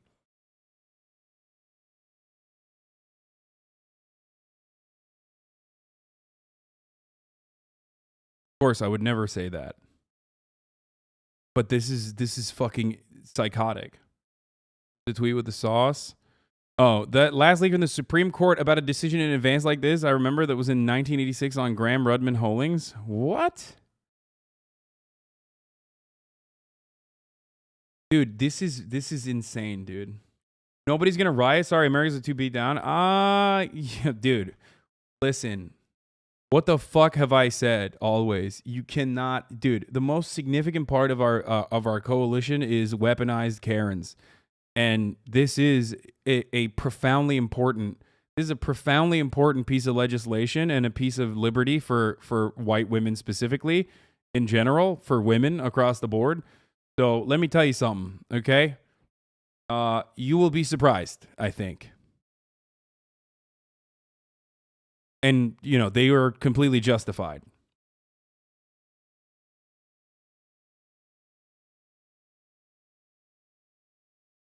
There's no, you know, you don't understand, I think.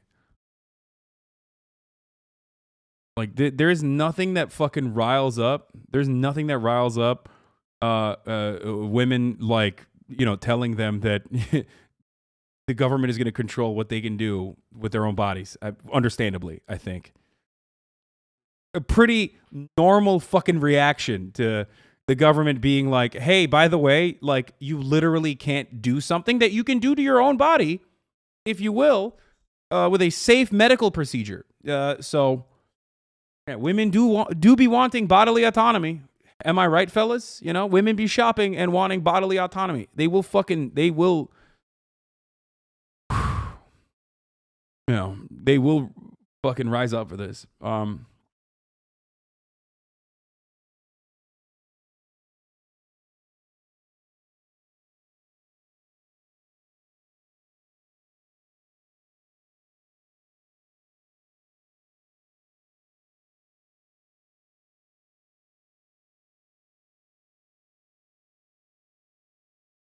Yeah, this is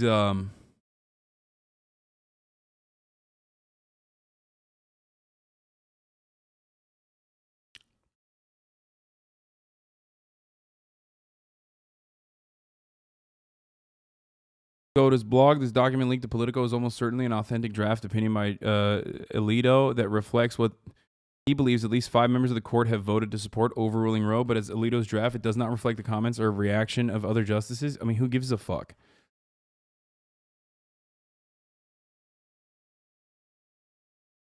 By the way, when I say just, it's not going to be just women that are rising up to this. I mean, I will fucking go out in the streets, you know?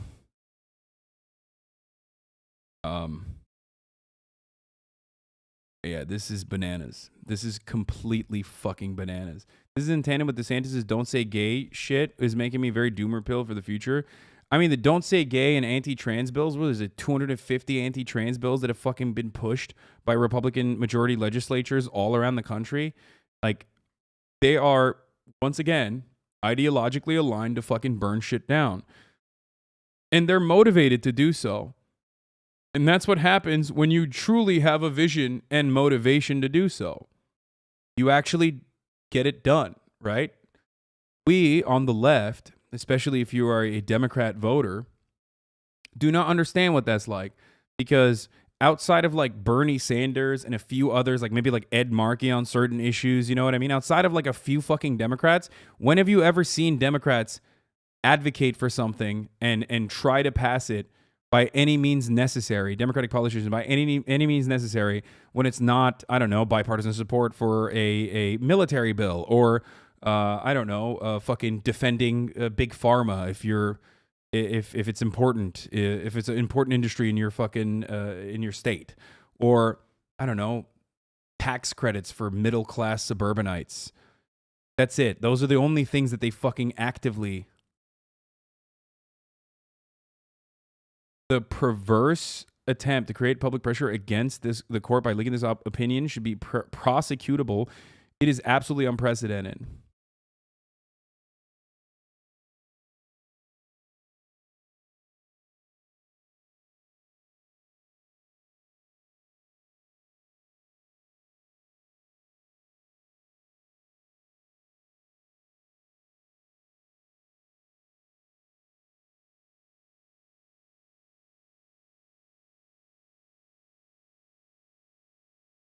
I say then.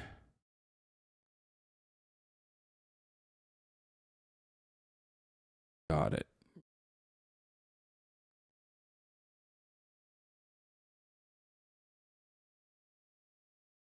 When it turns out that it was a Sotomayor clerk or something similar, the media will immediately turn on producer a hero of democracy. They are a hero of democracy. Whoever leaked this is a fucking hero of democracy. Unless they are themselves responsible for fucking penning it, in which case they are not a hero.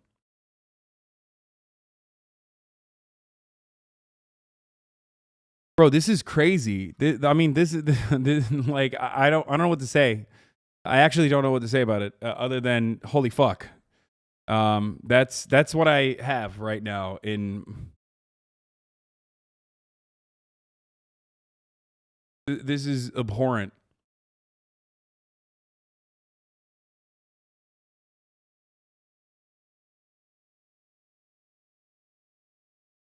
Republicans won. What more do they want? Legitimately going to draw myself insane thinking about all the ways this could have been prevented if Democrats had even the slightest desire to actually wield power.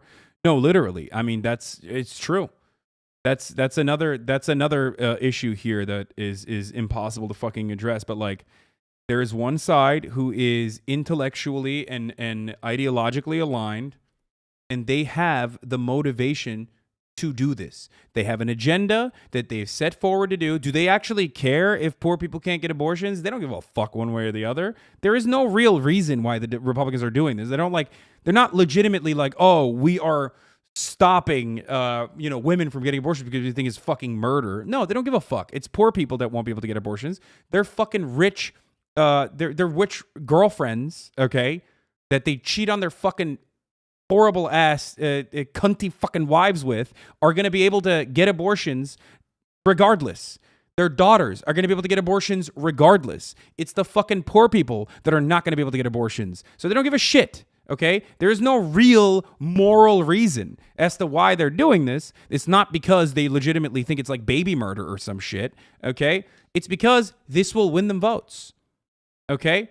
That's it.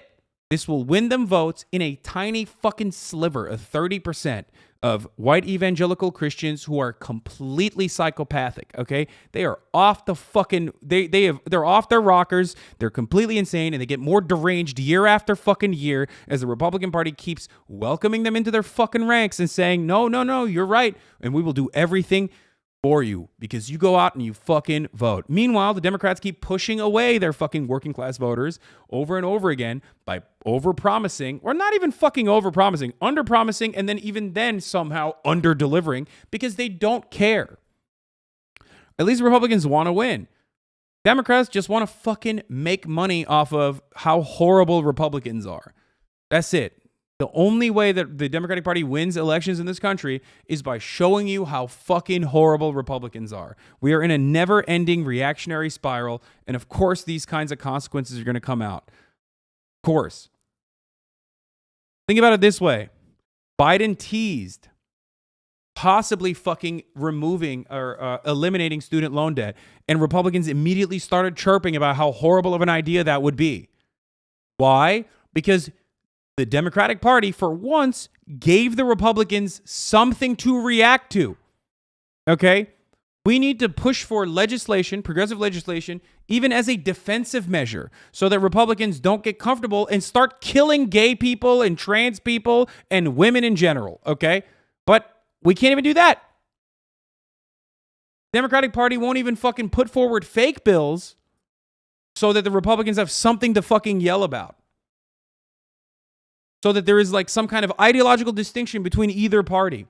Perhaps there is no greater example of said devastating reality than what you're seeing right now. Joe Brandon won, right? Let's go, Brandon. He won. We own the fucking House of Representatives. We own the Senate. Why can't the Democrats do anything? They can't get anything done.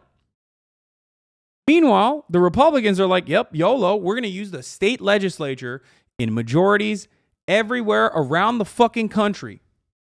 We are going to use wherever we have a fraction of power to do whatever kind of cruelty that we want to do.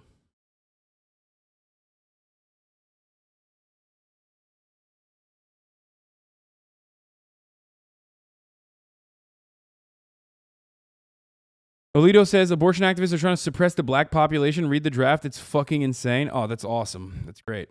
Wonderful.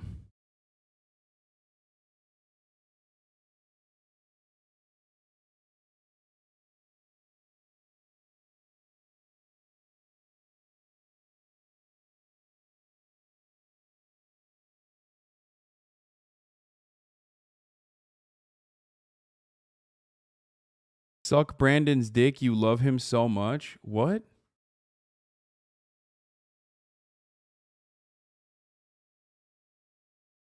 They will most likely come after gay marriage too.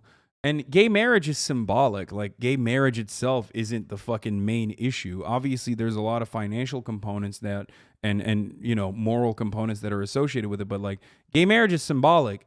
It just meant that you couldn't shit on gay people anymore. Like, it was supposed to be normalized. But people never left that resentment. You know what I mean? So many people were never done with that resentment of like allowing gay people to exist comfortably in society and be out. And it's obvious. So that's coming next.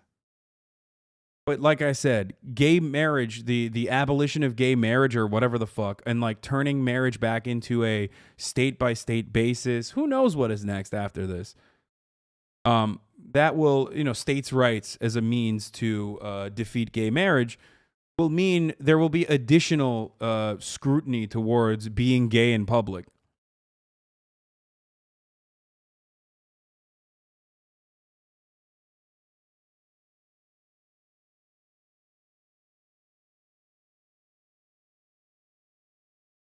The entire argument is that abortions aren't in the Constitution and not protected constitutionally, and the ground Roe touched on it to make it a constitutional issue is shaky, and they want the political process of states making their own rules. Yeah, it doesn't matter. What have I always said, dude? There is no fucking legitimate reading on the Supreme Court justice. Motherfuckers just sit around. They just listen, dude. There is no real intellectual reason, okay? There is no constitutional interpretation. It's bullshit. It's just literally putting intellectual patina over reactionary ideology, okay? That's it.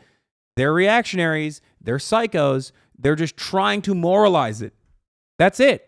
Please, for the love of Christ, never give a fraction of notice and an ounce of legitimacy to motherfuckers who try to turn around and say, well, you know, we got to think about the constitutionality of this. Like, no, it's fucking bullshit. Even the Second Amendment, when you think about it, like, the interpretation of the Second Amendment that has created this fucking chaotic situation where there's more guns readily available than there are people in this country, that is a relatively new interpretation. That's not how the Second Amendment was ever interpreted for the entire history of America. Okay? But now it's the fucking rule of the law. Holy shit. Like, that's how we always thought about it, actually. It was never the case. It's the last 40 years that interpretation has been so important, so profoundly important as a fucking, you know, as a law to uphold, a God-given law. Do not allow other fucking debate pervert idiots to try to dupe you into, try to trap you into this fucking dumbass argument.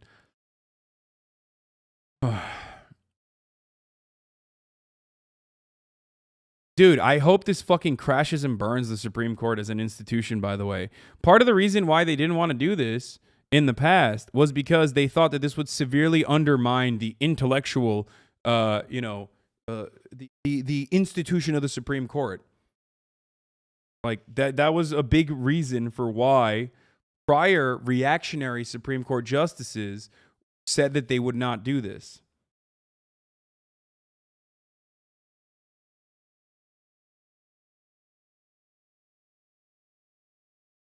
Always been Roberts' POV, but he's lost control.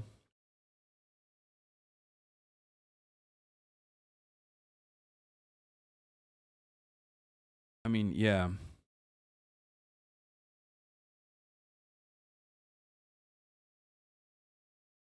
Wait, what? When Trump put 2 justices in, didn't everybody say they were going to overturn Roe? So these libs need to chill? What do you mean libs need to chill? No, this is not a time to chill. This is the exact opposite time.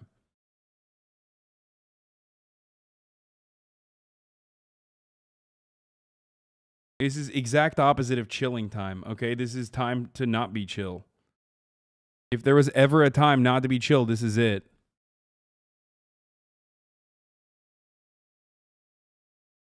Totally undermines whatever legitimacy the court claims to have. They could just flip-flop on their own decisions and they want precedent to cease to matter. Wait, what? No, that's never been the case anyway. It doesn't matter.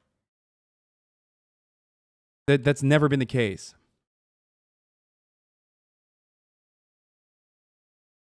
Motherfuckers, and by the way, another thing you shouldn't do is fucking ever for a moment's notice try to listen to liberals who will use it as an opportunity to be like, oh, fuck Bernie Sanders. He's the reason, okay? Fuck everyone. Fuck anyone and everyone that tries to turn this into, oh, this is actually Bernie's fault or some shit, okay? This is the establishment Democrats' fault. No one but the establishment Democrat is responsible for this other than the obvious Republicans, right?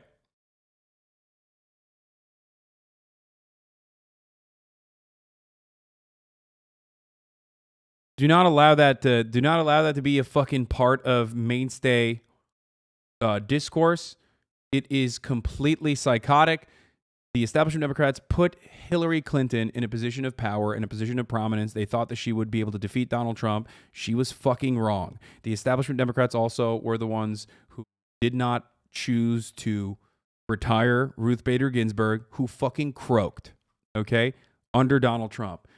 She was so confident in her ability to not fucking die that she literally went and officiated a goddamn wedding in the middle of COVID as a 900-year-old vulture who fucking had like cancer 100 times, okay? And then she fucking died. Like 2 weeks later after that. I don't know if she died of COVID, but she died. So if there's anyone to fucking get mad at, it's those who actually control, okay? Those who actually have their hands on the levers of power. And that is certainly not fucking Bernie Sanders or a bunch of dumbass leftists like myself or others on fucking Twitter. So don't be gaslit by idiots who try to turn this around and get mad.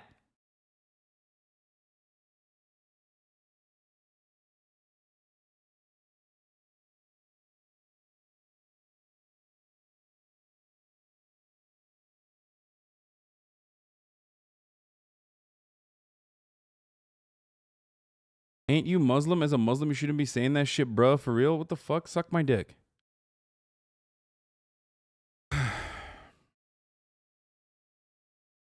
Your fault, pussy? What? Yeah, no, I did this. Yeah, no, I'm responsible.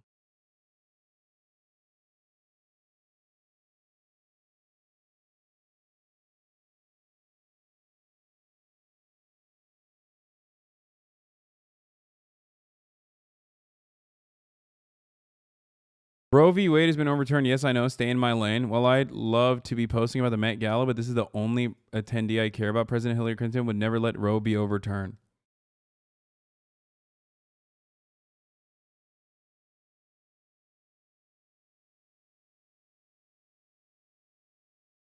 Dude, this is crazy. I really don't know what to say. I am at a loss for words. This is same opinion takes swipes at legalized gay marriage. Alito's draft opinion explicitly criticizes Lawrence v. Texas legitimizing sodomy and Obergefell v. Hodges legalizing same-sex marriage. He says that, like abortion, these decisions protect phony rights that are not deeply rooted in history. Bro, if these motherfuckers get what they want, they will literally they will criminalize miscegenation again. Okay? They would just no more race mixing, you know? Why stop? Why stop at just gay marriage?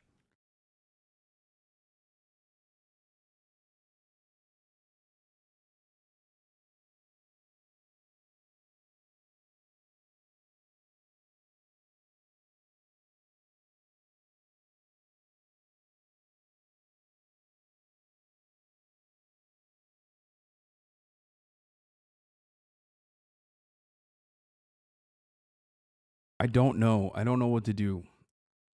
I can't.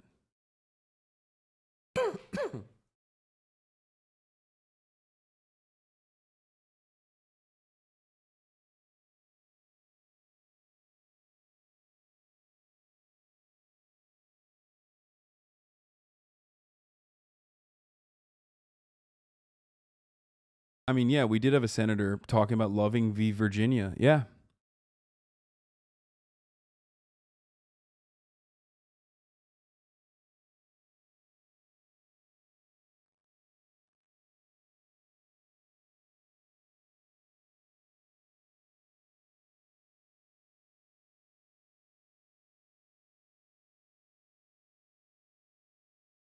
I don't know.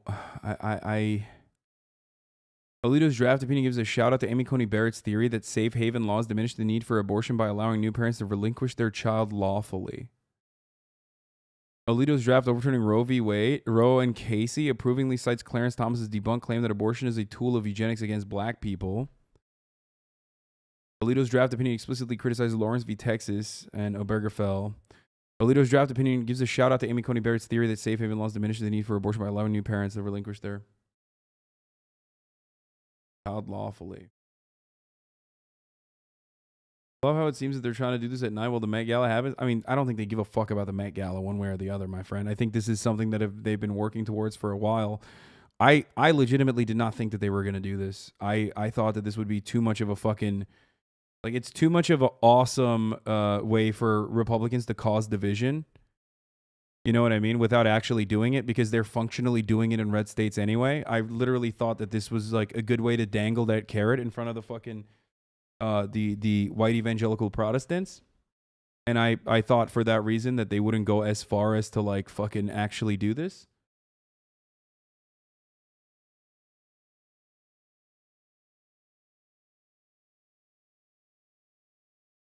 But yeah, it's wild. And for the record, yes, American support for overturning Roe v. Wade has never dipped under 50%. Like,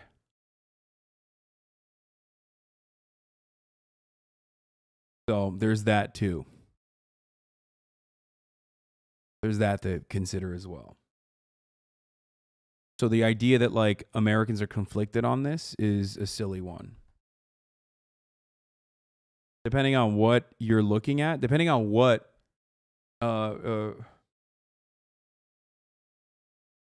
holy shit, the Supreme Court is putting up barricades. Barricades are around the Supreme Court building just minutes after reports from Politico were leaked indicating SCOTUS has voted to overturn Roe v. Wade.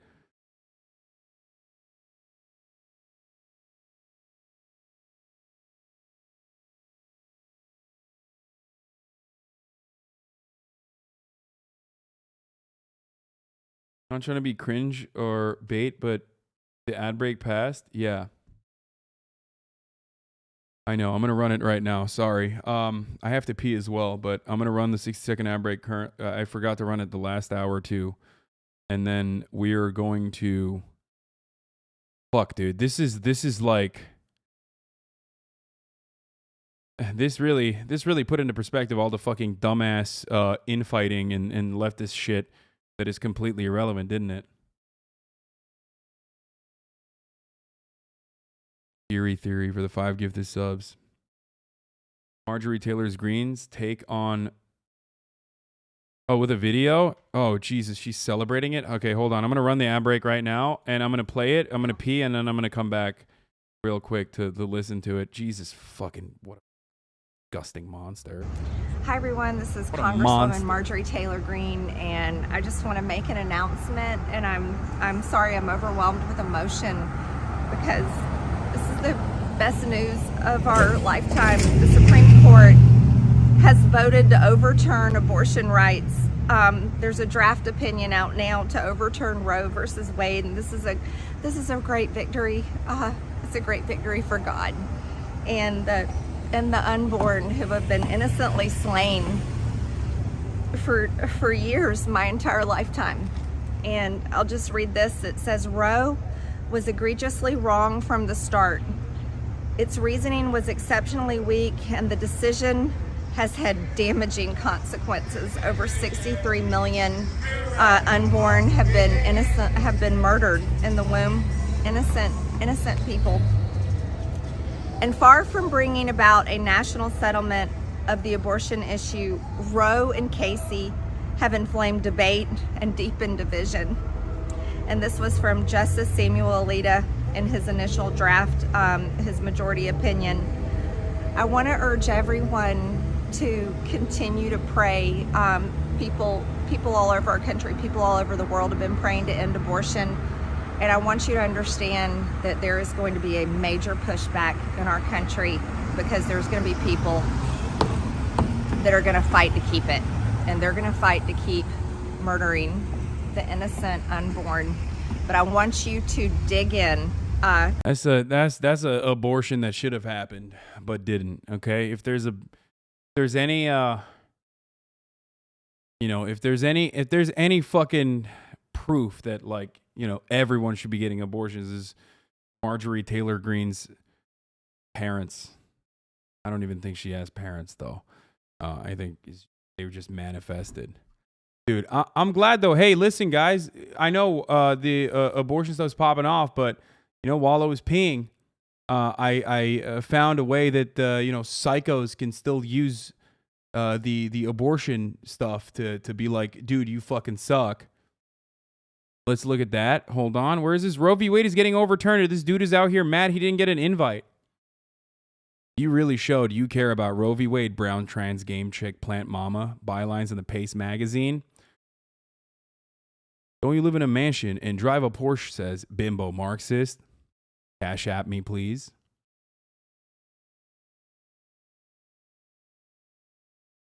Thanks, guys. To be fair, if anyone knows wealth inequality better than a guy who spent equivalent of 10 full years of my disability benefits on a Porsche. Collagen machine broke. They, them, y'all. Young, photogenic, internet savvy, heartbreaking, Esquire will do disability justice. You know me, I fucking hate disability rights, so. It's awesome. Cool. No, it really shows everybody's interests and efforts, and what they truly care about is a way to make it seem like I'm the one who's still talking about it. Overwhelmed with emotion, because this is the best news of our lifetime. The Supreme Court has voted to overturn abortion rights. There's a draft opinion out now to overturn Roe versus Wade, and this is a great victory. It's a great. Bro, she can't even fucking fake cry. What a.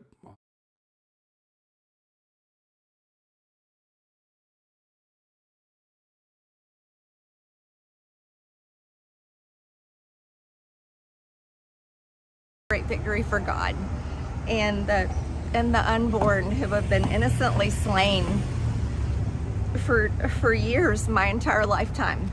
And I'll just read this. It says, Roe was egregiously wrong from the start. Its reasoning was exceptionally weak, and the decision has had damaging consequences. Over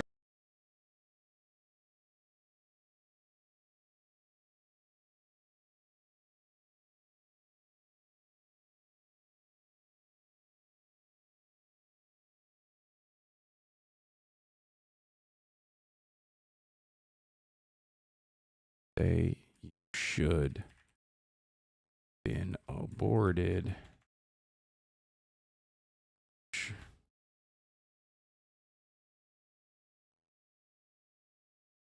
Aren't.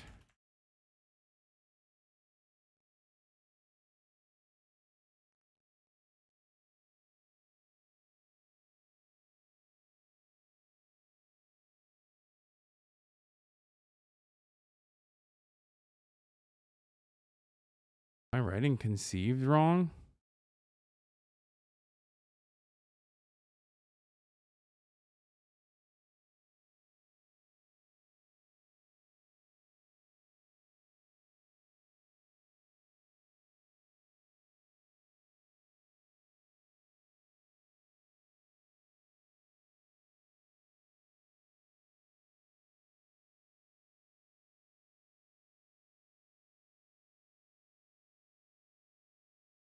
Oh, I'm putting the I before the E.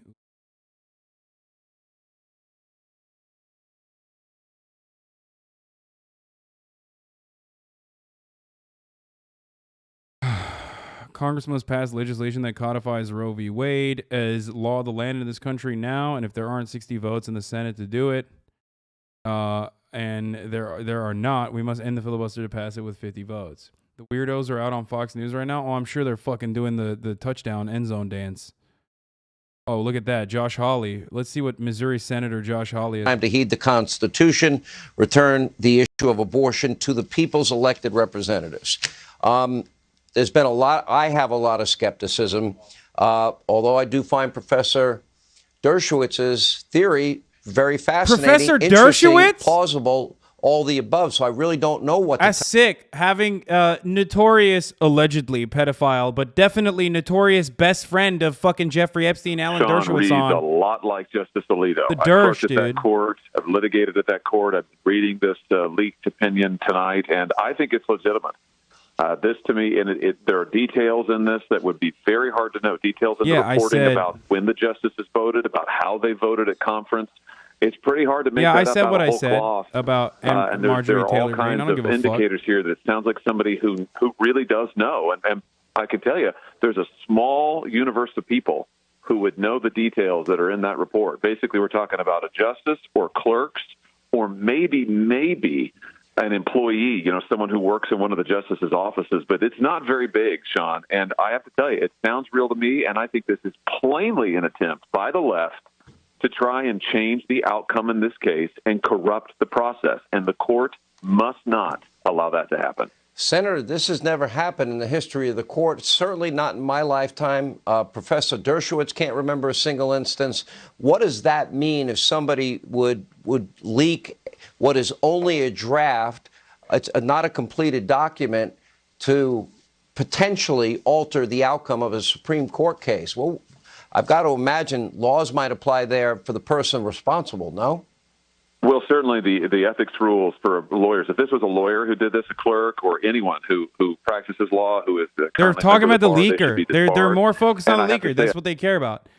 Imagine, I can't believe the devastation this brings upon the Supreme Court. I mean, it's so inappropriate that they're leaking. It's crazy. It's like, who gives a fuck, dude? Who gives a fuck, jackass? Are you fucking stupid? Fuck the sanctity fuck the sanctity of the Supreme Court. It's an assault on the court, Sean, and it's got to be taken seriously. And the Chief Justice is now going to be the one who has to do this inside the court. Let's ask you, Senator, one last question. As conservatives, as constitutionalists, we believe many, and I've argued for years, that this is bad law, an enumerated right not in the Constitution. And according to part of the draft, it addresses that question by saying the Constitution does not prohibit the citizens of each state from regulating or prohibiting abortion. Roe and Casey arrogated that authority. We now overrule those decisions, return that authority to the people and their elected representatives. Isn't that the argument conservatives have made for a long time? Because I would anticipate if this were the final decision, that this would be an issue that would be demagogued to death, and we'd hear things like back alley abortions and coat hangers, things, for example, that the late Senator Ted Kennedy tried to say about Justice Bork, which were not true about him at the time. Yeah, what this draft opinion says is that this is an issue for the voters, and that's exactly right, Sean. The Constitution is silent on this issue. That means that it is up to the people to decide in the 50 states. And it's really an issue that should be debated in the democratic process in the states.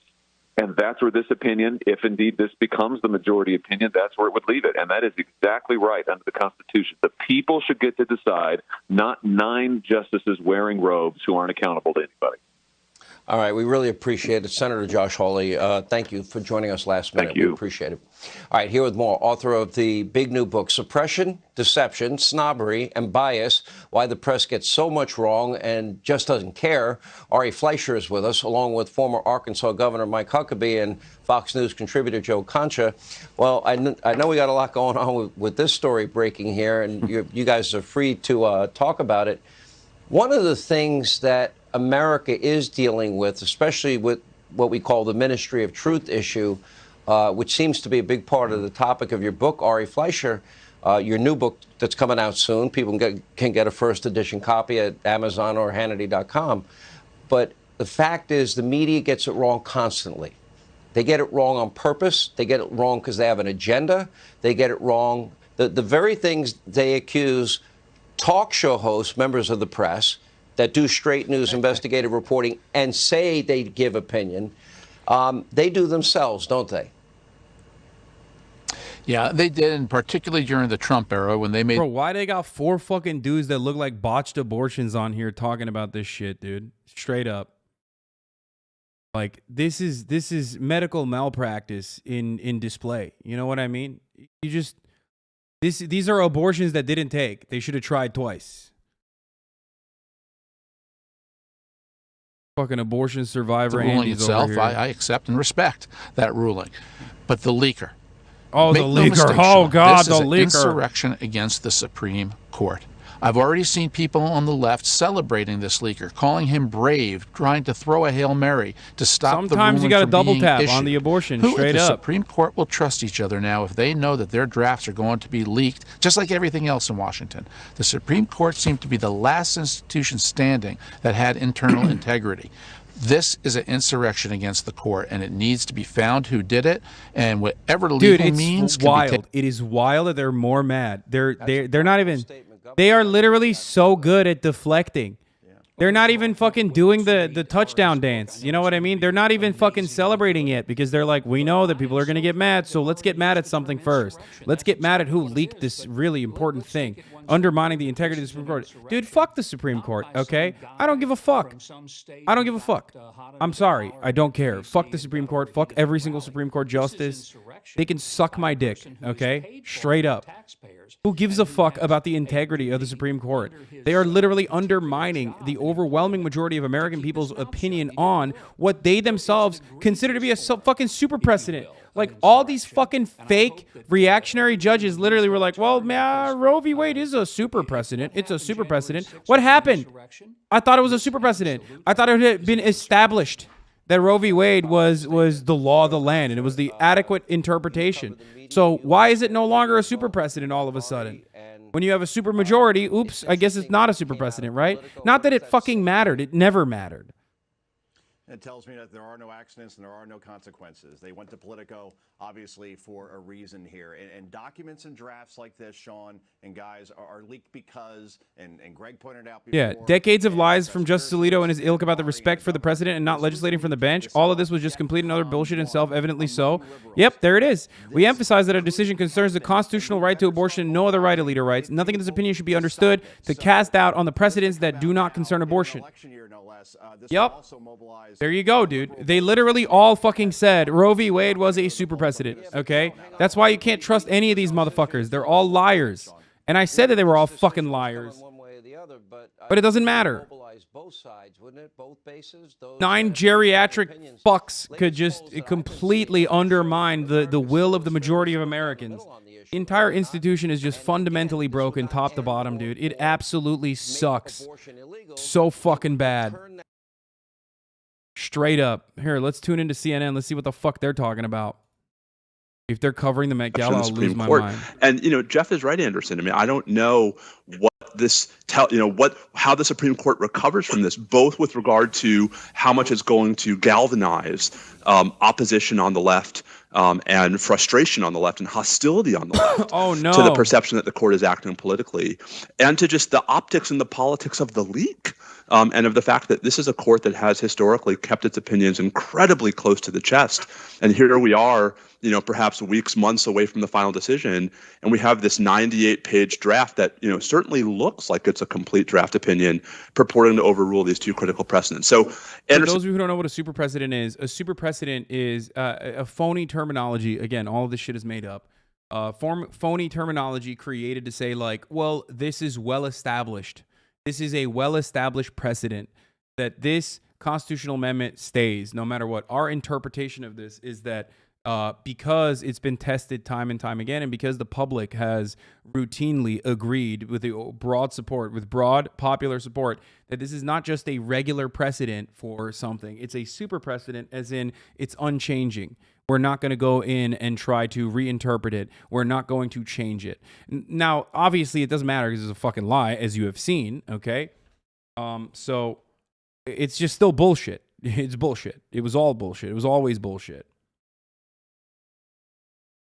But they fucking leaked it themselves? I don't know who leaked states it. like I doubt that they would leak it Texas and the themselves. more than 20 states across this country that have a trigger law of some form or fashion, these people who cannot afford the ability to leave work, to find care for the children that they already have, to afford to travel and have a procedure elsewhere in the overnight stays, they are going to be trapped in a situation of forced pregnancy. And if Texas is any indication, even leaving the state, even donating to organizations that help people to leave the state, that too is going to become against the law. Not only with civil penalties. That's going to be illegal. It's like, it's literally aiding and abetting abortion. A criminal act is going to be treated like aiding and abetting a criminal act. Like, you know, you're going to get, I mean, maybe they won't give you like federal punishments or anything like that, but because I don't know if they can push for that. But yeah, at the state level, if you have the unfortunate spawn point of being born in one of these fucking red states, they will literally prosecute you criminally.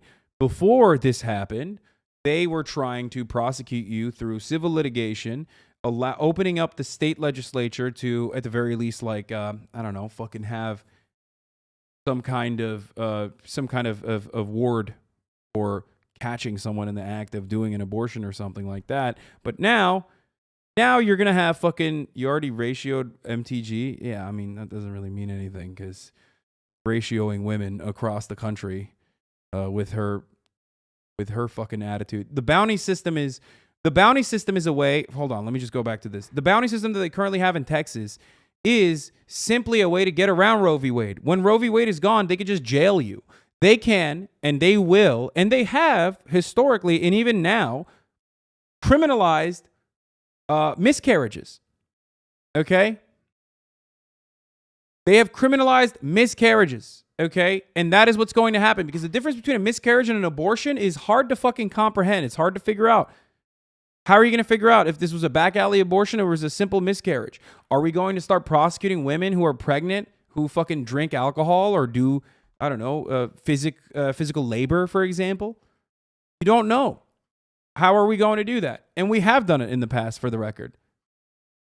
I've covered this before. I've shown you the video before. Like, in America, there have been instances where women have been punished criminally for having miscarriages.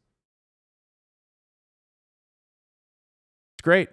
Was not part of that vote because what we believe is that the chief was ready to uphold the Mississippi law that was a ban on abortions after 15 weeks of pregnancy, that he had the majority for that part of it, a 6-justice majority, Abortion but just he means is the not spontaneous with end of a pregnancy. what appears A to miscarriage is be a kind of abortion you Samuel cannot tell Alito if it's writing after the for a fact. 5-justice majority Or you can that try would be to. Samuel Alito, Clarence Thomas, and the 3 new appointees of President Donald Trump.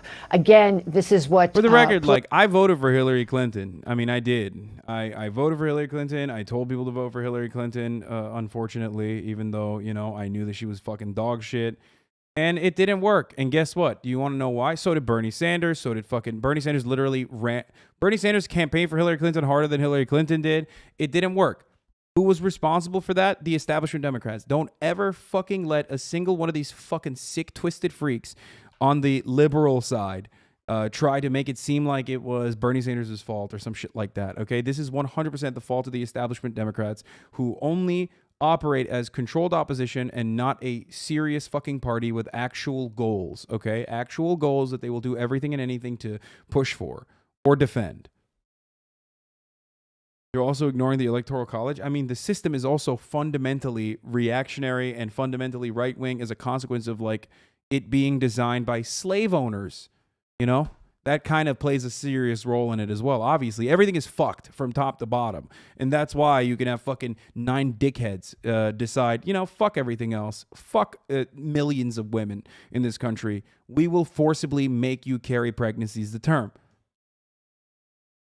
Reminder of one way folks fought abortions in Mexico not too long ago. Less than a year later, the Mexican Supreme Court ruled that having an abortion is not a crime. Here are the feminists in Mexico City fighting to defend autonomy and the right for an abortion.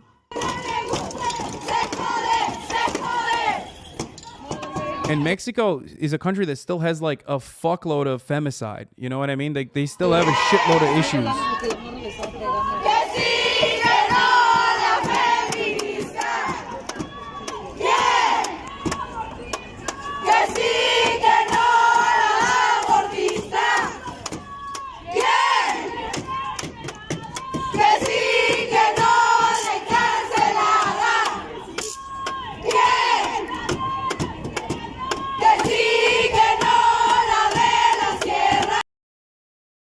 Uteruses in red states, please look into mugwort teas to force miscarriages. Obviously not as good as the real thing, but could be the only option. I mean,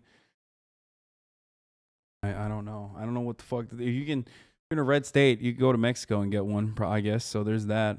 On that major question, what I believe has been happening is that the chief, as I say, was ready to uphold the Mississippi ban on abortion after... Bro, you think white Americans are going to slide like that? I hope to push back, but I don't see it. Dude, you're crazy. I don't think you understand. Maybe I'm wrong, but I legit think, like, if there's one fucking issue that pisses off white Americans, especially white women, who are very active in politics, who are very fucking active in political movements, and you can't have political movement without white women in general especially, but you're going to see a lot of fucking pushback about this. Dude, look at the fucking... I mean, look at the Women's March. Yeah, sure, it was like lib shit, but that was insane. That was massive. Think about how massive Women's March was. Sure, it wasn't consequential ultimately, and it didn't fucking matter because it was directionless, and it was just, we're angry at Donald Trump and want to show it. But now there is a direction, and that direction is specifically about a significant reproductive health issue for women. They will get fucking, they will push back on this a lot. Dude, abortion rights at the peak of white feminism. There are definitely going to be protests. There should. See, I'm not saying that to undermine it, obviously, but yes, like white feminism thrives off of you know, standing in opposition to people trying to restrict abortions. And when you have white feminists on your side, your movement will get an insane amount of support. Like I would go so far as to say way more than fucking Black Lives Matter, straight up. Like BLM was commodified. BLM was taken over by corporations, you know, Walmart throwing up the black fist and stuff. But like ultimately this shit, I mean, this is big. There will be a tremendous amount of institutional support for this. I don't know what will change as a consequence of it, but there will be support. How many states do you think would still continue to, if it goes to state legislatures, how many states do you think would actually still continue to allow abortions to take place? Here's what we know. We know that there are 26 states that are poised and ready and emboldened, quite frankly, because of this court to overturn Roe in their own states, right? Once the federal protection is gone, it means that the states will now be making these decisions. And we've already seen it, as I said, in Texas. We've seen Florida move to 15-week bans. Arizona move to 15-week bans. We've seen Oklahoma, Idaho move to 6-week bans. We will see 26 states move to ensure that we no longer have control over our own bodies to make these decisions about ourselves, about our families. And that is actually what is truly devastating right now. So they forecast this in the draft opinion, however it was leaked, which is unprecedented in itself. But what's also unprecedented is the fact that we have had this right for 49 years. For 49 years, we have fought to make sure that we are able to make these decisions, not some lawmakers down the street, not somebody who honestly doesn't even know how our bodies work. And now they are determined to take this right away from us to control our own self-determination. That is what is happening right now with what we see in the draft opinion. So what, for Planned Parenthood, what is the next step? Look, we are obviously in conversation right now as we speak. The coalition, the Liberate Abortion Coalition, is on the line. They are strategizing about all ways in which we are going to show up. We know that this decision is going to enrage people. We know, we've already seen what's happened when people find out that when they found out what was happening in Texas, they started filling state houses in Florida. They started filling state houses in other places because they know that the fight right now is on the ground and in these states. And so we are going to continue to capture that rage, and we're going to continue to make sure that they understand who is accountable right now. The last administration appointed 3 justices who will be responsible for us losing a constitutional right that we have held for 49 years. And those people who empowered that administration, the justices, the folks who would not vote for the Women's Health Protection Act, those folks are going to be held accountable so that we know when we move into this next election cycle, from the state legislature to the DA, to the Senate, to the governors, we are going to be making sure that in each and every state where we can fight, that we are ensuring that people understand what's at stake right now. It's literally their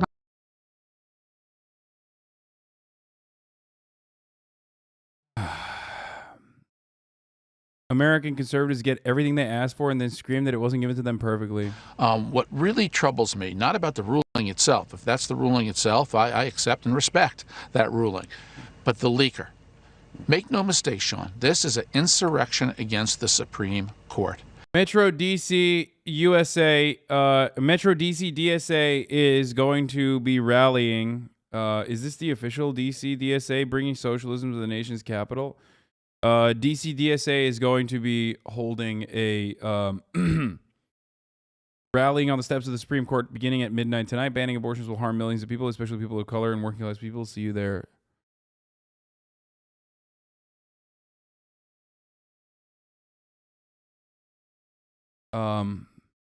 It's the real account. The real insurrection was leaking a Supreme Court paper a month early. Dude, this is wild. Look, states' rights, boys. That's the name of the game. That's it. States' rights all the way. Remember, anytime a motherfucker tells you states' rights, anytime they try to tell you states' rights, understand that person is just a horrible monster of a human being, okay? Same thing that they fucking did during the Civil War, during the Confederacy, same thing that they're going to be doing for any fucking kind of legislation that they're undermining. They're going to say, hey, we're giving this right back to the fucking people. Back to the legislators at the state level. That's what it needs to be. That's what it needs to happen. That's what's going on. Oh, the leaker is actually bad. We're going to do states' rights. I've already seen people on the left celebrating this leaker, calling him brave, trying to throw a Hail Mary to stop the ruling from being issued. Who at the Supreme Court will trust each other now if they know that their drafts are going to be leaked, just like... Oh, dude, that's great.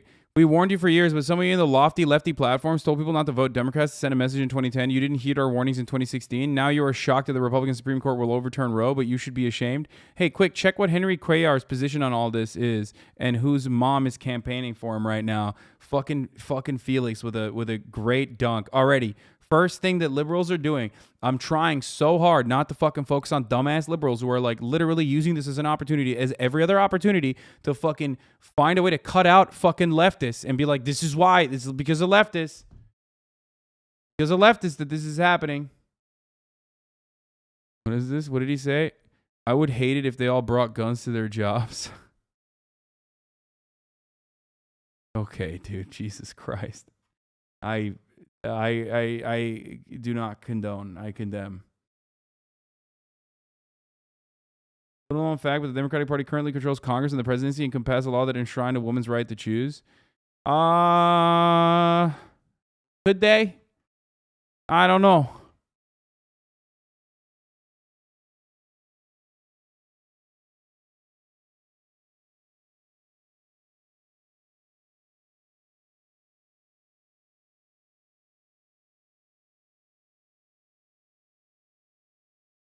Liberals, I'm going to tweet about it. I didn't want to tweet about it, but so many fucking liberals are tweeting about it. I'm going to tweet about it, I think. Where you going? All right, have fun.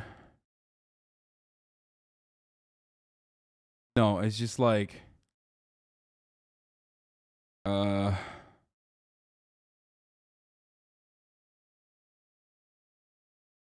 will use bodily autonomy to scream about.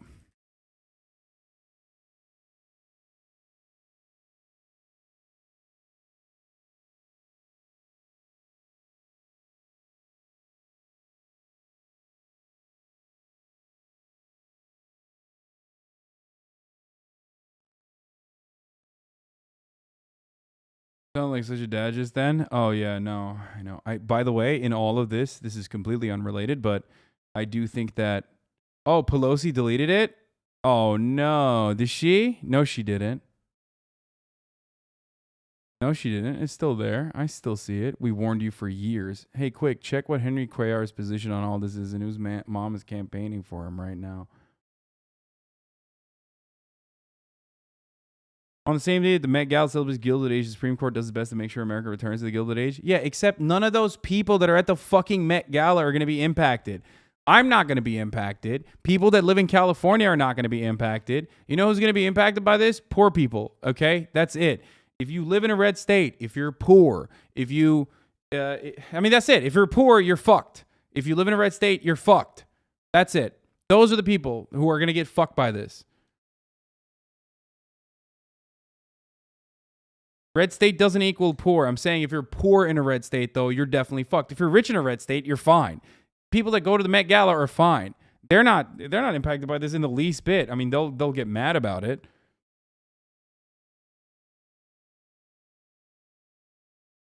All the rich conservatives will still be able to get abortions for their fucking mistresses and their wives and their daughters if they want to. Okay? Like everything else in Washington, the Supreme Court seemed to be the last institution standing that had internal integrity. This is an insurrection against the court, and it needs to be found who did it, and whatever legal means can be taken against them needs to be taken. What really troubles me... Come on, dude, please don't make jokes right now. Happening, you're like still trying to fucking make like snarky fucking jokes that idiots on Twitter are making, reminding me that those idiots exist. Abortions take place. We can go back. It wasn't that long ago when the coat hanger analogies were used left and right, Pam Bondi, in spite of the fact that we all know that if this decision comes down this way, that the law would then be made by the states, by the people and their elected representatives, if in fact that language is accurate, which, by the way, would be constitutional, which is why conservatives have argued for years that this is bad law and it's a right not that given that it was not enumerated in the Constitution. So, but it would be demagogued. I believe Leo's right on that point. Of course it would, Sean. But the law is the law, and if this opinion is accurate, true, which I think it is, it will go back to the states, which is where it's always belonged. We know that. That was bad law from the beginning. And if you want to live in Florida, South Carolina, Georgia, Texas, where it's going to be outlawed, especially late-term abortions, then don't live in our states. Well, you can go to California, New York, New Jersey, the liberal states, where they will have the options. It's not an outlaw overall of an abortion ban, but it's headed in the right direction for the states to be handling it. We have about 30 seconds left. How many states would likely ban all abortions under all circumstances? Oh, it won't even be that bad anyway. Not many, if any. Yeah, totally, Leo, totally. Real quick. I would say if I was a hey, dumbass, that doesn't mean anything. He means like in case of incest and rape. By the way, that's what he's talking about. All circumstances. 0 to 3. They won't ban it for incest and rape, guys. Same. I would say 3. But again, remember, Sean, this is dealing with late-term abortions as well. So I think it's going to make a tremendous difference in the pro-life movement, assuming this opinion gets issued legally. We'll have more tomorrow. Pam, thank you. Leo, thank you. That's all the time we have left this evening. Please set your DVR, never miss an episode. Thank you for making the show possible. Let not your heart be troubled. Laura's next. See you tomorrow night. I'm Laura Ingraham, and this is a Fox News alert. Tonight, Politico is reporting on a leaked draft. What are you going to do? You're barren anyway. That's why you have like 8 fucking adopted children. Shut the fuck up. This does not matter you, okay? This is not a matter of concern for you. You can't have children. I'm sorry. I'm being sexist. If you're going to get mad at me, you can. But, like, shut the fuck This up. returns the abortion issue to the states, Dumbass. which pre-Roe is where it always was. So, in other words, some states will allow abortion liberally. Some states might ban it. Some will find what they Fucking believe is a middle banshee. ground. But I want to say this very clearly tonight.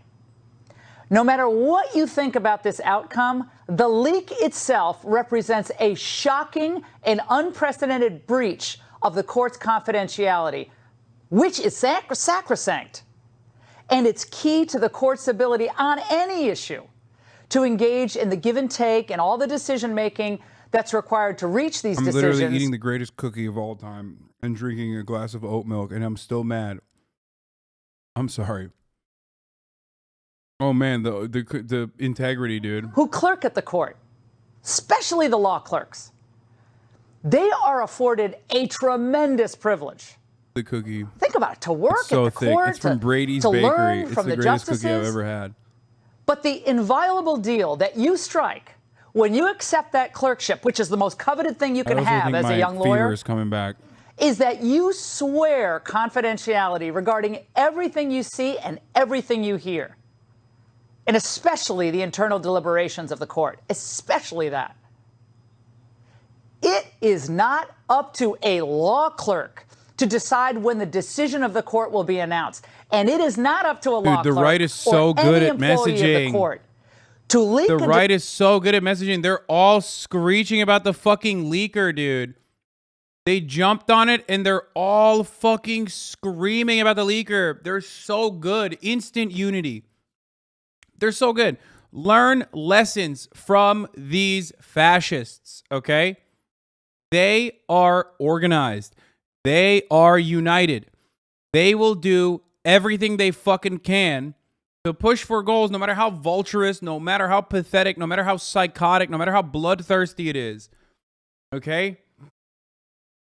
What did the liberals do? All they're doing right now is tweeting about Bernie Sanders, dude. That's what liberals rush to do.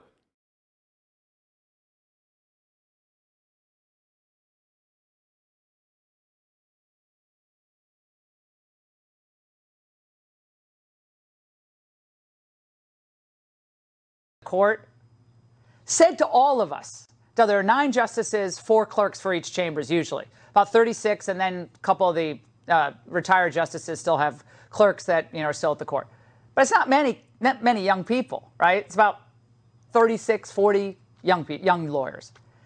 He looked at us and he said, if you leak anything from this court, you can kiss your legal career bye-bye. Done. Yeah, we remember that. And through the entirety of the court's history, no matter how controversial or disruptive the court's decisions have been, and I'm talking decades of decisions on freedom of religion, rights of criminals, same-sex marriage, none of those draft opinions ever leaked. You know why? Because everyone in that building understood that was a line that could never be crossed. And it is a sad commentary that someone in that building took it upon himself or herself to totally usurp the role of the justices and hijack the court's deliberative process. This was a bald-faced attempt to tip the balance of the vote one way or another. We know which way.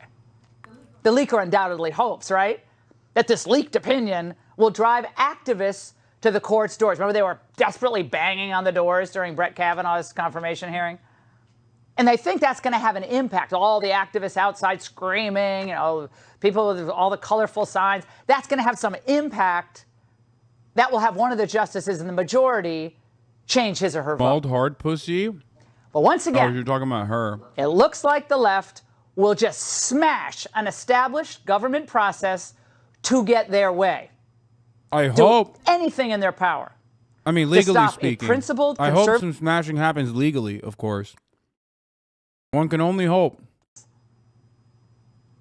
This leaker is going to be sorely disappointed and should be immediately discovered and disbarred.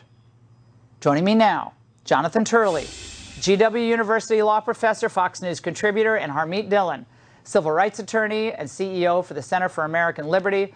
We also hope to be joined by former DOJ lawyer James Trusty in just moments. Professor Turley, look how devastated he is. I am. This is one of those things I thought I would never see in my life. I've seen a lot in my time in Washington. I've been here way too long. Yeah. This is one of the most destructive things that I can ever imagine to happen to our legal system. Bro. Take it away. Bro, she's not talking about the fucking overturning of Roe v. Wade. She's talking about the leaker, dog. Supreme Court. And I really didn't think this day would come.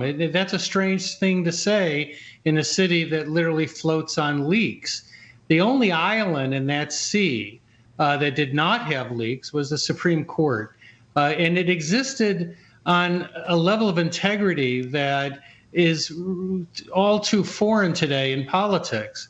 And to see people celebrating today this leak is perhaps the most disturbing thing of all. It just seems that there's no ethical rule or institutional value that can withstand this age of rage. What happened with this leak caused lasting damage to the Supreme Court. I think that the court will never be quite the same because it has always existed, as you said, Laura, on an understanding of people of good faith that believed in that institution, believed truly in each other, even though they disagreed. Probably think about a bunch of fucking, again, geriatric pedophiles who probably do like weird tantric sex cult shit get to determine the future of American women like this. You know what I mean? It's wild. Something should be done about it, I think.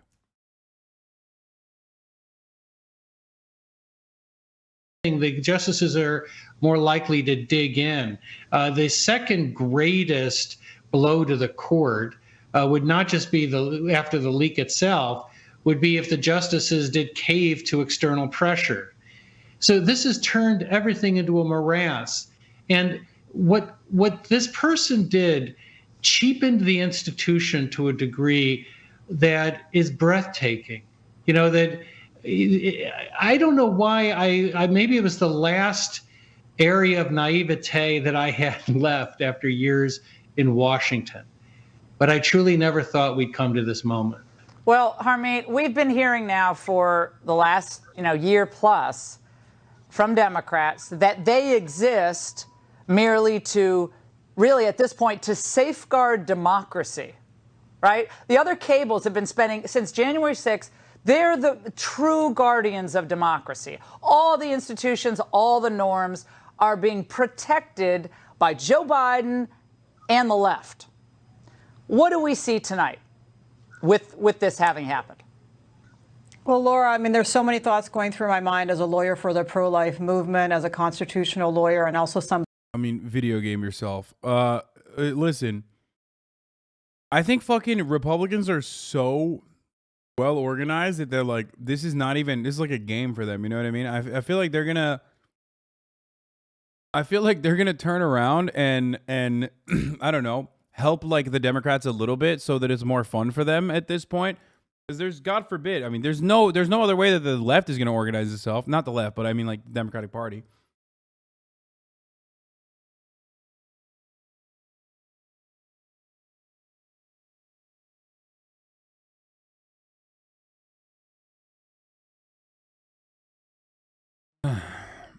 Said female Bruno. I mean,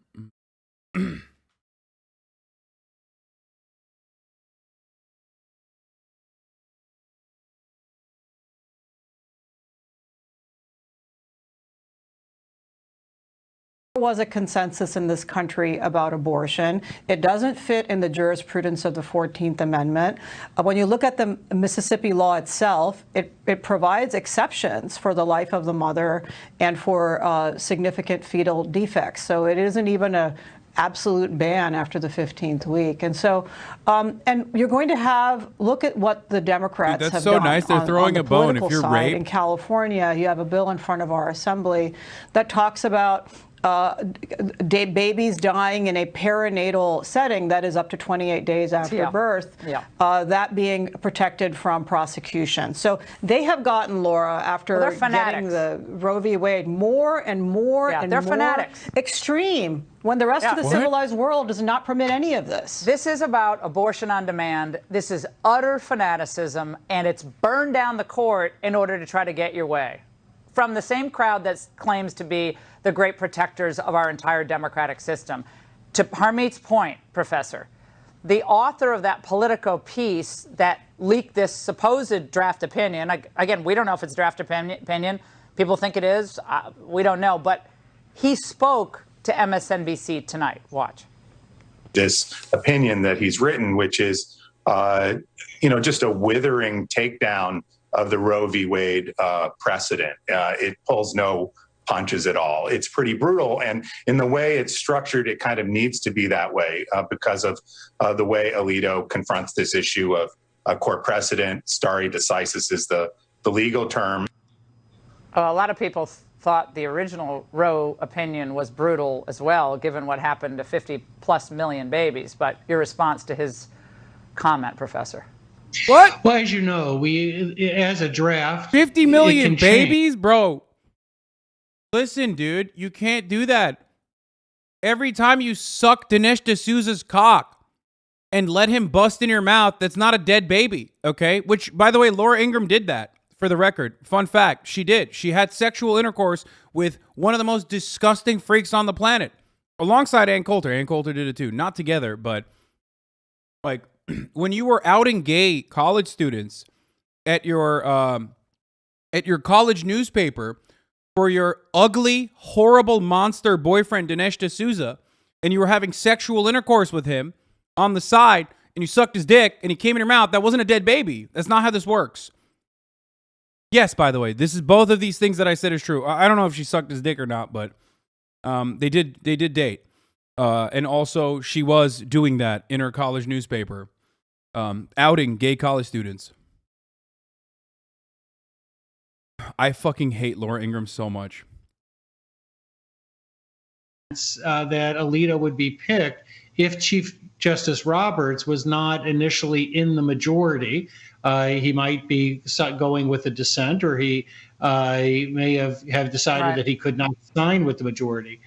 But the decision itself has aspects of the type of analysis that we've seen from Justice Alito, who does not believe that this right is found in the Constitution as opposed to resting with the states.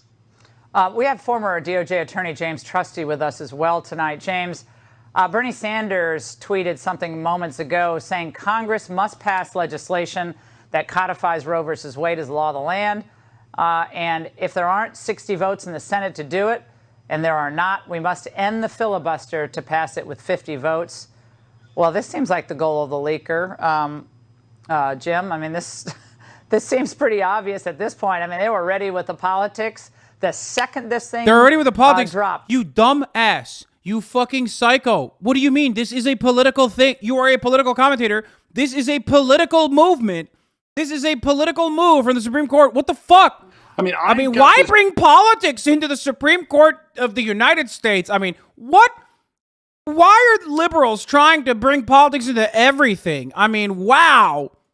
Outrageous historic moment to have a leak out of the Supreme Court. What is this guy, Bernie Sanders? They say he's a politician. He's a senator doing politics about immediately after the Supreme Court reveals a decision. Why are you going to bring politics into everything? Historic, horrific moment into something beyond belief.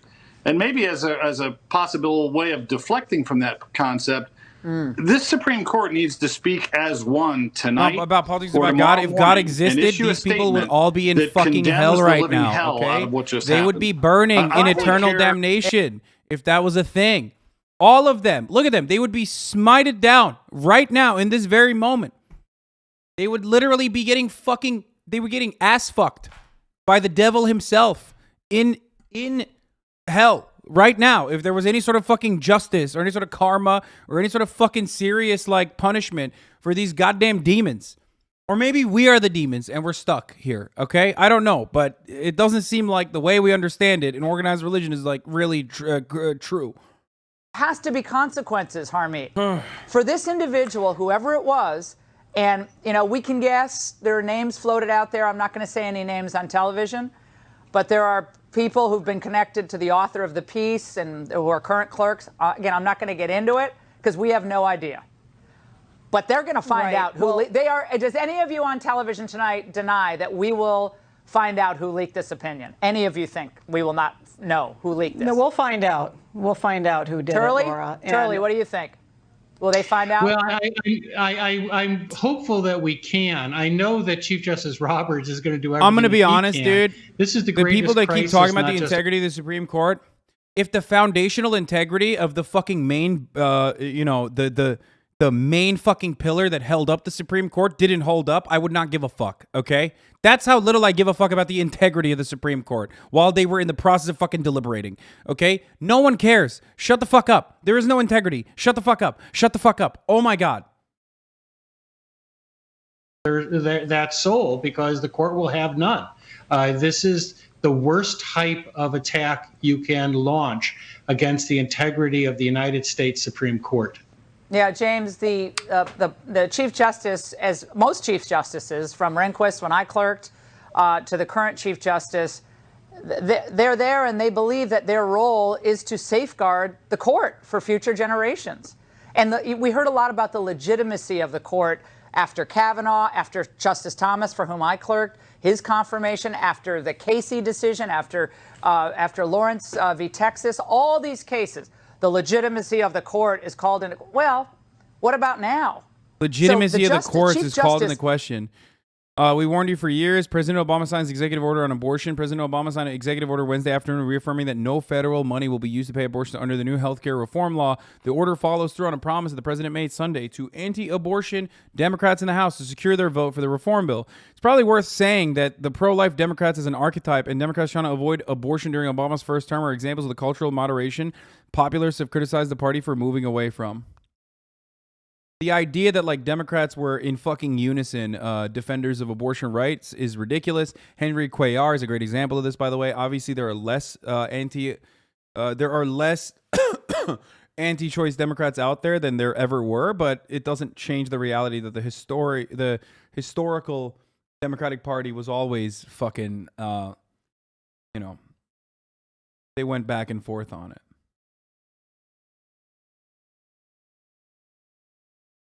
Alito's draft.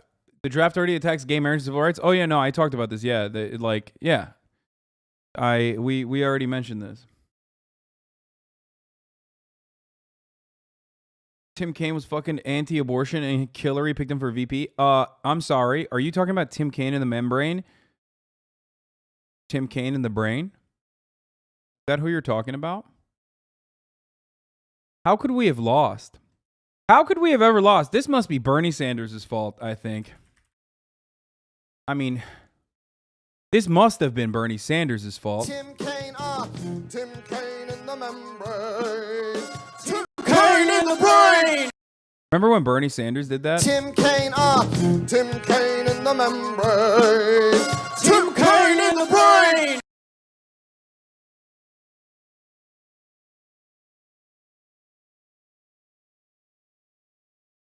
Whew. Still takes my breath away every time. One of the reasons Lewis Powell voted for Roe in 1973 was he literally experienced someone waking him up in the middle of the night begging for legal help because his girlfriend had just bled out after a botched self-induced abortion.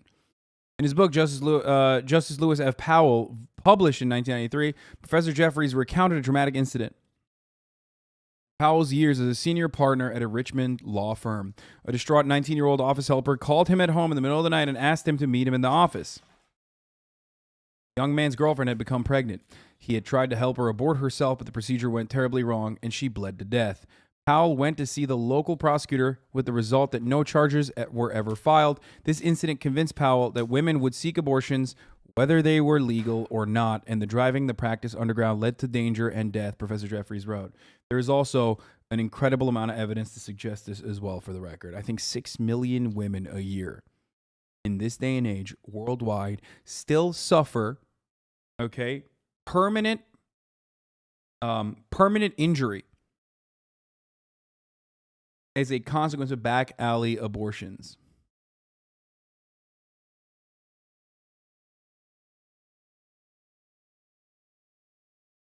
Yeah.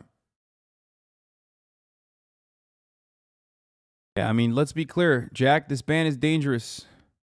Directly violates women's constitutional right to choose. We must stop it.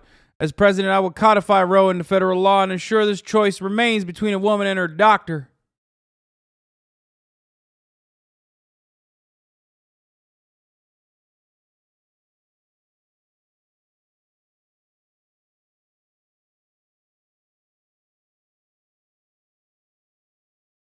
Look alive, Jack. No, he won't. Christopher says, I voted for him to prevent Trump and keep some calm at the top. We knew he wouldn't get much done with such a divided House and Senate. Liberals are already defending him. I'm done, dude. I hate politics. I hate it. No wonder people fucking don't care. Because the people that do care are disgusting cucks. I despise them. They're horrible monsters. Like, you're a bad person, dude. You're literally such a fucking pathetic turbo cuck that you have become like an evil person in defense of a negligent, criminally negligent institution. The people that literally fucking care. Lamau 2019. I know it's an old tweet, you fucking idiots. Someone wrote a response to it recently, like 19 minutes ago, and then someone 2 minutes ago defended that response. I know it's a 2019 fucking tweet. What's wrong with you? I understand that. It is a lie from his campaign.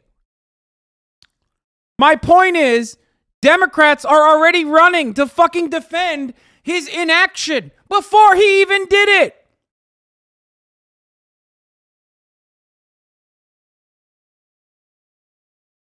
But some of you fucking idiots are more focused on correcting me and getting an own. Oh, lol. Streamer thought a 2019 tweet was new. I know it was a 2019 tweet, you fucking idiot.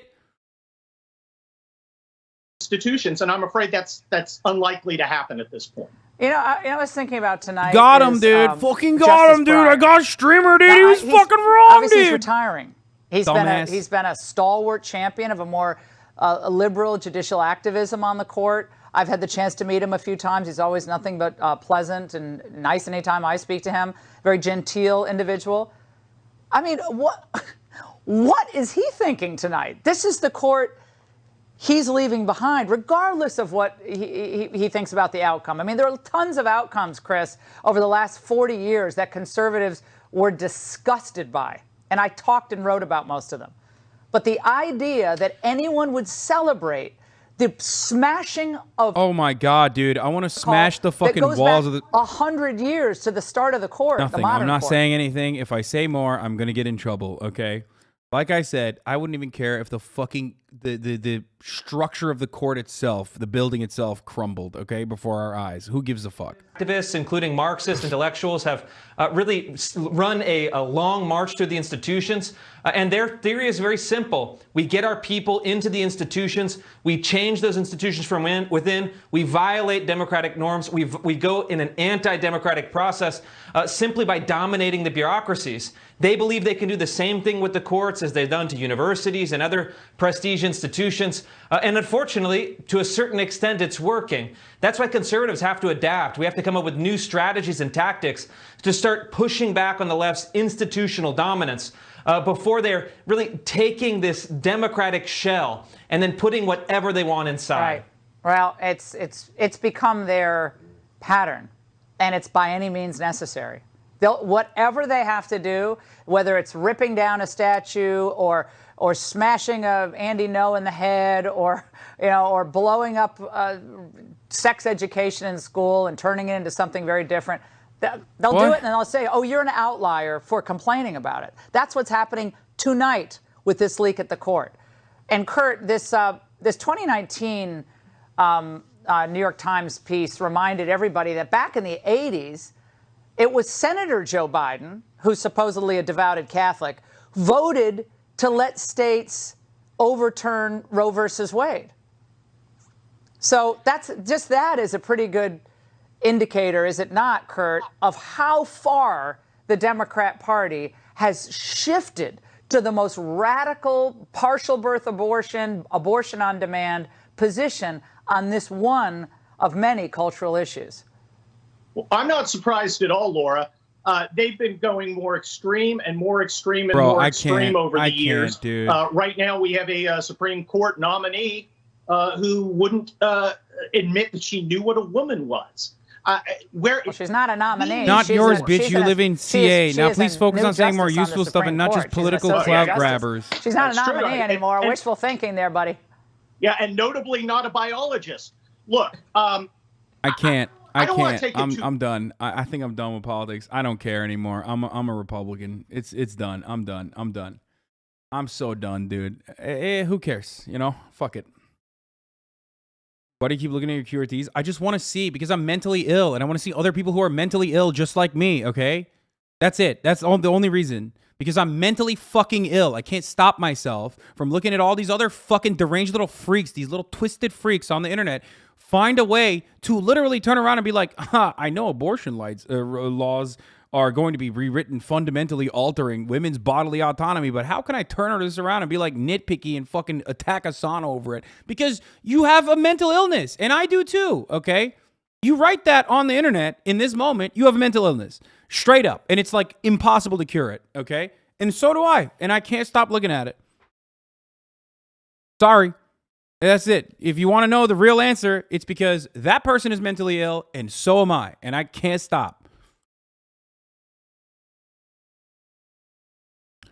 Right, and the technique is this: if you delegitimize a country's founding, if you delegitimize a country's constitution, and if you delegitimize a country's history, you can take kids and then adults in any direction that you want. And so we're entering, unfortunately, almost a post-constitutional phase in the minds of many people who believe that the Constitution is an old document that upheld racist values. And when that disappears, when that commitment is evaporated, you enter very dangerous and very scary territory. And I'm afraid we've taken another step in that direction tonight. Panel, thank you both. Now, here now is Republican candidate for Pennsylvania Senate, David McCormick. David, now this issue, because politics, we're off the court now into politics with you, because this issue of life for the Pennsylvania voters has been really important for years and years and years. There used to be pro-life Democrats. Wait, Casey, thank you very much. Right. But you and your chief competitor, Dr. Oz, differences on that issue. Your reaction to tonight's news. Well, first, as you were just saying, what an earth-shattering breach of trust that is just a further evidence of an assault on our institutions. So it's a really scary and sad day that we would see this happen in our Supreme Court. And then second is just this is, if in fact the decision of the court turns out to be what was in this brief, this would be a huge step forward and a huge victory for the protection of life, which is certainly where the conservative and Republican Party is in Pennsylvania and a number of Democrats. And this is an issue on the campaign trail. It's already been a flashpoint. I'm someone who's pro-life, has been pro-life, and this is something where my primary competitor, Mehmet Oz, 3 years ago to this month, had spoken out on a Breakfast Club interview about his concerns about this very scenario, that if Roe v. Wade was overturned, that the states would put in more restrictive policies regarding abortion, more pro-life policies. And so this is a flashpoint. This is something the voters of Pennsylvania want to talk about. And it's within the context of the broader culture war that you're speaking of, this push by the extreme left, whether it's the question of transgender transitions in schools or whether it's the history that's being taught about America. These are all flashpoints where parents and voters in Pennsylvania are feeling like the extreme left is taking our country in a dangerous, dangerous direction that's going to erode the very foundation of our country. Yeah, David, think about, like, you're obviously a West Point graduate. You're an Army Ranger. You served your country in uniform. Look how happy he is. Based on the principles that America was worth defending, that America's principles were worth, in some Come cases, on, Laura. even... Tell us, is America even worth defending if the Supreme Court has a leaker? Go ahead, say that. founding as we do. But when we stop loving our institutions, our separation of powers. Oh my God, she's saying the court's it. She is saying it. Is all part of that wrapped up into that narrative. Is America worth saving if we don't love our institutions unconditionally? I don't think so. Right. Not if we don't love ourselves first. Why aren't they celebrating right now? Because they're already winning. They need to because we live in the most exceptional country in the world. That it's been the leader in terms of creating liberty, prosperity, human rights, equality relative to anyone else in the world, with all our challenges and mistakes. That recognition is being lost. And we see it being chipped away where people, Americans, Pennsylvanians, no longer trust their leadership and their institutions. And, you know a lot more about the Supreme Court than I do, but that was always... Bro, can you, by the way, for the record, like, this turns swing states into fucking... Ooh, shit. I mean, it's not entirely related to like the elections in general. It's state legislatures that are going to have a profound amount more power now, and Republicans dominate that. For the record, they dominate it even if they're losing. The way that they've gerrymandered seats, they are so effective at taking control of state legislatures, no matter what happens. But of course, this creates a system in which, like, swing states, for example, are not just going to become like red states. Swing states will now also literally undermine your fucking rights. Like, oh, sorry, Pennsylvania. You know what I mean? Oh, shit, Georgia, back to red. Let's go, baby. You know? Boom. All of a sudden, you have anti-abortion legislation being passed in your state out of nowhere. Fuck. What is she? Biden H is all doctor support, gender affirming care. Okay, she's moving on to like, all right, we're back. Now we're moving on to transphobia on the white power hour. Very cool. Can't wait to see what Tucker Carlson has to say about this. Oh my God, I want a video game sometimes. This is one of those times when I want a video game. I don't know. I don't know what else to say. Other than that, it is so fucking hopeless. It's so pathetic. I hate the left. I hate the right. I hate the liberals. I hate everybody. Not you guys, obviously. I love all of you, but like everyone else outside, not the Normans either, but like everyone in politics is just fucking awful. Where the fuck is the live stream for CNN?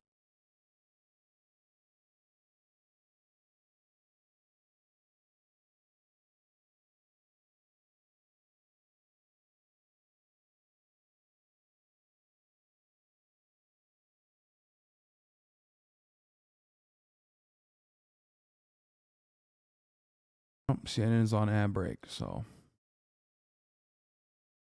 reminds me I need to be on ad break as well, because at the top of the hour there's a 60-second ad break, and I forgot to run it again at the top of the fucking hour. I believe. On, did I run it? When's the last time I ran mine? Yep, 1 hour ago. At the top of the hour, there's a 6-second ad break. If you no longer want to see those ads, all you need to do is subscribe. You can do that for $5 or for free with the Twitch Prime.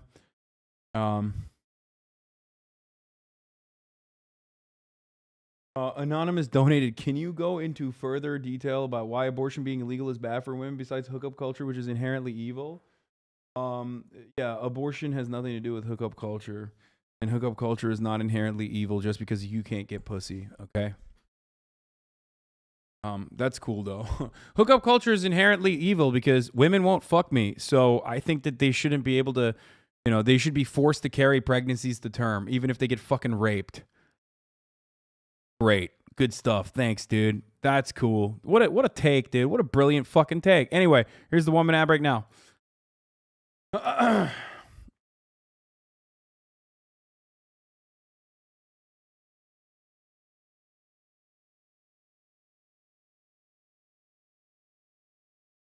think they meant it in a West Elm Caleb kind of way. I don't know what that means.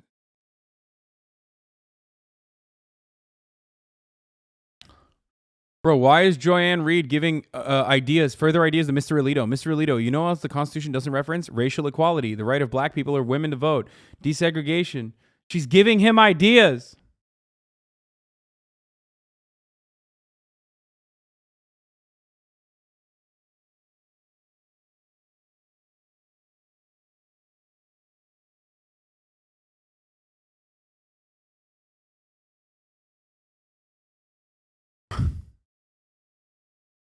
Stop tweeting. Yet all of those things were affirmed by previous SCOTUS decisions. All right. Oh no.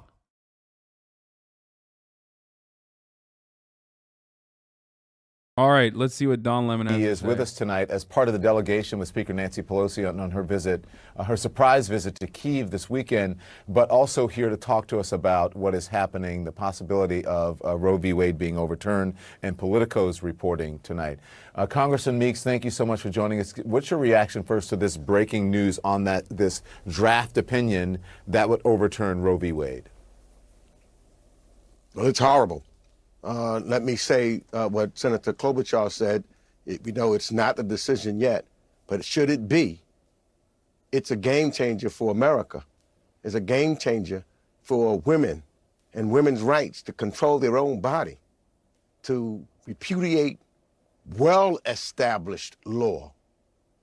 It is, why every year we do talk about when you vote, you need the Republicans apparently and the super conservatives, they're voting judges. It is dangerous what is taking place right now. And as some of your other guests have said, those that are affluent, they'll be able to go from one place to another to have an abortion if they have to. But those who are poor, they will be victimized. There's no question about it, because that's the history before the decision.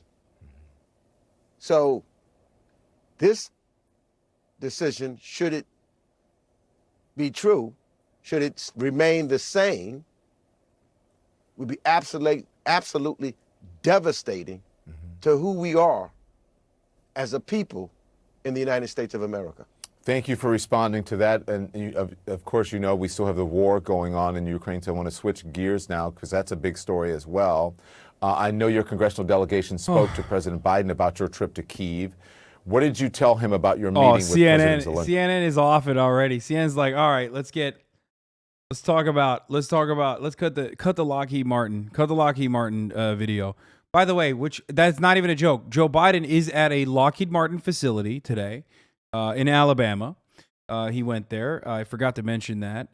They're looking for $33 extra billion, and I think the amount of money that we're spending on Ukraine is going to be nearly identical to Afghanistan by the end of that, if that bill goes through. Democrats, at least with a little bit of smart legislation for once in their fucking lives, is trying to tie that $33 billion support to Ukraine, which is going directly to our defense industry, by the way, of course, with a little bit of COVID funding. But the Republicans are like, fuck no, shut the fuck up. And Democrats are like, okay, we're sorry that we even brought it up. So there's that going on currently. And Biden literally went to Alabama, to the facility, the Lockheed Martin facility, to, celebrate the workers there on the fucking bombs that they're building and stuff. And I shit you not, the morning edition of the NPR news bit celebrating this decision straight up had they cut another Lockheed Martin ad basically. So there's that too. Now, obviously, this does not undermine the safety and security of Ukrainians, which are having a really tough time. Mariupol has been evacuated, but even after Mariupol was there was 1,000 still civilians that were surviving in the basement of the Azovstal steel plant. Some of them were allowed to leave. Okay. And Russia immediately started bombing, so their situation is fucked as well. So, things are just bad all over the place, dude. When's the tipping point for revolution? Was the straw, is the climate change ruining the planet, or are rights being taken away? No, none of that is going to be a tipping point for revolution. Volatility that will necessitate a revolution will only come in a country like the United States, or any country for that matter, when people are hungry. And people are not hungry. They're really fucking fat. I'm going to be honest with you. And I don't mean that in a Tim Pool kind of way, but people are really fat. That's why they fucking cry on Twitter. Okay? Because when you can still eat, okay? When you can still eat food, when you still got food on your table, all you're going to do is fucking bitch on Twitter about whatever fucking other leftists you can fucking point the fingers to, or Bernie Sanders is the reason for why this is happening. Some minor changes may come from how angry people are at this Supreme Court decision, potentially. Who knows? Stop saying Marat theory. This is literally like foundational political theory, okay? Please stop fucking diluting serious analysis by saying Marat's bread theory, okay? That's not just Marat's bread theory, you fucking idiots. Shut the fuck up. Shut up. Shut up. Twitch brain-rotted dumbasses, dude. I'm done. I'm done for the day. I think I literally have a fever coming on. I've whipped myself into anger so much over this process. I don't want to fucking. Okay, see you tomorrow.